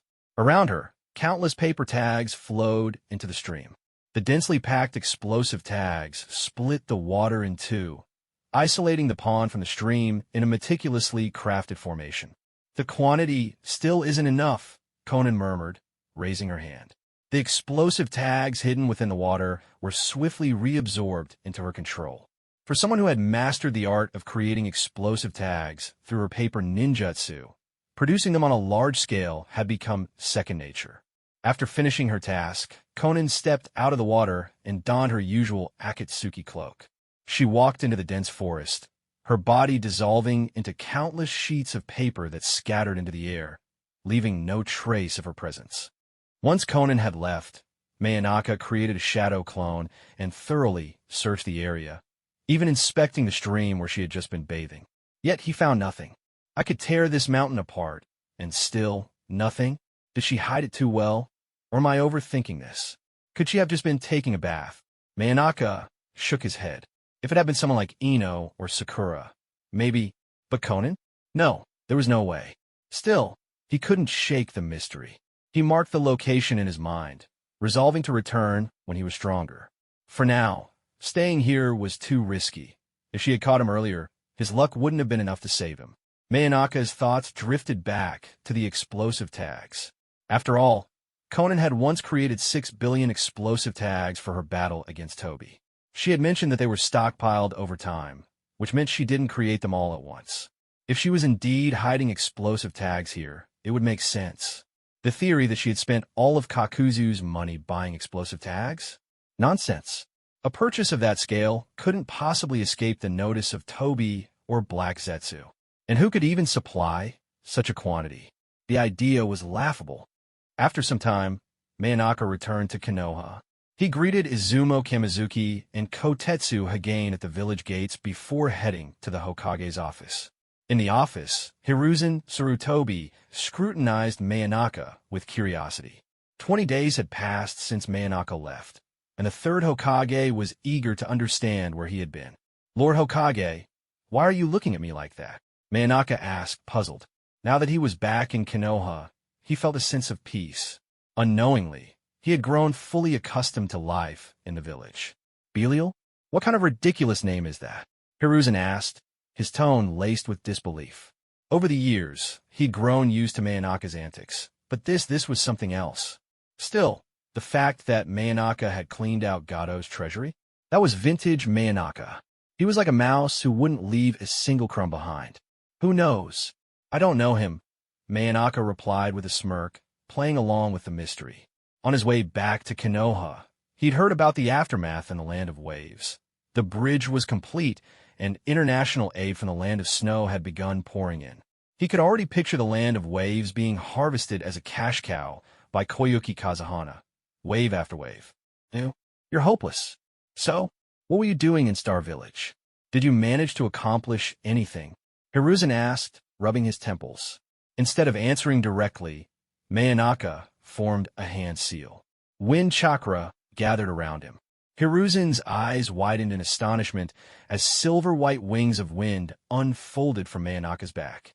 Using the wind wings to manipulate the surrounding air currents, Mayonaka hovered off the ground, appearing as though he had sprouted real wings.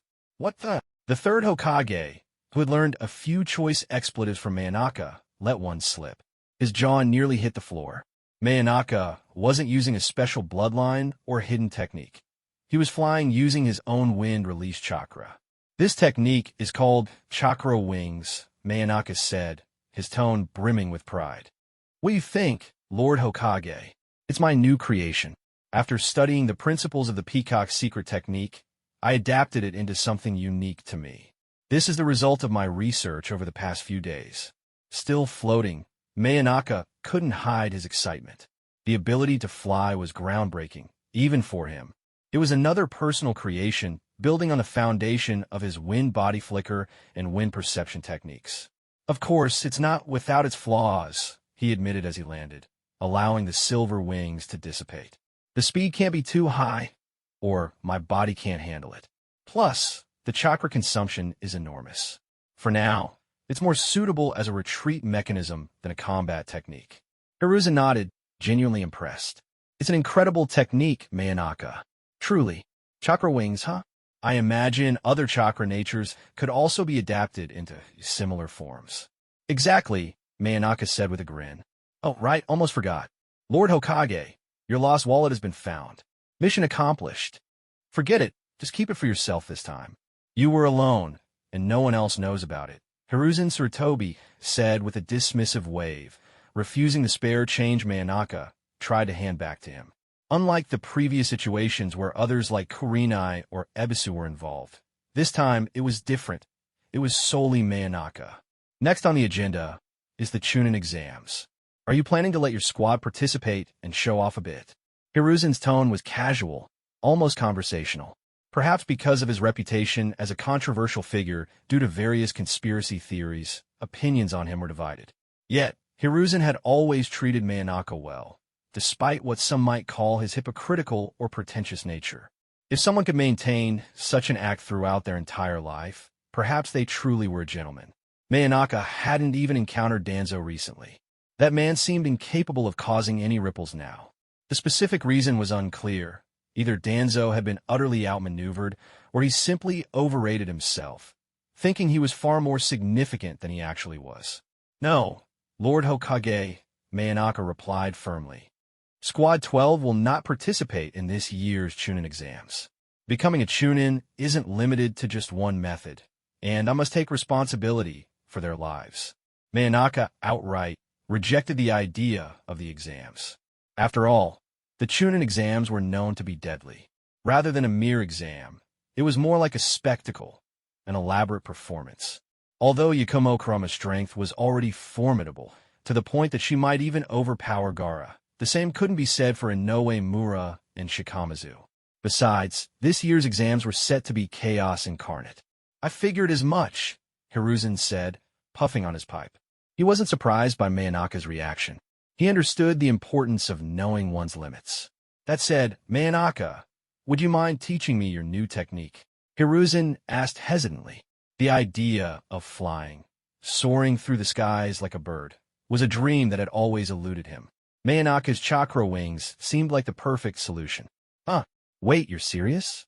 Lord Hokage, you want to learn my jutsu? Manaka pointed at himself, his face a mix of disbelief and amusement.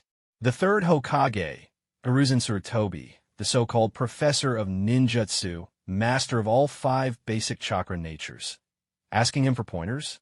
Learning has no bounds, Hiruzen said with a calm, yet profound tone. Only by maintaining a thirst for knowledge can we continue to grow. That's the attitude of a true Kage. If we cling to outdated ways and close ourselves off, we'll eventually be left behind. Removing his Hokage hat, Hiruzen revealed his aged and weathered appearance. I want to truly experience flying, perhaps for the first and last time, he added, his words carrying a deeper meaning. Manaka fell silent, his expression subtle but serious. Hiruzen's words, combined with the mention of the chunin exams earlier, made him wonder if the old Hokage knew something about the upcoming events, something he hadn't shared. Lord Hokage, chakra wings requires extremely high chakra control, but for someone like you, it shouldn't pose a problem. With your experience, I'm confident you can learn it, Manaka finally replied. Whether Hiruzen would actually master the technique was uncertain. But one thing was clear, this year's chunin exams will be filled with turmoil. Hiruzen's earlier remarks gave Manaka a nagging sense that the Hokage already had a glimpse of what was to come. Asterisk sigh. Asterisk politicians always play dirty, don't they? Then again, I'm no saint either, Manaka muttered to himself before disappearing in a blur of wind body flicker. As he dashed home, something on the street caught his attention. Naruto holding a water balloon. He came to a halt atop a nearby rooftop. Naruto, hearing his name, Naruto instinctively turned toward the voice. He spotted Manaka standing above him. Manaka, you're back. When did you get here? Naruto asked, excitement lighting up his face. Manaka's sharp eyes caught the way the water balloon in Naruto's hand rippled. He immediately understood what Naruto was practicing. Asterisk Rasengan. Asterisk, did Kakashi-sensei teach you that? Manaka asked, his voice tinged with curiosity. Naruto nodded enthusiastically. Yeah, that's right. He's teaching it to me now. He's also working with Sasuke. Naruto explained how, after the Land of Waves mission, Sasuke had completed the basics of tree climbing and water walking training. Since then, Kakashi had been focusing on teaching Sasuke the Chidori. Naruto, on the other hand, had started practicing the Rasengan after returning to Konoha. He had already mastered the first 2 steps using his shadow clones, but was stuck on the final step of maintaining and controlling the technique. Not bad, Manaka said with a nod. But I'd still prefer if you could master it single-handedly. Though with your shadow clones, this jutsu. In his mind, Manaka recalled the iconic scene of Naruto unleashing a horde of clones, each wielding a Rasengan. People often joke that Naruto only knew 2 moves, Shadow Clone Jutsu and Rasengan. But wasn't that the perfect combination? After all, Kakashi had copied over 1,000 jutsu. Yet his most used and refined technique remained the Chidori. To demonstrate, Manaka effortlessly formed a Rasengan with one hand. The swirling blue chakra sphere drew an admiring gasp from Naruto, who stared at it with wide, sparkling eyes. That's so cool out. Naruto's awe was interrupted when he suddenly collided with someone. He clutched his chest, groaning as the water balloon in his hand burst. Manhwa reacted quickly, grabbing both Naruto and the other person by their collars to prevent them from falling over. Ow, ow. Who doesn't watch where they're going? Naruto grumbled, rubbing his chest. His blue eyes focused on the person he had bumped into, a young girl with long black hair, dressed in a gray training outfit. Her distinctive white eyes marked her as a member of the Hyuga clan. Hanabi, what are you doing here? Manhwa asked, recognizing the girl immediately. She was none other than Hanabi Hyuga, Hinata's younger sister, and, in the future, Naruto's sister-in-law. Manhwa-sensei. Hanabi greeted politely, bowing deeply. The Hyuga family's strict upbringing meant that as the heir, Hanabi adhered to proper etiquette without fail. You're Uzumaki Naruto, aren't you? Hanabi said, still rubbing her head from the collision. Her tomboyish demeanor shone through as she regarded him curiously. She had often followed her elder sister in secret, watching as Hinata quietly admired Naruto from afar. Yup, that's me, Uzumaki Naruto, the future Hokage of this village, Naruto declared, flashing her a big thumbs up and his trademark grin. Manhwa sighed internally, already feeling a headache coming on. What kind of situation is this? Naruto, you still look as silly as ever, Hanabi remarked bluntly, her tone straightforward and cutting. Naruto froze for a moment, completely dumbfounded, before his face turned red with indignation. What did you say? You little brat. Yeah, he shouted, his temper flaring as he charged forward, only to be hoisted off the ground by Manhwa with one hand. Hanabi, what are you doing here? Shouldn't you be in the academy at this time? Manhwa asked with a puzzled expression, his sharp gaze narrowing slightly. Hanabi's face flushed with embarrassment as she looked away, avoiding his eyes. Her body language betrayed her guilt, making it clear what had just happened. Ah, so you skipped class. Huh, I see. The academy lessons are pretty boring. Huh? Well, since you're already out, why don't you come with me? You too, Naruto. Let's grab some barbecue. My treat, Manhwa said with a chuckle, finding the situation amusing. He couldn't help but think back to his own academy days and how monotonous Iruka's lectures used to feel. That man's teaching style could put anyone to sleep. Really? Awesome. I'm not holding back then, Naruto exclaimed with excitement, his earlier irritation instantly replaced by joy. Hanabi, meanwhile, looked around with wide, curious eyes. Everything outside the Hyuga compound seemed so new and fascinating to her. As the heir to the Hyuga clan, her daily schedule was packed to the brim, leaving little room for exploration. Skipping class had been a thrilling adventure for her, and even if she'd face her father Hayashi's stern reprimand later, she felt it was worth it. What Hanabi didn't realize, however, was that her every move had been observed by Hyuga clan members hidden in the shadows. They had already reported her whereabouts to Hayashi, but Hayashi, being more open-minded than many other clan heads, chose to let her have her freedom for the moment, ensuring she was protected from afar. At the barbecue restaurant, Manhwa, as usual, reserved a private booth. Naruto was enthusiastically recounting his adventures in the Land of Waves to Hanabi. Hanabi, you wouldn't believe it. During our C-rank mission to the Land of Waves, we encountered this super-strong ninja, an S-rank rogue from the Hidden Mist, Zabuza Momochi. He carried this massive sword, and even Kakashi-sensei passed out during the fight. Naruto animatedly relayed every detail, his voice brimming with excitement. Hanabi, on the other hand, listened intently, her curiosity piqued by every word. Everything about the outside world was new to her, and her wide-eyed amazement made her look almost like a child seeing fireworks for the first time. To Manhwa, the scene was oddly reminiscent of a certain pink-haired telepath from a manga. In his mind, he could almost hear her saying, Wako, Waku. Am I imagining things? Manhwa muttered to himself as he helped himself to the barbecue, occasionally glancing at Naruto and Hanabi. Shaking his head, he tried to dismiss the ludicrous thought that had popped into his mind. Yet, for some reason, he couldn't shake the feeling that Naruto and Hanabi suited each other. In fact, he even found himself involuntarily imagining scenarios of Naruto with both Hyuga sisters, Hinata and Hanabi, together. When did I become this twisted? Is it because I accidentally saw Conan bathing last time? Manaka thought, his cheeks twitching slightly as the memory of that surreal, dreamlike moment resurfaced. While it had been beautiful in its own way, survival had taken precedence. He was just thankful he hadn't been caught.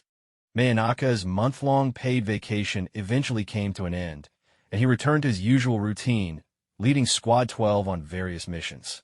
Yakumo Kurama had regained her physical strength, but her appetite had grown exponentially.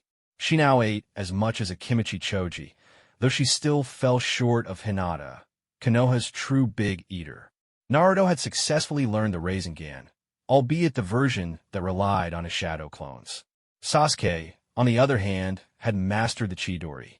As for the difference between Sasuke's Chidori and Kakashi's lightning blade, in essence, there was none. Both were high-level thrusting techniques. Kakashi's had earned the name Lightning Blade after he used it to cut through a bolt of lightning, elevating it to the level of a signature technique. If Sasuke ever performed a similar feat, his Chidori could just as easily claim the same title. The supposed differences, such as sound or lack thereof, were nothing but baseless rumors, no more credible than the urban legends about Konoha's 8 colors or Hokage half-sleeves. Returning to reality, Manaka had just finished leading Squad 12 on a mission when the sharp cry of an eagle drew his attention skyward. It was a summoning from the Hokage, calling for the assembly of all jonin. Squad 12 is dismissed for today. We'll meet tomorrow at Training Ground 44, Manaka announced before vanishing in a blur of wind body flicker, leaving Yakumo, Inoue, and Shikamazu behind. What? We only did one mission today. Why are we being dismissed so early? Yakumo pouted, holding her paintbrush. Ever since Manaka's return, she had gone out of her way to wear black thigh-high stockings, hoping to catch his eye. Yet, as always, he treated her no differently than usual. Shikamazu, her purple scorpion tail braid swaying as she turned her head, remarked, "That eagle, just now. It's probably something important." "Well, Inoue, shall we go on a date?" "Sure, Shikamazu. There's this ninja tool shop I know. They have specialized scalpels, sunban, and medical kits. Let's check it out." To anyone else, Inoue's words might have sounded clinical, even bizarre. But for Shikamazu, it was as if stars lit up in her eyes. She eagerly grabbed Inoue's arm, leaving Yakumo to endure the sight of their lovey-dovey departure. "Seriously? What's the point of all this?" Red Sensei said wearing black stockings would work, but it's useless.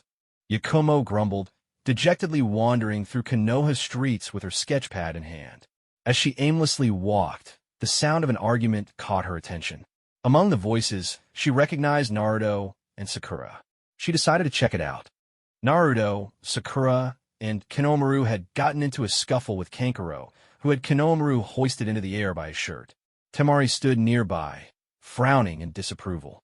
Kankuro, dressed in black with a peculiar object strapped to his back, and wearing purple face paint resembling a kabuki mask, scowled.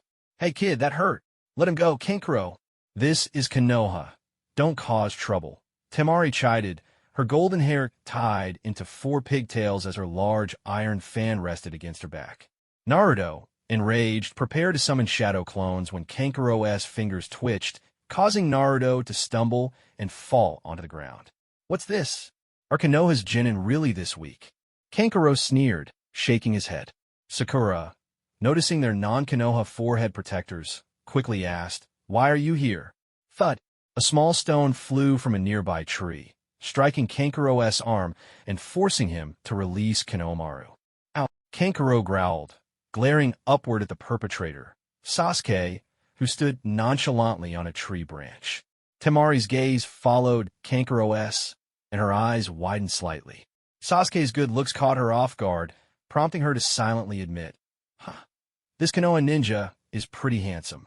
Sakura, too, fell into a love-struck daze at the sight of Sasuke's calm and confident demeanor, which only made Naruto even more upset. "Naruto and I, you're so lame," Konohamaru teased, causing Naruto to freeze in place, his face contorted in frustration. Ignoring the commotion, Sasuke kept his focus on the ominous presence behind the 2 sand shinobi. The person behind you. How much longer are you planning to hide? The shadowy figure stepped forward, revealing himself as Gaara of the Sand. His appearance immediately drew everyone's attention. Pale complexion, dark rings around his eyes, blood-red spiky hair, and the kanji for love etched into his forehead. He carried a large gourd on his back, his expression cold and unsettling. Kankuro instinctively reached for the puppet strapped to his back, but Gaara's icy voice cut through the tension. Kankuro, stop. You're embarrassing our village. Kankuro flinched, his earlier bravado completely gone. Gaara, fine, I understand, he muttered, his voice trembling. Temari, too, seemed on edge, her fear of Gaara evident in her expression. Who is this guy? Naruto muttered, his discomfort growing as he sensed a strange, oppressive aura from Gaara. Even Sasuke, usually composed, felt uneasy. Sabaku no Gaara. Gaara introduced himself in a chilling tone. His cold, piercing gaze shifted to Sasuke. What's your name? You caught my interest. Uchiha Sasuke. Sasuke replied, his voice steady, though the pressure emanating from Gaara was anything but ordinary.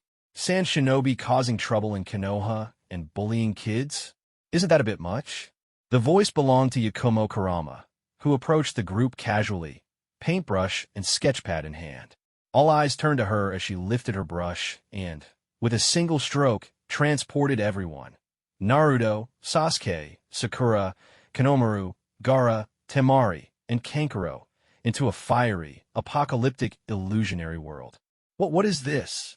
Is this Jinjutsu? Sasuke exclaimed, activating his two-tomo Sharingan in an attempt to break the illusion. But it was no use. The scorching, searing pain felt too real to dismiss. What did you do?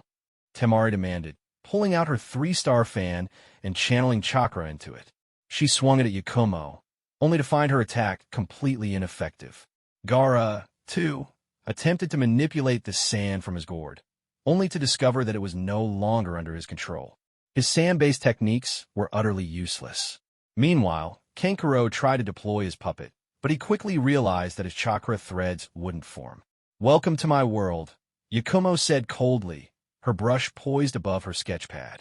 The crimson ground beneath them began to crack and shift, sprouting countless grotesque arms that reached out like something from a nightmare.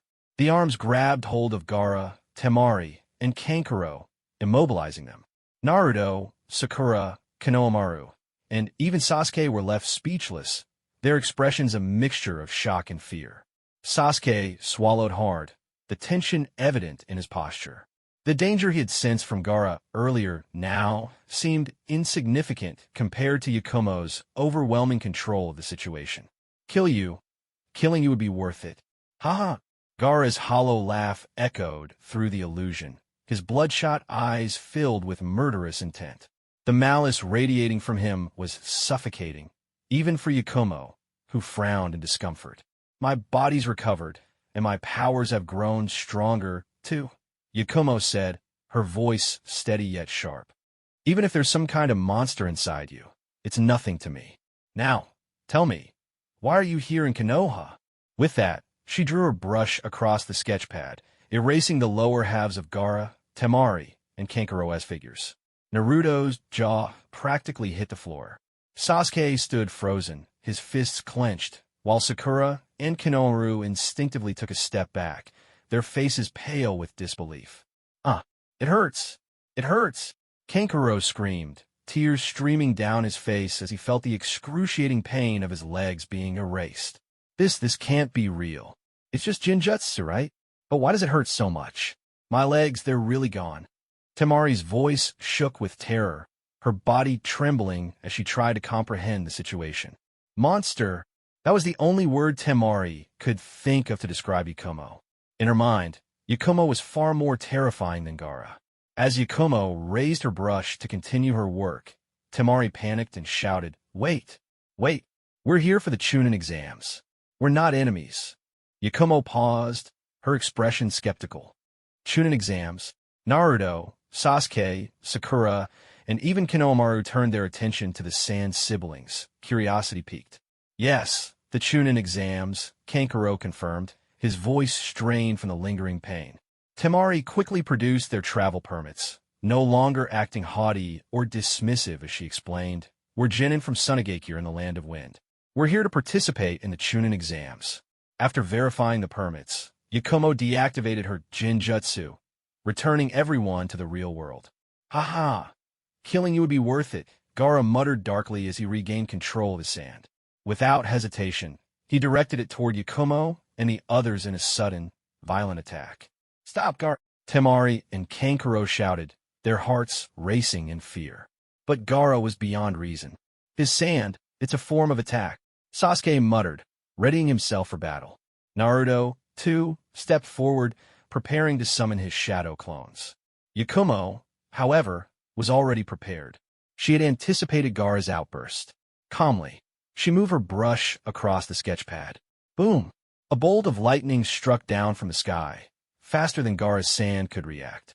The attack shattered his sand armor and left burns across his exposed skin.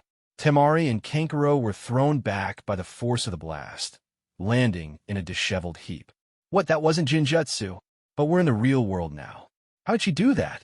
Does her Jinjutsu affect reality?" Sasuke thought to himself, his Sharingan unable to detect any flaws in Yakumo's technique. Pointing her brush directly at Gaara, Yakumo's voice was cold and commanding. "Try that again, and I won't be so lenient." "This is Konoha." Temari and Kankuro scrambled to their feet, covered in dirt and bruises. Seeing Gaara's injuries, they could hardly believe their eyes. "Gaara, calm down. We can't beat her. That Konoha ninja is too strange, too powerful. Don't forget why we came here," Temari whispered urgently. With great difficulty, Temari and Kankuro managed to convince Gaara to stand down. Supporting their injured brother, they retreated to their lodgings. "So, the chunin exams, huh? I guess that's why Manaka dismissed us earlier," Yakumo murmured, glancing at Naruto, Sasuke, and Sakura. Judging by their reactions, they had reached the same conclusion. In the Hokage's office, Manaka stood among the gathered chunin and jonin of the village as Hiruzen Sarutobi addressed them, explaining the urgent reason for this meeting. Manaka spoke first, breaking the contemplative silence. "The chunin exams, huh? So, it's that time of year again. Are we hosting it in Konoha this time?" "That's correct," Hiruzen replied, nodding. "The purpose of this meeting is to discuss the upcoming chunin exams." "When will it begin?" asked Kurenai Yuhi, curiosity evident in her voice. Hiruzen took a puff from his pipe and answered, 1 week from today. Officially, the chunin selection exams will commence on the 1st of July, exactly 7 days from now. He paused before continuing. "Now then, before the exams begin, I'd like the jonin responsible for leading rookie genin teams to step forward." At his words, Kakashi Hitaki, Manaka, Kurenai Yuhi, and Asuma Sarutobi all stepped forward. Hiruzen nodded approvingly, his gaze sweeping across the four of them. "Very well. Do any of you wish to recommend your genin for the upcoming exams? As you already know, any genin who has completed at least 8 missions is eligible to participate." Kakashi was the first to speak. "The members of my team 7, Uchiha Sasuke, Uzumaki Naruto, and Haruno Sakura, I, Kakashi Hitaki, formally recommend them for the chunin selection exams." Next was Kurenai. "The members of my team 8, Hyuga Hinata, Inazuka Kiba, and Aburame Shino, I, Kurenai Yuhi, formally recommend them for the chunin selection exams." Asuma followed. "The members of my team 10, Narashikamo, Akimichi Choji, and Yamanaka Ino, I, Asuma Sarutobi, formally recommend them for the chunin selection exams." Then, it was Manaka's turn. "The members of my team 12, Yakumo Kurama, Inoue Mura, and Shikamizu, I, Manaka, do not recommend them for the chunin selection exams." His words cut through the room like a blade, breaking the rhythm of the previous recommendations. Kurenai turned to him in surprise. "Manaka, you're not recommending them?" "That's right, Kurenai," Manaka replied coolly. "I know what you're thinking, and yes, Yakumo's strength is sufficient for the exams. I'm not worried about her. But Team 12 isn't about one person. It's a team, and I have to consider the group as a whole. I hope you can understand." Before Kurenai could respond, Irika Yumino's voice rang out, drawing the room's attention. "Wait. Please, wait a moment." Hiruzen turned to Irika, raising an eyebrow. "What is it, Irika?" Irika stepped forward, his face filled with concern. Lord Hokage, please hear me out. I know I may be overstepping, but as the former teacher of these 9 rookie genin from the academy, I must say something. While they're all talented, it's far too early for them to participate in the chunin exams. They need more experience, more time in the field. They're not ready yet. Kakashi opened his mouth to respond, but Manaka beat him to it. Irika-sensei, I understand what you're saying, Manaka said, his tone calm yet sharp. But people grow, and they grow through challenges. Once they graduated and became genin, they were no longer your responsibility. You're clinging too tightly to your emotional attachments. To them, aside from Naruto, you're just a fleeting figure in their lives, someone they've already moved past. All of this concern you're expressing is nothing more than your own wishful thinking. What did you just say? Irika stammered, his voice trembling as Manaka's pointed words struck a nerve. Kurenai tugged lightly on Manaka's sleeve, leaning in to whisper, "You've gone too far, Manaka. Even if it's the truth, you didn't have to say it like that." Before the tension could escalate further, Hiruzen raised a hand, his voice cutting through the room. "Enough. Irika, I understand your concerns. But since you feel so strongly about this, I'll assign you to prepare a preliminary test for the rookie genin." "Ah, so it's come to this," Manaka muttered, rubbing his temples. Fortunately, his Team 12 wasn't participating, so this wasn't his problem. The next day, at Training Ground 44, Yakumo Kurama, Inoue Mura, and Shikamazu were already waiting. The news about the chunin exams had reached them, filling their hearts with a mix of tension and anticipation. "Do you think Manaka-sensei will let us participate in the chunin exams?" Shikamazu asked, leaning against a wooden post with her chin resting on her hands. Inoue shook his head, glancing at Yakumo. "With our current abilities, we're not ready. We lack experience. Yakumo's strength is more than enough for the exams, though. Honestly, I don't think anyone could stand against her." Yakumo laughed, waving her hand dismissively. No, that's not true. We're a team, remember? If we're going to participate, we'll do it together. I'll make sure we all make it to the end." Her lively demeanor had returned in full since overcoming her physical frailty. Even she wasn't entirely sure of the limits of her abilities, and Inoue's words nearly made her puff up with pride. Before the conversation could continue, Manaka's voice rang out, even before he appeared. "You don't need to speculate. I won't be recommending you for the chunin exams." The three turned to see Manaka emerge from the shadows. Yakumo had already sensed his presence, but chose not to say anything. "Sensei, I'm sorry. It's because we're too weak, isn't it?" "We've held Yakumo back," Shikamazu said quietly, her head lowered. Yakumo pouted, glaring at Manaka. "Why not? You know my strength. I could carry them through the exams. If the other participants are just Sand Shinobi or people like Naruto and Sasuke, I could sweep the floor with them." "Sand Shinobi? Wait, you've already met Gaara and his team?" Manaka asked, his eyes narrowing. Yakumo's casual tone left him speechless. She hadn't even taken Gaara, Naruto, or Sasuke seriously. Yakumo tilted her head curiously. "You know those Sand Shinobi too, Sensei?" "Yes, I do. And that Gaara kid is... well, let's just say he's not someone to take lightly," Manaka replied, his voice faltering slightly as he noticed Yakumo's smug expression. Unable to resist, he reached out and pinched her nose. "Don't get ahead of yourself. Your weaknesses are still glaringly obvious. If someone destroys your medium before you activate your techniques, you'll be completely helpless," he said with a sigh. Yakumo swatted his hand away, pouting as she rubbed her nose. I know. That's why I've been experimenting with alternative mediums. Now that my body's recovered, I've been trying new things, and I think I found a better method." "You can use other mediums to perform your jutsu?" Manaka's mind was flooded with thoughts, and he felt an overwhelming urge to vent his disbelief. Bloodline limits really are something else. His expression betrayed a mix of envy, jealousy, and frustration. "Of course," Yakumo said with a sweet smile. "Manaka, will you teach me how to carve? For instance, I could use a kunai to carve a lightning bolt or vines into the ground, and then influence reality with it." Her idea left Manaka completely dumbfounded. If Yakumo could actually pull this off, her power would reach an even greater height. Who's the protagonist here? Manaka thought, internally screaming as his mind was filled with disbelief. Yakumo's abilities were already terrifying enough, and now they had the potential to become even stronger. Protagonist? Yakumo giggled, her smile turning playful. Her tone became bolder than before as she added, "If I'm the heroine of this story, then you, Manaka, must be the main character."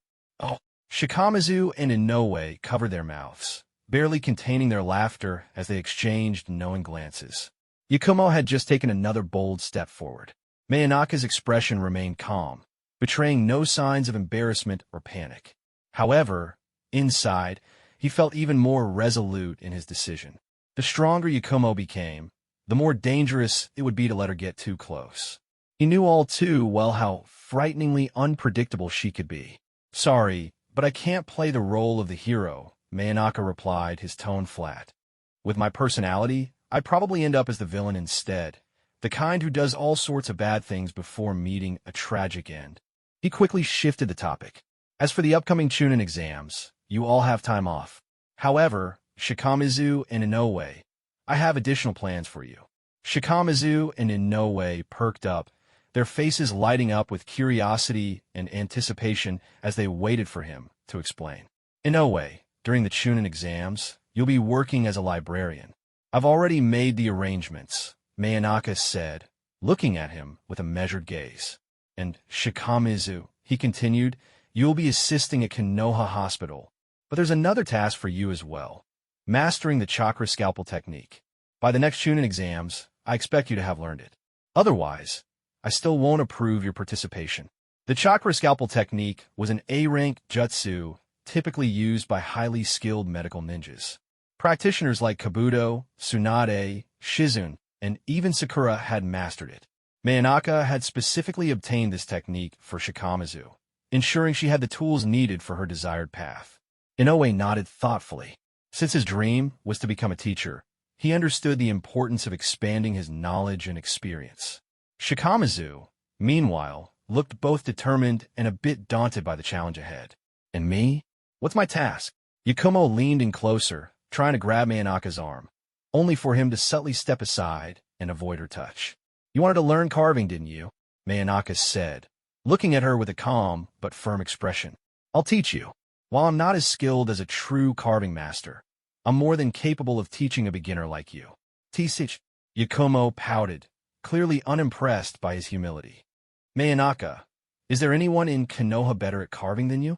Even the artisans who sculpt the Hokage rock can't compare to you. Stop pretending to be modest." "Yeah, Manaka-sensei, you're being way too humble." Shikamazu chimed in, rolling her eyes. Inoue nodded in agreement. "I've never seen anyone better than you when it comes to carving." Manaka simply shrugged, neither agreeing nor disagreeing.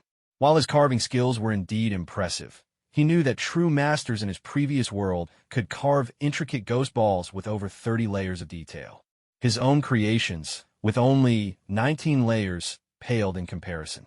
To demonstrate, Manaka pulled out a single grain of rice, along with a magnifying glass, and handed them to Yakumo.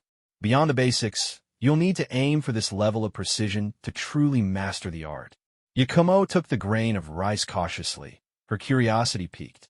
Shikamazu and Inoue leaned in, peering through the magnifying glass to examine it. Wait, Manaka, isn't this your house carved onto the rice?" Yakumo exclaimed, her jaw nearly hitting the ground. The magnifying glass slipped from her hands, but Inoue caught it just in time. He, too, froze in astonishment, his mind struggling to process what he was seeing. "There's writing on the other side," Inoue pointed out, his voice trembling with disbelief. Sure enough, on the reverse side of the rice grain, the word ninja was intricately carved in tiny, flawless script. The three of them turned to Manaka, their wide-eyed stares making it clear they were looking at him as if he were some kind of supernatural being. His rice carving had completely shattered their understanding of craftsmanship. Manaka, however, remained as composed as ever. "Yakumo, if you can achieve this level of detail, carving letters and images on something as small as a grain of rice, you'll be able to fully unleash the potential of your bloodline limit." "That's impossible. Absolutely impossible," Yakumo protested, cradling the rice grain in her palm as if it were a precious treasure. "I might be able to carve letters, But to make something like this? No way. I could never do it. Take your time, Manaka said, his tone patient. This grain of rice is yours now. Keep it as a reminder that carving requires both focus and patience. Yakumo carefully wrapped the rice grain in a handkerchief before encasing it in clear crystal like a pendant. She wore it around her neck like a necklace, cherishing it as a symbol of her goal. However, when Yakumo suggested staying at Manaka's house to better learn carving, he flatly refused. Manaka had long since learned to be wary of individuals like Yakumo. Her combination of powerful abilities and dangerously obsessive tendencies made her the very definition of a yandere. Manaka's experience in his past life had taught him to steer clear of such people. He recalled a close friend from his previous life, a handsome, intelligent, and talented individual with a passion for carving and anime. Unfortunately, this friend had caught the attention of a yandere girl who, while outwardly beautiful and frail, turned out to be completely unhinged.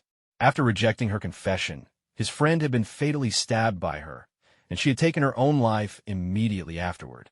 From that point on, Manaka had developed a healthy fear of yandere personalities.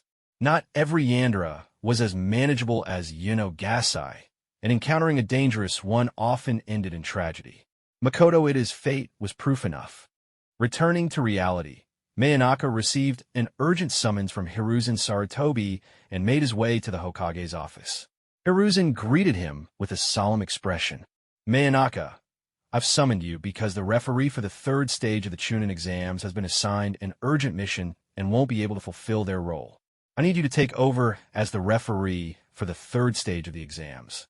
Manaka calmly responded to Hiruzen Sarutobi's request. I have no problem taking on the role, Lord Hokage. However, if I may be so bold, is there something unusual about this year's chunin exams? Hiruzen paused, removing the pipe from his mouth as his sharp eyes locked onto Manaka. What makes you ask that? Manaka's tone remained measured as he replied. It feels as though you're uneasy about something, Lord Hokage. The way you've been making preparations, it seems like you're anticipating more than just a standard exam. The third Hokage sighed, taking off his hat to reveal his white hair, a testament to his age and the passage of time. He looked weary, as though the weight of the years and the village rested heavily on his shoulders. I can't say for certain, Hiruzen admitted, his voice carrying both fatigue and resolve.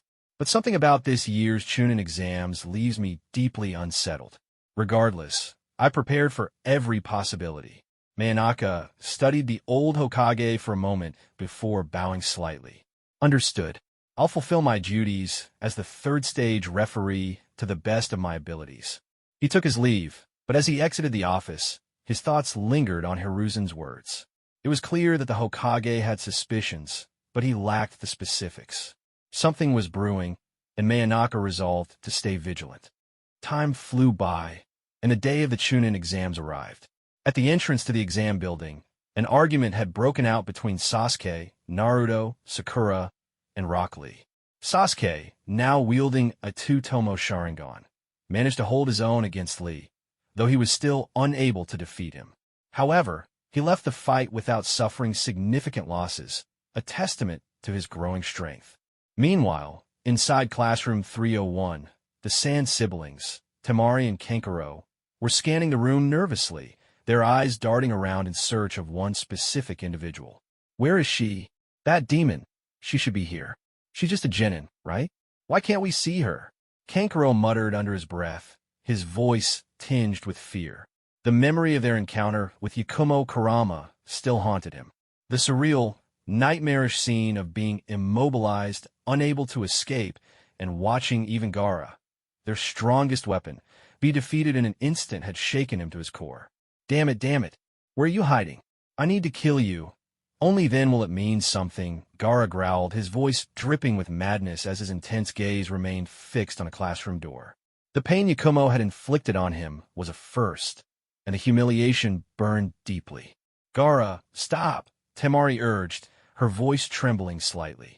Don't forget why we're here. Provoking that demon girl again would be a mistake. Shut up, Gaara snapped, his tone icy.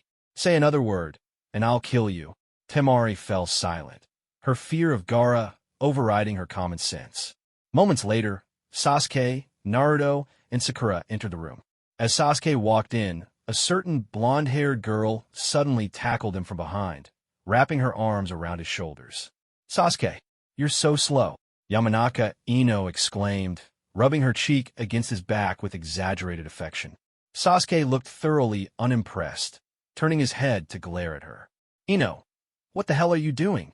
Ino, her cheeks flushed, replied dreamily, "I've been waiting for so long to see you, Sasuke. I couldn't hold back my excitement." Sakura, standing nearby, immediately exploded with anger.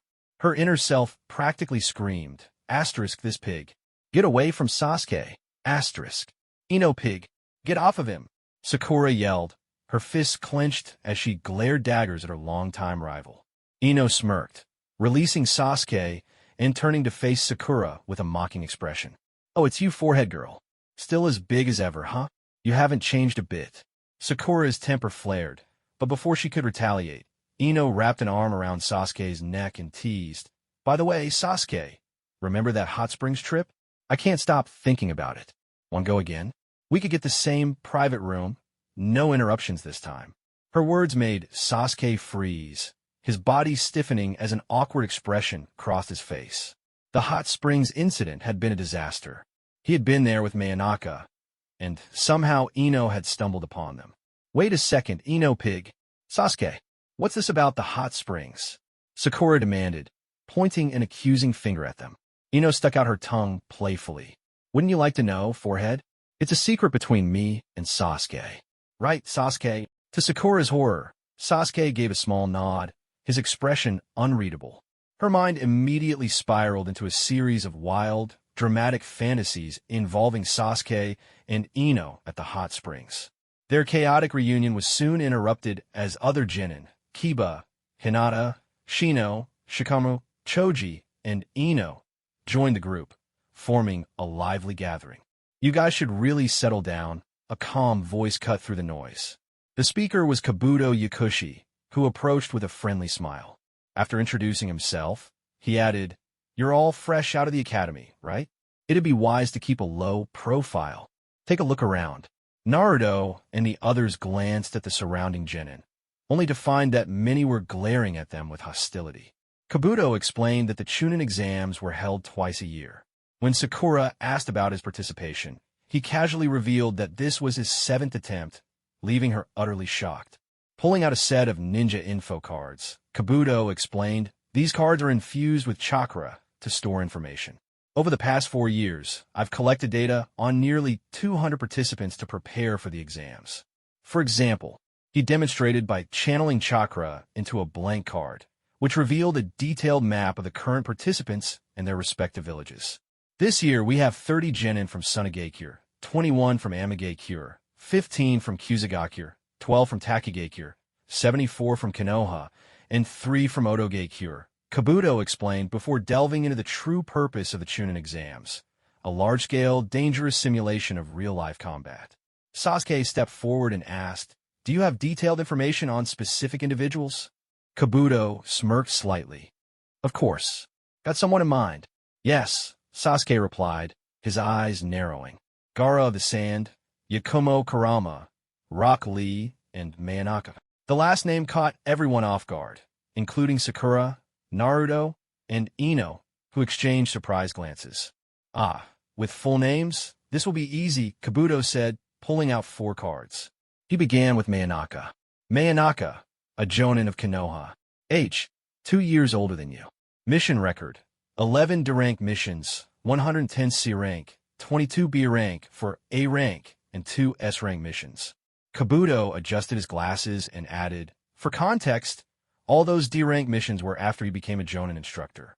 Before that, he started with C-rank missions immediately after graduating from the academy. His former classmates are now his students. He's proficient in ninjutsu, taijutsu, and jinjutsu, with no apparent weaknesses." "Wow, that's incredible!" Naruto and Sakura exclaimed, amazed by how quickly Manaka had risen to the rank of jonin. Sasuke clenched his fists. Having trained with Manaka, he knew better than most just how strong he truly was. Kabuto concluded, "By the way, his jonin instructor when he graduated?" The same as yours, Kakashi Hitaki. Next, Rock Lee, Kabuto continued, glancing at his ninja info cards. He's a year older than you all. Mission record, 20 D-rank missions, 11 C-rank missions. His team is led by Might Guy, and he's particularly exceptional in taijutsu. Like you, it's his first time participating in the chunin exams. His teammates are Tintin and Hyuga Niji. As Kabuto mentioned Niji, Hinata's expression wavered, her eyes briefly darting away in discomfort.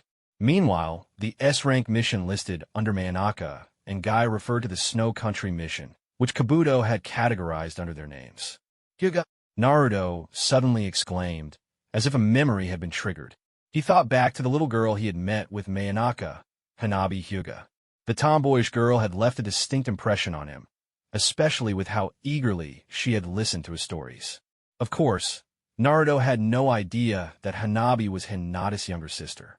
Manaka hadn't mentioned it, and Naruto, being his usual oblivious self, hadn't connected the dots.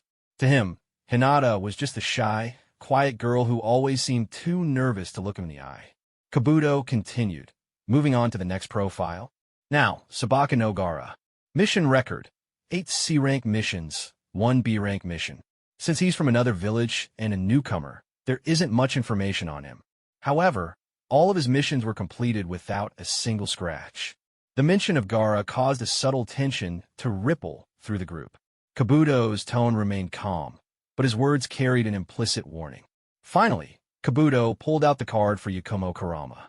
Before he could even speak, Temari, Kankuro, and Gaara moved closer, their expressions tense and cautious. "What are you doing here?" Sakura asked, her voice sharp and defensive as she glared at the Sand siblings. Gaara ignored her entirely, his gaze fixed on Kabuto. "Tell me about Yakumo Kurama," he demanded coldly. "Why isn't she participating in the chunin exams?" The classroom was already filling with participants, and most of the genin had arrived. The fact that Yakumo was absent could only mean one thing. She wasn't participating. Kabuto adjusted his glasses, holding up Yakumo's ninja info card. Yakumo Kurama.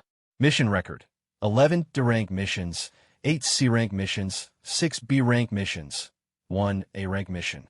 Aside from the D-rank missions, all of her assignments were completed either solo or alongside her jonin instructor, Manaka. He paused, his tone growing slightly more serious. It's said that during these missions, Yakumo often handled the majority of the tasks independently.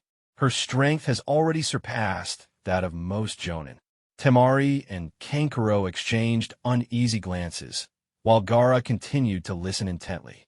Her team consists of Inoue Mura and Shikamazu, under the guidance of Manaka. She's a descendant of the once-renowned Kurama clan, known for their bloodline limit that manipulates the 5 senses. However, due to poor health in her youth, she was unable to train until her condition was recently cured and she was placed in Manaka's Team 12. Kabuto's voice remained calm, but there was a faint undercurrent of unease as he spoke about Yakumo. He didn't let it show to the others, but the mere mention of her name clearly unsettled him. Because her teammates lack the necessary strength, she isn't participating in this year's chunin exams. If she were, though, well, let's just say we'd all be better off waiting for the next exam. With her abilities, she could easily eliminate all of us. Kabuto's words hung in the air, heavy and foreboding. He put the card away and added with a faint smirk, "Looks like we got lucky this time. She might find another way to become a chunin, just like Manaka." The tension in the room shifted. Kabuto's explanation had not only provided insight into Yakumo, but also defused a potential conflict. The usual scuffle with the Otoge Kure genin never even began, as Marino Ibiki and the proctors entered the room. Ibiki, a special jonin and head of Konoha's interrogation unit, was the examiner for the first stage of the chunin exams. Known for his expertise in psychological warfare, he wasted no time in setting the tone for the written test. The first exam was a brutal test of composure and information-gathering skills, eliminating a large number of participants who lacked the mental fortitude to handle the pressure. Meanwhile, Manaka, Kakashi, Asuma, and Kurenai had gathered together, enjoying a rare moment of peace. "Wow, it's so nice to have some free time for once," Kakashi remarked, leaning back lazily. Babysitting those genin all the time is exhausting. Manaka took a sip from his drink before clinking glasses with Kurenai, who was holding a glass of red wine. Kakashi-sensei, you really haven't changed at all. Still as lazy as ever. If it weren't for Sasuke, Naruto, and Sakura pestering you, I doubt you'd bother teaching them anything. Well, that's just how I am, Kakashi replied nonchalantly. But you're a jonin now too, aren't you? Teaching rookies isn't exactly a walk in the park, especially when one of them is as troublesome as Yakumo. Kakashi's words made both Manaka and Kurenai pause, their expressions briefly shifting. After a moment, Kurenai took another sip of her wine and said, I never expected Choza to share the Akimichi clan's chakra enhancement recipes with Yakumo. Manaka chuckled. Choza-senpai really believes in her potential. He even taught me some of the basics of partial expansion jutsu. Internally, Manaka added, asterisk, not that I'd ever use it for combat. Techniques like that are more for unconventional purposes, asterisk. Partial expansion jutsu. Asuma raised an eyebrow, flicking some ash from a cigarette. Why would you learn that? Isn't your fighting style focused on ninjutsu and taijutsu? Manaka grinned and leaned over to whisper something into Asuma's ear. Whatever he said made Asuma's eyes widen in shock before a knowing smile crept onto his face. Ah, I see now. That's quite the unexpected application, Asuma said, laughing softly. No wonder Choza taught it to you. Kakashi, meanwhile, gave them both a deadpan look, his dead fish eyes clearly unimpressed. Whatever you two are thinking about, keep me out of it. I've got my Ica paradise to keep me company. Just like you have faith in Sasuke, right, Manaka? Kakashi suddenly said, steering the conversation back on track. Yes, Manaka admitted openly. When Sasuke was still in the academy, he approached me and asked me to train him. But speaking of the Uchiha, Kakashi-sensei, Asuma-senpai, I've been curious about something. The Uchiha were once Konoha's most prominent clan. In the Warring States period, they were rivals to the Senju. What happened to the Senju? Why are they gone? Hiruzen Sarutobi, who had just entered the room without his hat, answered the question himself. The Senju didn't disappear. They became one with Konoha, blending into the fabric of the village. The name Senju is intertwined with Konoha itself. Lord Hokage. The four jonin immediately began to rise, but Hiruzen waved them off. No need to stand. With the chunin exams underway, I have some rare free time. Let's not make this formal. He sat down between Manaka and Kakashi. The greatest hiding place is in plain sight, Manaka said, quoting the Hokage's words with a playful smile. Lord Hokage, my admiration for you knows no bounds, like a river that flows endlessly. Hiruzen shot him a look of mild exasperation. Didn't you say that last time? Manaka wasn't fazed. But when you say it, Lord Hokage, it reaches a whole new level of wisdom. It becomes truly profound. The Hokage sighed, shaking his head, while the others chuckled quietly. Please don't flatter me, Manaka. I'm really not used to it, Hiruzen Sarutobi said with a wry expression, visibly uncomfortable. Manaka's words seemed to send chills down his spine, making him shift in his seat. Speaking of which, Manaka began, his tone thoughtful. Aside from the wood release as a Kekii, Genkai, and Hashirama Senju's case, the rest of the Senju clan doesn't seem to exhibit any particularly unique abilities. They mainly stand out for their exceptional physical traits. Internally, Manaka reflected on this peculiarity. Asterisk take Tobirama Senju, for instance, his water release techniques, Flying Thunder God, and so on. None of them seem to rely on any Kekii Genkai. Even Tsunade is simply called Tsunade, not Senju Tsunade, in both the manga and anime I remember. If anything, the idea of the Senju clan blending into Konoha makes more sense than some grand conspiracy. Asterisk. Note from the author. The idea of the Senju clan fading into Konoha was a concept introduced later in the series. Early on, the clan's presence was minimal, which creates a significant inconsistency. Even the theory about their integration into Konoha doesn't hold water entirely, given how clans like the Uchiha and Senju prided themselves on their heritage during the Warring States period. Blaming everything on the third Hokage is equally unfounded. As for the deaths of Tsunade's younger brother Nawaki and Dan Kato, Well, losing people in war is a natural part of being a shinobi. Not everyone can bulldoze through traps and enemies like Hashirama or Madara.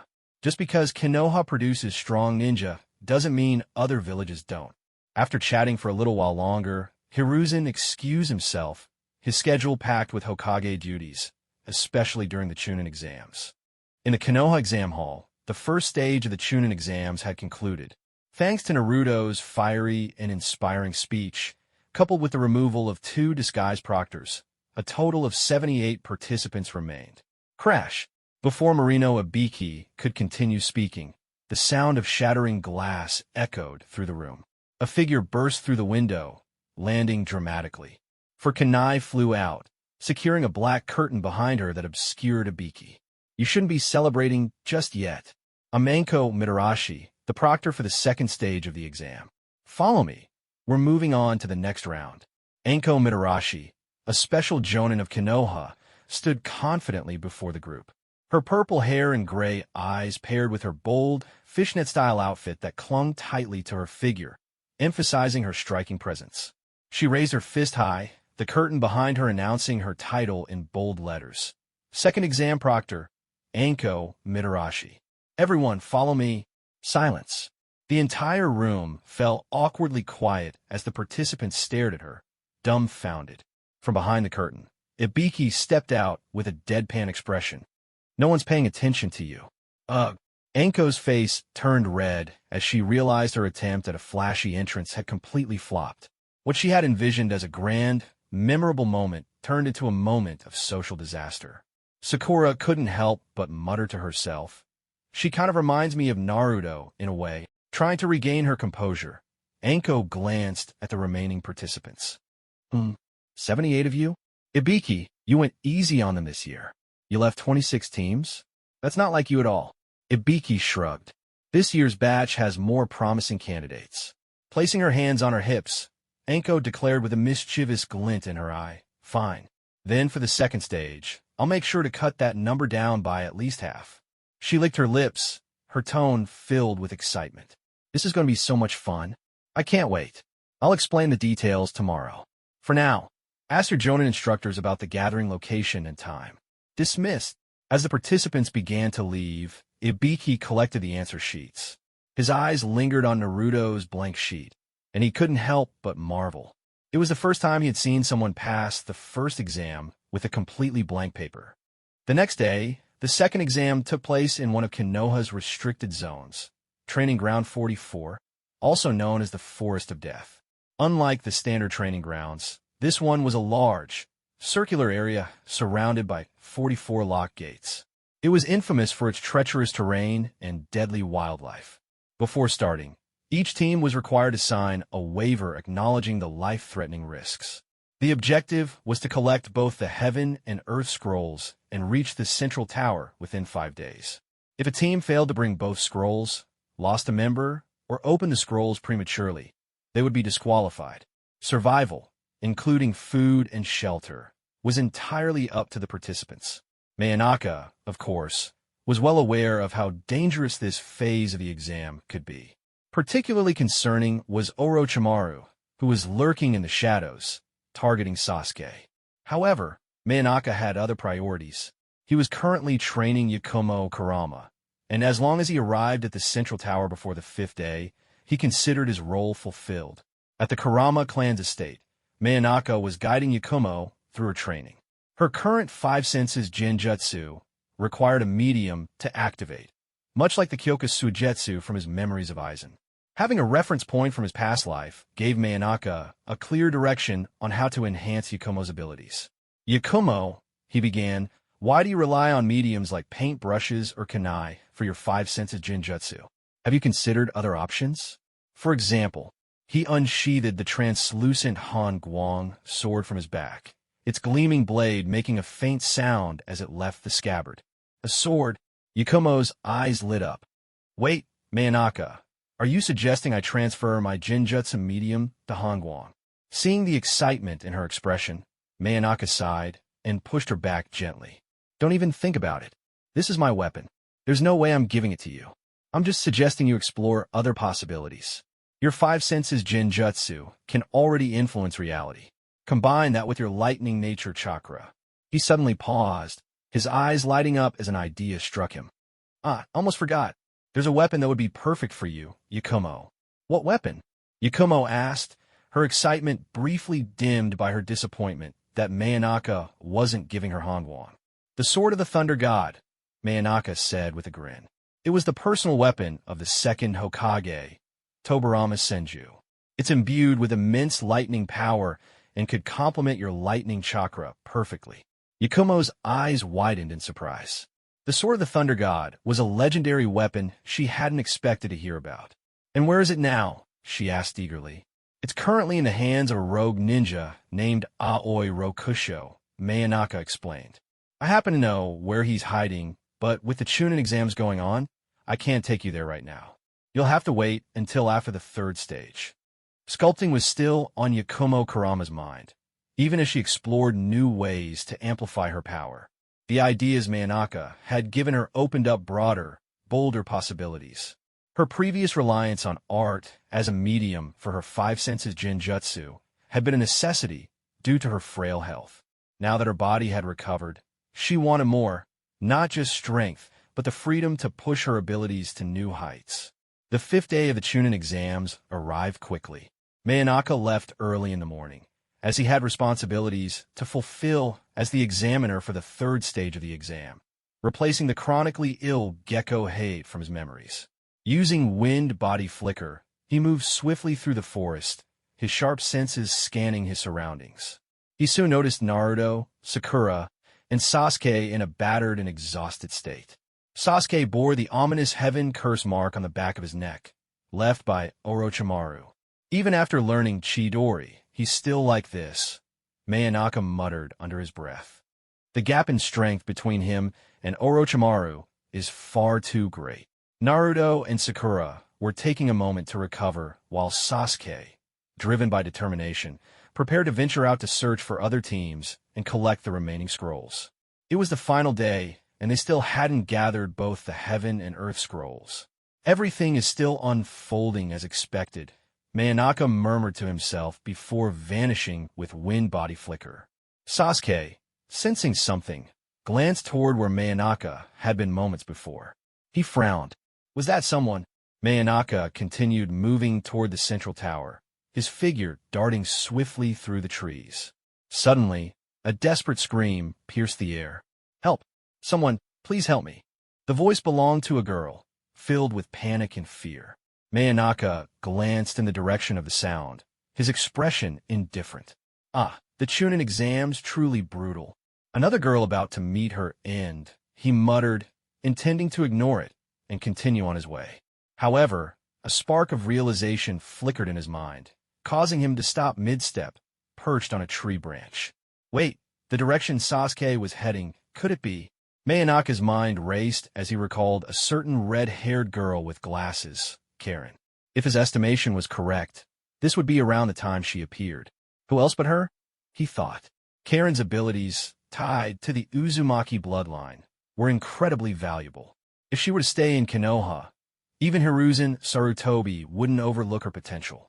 With her unique talents, she could be a significant asset, far more useful than most.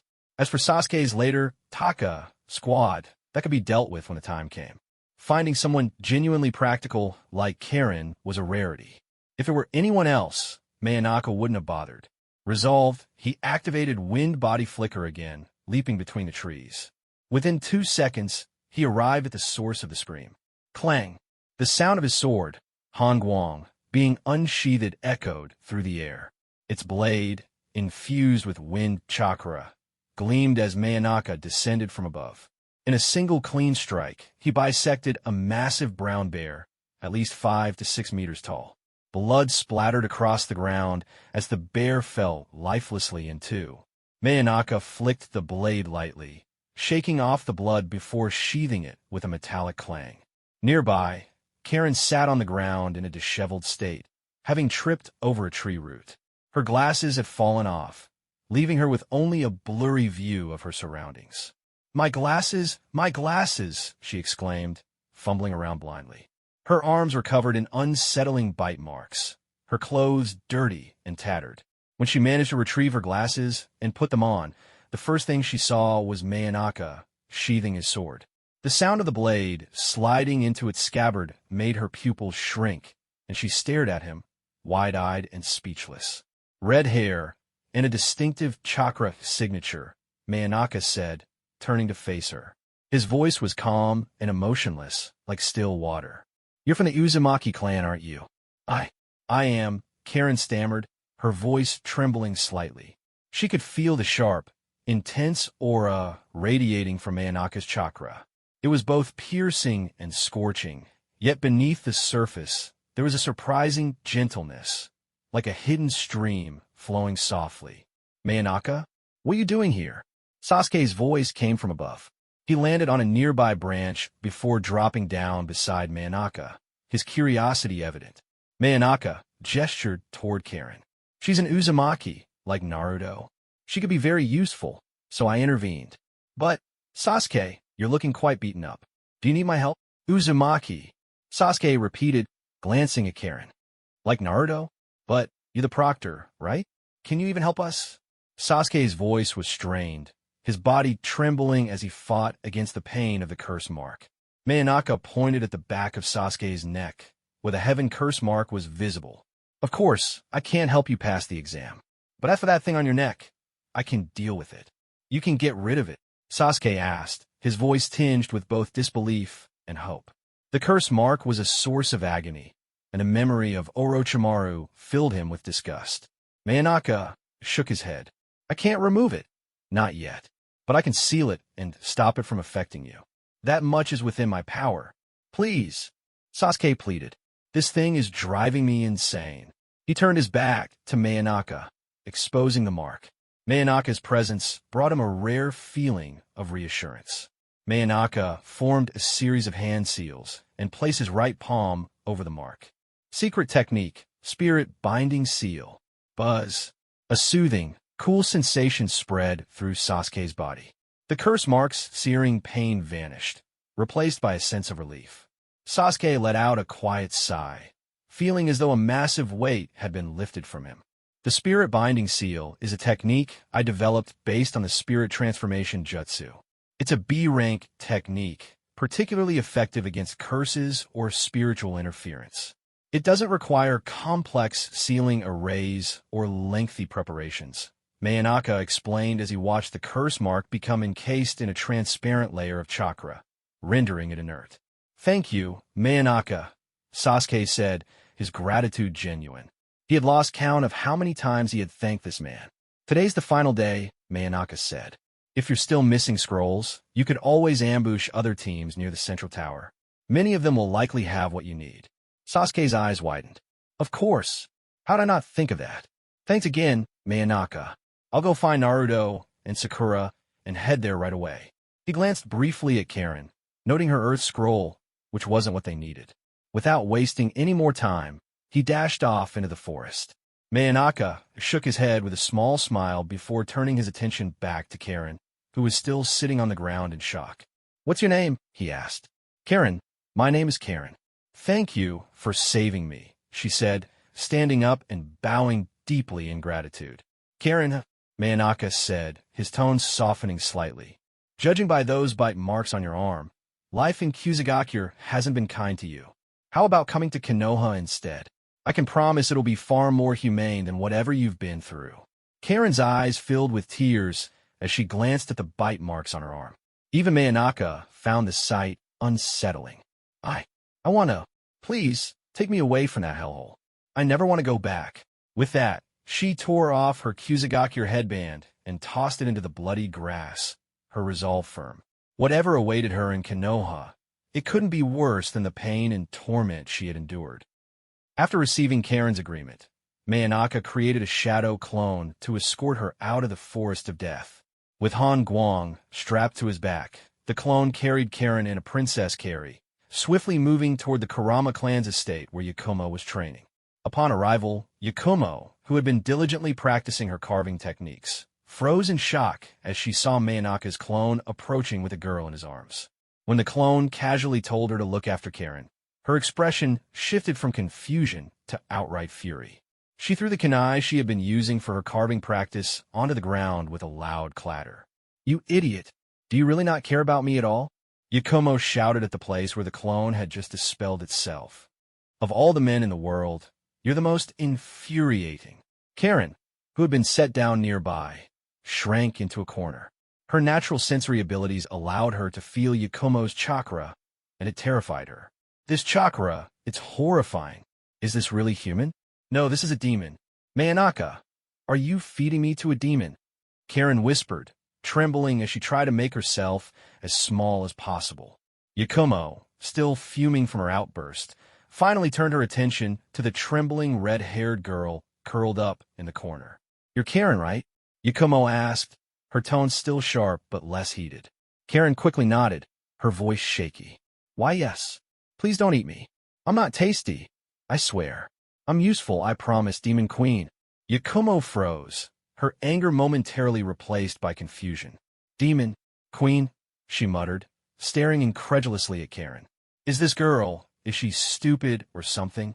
Her gaze shifted to Karen's arms, where she noticed the numerous bite marks covering her skin.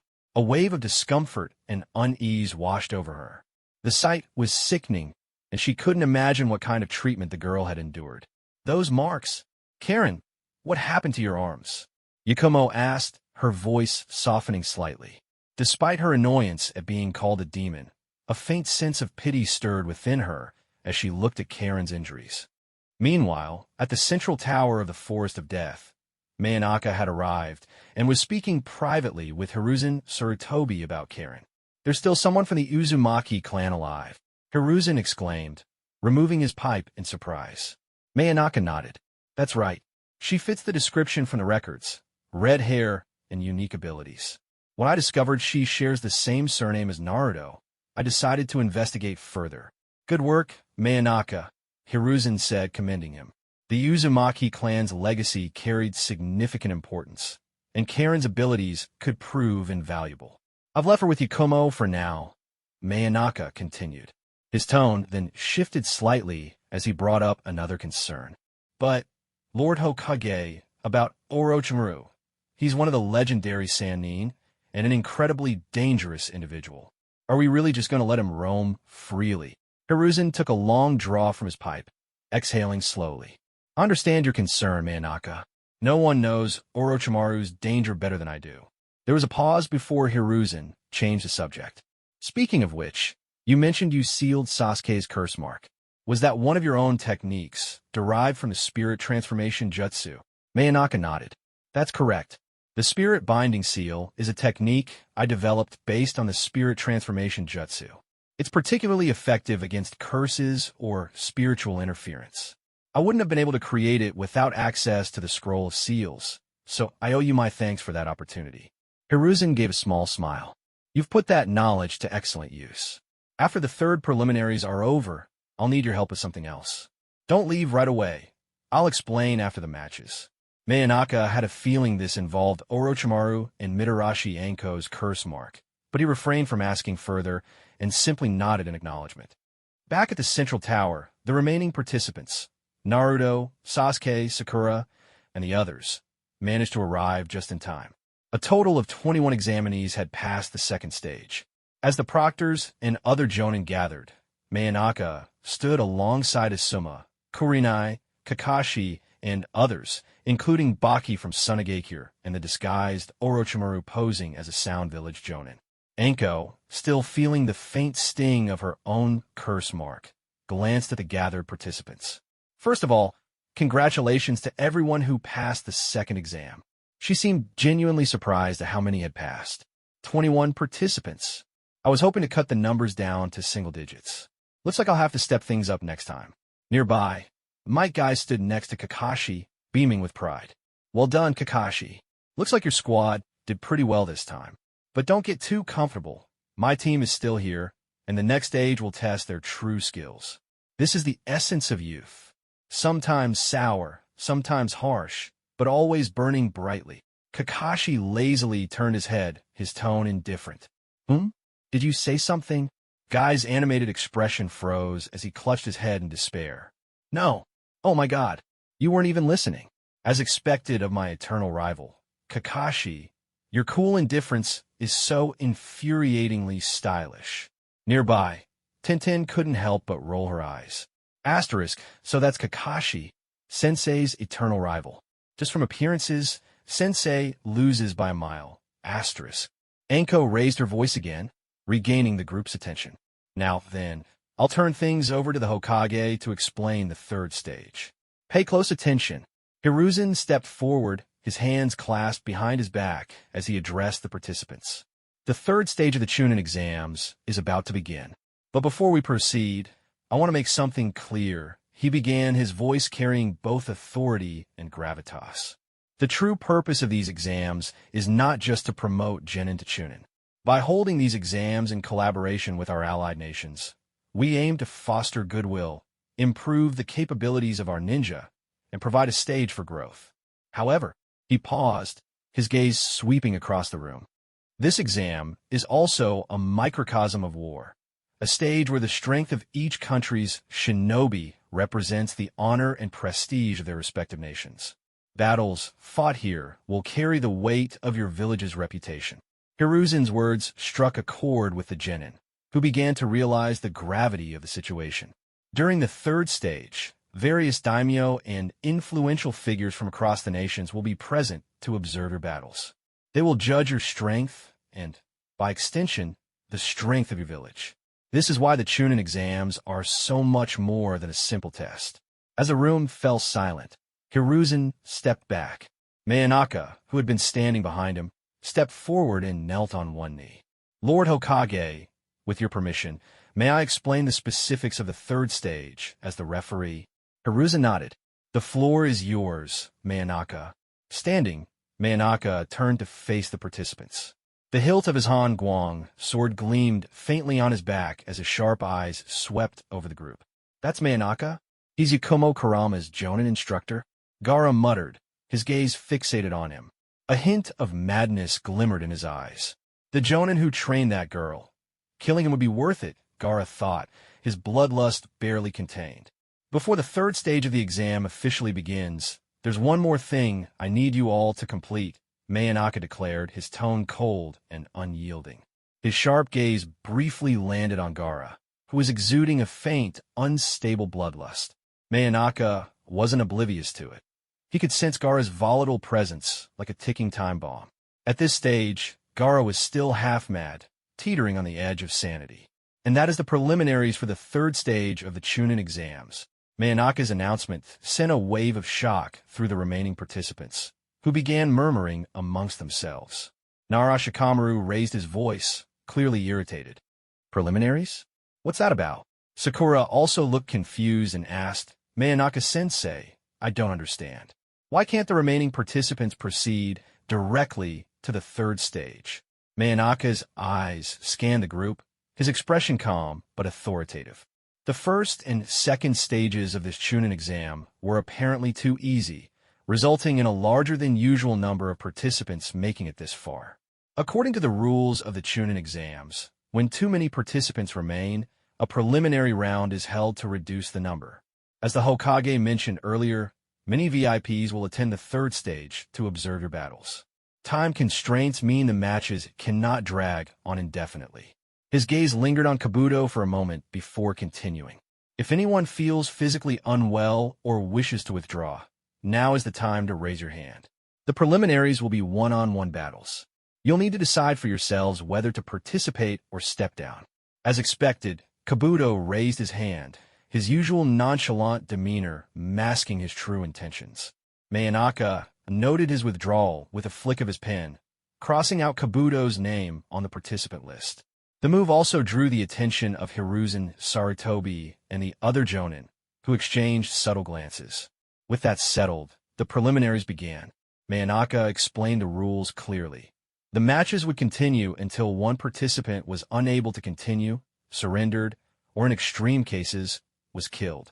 As the referee, Manaka reserved the right to intervene if he deemed the outcome decided to prevent unnecessary deaths. Manaka glanced at Mitarashi Anko, giving her a subtle nod. Anko activated the electronic random selection system, and the names for the first match appeared on screen. First match, Uchiha Sasuke versus Akato Yoroi. The match began, and although Sasuke struggled initially due to his unfamiliarity with Yoroi's chakra-draining techniques, he quickly adapted.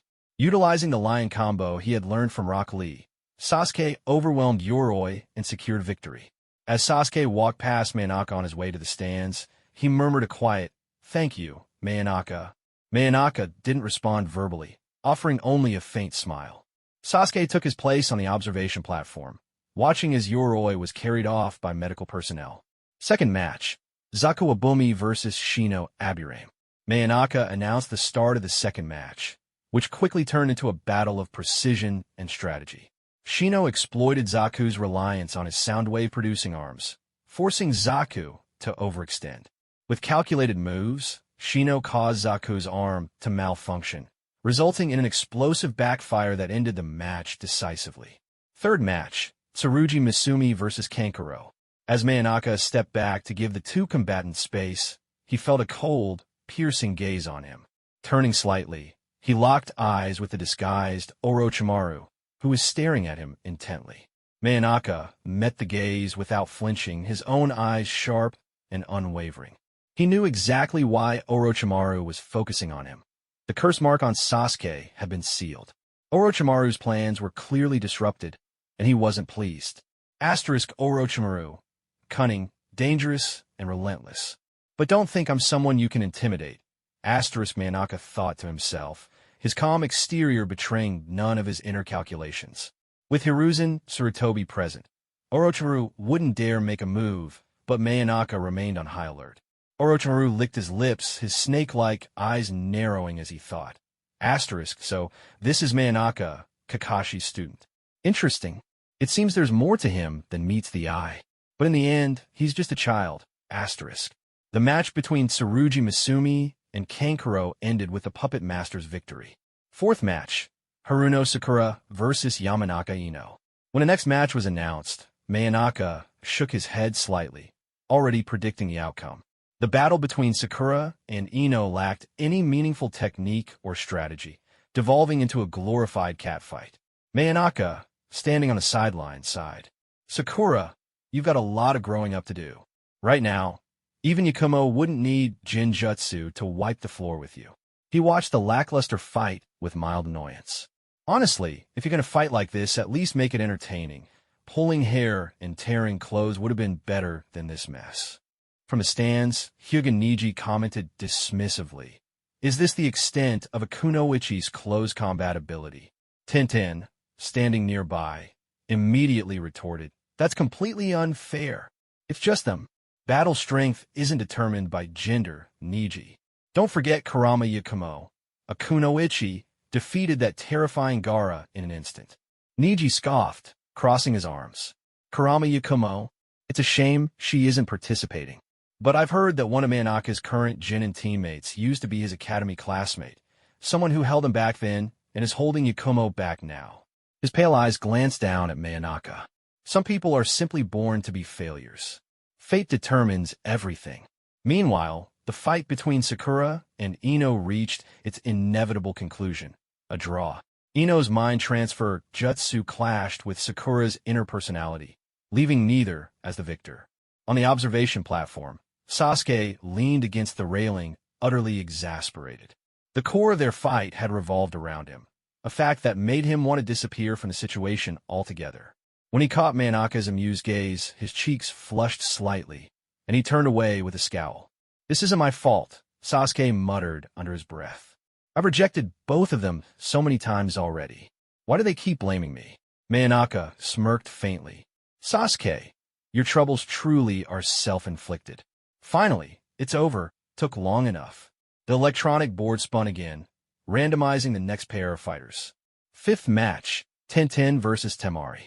Despite Tenen's seemingly endless arsenal of ninja tools, she was completely countered by Temari's wind release techniques. Each of Tenten's attacks was effortlessly nullified by Temari's giant fan, resulting in a decisive victory for the San Kunoichi. Sixth match, Nara Shikamaru versus Kin Tsuchi.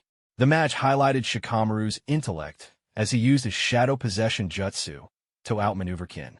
Though Kin's sound-based jinjutsu was impressive, it ultimately wasn't enough to overcome Shikamaru's strategy. Shikamaru secured the win, but watching the match sparked an idea in Mayanaka's mind. Asterisk sound-based techniques. How did I overlook such a simple yet effective method?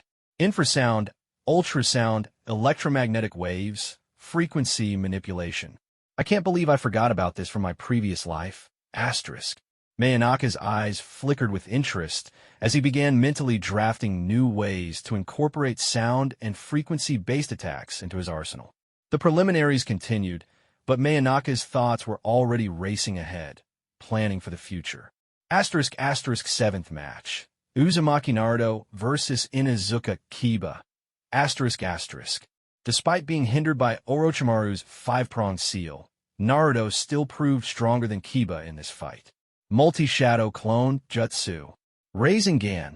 Naruto, though limited to forming only a few dozen clones due to the seal, had already begun developing his distinct battle style, one that Mayanaka recognized as the foundation of Naruto's future growth. Watching the fight, Mayanaka mused, so he's already piecing together the techniques that will define him. As for why Mayanaka hadn't helped Naruto with the 5-pronged seal, the answer was simple: he didn't know how. He lacked the ability to manipulate lightning chakra, which was required to counteract the seal.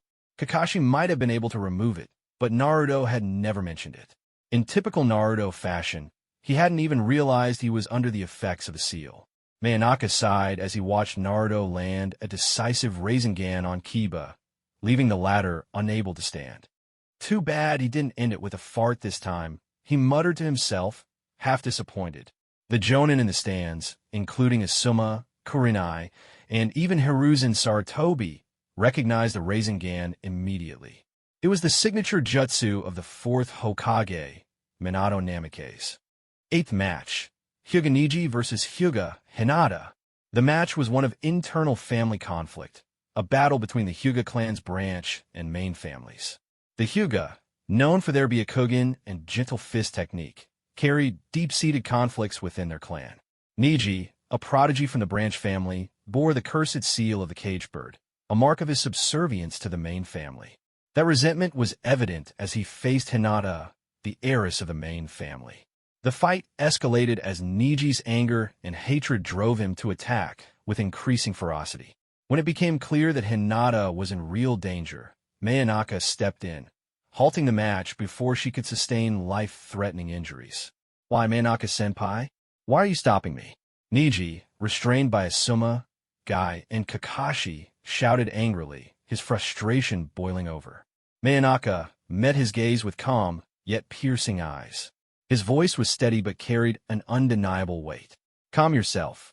The single command cut through Neji's rage like a blade, forcing him to regain his composure. "Neji," Mayanaka continued, his tone measured, "I understand your pain. I won't preach to you about what's right or wrong. It's not my place, nor would you listen. But know this, if you were to kill Hinata here and now, it would bring you nothing but regret. No good would come of it." Neji fell silent, his head bowing as Mayanaka's words sank in. Unlike Naruto's persuasive talk no jutsu, Mayanaka offered no idealistic speeches. He understood that only personal experience could truly change someone's perspective. Hinata was carried off on a stretcher, her injuries less severe than they had been in Mayanaka's memories, thanks to his intervention. 9th match. Rock Lee vs. Gaara. Mayanaka's eyes narrowed slightly. Finally, the main event. Gaara stepped into the arena first, his gaze fixated not on his opponent, but on Mayanaka. "Kurama Yakumo," Gaara said, his voice low and cold. "You're her jonin instructor, aren't you? Why didn't you let her participate?" Ignoring Rock Lee, who was busy sharing a dramatic handshake with Guy under the sunset, Gaara's focus remained entirely on Mayanaka. Mayanaka, having already heard about Gaara's obsession for Yakumo and Naruto's loud retellings, replied evenly, "She's busy with other matters and doesn't have time for the chunin exams. Now, Lee, stop wasting time and get down here." Lee hesitated for only a moment before hopping into the arena. With Mayanaka's signal, the fight began. "Leaf Hurricane," Lee shouted as he launched an attack at Gaara with incredible speed. Asterisk bang, bang, asterisk. Each of Lee's strikes was blocked by Gaara's automatic sand defense. Gaara remained stationary, his cold eyes watching impassively as Lee's attacks failed to reach him.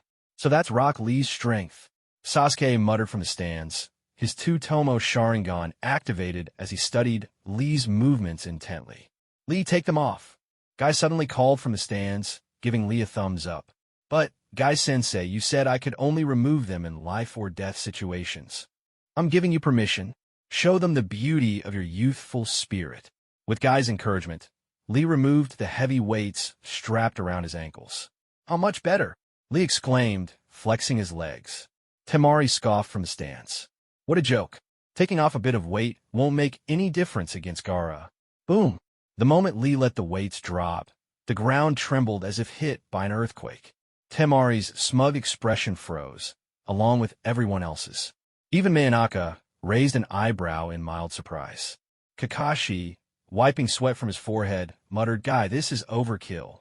Unburdened by the weights, Lee's speed and power skyrocketed. He launched a flurry of attacks, finally landing a spinning kick directly to Gaara's face. Despite this, Gaara's sand armor absorbed most of the damage. Even as Lee pushed himself to the limit, opening 5 of the 8 gates, he ultimately couldn't overcome Gaara's overwhelming defense. The 9th match ended with Gaara's victory. However, Manaka's quick intervention ensured that Lee didn't sustain the crippling injuries he had in the original timeline. 10th match, Akimichi Choji vs. Dosu Kinyuta. The final match saw Dosu emerging victorious after using his sound-based techniques to outmaneuver Choji's powerful but straightforward attacks. With the preliminaries concluded, the participants for the 3rd stage of the chunin exams were finalized. Uchiha Sasuke, Aburame Shino, Kankuro, Damari, Nara Shikamaru, Uzumaki Naruto, Hyuga, Sabaka no Gaara, Dosu Kinyuta. The matchups for the finals were determined by random draw. 1. Uzumaki Naruto vs. Hyuga. 2. Uchiha Sasuke vs. Sabaka no Gaara. 3. Kankuro vs. Aburame Shino. Shikamaru, Temari, and Dosu would face each other in a series of matches due to the odd number of participants. The finals were scheduled to take place 1 month later. After reviewing the matchups, Hiruzen Sarutobi confirmed everything was in order and dismissed the group. Later, in a private room, Manaka, Hiruzen, and Mitarashi Anko gathered. The reason Hiruzen had asked Manaka to stay behind was to address Anko's curse mark. Secret technique, spirit binding seal, Manaka declared, placing his hand over the mark on Anko's neck. A soothing energy flowed through her, suppressing the curse mark's influence. Ah! Anko let out a quiet, relieved sigh as the pain dissipated. It felt as though a massive weight had been lifted from her shoulders, leaving her body light and refreshed. Thank you, Manaka, she said sincerely, her voice softer than usual. Manaka nodded, his expression calm.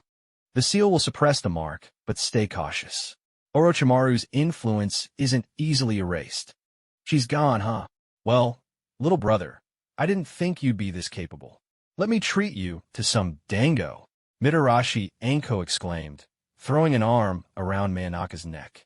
Her excitement was palpable, her boisterous personality on full display as she pulled him close. Her bold demeanor didn't hold back, and the way she leaned and nearly buried his face in her assets. Hiruzen Sarutobi, standing a short distance away, quietly smoked his pipe, observing the scene with the calm detachment of someone who had seen everything and no longer cared to interfere. Manaka, however, quickly used a wind body flicker to escape Anko's grasp, leaning casually against the wall.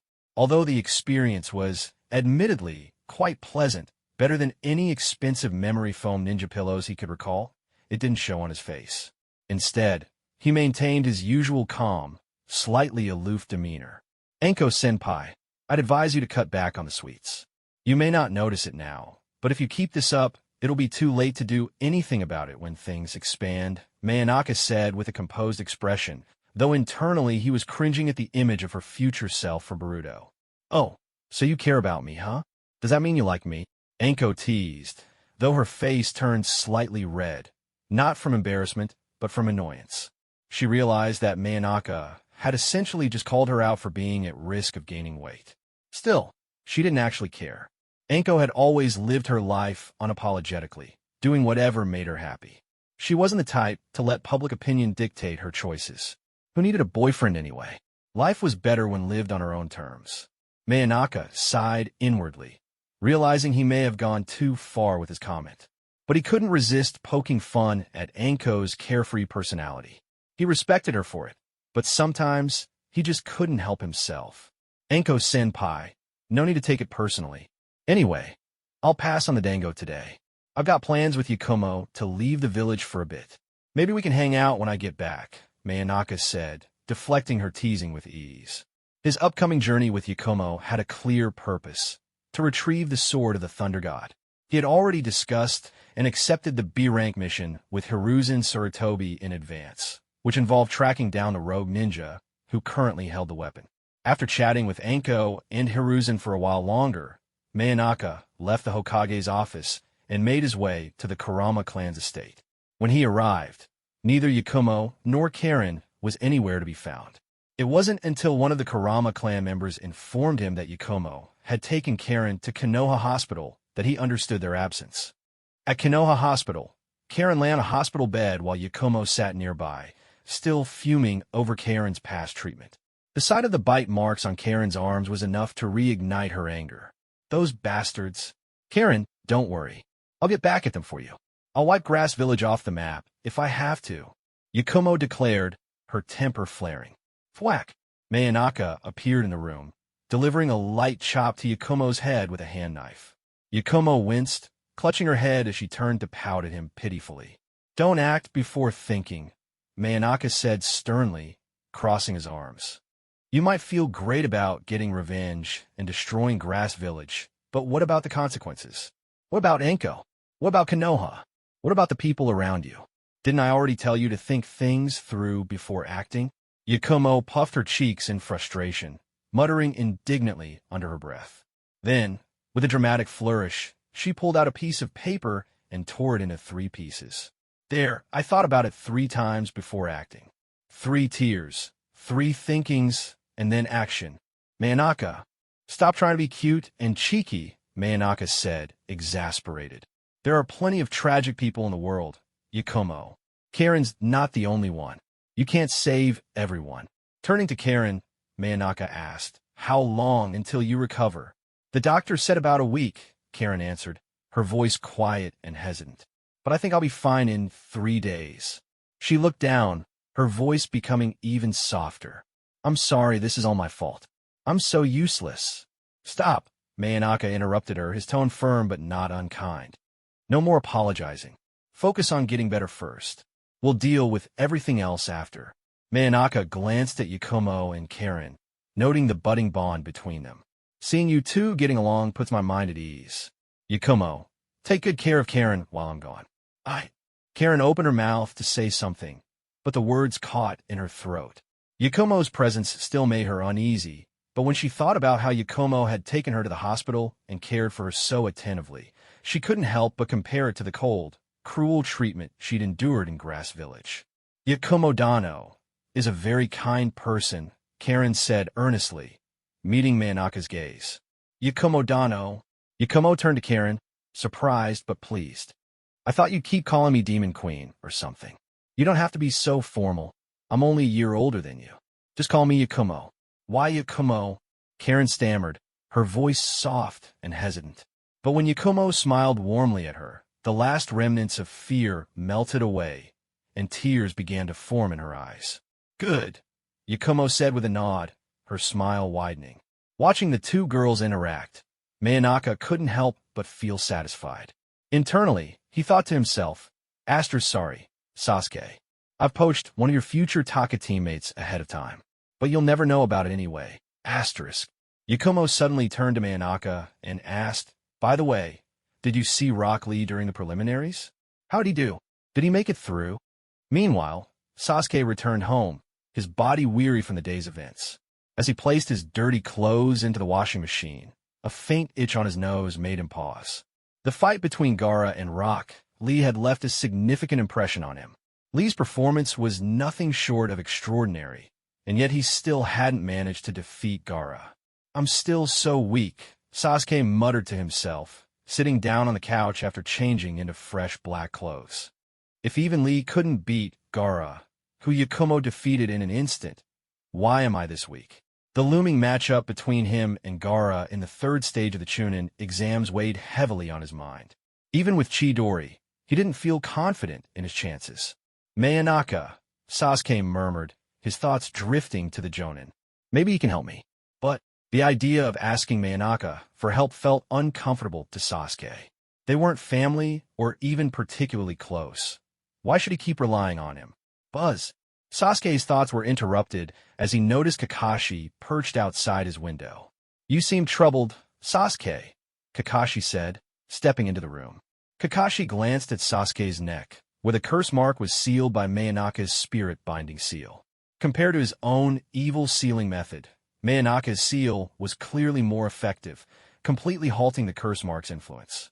Manaka's sealing technique works well, Kakashi remarked, his tone calm. But judging by the look on your face, you were thinking of going to him for help, weren't you? Sasuke hesitated for a moment before nodding. Yes. The fight between Lee and Gaara made me realize just how far behind I am. In 1 month, I'm supposed to face Gaara, but right now I don't stand a chance. Not even against Lee. Kakashi extended his hand, his tone light but firm. Then let's work on that. You'll need to refine your lightning chakra. Starting now, we train. Even though Sasuke had learned Chidori, his training in lightning chakra control was still incomplete. It was an area he desperately needed to improve, especially with the looming match against Gaara. At Konoha Hospital, Kurama Yakumo's eyes sparkled as she asked about Rock Lee's condition. To her, Lee was an inspiration. Even during her period of poor health, she had heard about his relentless determination and hard work. His condition isn't great, Manaka said with a sigh. After opening the 8 gates, he suffered multiple compound fractures and severe trauma. There's even a chance he might never be able to become a ninja again. Although Manaka had intervened to prevent Gaara from permanently crippling Lee during the fight, the injuries Lee sustained before that point, combined with the strain of opening the 8 gates, had already caused significant damage. What? He's in the hospital too? How could he end up so badly injured? Who did this to him? Yakumo asked, her voice filled with shock and concern. It was Gaara, Manaka replied. The same Gaara you defeated in an instant not long ago. Don't underestimate him. He's not weak. You're just that strong, Yakumo. Manaka had no issue with Yakumo idolizing Rock Lee. In fact, he encouraged it. Lee's spirit and work ethic were admirable, even if his fashion sense was questionable.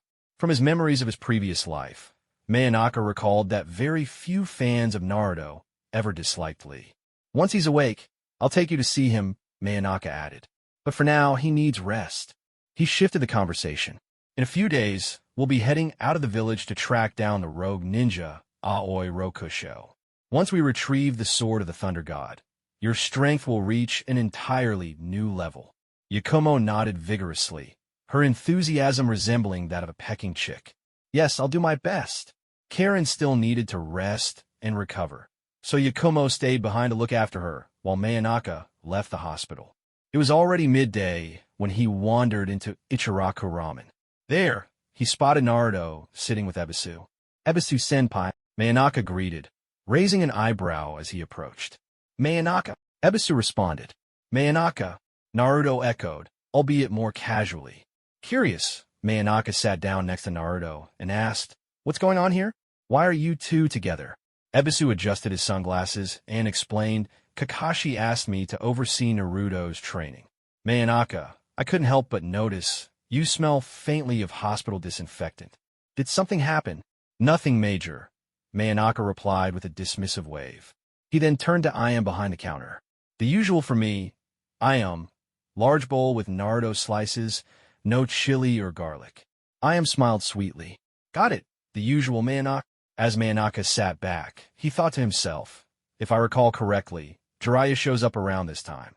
His memories weren't as detailed as some of the overly meticulous reincarnators he'd read about in novels, but he had a general sense of the timeline. I was planning to visit the hot springs later. Care to join me? Manaka asked Ebisu, casually testing the waters.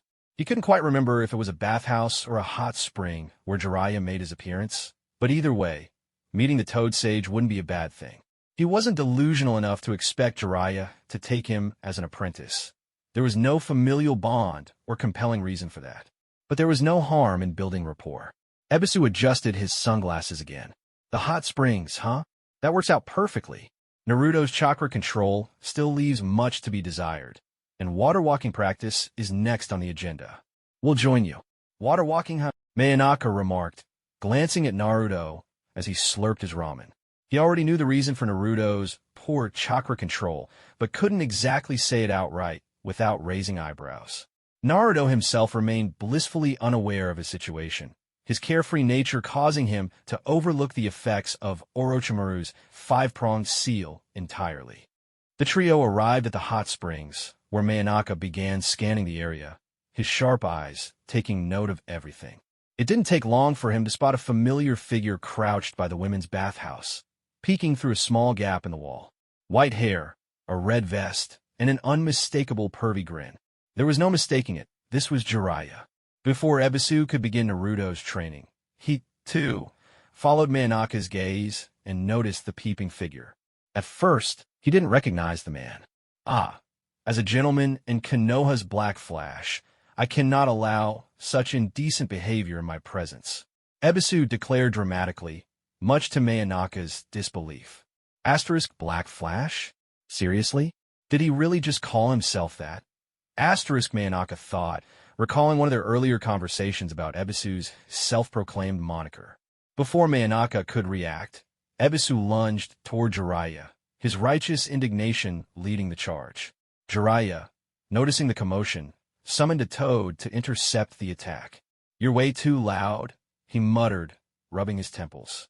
The summoned toad extended its tongue, grabbing Ebisu and slamming him to the ground, knocking the self-proclaimed Black Flash unconscious.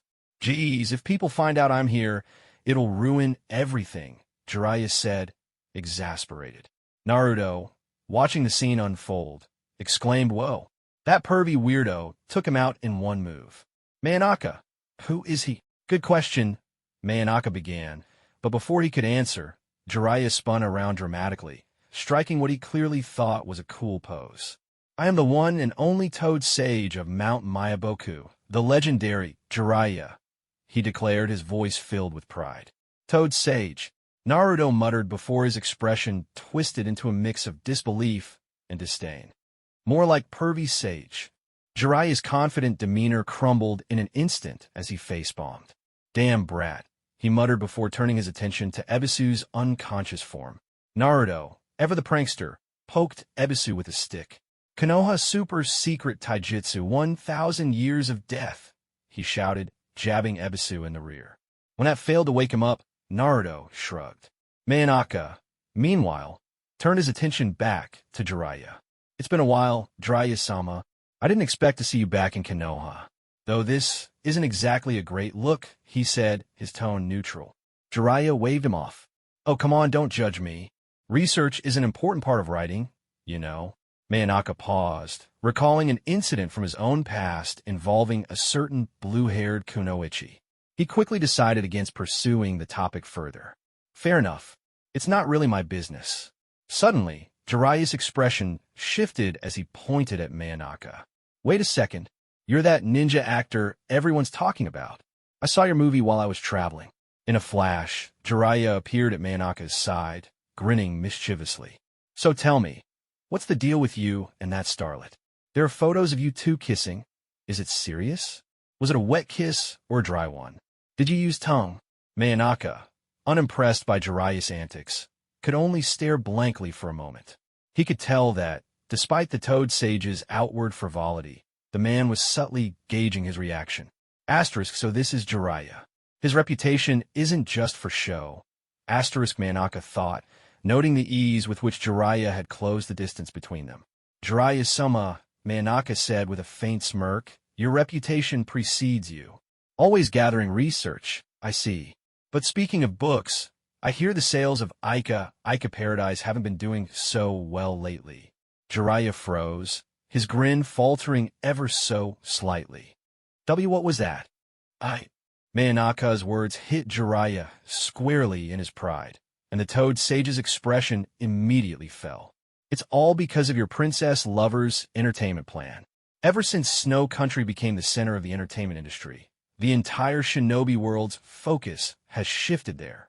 They've been promoting literature and novels like crazy, and now my Ica paradise is practically forgotten. Jiraiya was, of course, referring to Fun's strategic economic plan to develop Snow Country's entertainment industry. Under Koyuki Kazuhana's leadership, Snow Country had been aggressively pushing its cultural exports, including literature, films, and other forms of art. The result was a massive shift in the entertainment world's focus, leaving older works like Jiraiya struggling to compete. While he still had die-hard fans like Kakashi, his readership had significantly dwindled. "And what does that have to do with me, Jiraiya-sama?"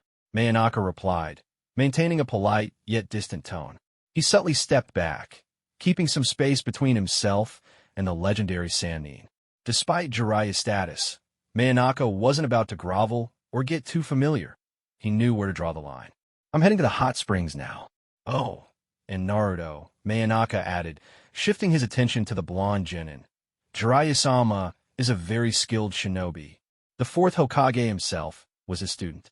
He's one of the legendary Sannin, just like Orochimaru, and far stronger than me, Ebisu-senpai, or even Kakashi-sensei."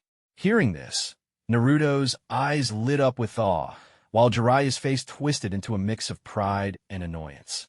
He had been hoping to get Manaka to talk to Koyuki about promoting Ica Paradise, but it was clear Manaka wasn't interested in entertaining the idea. "By Jiraiya-sama." "Naruto." Manaka waved with a smile before walking off with the now-conscious Ebisu, leaving the two behind. Whatever happened between Jiraiya and Naruto from this point on was none of his business. His goal of meeting Jiraiya had been accomplished, and his curiosity about the legendary ninja had been satisfied. Everything proceeded smoothly after that. Karen's scars from the bite marks had completely healed, and Manaka had officially accepted the mission from Hiruzen Sarutobi to track down the rogue ninja, Aoi Rokusho. With Yakumo and Karen accompanying him, the three left Konoha and headed toward the land of tea. During a break at a tea shop, the trio encountered a man who introduced himself as Marino Aiken, the younger brother of Marino Ibiki. Aiken's behavior quickly soured the atmosphere, as he acted like a brash delinquent. When Aiken began making rude comments and taunts, especially toward Yakumo and Karen, and even tried to leave his bill for them to pay, Yakumo snapped. Using her five senses genjutsu, she unleashed a devastating illusion. The result? Aiken's entire body felt as though it had been scalded, his skin peeling away in agony. He even lost one of his legs in the process, as the illusion's effects were so intense that his body couldn't differentiate reality from the genjutsu. Manaka stepped in before Yakumo could take things further. "That's enough, Yakumo. You don't need to go this far." Karen, meanwhile, used her newly learned medical ninjutsu to stabilize Aiken's injuries. His skin, raw and red, gave him a terrifyingly pitiful appearance as he wailed in pain. "Humph!" Yakumo huffed, still fuming. "He acted like a little thug, so I treated him like the trash he is. When it comes to garbage like him, I believe in erasing them completely." Manaka sighed, his tone exasperated. "You went too far, Yakumo. You need to learn to show restraint." But Yakumo wasn't having it.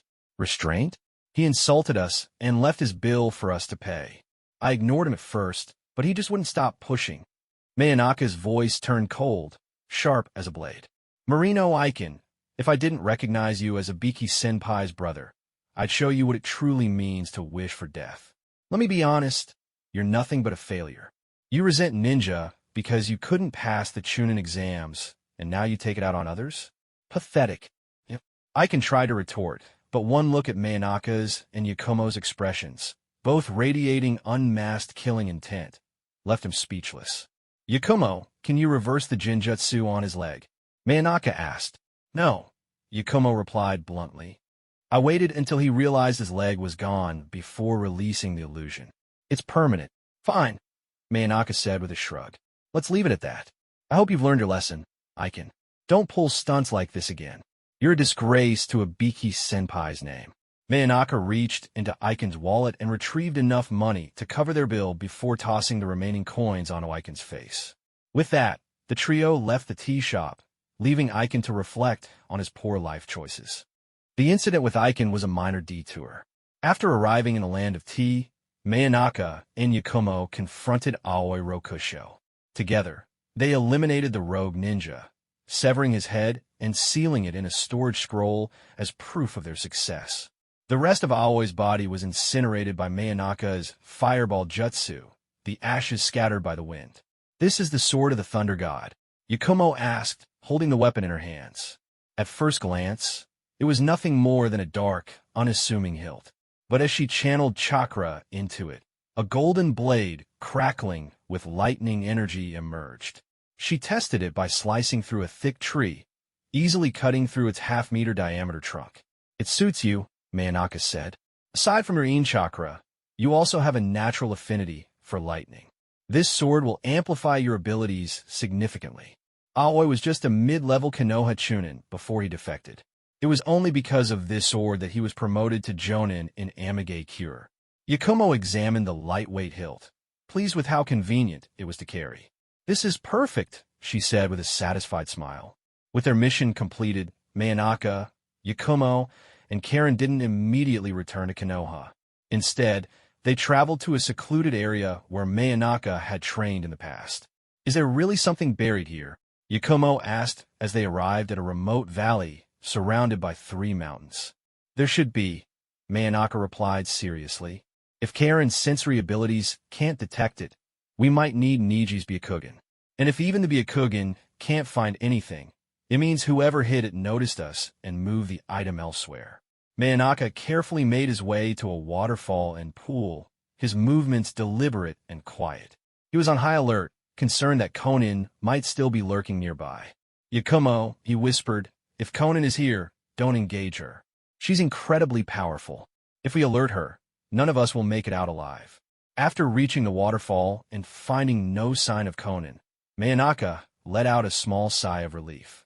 "My wind sense technique doesn't work well in noisy environments like this," he said. "Karen, do you sense anything? Any areas with a strong concentration of chakra?" This was the real reason Manaka had brought Karen along. He didn't believe Konin had chosen such a remote location just for leisure. He was almost certain she had hidden something important here, likely her infamous stockpile of explosive tags. "No, I'm sorry." Xianglin lowered her head in disappointment.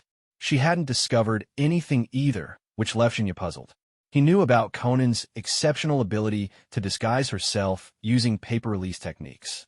He had specifically tested his perception on trees, rocks, and other objects, but still couldn't sense any chakra concentration. "It doesn't make sense. Impossible. Why would she come here? Just to bathe and train?" Jinya found it hard to believe. He was certain that Konin must have hidden her collection of explosive tags in this secluded area. The only issue was that he couldn't locate them. Did he really have to ask Niji for help? Jinya hesitated internally. He was reluctant to reveal this matter to the Hyuga clan, even to Niji. Though he had a good relationship with Niji, he knew that Niji's allegiance to the Hyuga clan outweighed their camaraderie. Kurama Yakumo voiced her doubts. "Jinya, could it be that you made a mistake? Other than the loud waterfall, the tall trees, the rocks, and some wild animals, I didn't see anything unusual." She leaned close to Jinya's ear as she spoke. The sound of the waterfall was so overwhelming that speaking softly would be inaudible. "So I forget it. Let's refill our water supply and leave. This isn't a place to linger for too long." Xianglin pulled out a water bag and filled it to the brim. Normally, when Jinya and Yakumo traveled, this task was Yakumo's responsibility. Now, it had been handed over to Xianglin. Once again, they came up empty-handed. Jinya felt a little disappointed. The desolate and remote location, with no signs of human activity for miles, baffled him. Was he overthinking this? But Jinya refused to give up.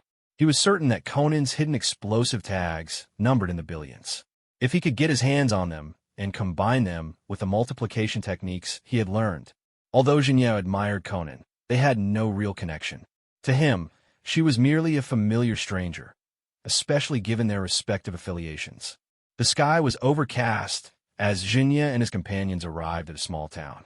They found an inn and rented 2 rooms, one for himself and the other for Xianglin and Yakumo. Jinya never skimped on comfort when traveling. Lying on a soft bed, it felt as if the entire world had quieted down. After such a long journey, they still had several days of travel ahead of them. It was nothing like the time he had been returning to Konoha, when he was simultaneously researching the peacock technique along the way. Wow, it's been over 10 years already, just like that. Jinya wanted to close his eyes and sleep, but he couldn't. He took off his ninja vest, his sword hangwang, and his forehead protector, placing them in the room. Then he put on a coat and stepped out, heading to the rooftop of the inn. The full moon hung high in the sky, and the stars were densely scattered across the heavens. Jinya even spotted the Big Dipper. Although this was a different world, many aspects of it bore striking similarities. Speaking of which, back in the Konoha library, I read about places like the North Pole and South Pole. Jinya turned his gaze toward the entrance to the rooftop. At that moment, a woman with long, elegant brown hair, dressed in blue pajamas, ascended the stairs. Her appearance was delicate and refined. When she saw Jinya, she didn't seem particularly surprised. "Sorry, I thought no one would be up here."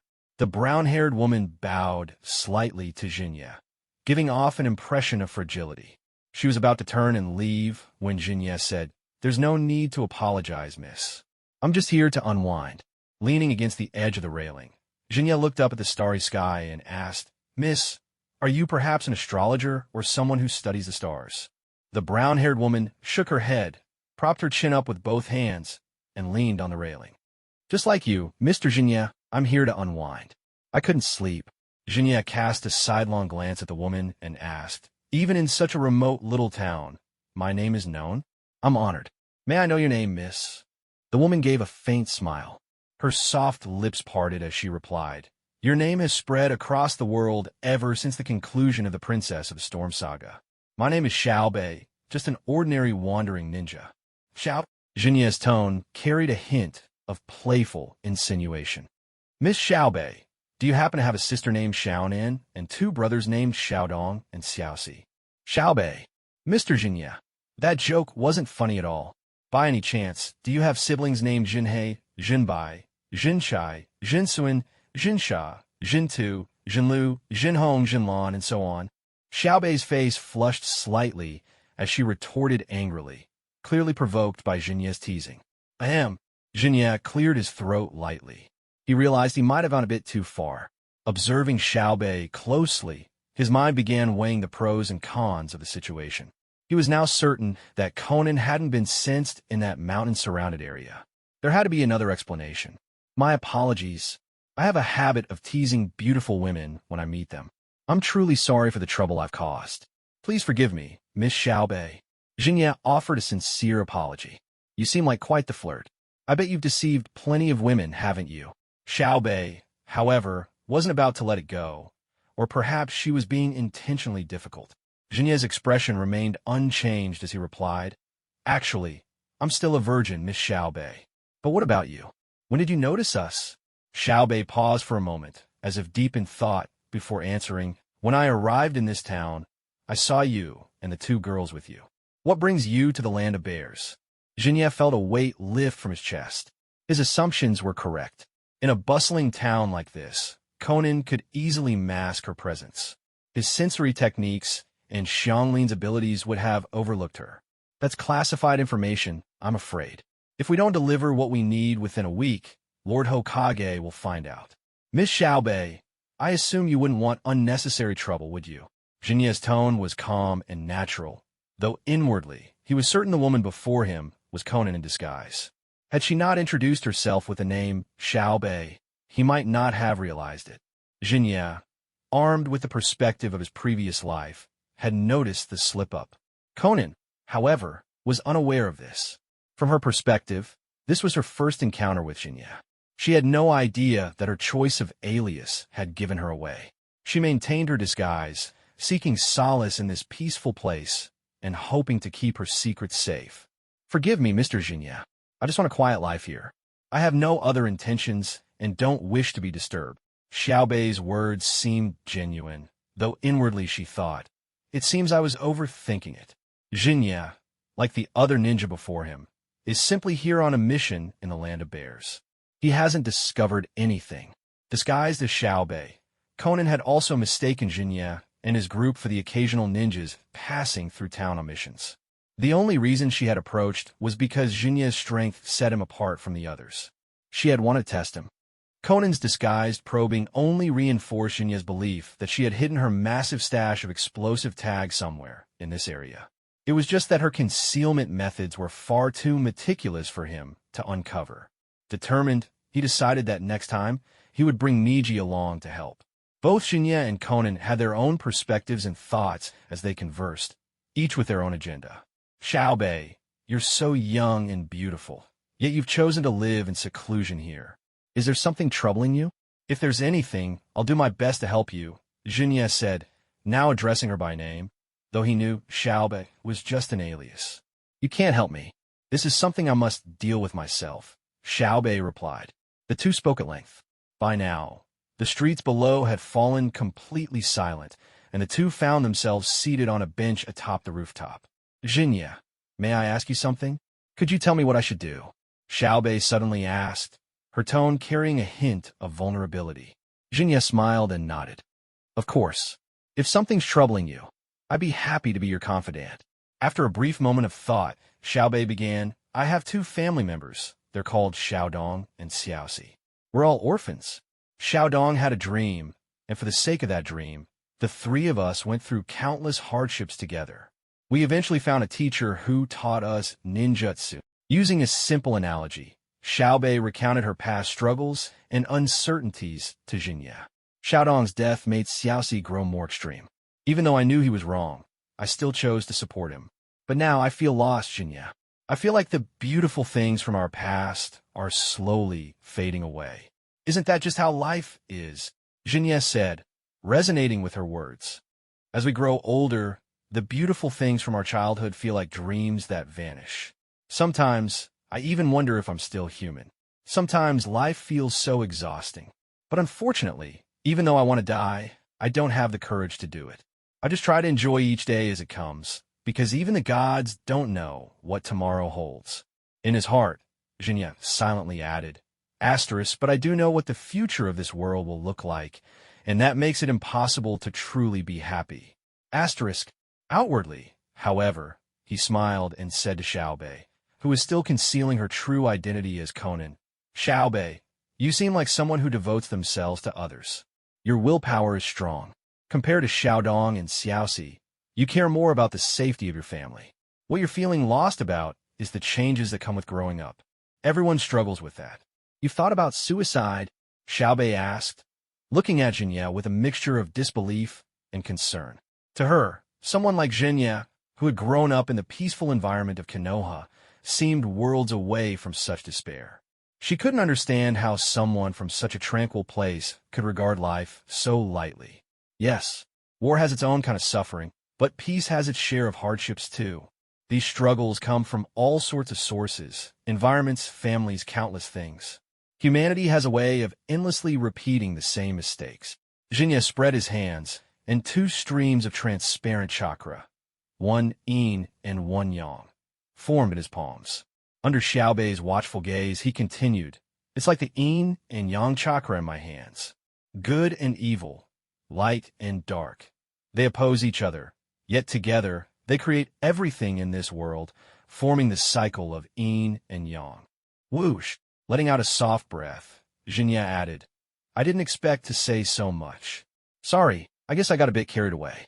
Xiaobei, unfortunate people exist everywhere. Even if the world were at peace, misfortune would continue to happen.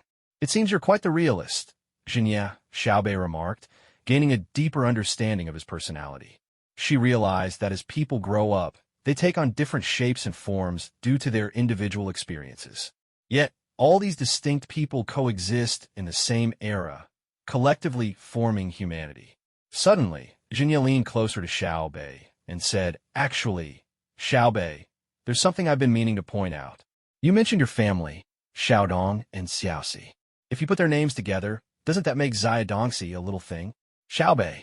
Annoyed, Xiaobei lightly punched Jinya in the arm. It wasn't hard, just a playful tap. They're not things. Wait, no, they are things. No, that's not right either. Jinya, she clenched her small fists and seeing Jinya laughing so hard he was nearly in tears, she felt an overwhelming urge to pin him to the ground and pummel him. But her inner composure and sense of decorum held her back. Instead, she settled for glaring at him with a look that could kill. Jinya, meanwhile, was laughing so hard he was practically doubled over. If it had been anyone else, he might not have found it so funny. But this was Konan, *the aloof and composed goddess like Kunoichi. The fact that she was currently disguised as Xiaobei only made it all the more amusing. If she weren't in disguise, he would have absolutely recorded this moment. I'm sorry. Please don't be mad. I apologize, okay? How about I give you a gift as a peace offering? Jinya said, finally trying to rein in his laughter. From the sleeve of his pajamas, he pulled out a miniature storage scroll about 5 centimeters in length. These mini storage scrolls were compact and had proportionally limited storage capacity. Jinya usually used them to store emergency supplies like soldier pills, compressed rations, water, and a camera. With a soft pop, the scroll opened, and in his hand appeared a 19-layered gyroscopic carving made of ivory. He handed it to Xiaobei. What is this? Xiaobei asked, marveling at the intricate design. The layers nested within each other seamlessly, with no trace of glue or adhesives. Jinya smiled as he explained, this is called a gyroscopic ball. I learned the basics from some true master sculptors. Those masters can carve over 30 layers, but my skill, well, I can only manage 19 layers. I'm not someone who dedicates themselves to sculpting, so I can't reach their level. But here it's yours, Xiaobei. You call this the basics? Xiaobei's voice rose in disbelief. She couldn't tell whether Jinya was being modest or just infuriating. Before the conversation could continue, both Jinya and Xiaobei turned toward the rooftop door at the sound of approaching footsteps. Kurama Yakumo appeared, dragging Karen along, both of them looking utterly shocked. Weren't we supposed to meet at 6 in the morning? What are you two doing up here on the rooftop? And that gyroscopic ball? You gave it to her? I've been asking you for it so many times, and you never gave it to me. Why does she get it? Yakumo complained, her voice dripping with jealousy. After failing to find Jinya in his room earlier, Yakumo and Karen had broken in to investigate. Finding his belongings but a cold bed, they knew he'd been gone for quite some time. Using Karen's sensory abilities, they tracked his chakra to the rooftop, arriving just in time to see him and Xiaobei in their pajamas. Who I give it to has nothing to do with you, Jinya replied calmly. He turned to Xiaobei and said, Sorry, Xiaobei. I didn't realize we'd talked the whole night. I've got a mission to get back to. Farewell. With one hand, he grabbed the squirming and protesting Yakumo and headed for the door. Then let's hope we meet again someday, Xiaobei said, waving gently as she watched him leave. Her gaze fell back on the intricate gyroscopic ball in her hands, unable to suppress her amazement. Is this really carved by hand? Jinya hadn't expected to spend so long talking with Konan, who was disguised as Xiaobei. However, just because they had an engaging conversation didn't mean he'd hesitate if the situation called for action. The sheer number of explosive tags she had, enough to make anyone's heart race, was a temptation that couldn't be ignored. Explosive tags in the billions? Even if Jinya emptied his wallet, he couldn't afford them. In fact, the combined wealth of the 5 great nations' ninja villages probably didn't come close to Conan's resources. Konan is loaded. Compared to her, people like Tintin or Koyuki Kazuhana are practically broke, Jinya muttered to himself. He even entertained the idea of whisking Konan away. This woman wasn't just rich. She was the whole package. Beauty, figure, and brains all in one, not to mention her impeccable management of Amagakure. She had recruited Sasori of the Red Sand into Akatsuki and even forced Obito to use Izanagi against her. Her strength was undeniable, far from a mere decorative figure, and she deeply valued her family. You're just lusting after her looks. You're shameless. Kurama Yakumo pouted as she pointed at Jinya angrily. She was still upset about Jinya giving the intricately carved gyroscopic ball to Conan's disguised form, Xiaobei. Why her? Even the 3rd Hokage, Sarutobi Hiruzen, asked you for one, and you didn't give it to him. Jinya spread his hands casually and grinned. I'm not denying it. Isn't physical appearance the first thing that attracts men and women to each other? Things like money are just secondary traits. Switching gears, Jinya looked at Yakumo and Karen and said, "When you walk down the street, men can't help but glance at beautiful women, just like women might sneak a look at handsome men.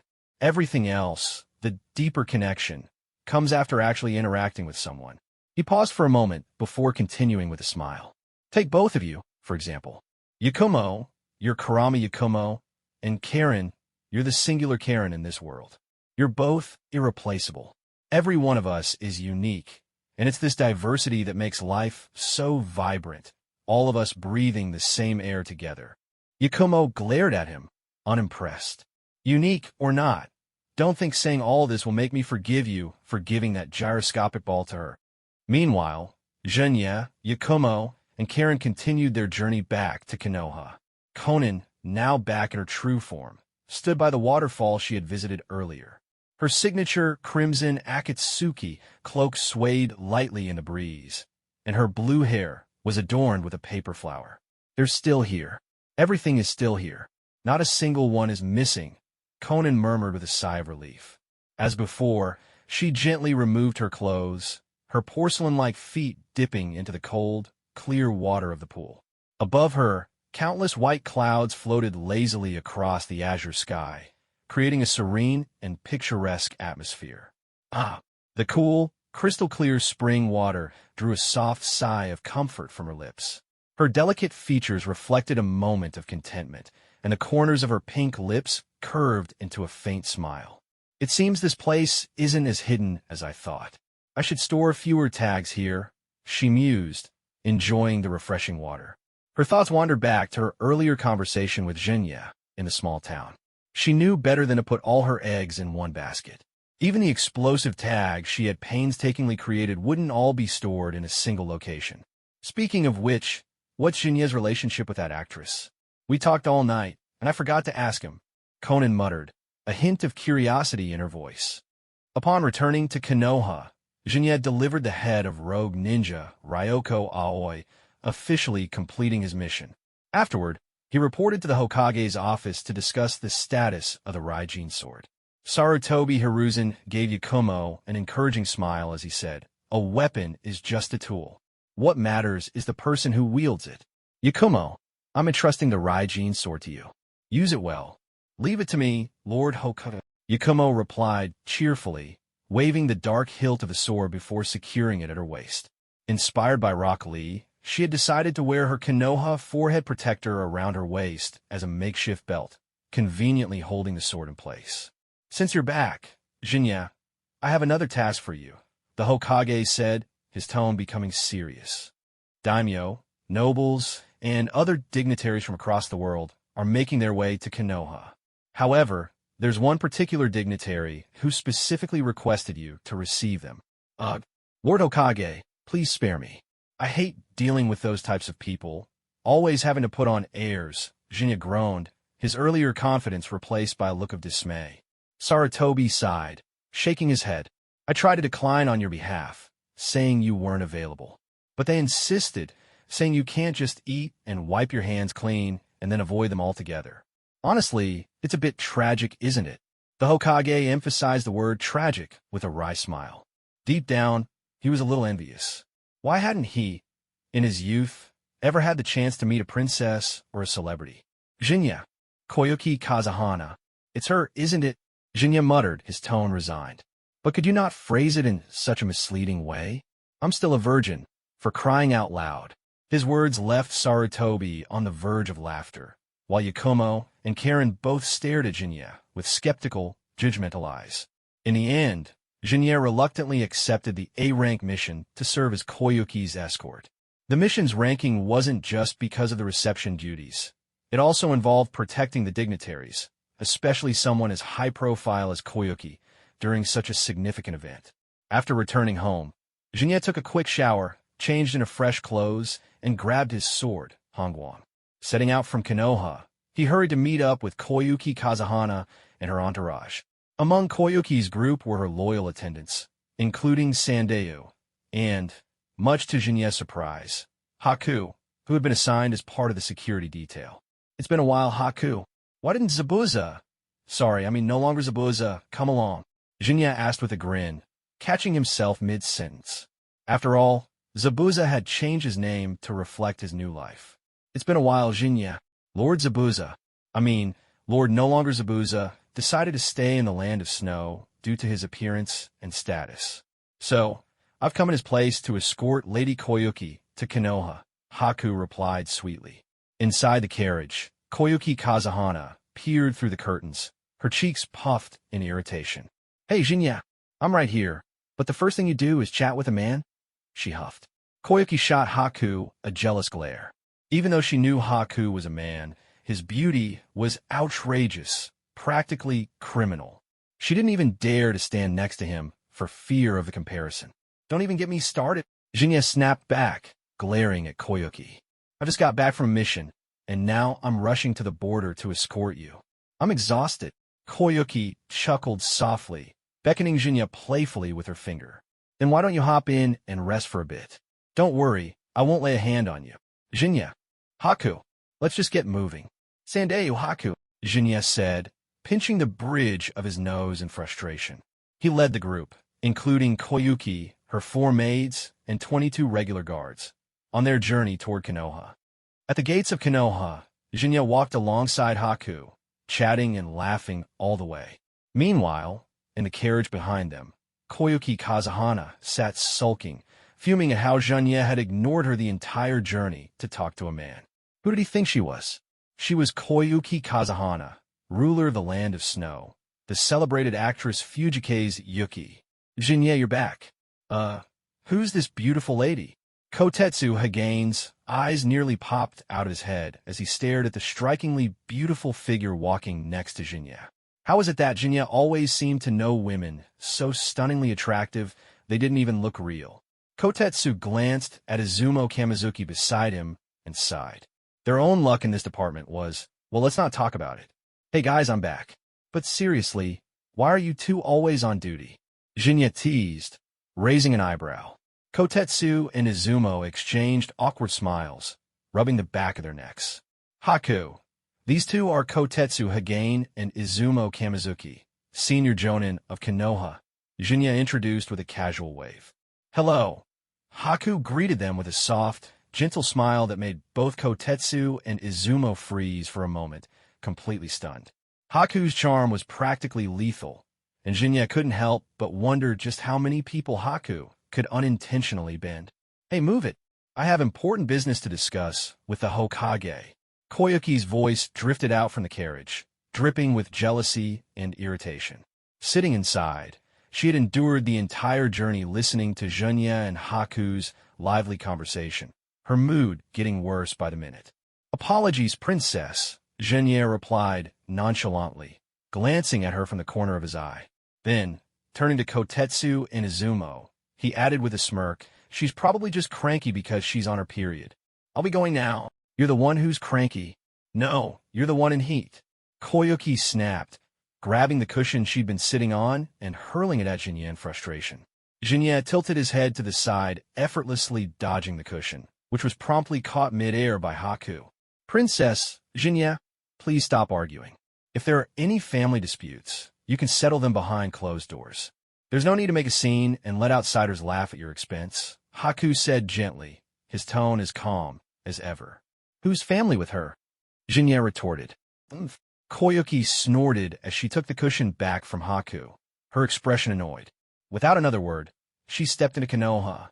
Inside the reception hall, Sarutobi Hiruzen, along with Konoha's 2 elders, Koharu Yuditane and Hamura Mitokado, had already arrived upon hearing of Koyuki's presence. Hokage-sama, my mission is complete. I'll be taking my leave now, Jinya said, giving a small bow. Thank you for your hard work, Jinya, Hiruzen replied, setting his pipe down as he nodded in acknowledgement. Jinya turned and left the hall, Haku following close behind. This left Koyuki, Sandeyu, Hiruzen, Koharu, and Hamura to continue their discussion. Your Majesty Koyuki, you've traveled a great distance to visit Konoha. I assume you have more on your mind than just the chunin exams? If that were the only matter, sending Sandeyu alone would have sufficed, Hiruzen said, cutting straight to the point. Koyuki smiled gracefully, her expression unreadable as she replied half-truthfully, I came here in person not only because I miss Jinya, but also to express my gratitude to your village. Without your help, I might not be alive today. You're too kind, Your Majesty, Hiruzen said with a polite smile. We were simply fulfilling the requirements of the mission. There's no need for such gratitude. For you, it may have been just another mission. But for me, it marked the beginning of a new life, Koyuki said softly, her tone carrying a touch of sincerity.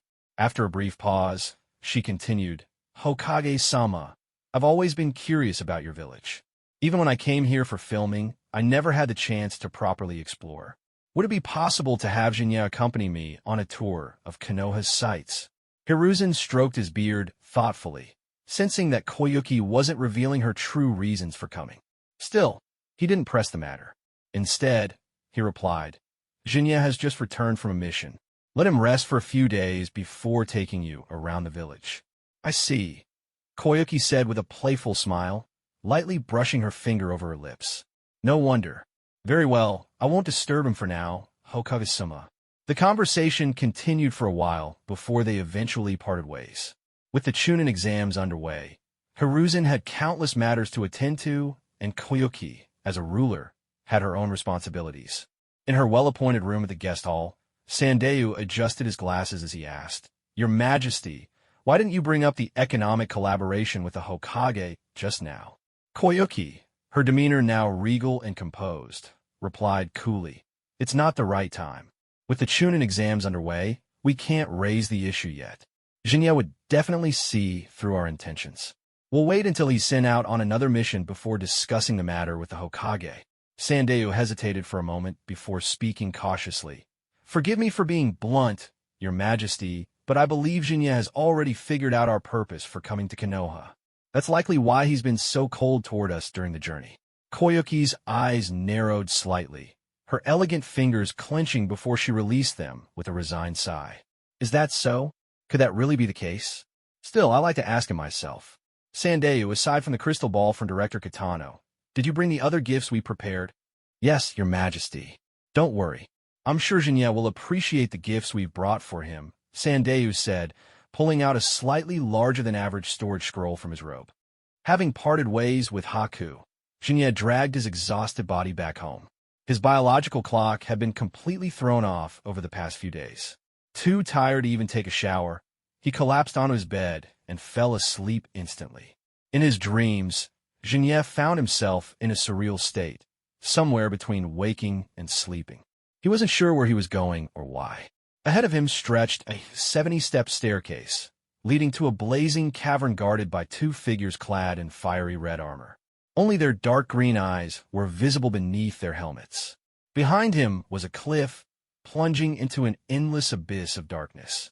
The void below was filled with eerie lights, crazed laughter, and winged creatures that resembled bats, flitting about in the shadows. Though his consciousness screamed at him to stay away from the cliff, his body moved on its own, leaping into the abyss. He wanted to cry out, but no sound escaped his lips as he fell deeper into the darkness. Fear gripped him, tightening his nerves like a vice. Just as he thought he'd been falling forever, a glowing rift appeared below him. He was about to plunge into it when, knock, knock, knock. The sudden sound jolted Jinya awake, right before he hit the glowing fissure. He sat up abruptly, gasping for air, his sweat-drenched pajamas clinging to his body. Was that a dream? But why does it feel so vivid? Still disoriented, Jinya considered taking a shower when another knock came at his door. Jinya, are you there? It's been 2 days already. Are you still sleeping? Koyuki's voice from outside the door startled him. He froze. He'd been asleep for 2 days. It seems I really was exhausted. Damn, I can't believe I slept for so long. Jinya got out of bed and walked toward the door. Just as he was about to open it, he paused, realizing his sweat-soaked pajamas were in no condition to be seen. I just woke up. No need to keep knocking. Give me a moment. I'm going to take a shower, he called out. Huh, you'd leave a daimyo waiting at your door? Outside, Koyuki Kazuhana was stunned into silence by Jinya's blunt response. She tapped her red-high heels impatiently, feeling both annoyed and helpless. How could she even begin to describe him? Clearly, he was still holding a grudge against her. Jinya ignored her and headed for a shower. From outside the door, Koyuki could hear the sound of running water. Her frustration grew as she stomped her heels against the ground, waiting. After roughly 5 minutes, Jinya emerged wearing casual attire. Koyuki, seeing him like this, was momentarily caught off guard and found herself glancing at him a few times. "Sorry to keep you waiting. Please come in," Jinya said, gesturing politely. Koyuki stepped inside. She was dressed in a short purple skirt, long black stockings, and a short-sleeved top. A sharp departure from her usual elegant and regal style. Removing her red high heels, she placed them on the shoe rack and slipped into the provided slippers. She walked to the sofa and sat down, her eyes wandering as she curiously examined Jinya's home. "It seems you're quite comfortable here. Back in the land of snow, you always wore your Konoha ninja gear. I thought you'd be wearing that all the time," she commented. Jinya poured her a cup of tea and sat across from her. "I only wear that when I'm on duty," he replied calmly. Koyuki took a small sip of the tea and said, "It seems life in Konoha isn't all that easy for you. How about coming back to the land of snow with me?" Without missing a beat, Jinya replied, "Koyuki, you should wash up and go to sleep. Anything's possible in your dreams." The sudden change in tone left the atmosphere a bit tense. After a moment of silence, Jinya broke it, speaking with a serious edge to his voice. "Koyuki, I know why you really came to Konoha. Let me be blunt. A weak nation has no diplomacy. While the daimyo of the Land of Fire might not see the issue, your Land of Snow certainly can't afford to provoke the Konoha ninja village. A weak nation has no diplomacy," Koyuki repeated, letting out a bitter laugh filled with resignation and helplessness. "That's right," Jinya said. "The events in the Land of Waves gave you a taste of what's possible, but it also made you and those around you drunk with ambition. Now you know the reality of it. It's not too late to leave while you still can. Koyuki, the chunin exams happening in Konoha right now won't be peaceful." Koyuki nodded slightly, sensing the truth in Jinya's words. Over the past few days, she had picked up on the tense atmosphere in Konoha. Jinya's reminder about the fragility of diplomacy for weaker nations struck a chord with her, though she had other reasons for coming to Konoha. "By the way, Jinya, there's something I need to tell you. Director Kitano is dead," Koyuki said gravely, her expression darkening. "What?" Jinya's eyes widened in shock. "He's dead? When did this happen?" "Recently. Some fishermen found his body at sea. It looked like he was scared to death. Whatever he encountered before dying must have been utterly terrifying," Koyuki explained, shivering slightly at the memory of his corpse. She continued, "After we parted ways, Director Kitano seemed to vanish off the face of the earth. Before he disappeared, he gave me this, a purple crystal ball. Following your advice, I've kept it sealed and stored away safely." Koyuki handed Jinya the scroll containing the crystal ball. "A purple crystal ball," Jinya murmured as he unsealed the scroll. The crystal ball emerged, shimmering under the sunlight with a soft, radiant glow. Wearing gloves, Jinya carefully inspected the crystal ball. He infused it with his chakra, testing it cautiously. To his surprise, his chakra integrated seamlessly into the crystal ball, responding to his control. "This thing can hold my chakra. It's likely a medium for performing some kind of special ninjutsu. It's a good thing you didn't keep it on you. If the original owner of this crystal ball is still alive, they could have used it to cast techniques on you remotely," Jinya explained, sealing the crystal ball back into the scroll. He handed it back to Koyuki, but Koyuki grimaced and waved it off. "I don't want it. I tried throwing it into a furnace used for smelting iron, and it came out completely unscathed. You deal with it." "That ridiculous, huh?" Jinya muttered, shaking his head.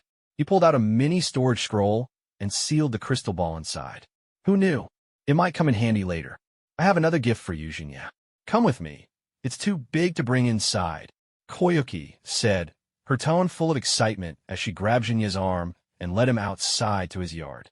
Once there, she placed the scroll on the ground and unsealed it. A vivid red vehicle, about 1.6 meters tall and 5.2 meters long, appeared before Jinya. Yellow snowflake emblems were emblazoned on both the doors and the front and rear of the car. This is Koyuki," Jinya exclaimed, his jaw nearly hitting the floor. The car's design was almost identical to the ones in his past life.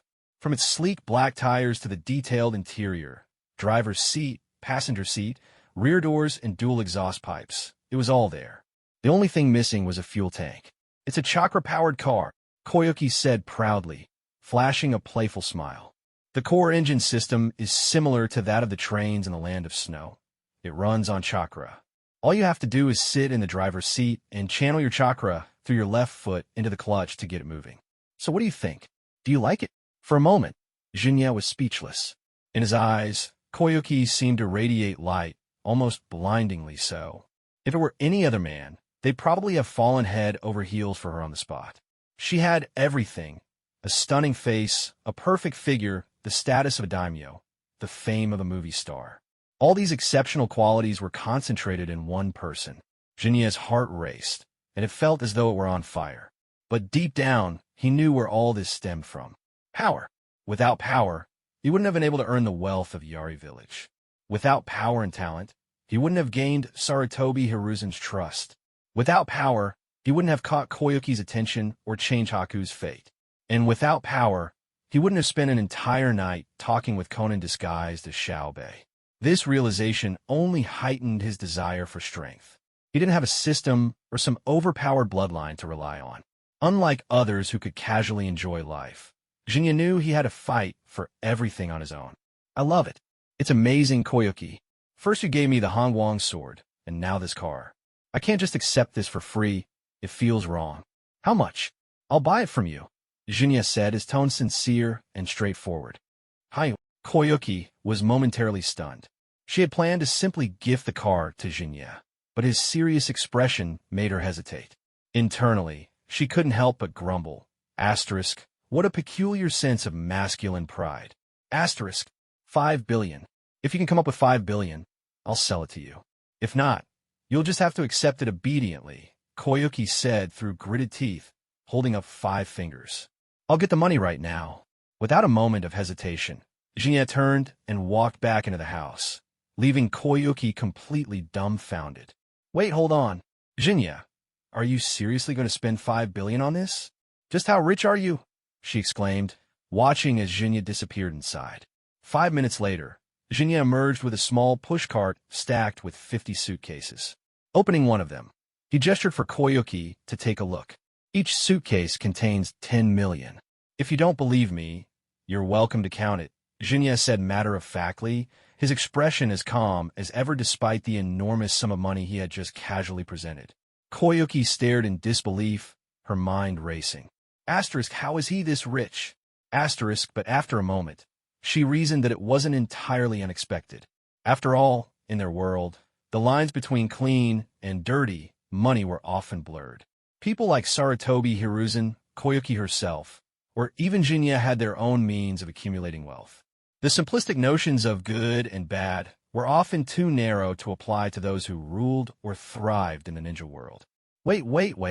I was joking, Koyuki quickly exclaimed, waving her hands. The actual retail price for a car with this configuration is 35 million Ryo. But since you're the first customer from the Land of Snow, I'll give it to you at cost, 120,000 Ryo. The cost is that low. Jinya's face was filled with shock.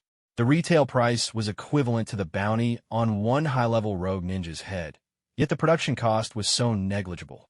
It's specially made for you. The production cost for this one is higher. For others with the same configuration, the cost is less than 100,000 Ryo. Koyuki replied with a cold huff, clearly annoyed at Jinya's refusal to simply accept her heartfelt gift. You're planning to sell these, right? Your pricing is way too low. You should raise it by a lot. 1 billion, 2 billion, even 5 billion. Chakra-powered cars are unique to the Land of Snow. If you market it right and create a sense of exclusivity, those feudal lords and wealthy elites, who lack for nothing except status symbols, will pay the price, Jinya suggested confidently. Tell me, how do I do this exclusivity marketing you're talking about? Koyuki's eyes sparkled with excitement as she discreetly pushed the suitcases of money back into Jinya's house. Let's discuss it inside, Jinya said, sealing the chakra-powered car into a storage scroll as he led Koyuki back into the house. You can lower the production cost even further while raising the price significantly.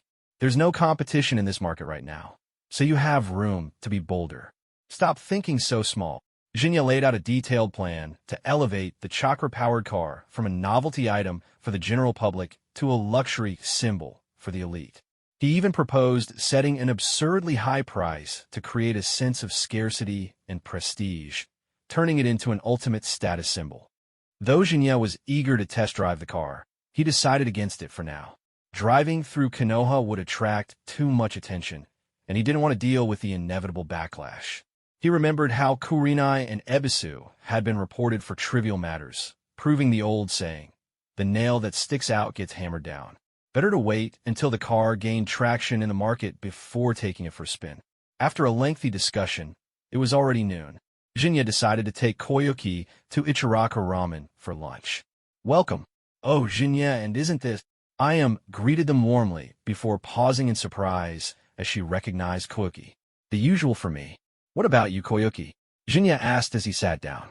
Koyuki glanced at the menu hanging on the wall and said, "A small bowl of ramen, no seaweed or cilantro, and add 2 eggs." "Got it. Coming right up." "Please wait a moment," Ayam replied cheerfully, heading into the kitchen to relay the order to Tucci. Ichiraka Ramen." To Jinya's surprise, Koyuki suddenly leaned onto his lap, resting her head on his thighs. She grabbed his right hand and pressed it against her cheek, purring softly like a contented cat. "Jinya, is this what they call a lap pillow? Not bad at all.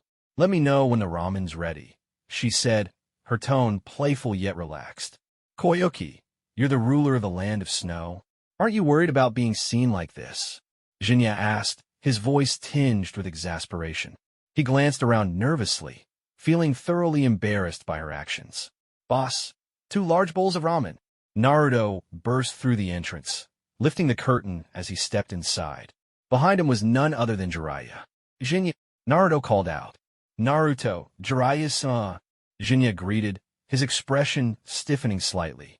Naruto and Jiraiya froze in place, their gazes locking onto Koki, who was still comfortably sprawled on Jinya's lap. The two groups stared at each other, wide-eyed, for several seconds. Naruto's and Jiraiya's stunned expressions lingered on Koyuki, trying to process what they were witnessing. The atmosphere became unbearably awkward until Ayam emerged from the kitchen, unknowingly breaking the tension. "Naruto, how's your training?" Ayam's voice faltered as her gaze landed on Jinya and Koyuki. She froze mid-step, her mind reeling. Wait a minute. Isn't Koyuki Kazuhana the ruler of the land of snow? What's going on here? Hello, Jiraiya-sama, Naruto. Koyuki greeted them casually, showing no intention of moving from Jinya's lap. She didn't seem the least bit embarrassed, exuding the confidence of someone who had nothing to hide. After all, as a daimyo, it was only natural for her to recognize a legendary figure like Jiraiya. "Greeting," Jiraiya responded, though he looked utterly deflated. He slinked over to a corner seat, muttering to himself in a way that made it seem like he was mourning the state of the world. You're the heroine from the Princess Gale series. Sis, I'm a huge fan of your movies. Can I get your autograph?" Naruto exclaimed excitedly, pulling out a photo and eagerly holding it out toward Koki. "I don't act in movies anymore, but it's nice to meet a fan. Naruto, Jinya has told me about you. I hope you achieve your dream of becoming Hokage one day," Koyuki said warmly, still lounging on Jinya's lap as she signed the photo. Meanwhile, Jinya cast a glance at Jiraiya, his thoughts momentarily drifting. The allure of Sage Mode was undeniable, and Jinya couldn't help but feel a pang of envy. However, he quickly suppressed the thought. Sage Mode, huh? Jiraiya's philosophy of mutual understanding and peace. I could never align with that. As for Sage Mode, I'll find another way. After all, Jiraiya and I share no special bond. Why would he teach me such a powerful technique? Jinya sighed inwardly, snapping himself out of his musings. He had always been pragmatic, and expecting Jiraiya to teach him Sage Mode was nothing more than a pipe dream. Better to focus on what he could achieve with his own efforts. After the initial greeting, Jinya didn't exchange further words with Jiraiya. The latter sat in the corner, lost in his own thoughts, radiating an air of wistful envy and detachment from the world. "Wow, sis, you smell amazing." Naruto leaned in slightly, sniffing the faint, natural fragrance emanating from Koyuki. It was completely different from the artificial scent of perfumes. Naruto, if you say that to a girl out in public, you'll be seen as a total creep. Koyuki raised a finger to her lips, playfully teasing him. She'd already gotten a sense of Naruto's personality and found it endearing. Sorry. Naruto scratched the back of his head sheepishly, laughing awkwardly. Ahem. Lady Koyuki, forgive me for interrupting, but I've heard of the entertainment projects your country is developing. Jiraiya suddenly chimed in, his expression changing to one of flattery as he rubbed his hands together. Ramen's ready. I am returned, carrying a tray with Jinya and Koyuki's orders. Naruto, Jiraiya-sama, your ramen will be ready in just a moment, she added with a smile. Koyuki, seeing the food arrive, gracefully stood up from Jinya's lap and returned to her seat. Jiraiya-sama, I know what you're getting at, Koyuki said as she began eating her ramen. But to be honest, your Isekai series is mediocre. Its commercial value is limited. The plot is simplistic, and it relies too much on fan service. There's a glut of works like that flooding the market. Jinya quietly ate his ramen, keeping himself out of the discussion. This wasn't his concern. Koyuki and Jiraiya carried on their conversation for quite some time. Eventually, Koyuki, acknowledging Jiraiya's strength and his reputation as one of the legendary Sannin, reluctantly agreed to promote Isekai Paradise as part of an upcoming campaign. However, if the sales didn't perform well, Jiraiya's works would end up gathering dust in a warehouse. Grateful for the opportunity, Jiraiya insisted on treating Koyuki and himself to a meal. Naruto, however, was left to pay for his own ramen. Just as Jinya and Koyuki were about to leave, the curtain at the entrance was pulled aside, and Haku stepped inside. Lady Koyuki, Jinya, there you are. I've been looking all over for you. Haku exclaimed, his usual serene smile lighting up his face. Haku, what are you doing here? Koyuki immediately grabbed Jinya's arm, her expression wary. Wow, another beautiful lady just walked in. Naruto turned around and, upon seeing Haku, blushed furiously, his face turning as red as a tomato. Jiraiya's reaction was even more exaggerated. His nostrils flared, releasing twin streams of steam as he fidgeted excitedly, scratching his head and muttering incoherently. So beautiful, so elegant. Jinya, how do you keep meeting such gorgeous women? You already have Koyuki, yet here's another one. Introduce her to me already. Haku, maintaining his gentle demeanor, smiled at Naruto and Jiraiya. Hello. Also, I'm a man. Crack. Jiraiya froze in place, completely petrified, while Naruto clutched his head in disbelief. No way. That's impossible. You're even cuter than Sakura. Jinya rubbed his temples, shaking his head. Jiraiya-sama, Haku is indeed a boy. And trust me, if he wanted to, he could probably outsize even your partial expansion jutsu. Inwardly, Jinya gave Haku a silent thumbs up. Despite dressing completely normally, Haku's first impression always gave off a distinctly feminine vibe. For those with certain preferences, seeing Haku might instantly awaken, let's just say, complicated feelings. Thanks to Jinya's earlier warning about a weak nation having no diplomacy, Koyuki refrained from trying any underhanded tactics with Sarutobi Hiruzen. Instead, she negotiated terms that wouldn't disrupt Konoha's existing economy. The advanced technology of the Land of Snow made its goods practically unbeatable in quality and cost compared to those of other nations, a dimensional reduction attack, so to speak. Low production costs and affordable prices turned these commercial products into a new kind of warfare, one without smoke or gunpowder. Jinya couldn't help but think of his previous life. Similar economic tactics have been used repeatedly by nations throughout history. After all, a country that depended on imports for essentials like food, weapons, and clothing would inevitably find itself at the mercy of its suppliers. Koyuki's ambition to make the world dependent on the Land of Snow was clear, but the harsh reality was that the Land of Snow's national power was weak. Without strength, diplomacy was meaningless. Koyuki now fully understood Jinya's words. She left Konoha before the chunin exams began, accompanied by Sandu, Haku, and her entourage. Time passed, and 2 weeks later, everything seemed to be proceeding smoothly. Jinya, as usual, resumed his daily security patrols. With the third stage of the chunin exams drawing many prominent figures, daimyos, nobles, and other dignitaries, security was tighter than ever. Speaking of which, Sasuke's learned the Chidori now. He's also mastered the ability to enhance his speed by stimulating his cells with lightning chakra. That means he won't be late like he was originally. If that's the case, then Shikamaru and Temari might not. Jinya muttered quietly to himself, his thoughts drifting. If his interference ended up preventing Shikamaru and Temari from getting together, he'd feel somewhat responsible. Suddenly, Jinya's gaze sharpened as he turned his head. Standing behind him was Gaara, his crimson eyes filled with bloodlust and his dark, heavy-eyed bags making him look even more menacing. Gaara, standing behind me with that murderous intent. I almost killed you on reflex, Jinya said flatly, his tone calm and unaffected. Despite his nonchalant demeanor, he was already on high alert. He knew all too well how dangerous Gaara could be. "Where's Kurama Yakumo?" Gaara growled, clutching his head. His insomnia had driven his psyche to the brink of collapse, leaving him in a state of madness. "Yakumo?" Jinya raised an eyebrow, a smirk forming on his lips. "Still haven't given up, huh? I'll tell you the truth, Gaara. After the preliminaries, I mentioned you to Yakumo. But guess what? She didn't even care who you were." Gaara, Temari, Baki, and Kankuro arrived just in time, their expressions tense. "Apologies for the trouble," Baki said hurriedly, stepping between Gaara and Jinya and bowing slightly. Gaara, Temari, and Kankuro looked visibly uneasy. The murderous aura radiating from Gaara terrified them, as it always did.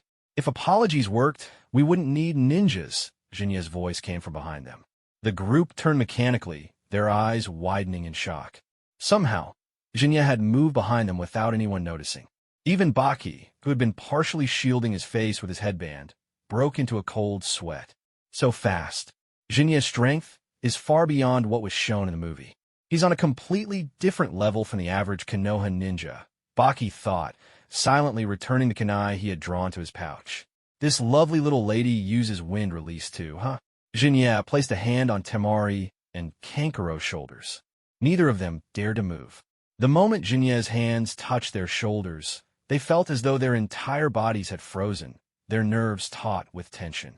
"One of our jonin was recently killed in Kikyo Castle," Jinya continued, his tone casual but laced with an underlying warning. "I'd advise you folks from Sunagakure to be careful. Otherwise, if something were to happen to you, it could spark a diplomatic incident." Baki's expression darkened. The man standing before them appeared to be roughly the same age as Gaara and Temari, yet his strength was terrifying. Still, Baki's confidence remained intact. As long as the monster sealed within Gaara was unleashed, no one, not Kurama Yakumo, not Jinya, would stand a chance against him. Jinya and the group from Sunagakure didn't end up fighting, but the brief exchange allowed Jinya to gauge Baki's strength with some degree of accuracy. Time quickly passed, and the day of the third round of the chunin exams finally arrived. Jinya had arrived at the venue early in the morning. As one of the referees, there were many details he needed to discuss with Sarutobi Hiruzen beforehand. The spectator seats began to fill up with an increasing number of people. Among the participants, one was notably absent. Tojo had challenged Gaara in secret prior to the event and ended up being killed by him. On the stands, Sakura looked puzzled and muttered, "That's strange. Where's Naruto? Why hasn't he shown up yet? Don't tell me he overslept." Sasuke, on the other hand, had arrived early. Knowing the truth, Jinya couldn't help but cover his face and glance apologetically at Shikamaru. Thanks to Sasuke's punctuality, Shikamaru and Temari's match, which once held so much potential, was now entirely skipped in this timeline. Down in the arena, Sasuke frowned in confusion. "Where's Naruto? Don't tell me he got so nervous that he stayed up all night and forgot the time this morning," he muttered to himself. Boom! Fireworks shot into the sky, signaling the imminent start of the matches. Yet Naruto was nowhere to be seen. Junya, who stood in the center of the arena, kept his eyes trained on the entrance. Unknown to anyone else, he had sent out a shadow clone equipped with a camera to record everything happening outside, and the footage it captured was nothing short of hilarious. Outside the venue, Naruto was sprinting desperately toward the arena, his face pale with panic. As Sasuke had speculated, Naruto had stayed up all night, which led to a series of unfortunate events. To make matters worse, the red spiral emblem on the back of his jacket had somehow incited a herd of bulls to chase him relentlessly. What's going on?" Naruto shouted, his voice filled with despair as he ran for dear life. Pedestrians quickly scattered to avoid the chaos, while Jinya's shadow clone followed closely, recording every second of Naruto's predicament. Ha ha ha! He truly lives up to his title as the most unpredictable ninja. This is legendary. The shadow clone clutched its stomach in laughter, nearly collapsing from how absurd the situation was.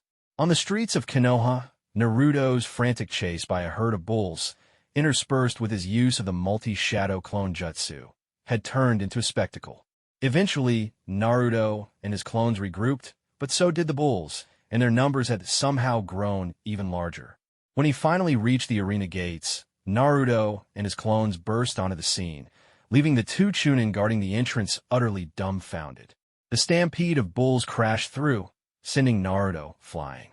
He landed with a less than graceful falling swan pose, his rear hitting the ground in a spectacular fashion that left the spectators stunned. From the stands, Sakura let out a sigh of relief upon seeing Naruto arrive. "What is he doing? He was almost late," Ino muttered, exasperation evident in her voice. Sasuke, clad in his sleek black outfit, approached Naruto down in the arena. "You super idiot. I almost thought you were too scared to show up," he said with a smirk. "As Sasuke," Naruto stammered as he shakily got to his feet, still feeling dizzy from his earlier ordeal. Suddenly, a thought struck him, and he bolted upright, shouting at the top of his lungs, "Oh no! The bulls! The stampede is coming! Everyone, run for your lives!" "Get over here, you two," Jinya interrupted, shaking his head. "Naruto, those bulls have already been dealt with by the chunin at the gate. You can relax now. Though I have to warn you, they're pretty mad at you for the trouble." The shadow clone that had been recording Naruto's antics stopped filming as soon as Naruto made it to the arena. Back at Jinya's house, the clone dispelled itself, transferring its memories back to the original. "Yeah, sorry about that. But wait, Jinya, how did you know all that?" Naruto asked, scratching his head in confusion.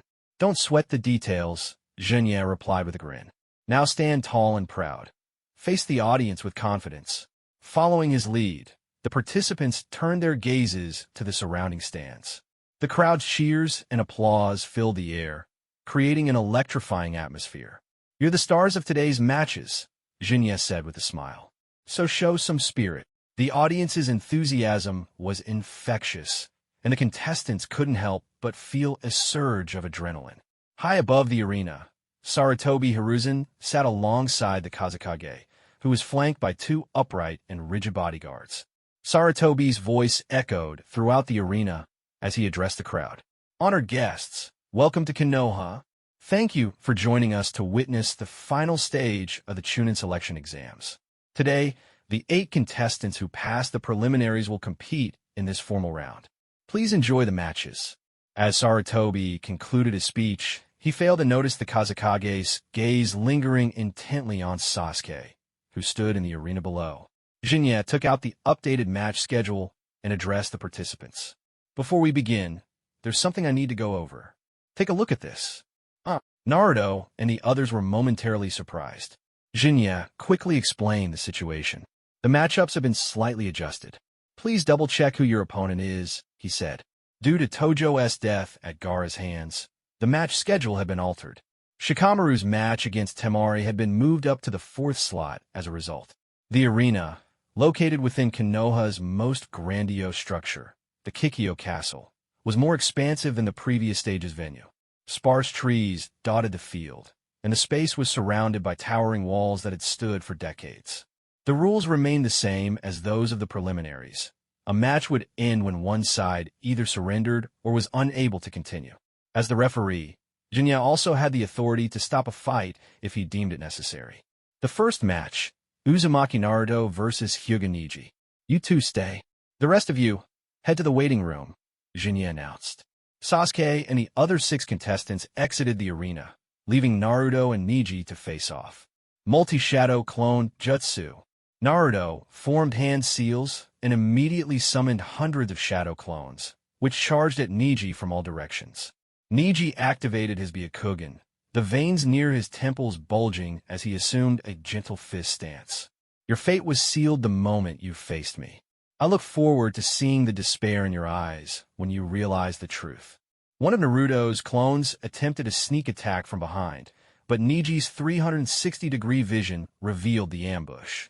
He struck the clone's chakra point with precision, dispelling it instantly. Whirring, Rasengan. Naruto's clones formed Rasengans and launched a coordinated assault from all sides. Rotation. Neji released an enormous surge of chakra from his Tenketsu, spinning rapidly like a top. The resulting barrier of energy deflected Naruto and his clones, scattering them across the arena. When Neji stopped spinning, a large circular crater had formed around him, marking the area affected by his technique. Father, is this?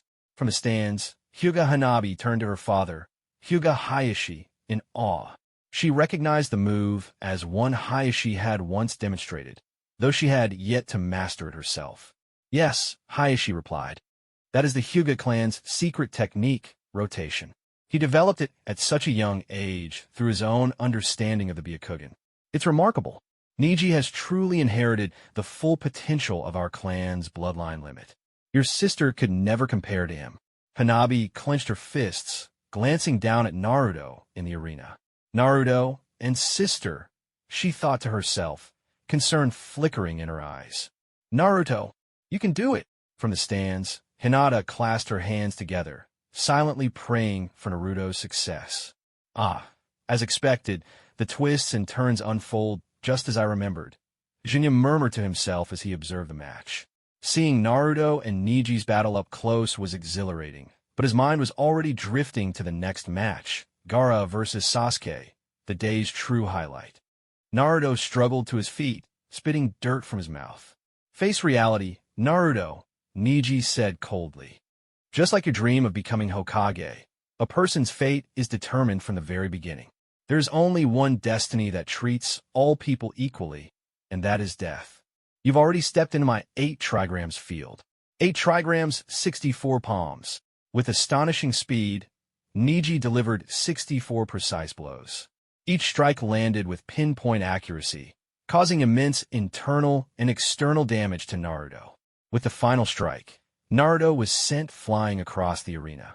In the stands, Hayashi Hyuga observed Neji's performance with a mix of amazement and bitterness. Asterisk, a branch family member surpassing the main family. Who would have thought? A child born into the branch family, someone destined never to inherit the full potential of the Hyuga clan's bloodline, has surpassed all expectations. Hizashi, perhaps the Hyuga clan should have been yours to lead. Asterisk, Hayashi's thoughts turned to his late brother, Hizashi Hyuga. The weight of the clan's twisted destiny filled him with a deep sense of regret and frustration. Jinya-senpai, I think we can declare the result now, can't we? Neji asked, his voice calm but filled with certainty. Cough. Who said the match is over? Jinya replied, raising an eyebrow. Before Neji could respond, Naruto wiped the blood from his lips and stood up once more. Fiery red chakra began to surge around him, instantly forcing open the chakra points Neji had sealed with the 8 trigrams technique. The Nine-Tails chakra. Jinya narrowed his eyes as he felt the oppressive, malevolent energy emanating from Naruto. The sensation made his skin crawl, as if a feral beast had been unleashed. Impossible, Neji exclaimed, visibly startled. I've sealed all 64 of your chakra points. You shouldn't be able to gather chakra anymore. The audience was equally astonished. Those unfamiliar with the Nine-Tails power were left in shock, while those who knew its true nature, like Sarutobi Hiruzen and Kakashi, watched in tense silence, fully aware of the danger at hand. You're always going on and on about fate, calling other people losers. It's so damn annoying, and it pisses me off. Naruto shouted, his voice filled with determination. I won't forgive you for that. Naruto's relentless will to stand up again and again seemed to strike a nerve in Neji. For a moment, Neji's confident demeanor faltered, revealing a deep-seated bitterness. Slowly, he removed his forehead protector, exposing the cursed seal of the branch family, the caged bird Mark. Niji began to recount the story of his father, Hisashi, and the bitter feud between the Hyuga clan's main and branch families. He spoke of the tragedy surrounding Hisashi's death and the political machinations involving the land of lightning and Kyomogakure. Jinya, watching from the sidelines, sighed internally. Asterisk, with the perspective of my previous life, I already know this story all too well. Asterisk, the match resumed, the two combatants clashing once more in a battle that symbolized their opposing views on destiny. In the end, Naruto emerged victorious. One of his shadow clones had tunneled underground and launched a surprise attack, delivering a powerful uppercut to Niji's jaw. Bam! The punch landed squarely, knocking Niji unconscious. The force of the blow disrupted the connection between his brainstem and body, causing him to lose consciousness temporarily. Fortunately, Jinya checked Niji's condition and confirmed that he had only fainted, with no life-threatening injuries. Hyuga Niji is unconscious. The winner is Uzumaki Naruto, Jinya declared. I did it. Naruto cheered, throwing his arms into the air and flashing a victory sign toward the roaring crowd. He won. Sitting beside Hayashi, Hanabi Hyuga stared at Naruto in disbelief. The very same Niji that her father had just praised was now defeated by Naruto. You did it, Naruto! Hinata, who had been silently praying in the stands, clasped her hands together and let out a sigh of relief. Even the other contestants, Sasuke, Shikamaru, and Shino, were taken aback. That idiot Naruto! When did he become this strong? Sasuke thought, watching Naruto's exuberant celebration. A faint smile crept across his face. As the medical team carried Niji off to the infirmary, Naruto advanced to the next round. The second match, Sasuke Uchiha vs. Gaara, was the main event everyone had been waiting for. Niji was brought to the medical room, and Hayashi quietly left his seat, disappearing from Hanabi's side. Gaara and Sasuke stepped into the arena, their presence immediately drawing attention. Jinya's expression turned serious. He knew what was about to happen. The chaos was about to begin. The second match, Uchiha Sasuke vs. Gaara, Jinya announced. As Jinya passed by Sasuke on his way out of the arena, he leaned in and whispered, "Trouble's coming. Be ready for it." Sasuke's eyes widened slightly, his Sharingan shimmering as he locked his gaze on Gaara. He committed Jinya's warning to memory, silently preparing himself for whatever was to come. Swish! The match began. With the activation of lightning chakra to enhance his physical abilities, Sasuke's speed now rivaled that of Rock Lee when he had removed his weights. Gaara's sand defenses couldn't keep up, leaving him vulnerable to Sasuke's relentless taijutsu attacks. From the stands, Rock Lee watched intently, leaning on his crutches.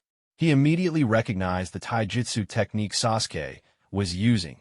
They were the same moves Lee had demonstrated during their earlier encounter, copied with Sasuke's Sharingan. Meanwhile, Kakashi noticed something troubling. Scanning the arena, he counted only 8 members of the Umbu Black Ops stationed around the venue. Why are there so few Umbu here? This is such a large event. What is Lord Hokage thinking? Kakashi muttered, his brow furrowing. Perhaps they've been stationed throughout the village to prepare for the unknown enemy's movements, Might Guy suggested. Still, something doesn't sit right about this. And speaking of preparation, I'll be sure to evaluate how you train Sasuke. After all, you're my eternal rival, Guy said, flashing a gleaming smile. Kakashi, as indifferent as ever, replied lazily, Did you say something? Guy's expression twisted in frustration. Why, Kakashi, why are you always so cold-hearted? Back in the arena, the battle between Sasuke and Gaara reached a critical point. Gaara formed a dense sand shield, encasing himself in a protective barrier. A turtle shell? Sasuke muttered, smirking. Channeling lightning chakra into his hand, Sasuke formed the Chidori. The enhanced speed from his lightning chakra allowed him to amplify the Chidori's power. With a sound like 1,000 birds chirping, Sasuke thrust his Chidori into Gaara's sand barrier, piercing it and striking Gaara's shoulder. Arg! Gaara's scream was primal, almost beast-like, as blood began to drip from a wound. Did I win? No, something's off about this chakra, Kakashi muttered, his attention fixed on Gaara, who was now encased in a massive sand sphere. "It's starting," Jinya murmured, his expression growing colder. The Konoha crush plan was now in motion. Bang! As the crowd's focus remained on Gaara, one of the ninja accompanying the Kazekage threw a smoke bomb. The upper section of Kikyo Castle was quickly engulfed in smoke as four sound ninja appeared, occupying the four corners of the rooftop. Ninja art, 4 violet flames formation. The entire rooftop, including Sarutobi Hiruzen and the Kazekage, was encased in a square-shaped barrier of purple flames. Temple of Nirvana technique. In the center of the arena, Kabuto, disguised as an umbu, began weaving hand signs. Feathers floated down from the sky, and one by one, the audience members began to fall into a deep slumber. The chaos had begun. Enemy attack. Kakashi, Might Guy, Aobishiro, Gamashiranui, and the other Konoha shinobi, along with members of the umbu, immediately broke free from the Jinjutsu and sprang into action. Swish! The figure of the Kazekage suddenly leaped onto the rooftop, holding a kunai against the throat of Sarutobi Hiruzen. "What's the meaning of this, Lord Kazekage?" Hiruzen asked, his voice unwavering despite the situation. The Kazekage sneered coldly. "It's time to begin, Lord Hokage. Are you trying to start a war, Kazekage?" Hiruzen's sharp gaze bore into the man in front of him, showing no trace of fear, even while being held hostage. "You might regret this, but it's too late now."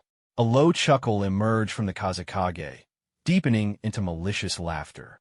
"Hey, Sarutobi-sensei, have you grown so old that your memory has started to fail?" The Kazekage's disguise melted away, revealing none other than Orochimaru. The true fourth Kazekage had been eliminated earlier, replaced by Orochimaru to infiltrate and execute his plan. "It's you, Orochimaru." Hiruzen's voice carried a mix of grief and resignation. Despite all his preparations, seeing his former student, once a promising prodigy of Konoha, now standing as an enemy bent on destroying the village, left a bitter taste in his heart. Meanwhile, chaos erupted throughout the village. In the arena, Jinya immediately sensed the outbreak of violence. Drawing the Hongwang sword strapped to his back, he infused it with wind chakra and dashed toward Gaara with blistering speed. "Sasuke, get out of the way!" Recognizing the malice radiating from Gaara, Sasuke didn't hesitate. He jumped back just as Jinya closed in. Gaara, still clutching his injured shoulder from Sasuke's earlier Chidori attack, staggered as the sand sphere around him crumbled. Swish!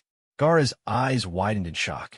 His sand was too slow to react, unable to form a defense in time. Jinya's Hongwang sword, charged with wind chakra, was mere moments away from striking him down when... Thud! Maki, a jonin of Sunagakure who had been closely monitoring Gaara, threw himself into Jinya's path, using all his strength to intercept the blow. Puffed! The blade pierced Maki's body. Blood dripped from his mouth as he quickly formed hand seals, his earth release, hardening technique reinforcing his body to absorb the impact. Even so, the Hongwang sword remained embedded, its wind chakra slicing through the hardened surface. Earth release. Hardening, huh? But it seems my wind release still has the upper hand. Too bad I didn't hit your heart, Jinya remarked, his eyes narrowing as he noticed Temari and Kankuro rushing to assist Maki and Gaara. Wind release. Sickle weasel. Temari swung her fan, sending a gust of bladed wind toward Jinya. At the same time, Kankuro maneuvered his crow puppet, its poisoned blades aiming for Jinya. Fire style. Phoenix Flower Jutsu. Sasuke appeared behind Jinya, forming hand seals with practiced ease. A barrage of fireballs erupted, dispersing Temari's attack and engulfing Kankuro's puppet. Boom! Jinya pulled the Hongwang sword out of Maki's body, the blade slick with blood. Gaara's sand surged forward like a tidal wave, aiming to crush both Jinya and Sasuke. With a swift movement, Jinya and Sasuke used body flicker to evade the attack, causing Gaara's sand to strike empty ground. The two sides reached a tense standoff. Maki, still bleeding, stood protectively in front of Gaara, Temari, and Kankuro. Meanwhile, Jinya flicked the blood off his sword, letting it splatter onto the dirt. "Thanks for the assist, Sasuke," Jinya said. "You already noticed their movements earlier." Even if I hadn't stepped in, they wouldn't have managed to land a hit on you, Sasuke replied, pulling out a kunai. But what's the deal with Gaara? What is he? Jinya kept his eyes on Gaara, speaking in a low, quick tone. It's a long story, and now's not the time for an explanation. He has a monster sealed inside him. It's far more dangerous than the curse mark you're dealing with. Sasuke's expression darkened, memories of his encounter with Orochimaru flashing through his mind. So that's how it is. Suddenly, Gaara let out a guttural scream, clutching his head in agony. He collapsed to his knees, trembling as his siblings rushed to his side. Gaara, Temari, and Kankuro were visibly panicked as they checked on their younger brother. Maki, despite his injuries, remained on high alert, his gaze fixed on Jinya. He couldn't afford to let his guard down, knowing Jinya was waiting for an opening. On the stands, Kakashi and Guy prepared to assist Hiruzen, but were intercepted by Sound Village ninja disguised among the spectators. A fierce battle ensued, holding them back for the time being. At the outskirts of Konoha, near a watchtower on the village's border, two chunin were chatting idly, lamenting their inability to see Sasuke's match. Boom! A massive explosion echoed in the distance. Moments later, a colossal, three-headed snake, towering over 50 meters tall, appeared. It barreled through Konoha's outer walls and the watchtower, leaving destruction in its wake. Sand shinobi poured in behind the summoned beast, infiltrating the village. They quickly eliminated a Konoha ninja, attempting to call for reinforcements, and engaged in combat with the defending forces. Back in the arena, Gaara continued writhing in pain, clutching his head as if trying to suppress the monster within him. Gaara's injuries are worse than we thought, Temari said, her voice trembling. He's used up so much chakra. If he tries to transform into the full version now. Damn it, this is his fault for acting without waiting for the signal, Maki snapped. You two, take Gaara and retreat. Get him treated. Once his chakra recovers, we'll resume the plan. But what about you, Sensei? Temari hesitated, glancing nervously at Jinya. Despite being around her age, Jinya exuded an aura of danger that made her feel utterly outmatched. I'll hold them off, Maki said firmly, gripping his kunai tightly as he positioned himself in front of Temari, Kankuro, and Gaara. Asterisk clang. Clang. Asterisk. The sound of metal clashing echoed as Jinya's Hongwang sword collided with Maki's kunai. Did you really think I'd let them leave so easily? Jinya's voice was icy, devoid of emotion. Crack. The wind chakra infused in Jinya's sword shattered Maki's kunai, though it only stalled him for a second. That single second, however, was enough for Temari and Kankuro to grab Gaara and leap out of the arena, escaping into the chaos outside. Don't even think about running, Sasuke shouted, immediately giving chase. Hidden in the shadows, Shino Aburame followed suit, waiting for the right moment to strike. Wind release, blade of wind. Maki, unable to focus on Sasuke, turned his attention back to Jinya. He unleashed a sharp, cutting wind that tore through the air, the same technique he had used to kill Gecko Hate. Puffed. The wind blade struck Jinya, slicing into his neck and chest. Maki's eyes widened in disbelief. There was no blood. Jinya's body dissolved into a whirlwind of wind chakra. So that's his wind clone? No, wait, it's a wind release shadow clone. Of course, someone his level wouldn't go down so easily. And to think he's only 15. Maki grimaced as the residual wind chakra from the clone lashed at him, tearing through his hardened defenses. His arms bore deep cuts, his sleeves shredded as if by countless invisible whips. Even with Earth release, hardening, he couldn't fully withstand the assault. In the stands, Naruto groggily rubbed his head as Sakura helped him break free from the Jinjutsu. Though the illusion had been dispelled, he still felt a lingering dizziness. Sakura, huh? What's going on? Why did I fall asleep? Naruto asked, blinking in confusion. You were caught in a Jinjutsu earlier, Sakura explained quickly. Long story short, Tsunagakure and Otogakure have joined forces to attack Konoha. Sasuke's already gone after Gaara. We need to catch up and help him. Sasuke. Naruto turned to look at the chaotic stands. Thanks to Sakura's explanation, he quickly pieced together the situation. The audience had been put to sleep by the Jinjutsu, and now Konoha's forces were locked in fierce combat with the invading shinobi. Swish! Kakashi suddenly appeared in a blur of motion. As Sakura said, Naruto, you, Shikamaru, and Sakura will form a team. This is now an A-rank mission, like the one in the Land of Waves. Your objective is to stop Gaara and assist Sasuke.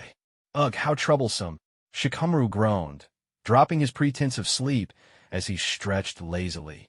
Kakashi summoned his Ninken, Pakin, to track Gaara's scent. With Pakin leading the way, Naruto, Sakura, and Shikamaru left the stands in pursuit of Gaara. At the top of Kikyo Castle, Orochimaru stood face-to-face with Sarutobi Hiruzen. Tears glistened in his eyes, but his expression was unreadable. "Have you been moved to tears, Orochimaru?" Hiruzen asked, his voice heavy with emotion.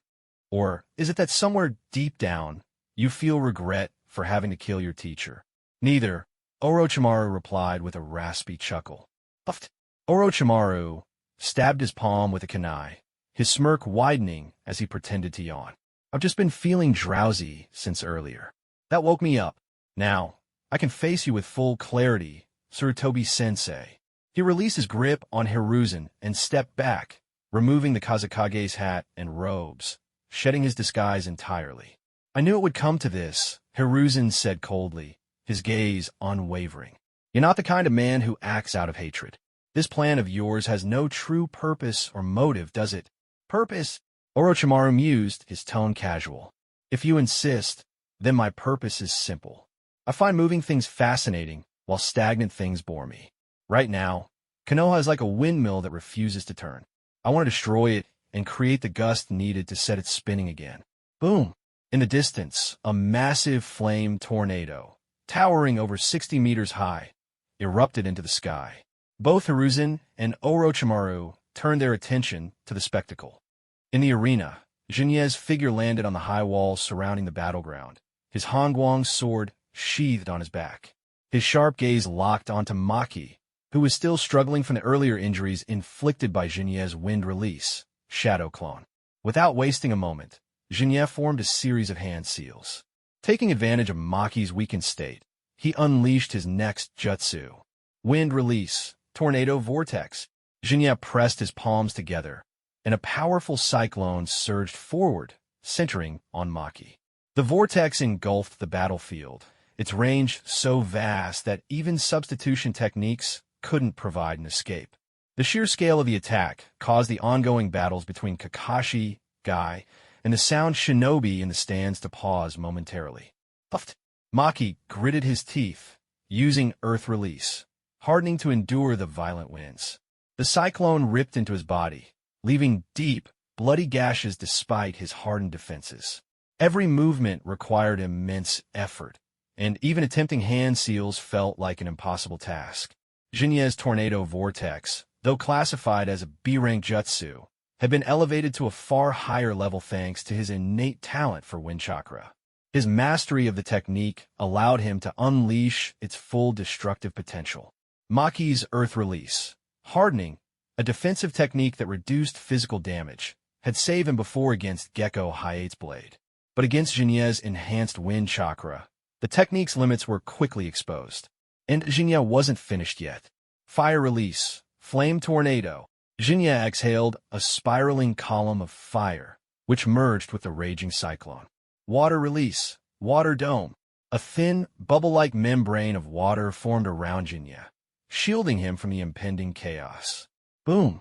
Combination jutsu, fire dance tornado.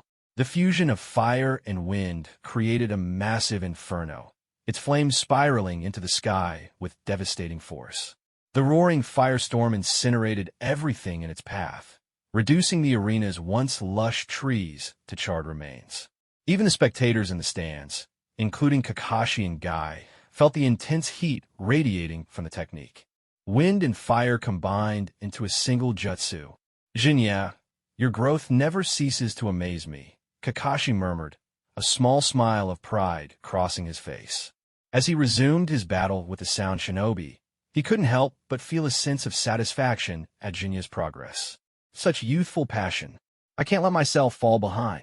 Mike Guy shouted exuberantly, taking down another sound ninja with a powerful strike.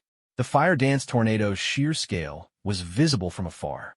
Temari, Kankuro, and Gaara, mid-escape, paused instinctively, their eyes drawn to the towering inferno.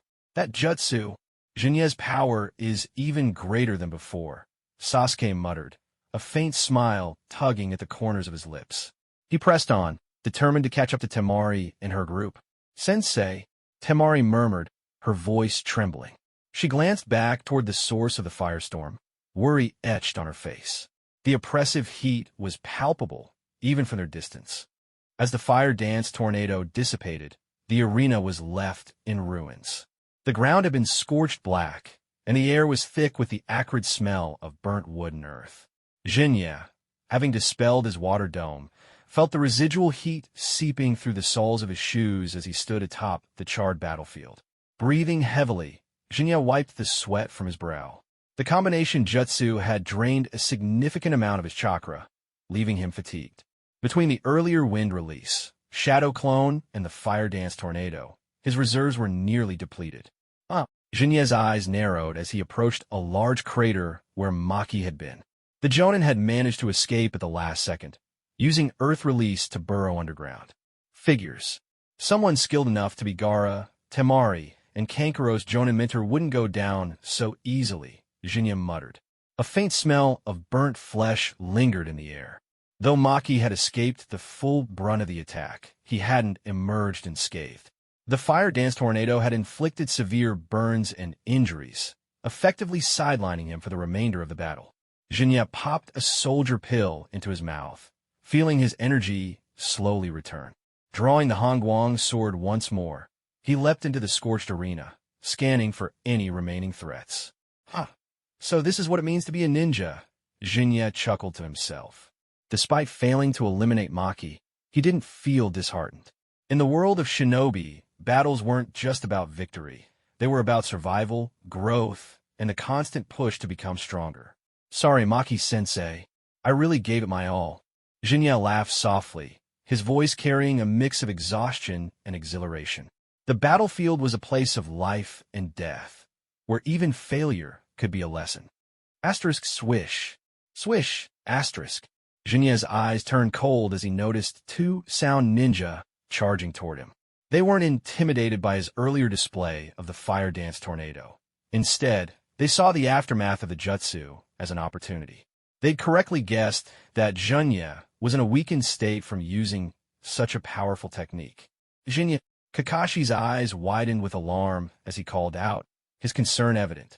But almost immediately, he realized his worry was unnecessary. The two sound ninja barely had time to react. Their final moments were spent staring in shock at their own decapitated heads, separated from their bodies. Blood sprayed into the air like a fountain, and their lifeless corpses fell to the scorched ground with a sickening thud, the heat from the charred earth causing their flesh to sizzle faintly. Jinye stood calmly, his left hand gripping the Hongguang sword.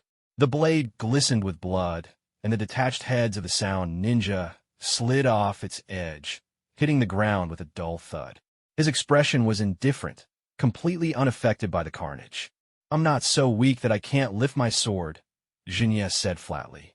He flicked the Hongguang sword with a swift motion, sending the remaining blood splattering onto the ground. His calm demeanor betrayed no hint of exhaustion, despite the intense battle. The soldier pill helped me recover a bit, Jinye murmured, clenching his fist to test his strength. Though he hadn't fully regained his energy, he was no longer as drained as he had been earlier. Well, I'll leave Gaara to Naruto and the others. Just like before, he said to himself, deciding to stick to the original course of events. With his left hand gripping the Hongguang sword, Jinye infused it with wind chakra, causing the blade to glow with a silvery light. Using the body flicker technique, he leapt across the arena, dispatching a lone sound ninja before regrouping with Kakashi and Might Guy. That was reckless, Kakashi said, standing back-to-back with Jinye and Guy. Using such a powerful combination jutsu on your own. Sorry, Kakashi-sensei, but I still let that Maki guy escape, Jinye said with a faint smile. Well, it's fine, Kakashi replied casually, striking down a sound ninja with a kunai. By the way, what do you call that combination jutsu you used? I named it Fire Dance Tornado, Jinye said, silently thinking, asterisk, I was too lazy to come up with anything else. Asterisk. Fire dance tornado, huh? Pretty fitting, Kakashi commented with a nod. By the way, where's Yakumo? Right now, with the way things are, she's probably the only one who can help the Hokage. Jinya deflected an incoming attack and responded, she's on a special mission assigned by Lord Hokage. A special mission? Seriously? Guy asked, kicking an enemy away with a powerful strike. I can't believe Lord Hokage would assign something like that to such a young girl. Kai-senpai, don't underestimate her, Jinya replied with a wry smile, evading another attack. Yakumo's strength has long surpassed mine and Kurenai-sensei's. Honestly, I'd say even Lord Hokage might not be a match for her. Guy looked surprised, but Jinya's tone carried no hint of exaggeration. Yakumo's mastery of her sensory and illusion-based Kekkei Genkai, combined with her refined combat techniques, made her a force to be reckoned with. On the rooftop of Kikyo Castle, the earlier display of the fire dance tornado had drawn the attention of both Orochimaru and Sarutobi Hiruzen. It seems Konoha still has some rather bothersome individuals, Orochimaru hissed through gritted teeth, his voice dripping with venom. He hadn't forgotten how Jinya had sealed Sasuke's curse mark with a spirit mark seal, ruining his plans. His hatred for Jinya was palpable. Hiruzen, however, smiled with pride. Jinya, huh? So he's reached this level already. He's grown even stronger. Crack! The sound of roof tiles shattering echoed as Hiruzen and Orochimaru clashed. Ninja art, tile shuriken. Forming hand seals, Hiruzen manipulated the tiles beneath their feet, sending them flying toward Orochimaru like shuriken. You're too naive, Sarutobi-sensei, Orochimaru sneered, weaving hand seals of his own. Hidden shadow, snake hands. Leaping into the air, Orochimaru avoided the onslaught of tile, shuriken. His tongue transformed into a snake, which lashed out and bit into Hiruzen's neck. Hey, such an attack won't work on me, Sarutobi-sensei, Orochimaru taunted. But his expression faltered as Hiruzen's body crumbled into dirt. A substitution jutsu, Orochimaru muttered, retracting his snake tongue. He remained calm, unimpressed by the tactic. Doton, earth flow river. The ground beneath Orochimaru turned into a thick, muddy stream, pulling him down as it churned violently. Just as Orochimaru prepared to counter, Hiruzen acted faster. Earth style, Earth Dragon Bullet. Fire style, Fire Dragon Bullet. Hiruzen unleashed a combination jutsu, seamlessly blending earth and fire into a devastating attack. The fiery projectiles consumed Orochimaru, while the earth flow river vanished in the aftermath. The Umbu stationed outside the four Violet Flames formation watched in stunned silence. The combination jutsu had demonstrated Hiruzen's unparalleled expertise, living up to his title as the Professor of Ninjutsu. Stop playing games, Orochimaru, Hiruzen said evenly, his tone carrying a hint of warning. Orochimaru emerged from the rubble, his expression twisted into a cold smirk. Impressive as always, Sarutobi-sensei. But don't underestimate me. Hiruzen removed his Hokage hat and ceremonial robes, revealing his battle attire. The red kanji for fire, emblazoned on his back, stood out boldly, symbolizing his role as the third Hokage. The battle escalated. Shuriken Shadow, cloned jutsu.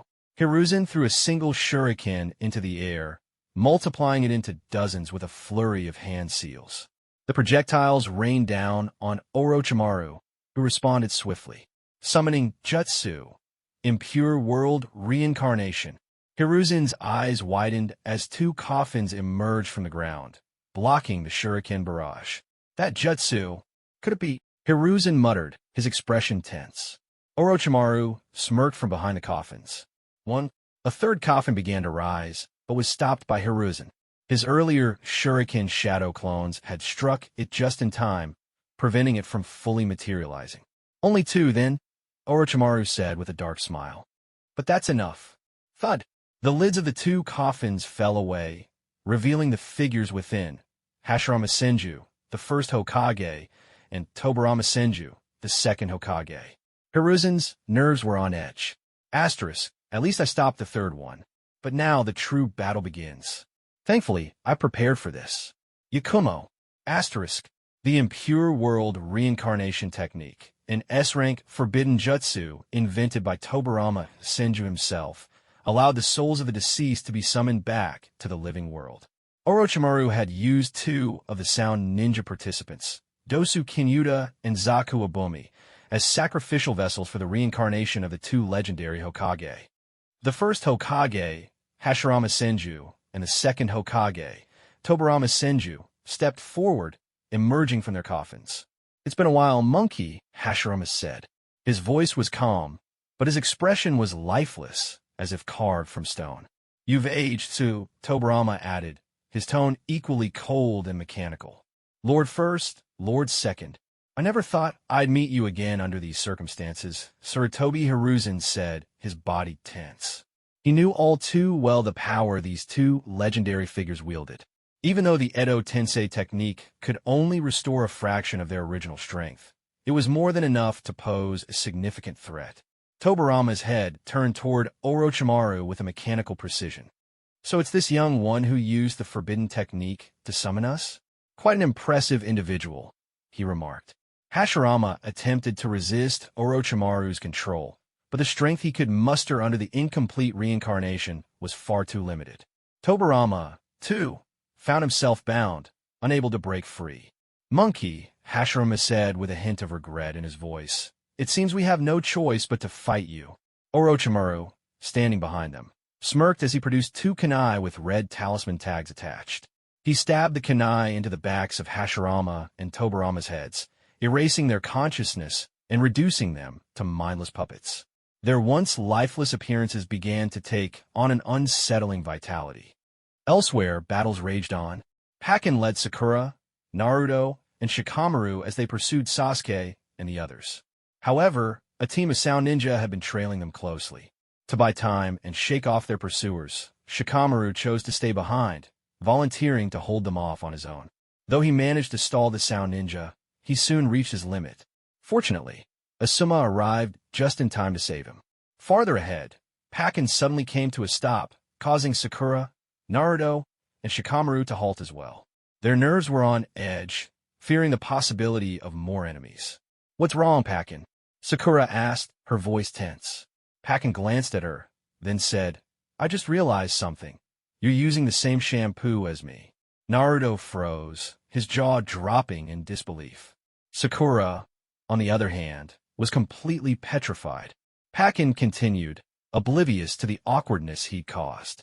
"That floral scent, it's unmistakable. Though I must say, my fur still has a shinier luster." "Hey, this isn't the time to talk about something so pointless," Naruto shouted, his voice full of frustration. "Haha, apologies, Pakken said with a laugh. "I just thought it was nice that this girl has the same taste as me." Sakura's face turned pale as she muttered to herself, I use the same shampoo as a dog. My taste is the same as a dog's." She spiraled into self-doubt, completely ignoring Naruto's attempts to bring her back to reality. Meanwhile, Sasuke dodged a trap set by Temari and continued his pursuit. Forced to improvise, Temari instructed Kankuro to take Gaara and flee while she stayed behind to face Sasuke. Unlike in Jinya's memories, where Sasuke had arrived late, this time Temari was in peak condition to engage him. Back in the arena, Jinya continued to fight using his Hongguang sword, now infused with wind chakra. The soldier pill he'd taken earlier had restored some of his stamina, but not enough for him to chase after Gaara and Sasuke. Jinya was well aware of his limitations. In the grand scheme of the Konoha Crush plan, his strength wasn't enough to change the tide of battle. Still, he had come a long way from being just another disposable pawn. Much had changed since his time as a student at the Ninja Academy. He recalled the moment he first discovered his wind affinity by accidentally slicing a leaf in half. That small feat had caught the attention of Sarutobi Hiruzen, though not enough to earn immediate recognition. Like many others, Jinya had once been overly eager to develop his own jutsu, driven by a natural affinity for wind. Through trial and error, he created techniques like the wind clone and wind body flicker. Hiruzen eventually took notice, assigning Kakashi as Jinya's Jonin mentor, a decision that had initially terrified Jinya, who thought he might fail to graduate. Over time, Jinya learned to temper his impatience, focusing on mastering the fundamentals under the guidance of his academy instructor, Kaiin-sensei. Though Kaiin was only a chunin, his experience and teaching had saved Jinya from making countless mistakes. Even after graduation, Jinya continued to visit Kaiin during holidays, bringing gifts to show his gratitude. Would release Deep Forest Emergence. Inside the Four Violet Flames formation, Hashirama clapped his hands together, and countless trees erupted from the ground, tearing through the roof and spreading towards Sarutobi Hiruzen. Despite Sarutobi's evasive maneuvers, leaping and dodging with incredible agility, the wooden tendrils eventually caught him, binding him tightly. Summoning Jutsu. With great effort, Sarutobi managed to place his hand on a nearby branch, summoning his companion, the Monkey King Enma.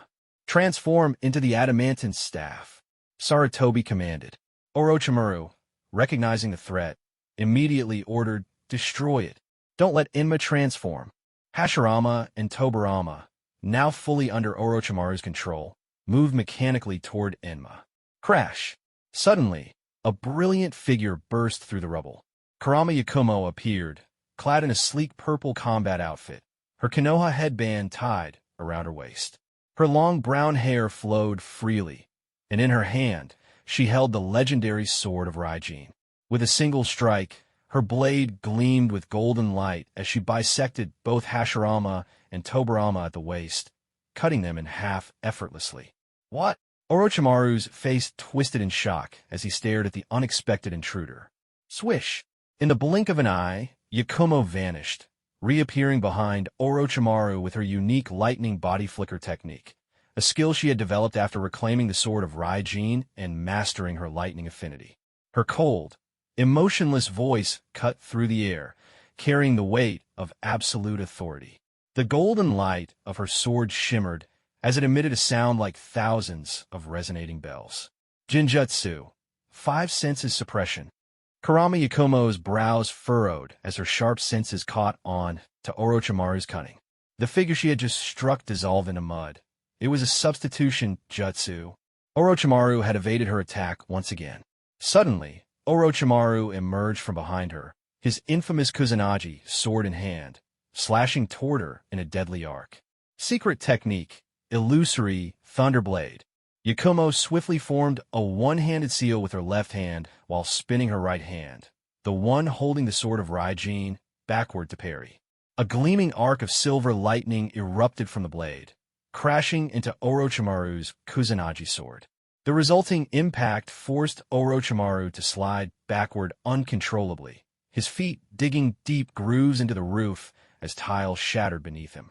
The precision of Yakumo's one-handed seal was remarkable, though for someone like her, or Jinya, who had been taught the trick by Haku, it wasn't too surprising. After all, in a world where some could form seals with their feet or even their eyes, one-handed seals were merely another advanced tool in the arsenal of a skilled shinobi. Meanwhile, Sarutobi Hiruzen, freed from the wooden restraints of Hashirama's wood release, brandished the transformed Monkey King Enma in the form of the adamantine staff. Sarutobi leapt beside Yakumo, standing shoulder to shoulder with her as they faced their shared adversary. Lightning crackled along the golden blade of Yakumo's sword of Raijin, illuminating her determined expression. Orochimaru truly lives up to his reputation, Yakumo said, her voice calm but icy. But next time, you won't be so lucky to escape my Jinjutsu. She pointed the tip of her blade at Orochimaru, her resolve unwavering.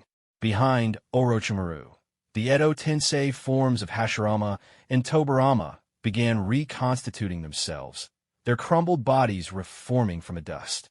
The Jinjutsu that manipulates all 5 senses, Orochimaru hissed, his snake-like tongue flicking out. So, you're from the Kurama clan. I never imagined that your body's frailty could be cured. Now, like a windmill finally set into motion, you've become even more enticing. Orochimaru's leering tone and predatory gaze sent a shiver of revulsion down Yakumo's spine. She clenched her teeth, suppressing the disgust that threatened to bubble over. The transformed Enma growled in his gravelly voice, eyeing Orochimaru's Kusanagi sword with caution. Even with my adamant body, that blade still stings when it cuts. Outside the 4 Violet Flames barrier, The Umbu were left stunned by Yakumo's sudden appearance and her ability to suppress Orochimaru, one of the most feared shinobi alive. Is that Kurama Yakumo? What's she doing in there? Isn't she part of Jinya's team? She's incredible. To think she's able to hold her own in a Kaga-level battle. And she's only 14. The Kurama clan has produced an extraordinary genius this time. Inside the barrier, Yakumo's intervention had pushed the intense battle to a new level. The clash of techniques and strategies had reached its boiling point. It seems the only way to counter the Edo Tensei is with a sealing technique, Yakumo observed, her sharp eyes trained on the reformed bodies of Hashirama and Tobirama. Lord Hokage, as the professor, you must have such a technique. Yes, Yakumo, Sarutobi replied with a nod, his voice filled with respect. Without your help, I might have been forced to rely on the fourth jutsu. With that, the two launched into action. Sarutobi wielded the adamantine staff to attack Orochimaru, while Yakumo moved with precision, targeting the two reanimated Hokage. Water style, Water Dragon Bullet. Wood style, Flower Tree Whirl. Hashirama and Tobirama combined their techniques, unleashing a devastating torrent of water and a forest of blossoming, ensnaring trees. Yakumo sheathed the sword of Raijin at her waist and began forming seals. Electricity crackled around her, silver arcs of lightning coursing over her body. As Sarutobi struck Orochimaru with a heavy blow from the adamantine staff, he spread his chakra wings, a technique he had learned from Jinya, and soared into the air. Behind him, Yakumo completed her seals. Secret Art, Thunder Illusion Heaven Field. This was Yakumo's ultimate S-rank secret technique, a fusion of her five senses manipulating Jinjutsu and her lightning chakra. The technique used lightning as a medium to cast an overwhelming illusion over her enemies. Any area struck by the lightning would be consumed by the illusion, appearing to disintegrate into nothingness. Boom! A massive column of white lightning erupted forward, its diameter spanning nearly 20 meters. The beams surged toward Hashirama, Tobirama, and Orochimaru, obliterating everything in its path. The Water Dragon Bullet and Flower Tree Whirl techniques were annihilated in an instant, vaporized by the overwhelming power of Yakumo's lightning. Summoning Jutsu, Triple Rashomon. Orochimaru summoned 3 massive demonic gates in quick succession, each marked with grotesque faces. The first gate absorbed the majority of the lightning's power, the second reduced its intensity further, and the third dispersed what remained. But Yakumo wasn't finished. The illusionary nature of her Thunder Illusion Heaven Field made it impossible to fully block. Even as the gates crumbled, the white lightning surged forward, consuming the 4 violet flames barrier itself. Outside, the Sound Four, Konoha, Jirobo, and Sakan, screamed in agony as the barrier disintegrated, their chakra reserves completely drained. The piercing cries echoed across the battlefield. The sudden darkness that enveloped the sky left everyone stunned. Even Jinya, Kakashi, Might Guy, Temari, Sasuke, Naruto, and others paused, their eyes drawn to the apocalyptic scene above. What the? Why did it suddenly get so dark? Naruto cried out, only to run face first into a tree. Rubbing the massive bump on his head, he looked up and saw something he would never forget. The sky was ablaze with white lightning, crackling and arcing like the end of the world. The sheer intensity of the thunderclaps forced everyone to cover their ears, the deafening roar drowning out all other sounds. Elsewhere, Jiraiya stood atop the ruins of the massive 3-headed snake he had just defeated. Sweat dripped down his brow as he gazed at the sky. What is this? Lightning release? No, it doesn't feel like a normal lightning release technique. I can't believe someone in Konoha is capable of this. Back in the arena, Kakashi shielded his ears as he observed the phenomenon through his Sharingan. This is Yakumo's Kekkai Genkai. It's warping reality itself. She even erased the light, Kakashi murmured in disbelief. Jinya gritted his teeth, his ears ringing painfully as he let out a nervous laugh. Yakumo, she actually used that technique. I guess that means the Konoha Crush plan is over. The white lightning storm consumed the light itself, leaving the entire village momentarily engulfed in darkness. Yakumo's Jinjutsu had demonstrated its terrifying potential, solidifying her place among Kage-level shinobi despite her young age. As the lightning faded and light returned to Konoha, a tense silence settled over the battlefield. The sound and sand ninja, shaken to their cores, hesitated in their attacks, their morale visibly crumbling. Yakumo stood amidst the dissipating storm, holding the hilt of the sword of Raijin. With a surge of chakra, the golden blade reappeared, glowing ominously. The reanimated bodies of Hashirama and Tobirama began to regenerate, their Edo Tensei forms slowly reconstituting. Suddenly, Orochimaru burst out from beneath Yakumo, his Kusanagi sword aimed directly at her head. His calculated counterattack, using Earth style to evade the earlier assault, was the hallmark of a battle-hardened shinobi. Yakumo leapt back, performing 2 quick backflips to avoid the strike. With lightning chakra coursing through her legs, she crushed the roof tiles beneath her with a powerful step. Using her lightning body flicker, she closed the distance in an instant, her sword of Raijin slicing cleanly through Orochimaru's neck. Another Earth substitution jutsu. Kurama Yakumo frowned slightly, her lips curling into a small pout of dissatisfaction. She hadn't expected to gain the upper hand in taijutsu against Orochimaru, an experienced, battle-hardened shinobi who had fought on the highest levels for decades. Yakumo's own combat experience couldn't compare to the likes of such a seasoned adversary. Asterisk bam. Bam! Asterisk. In the air above, Sarutobi Hiruzen formed a series of hand seals. 2 enormous sealing scrolls appeared and fell into his hands. These scrolls were for a sealing technique, a powerful one that could completely neutralize the reanimated bodies of Hashirama and Tobirama. Even in Jinya's memories of the Fourth Great Ninja War, such techniques had been used to seal Edo Tensei summons. However, the targets needed to be subdued first. Sarutobi, through his vast experience, had also enhanced the power of this particular sealing technique to ensure it could fully bind the 2 former Hokage. Asterisk swish. Swish. Asterisk. The scrolls unraveled as Sarutobi hurled them toward the freshly regenerated Hashirama and Tobirama. The scrolls wrapped tightly around their bodies, binding them in place. Ha! Sarutobi let out a powerful battle cry. As the scrolls fully restrained the 2 Hokage, the surrounding earth molded around their bodies, encasing them in massive spheres of compacted dirt. Red sealing tags appeared all over the spheres, layer upon layer, trapping Hashirama and Tobirama's Edo Tensei forms completely. You, Kurama Yakumo, this is all because of you. Orochimaru's voice was filled with venomous hatred as he glared at Yakumo. Standing alongside the Sound Four, he began to retreat. Don't even think about running. The pursuing Umbu were blown away by a sudden blast of wind from Orochimaru's wind-style technique, clearing the path for him and the Sound Four to escape. Bam!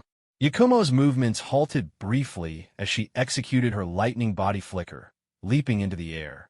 Behind her, white wings of lightning chakra unfolded, crackling with electric arcs.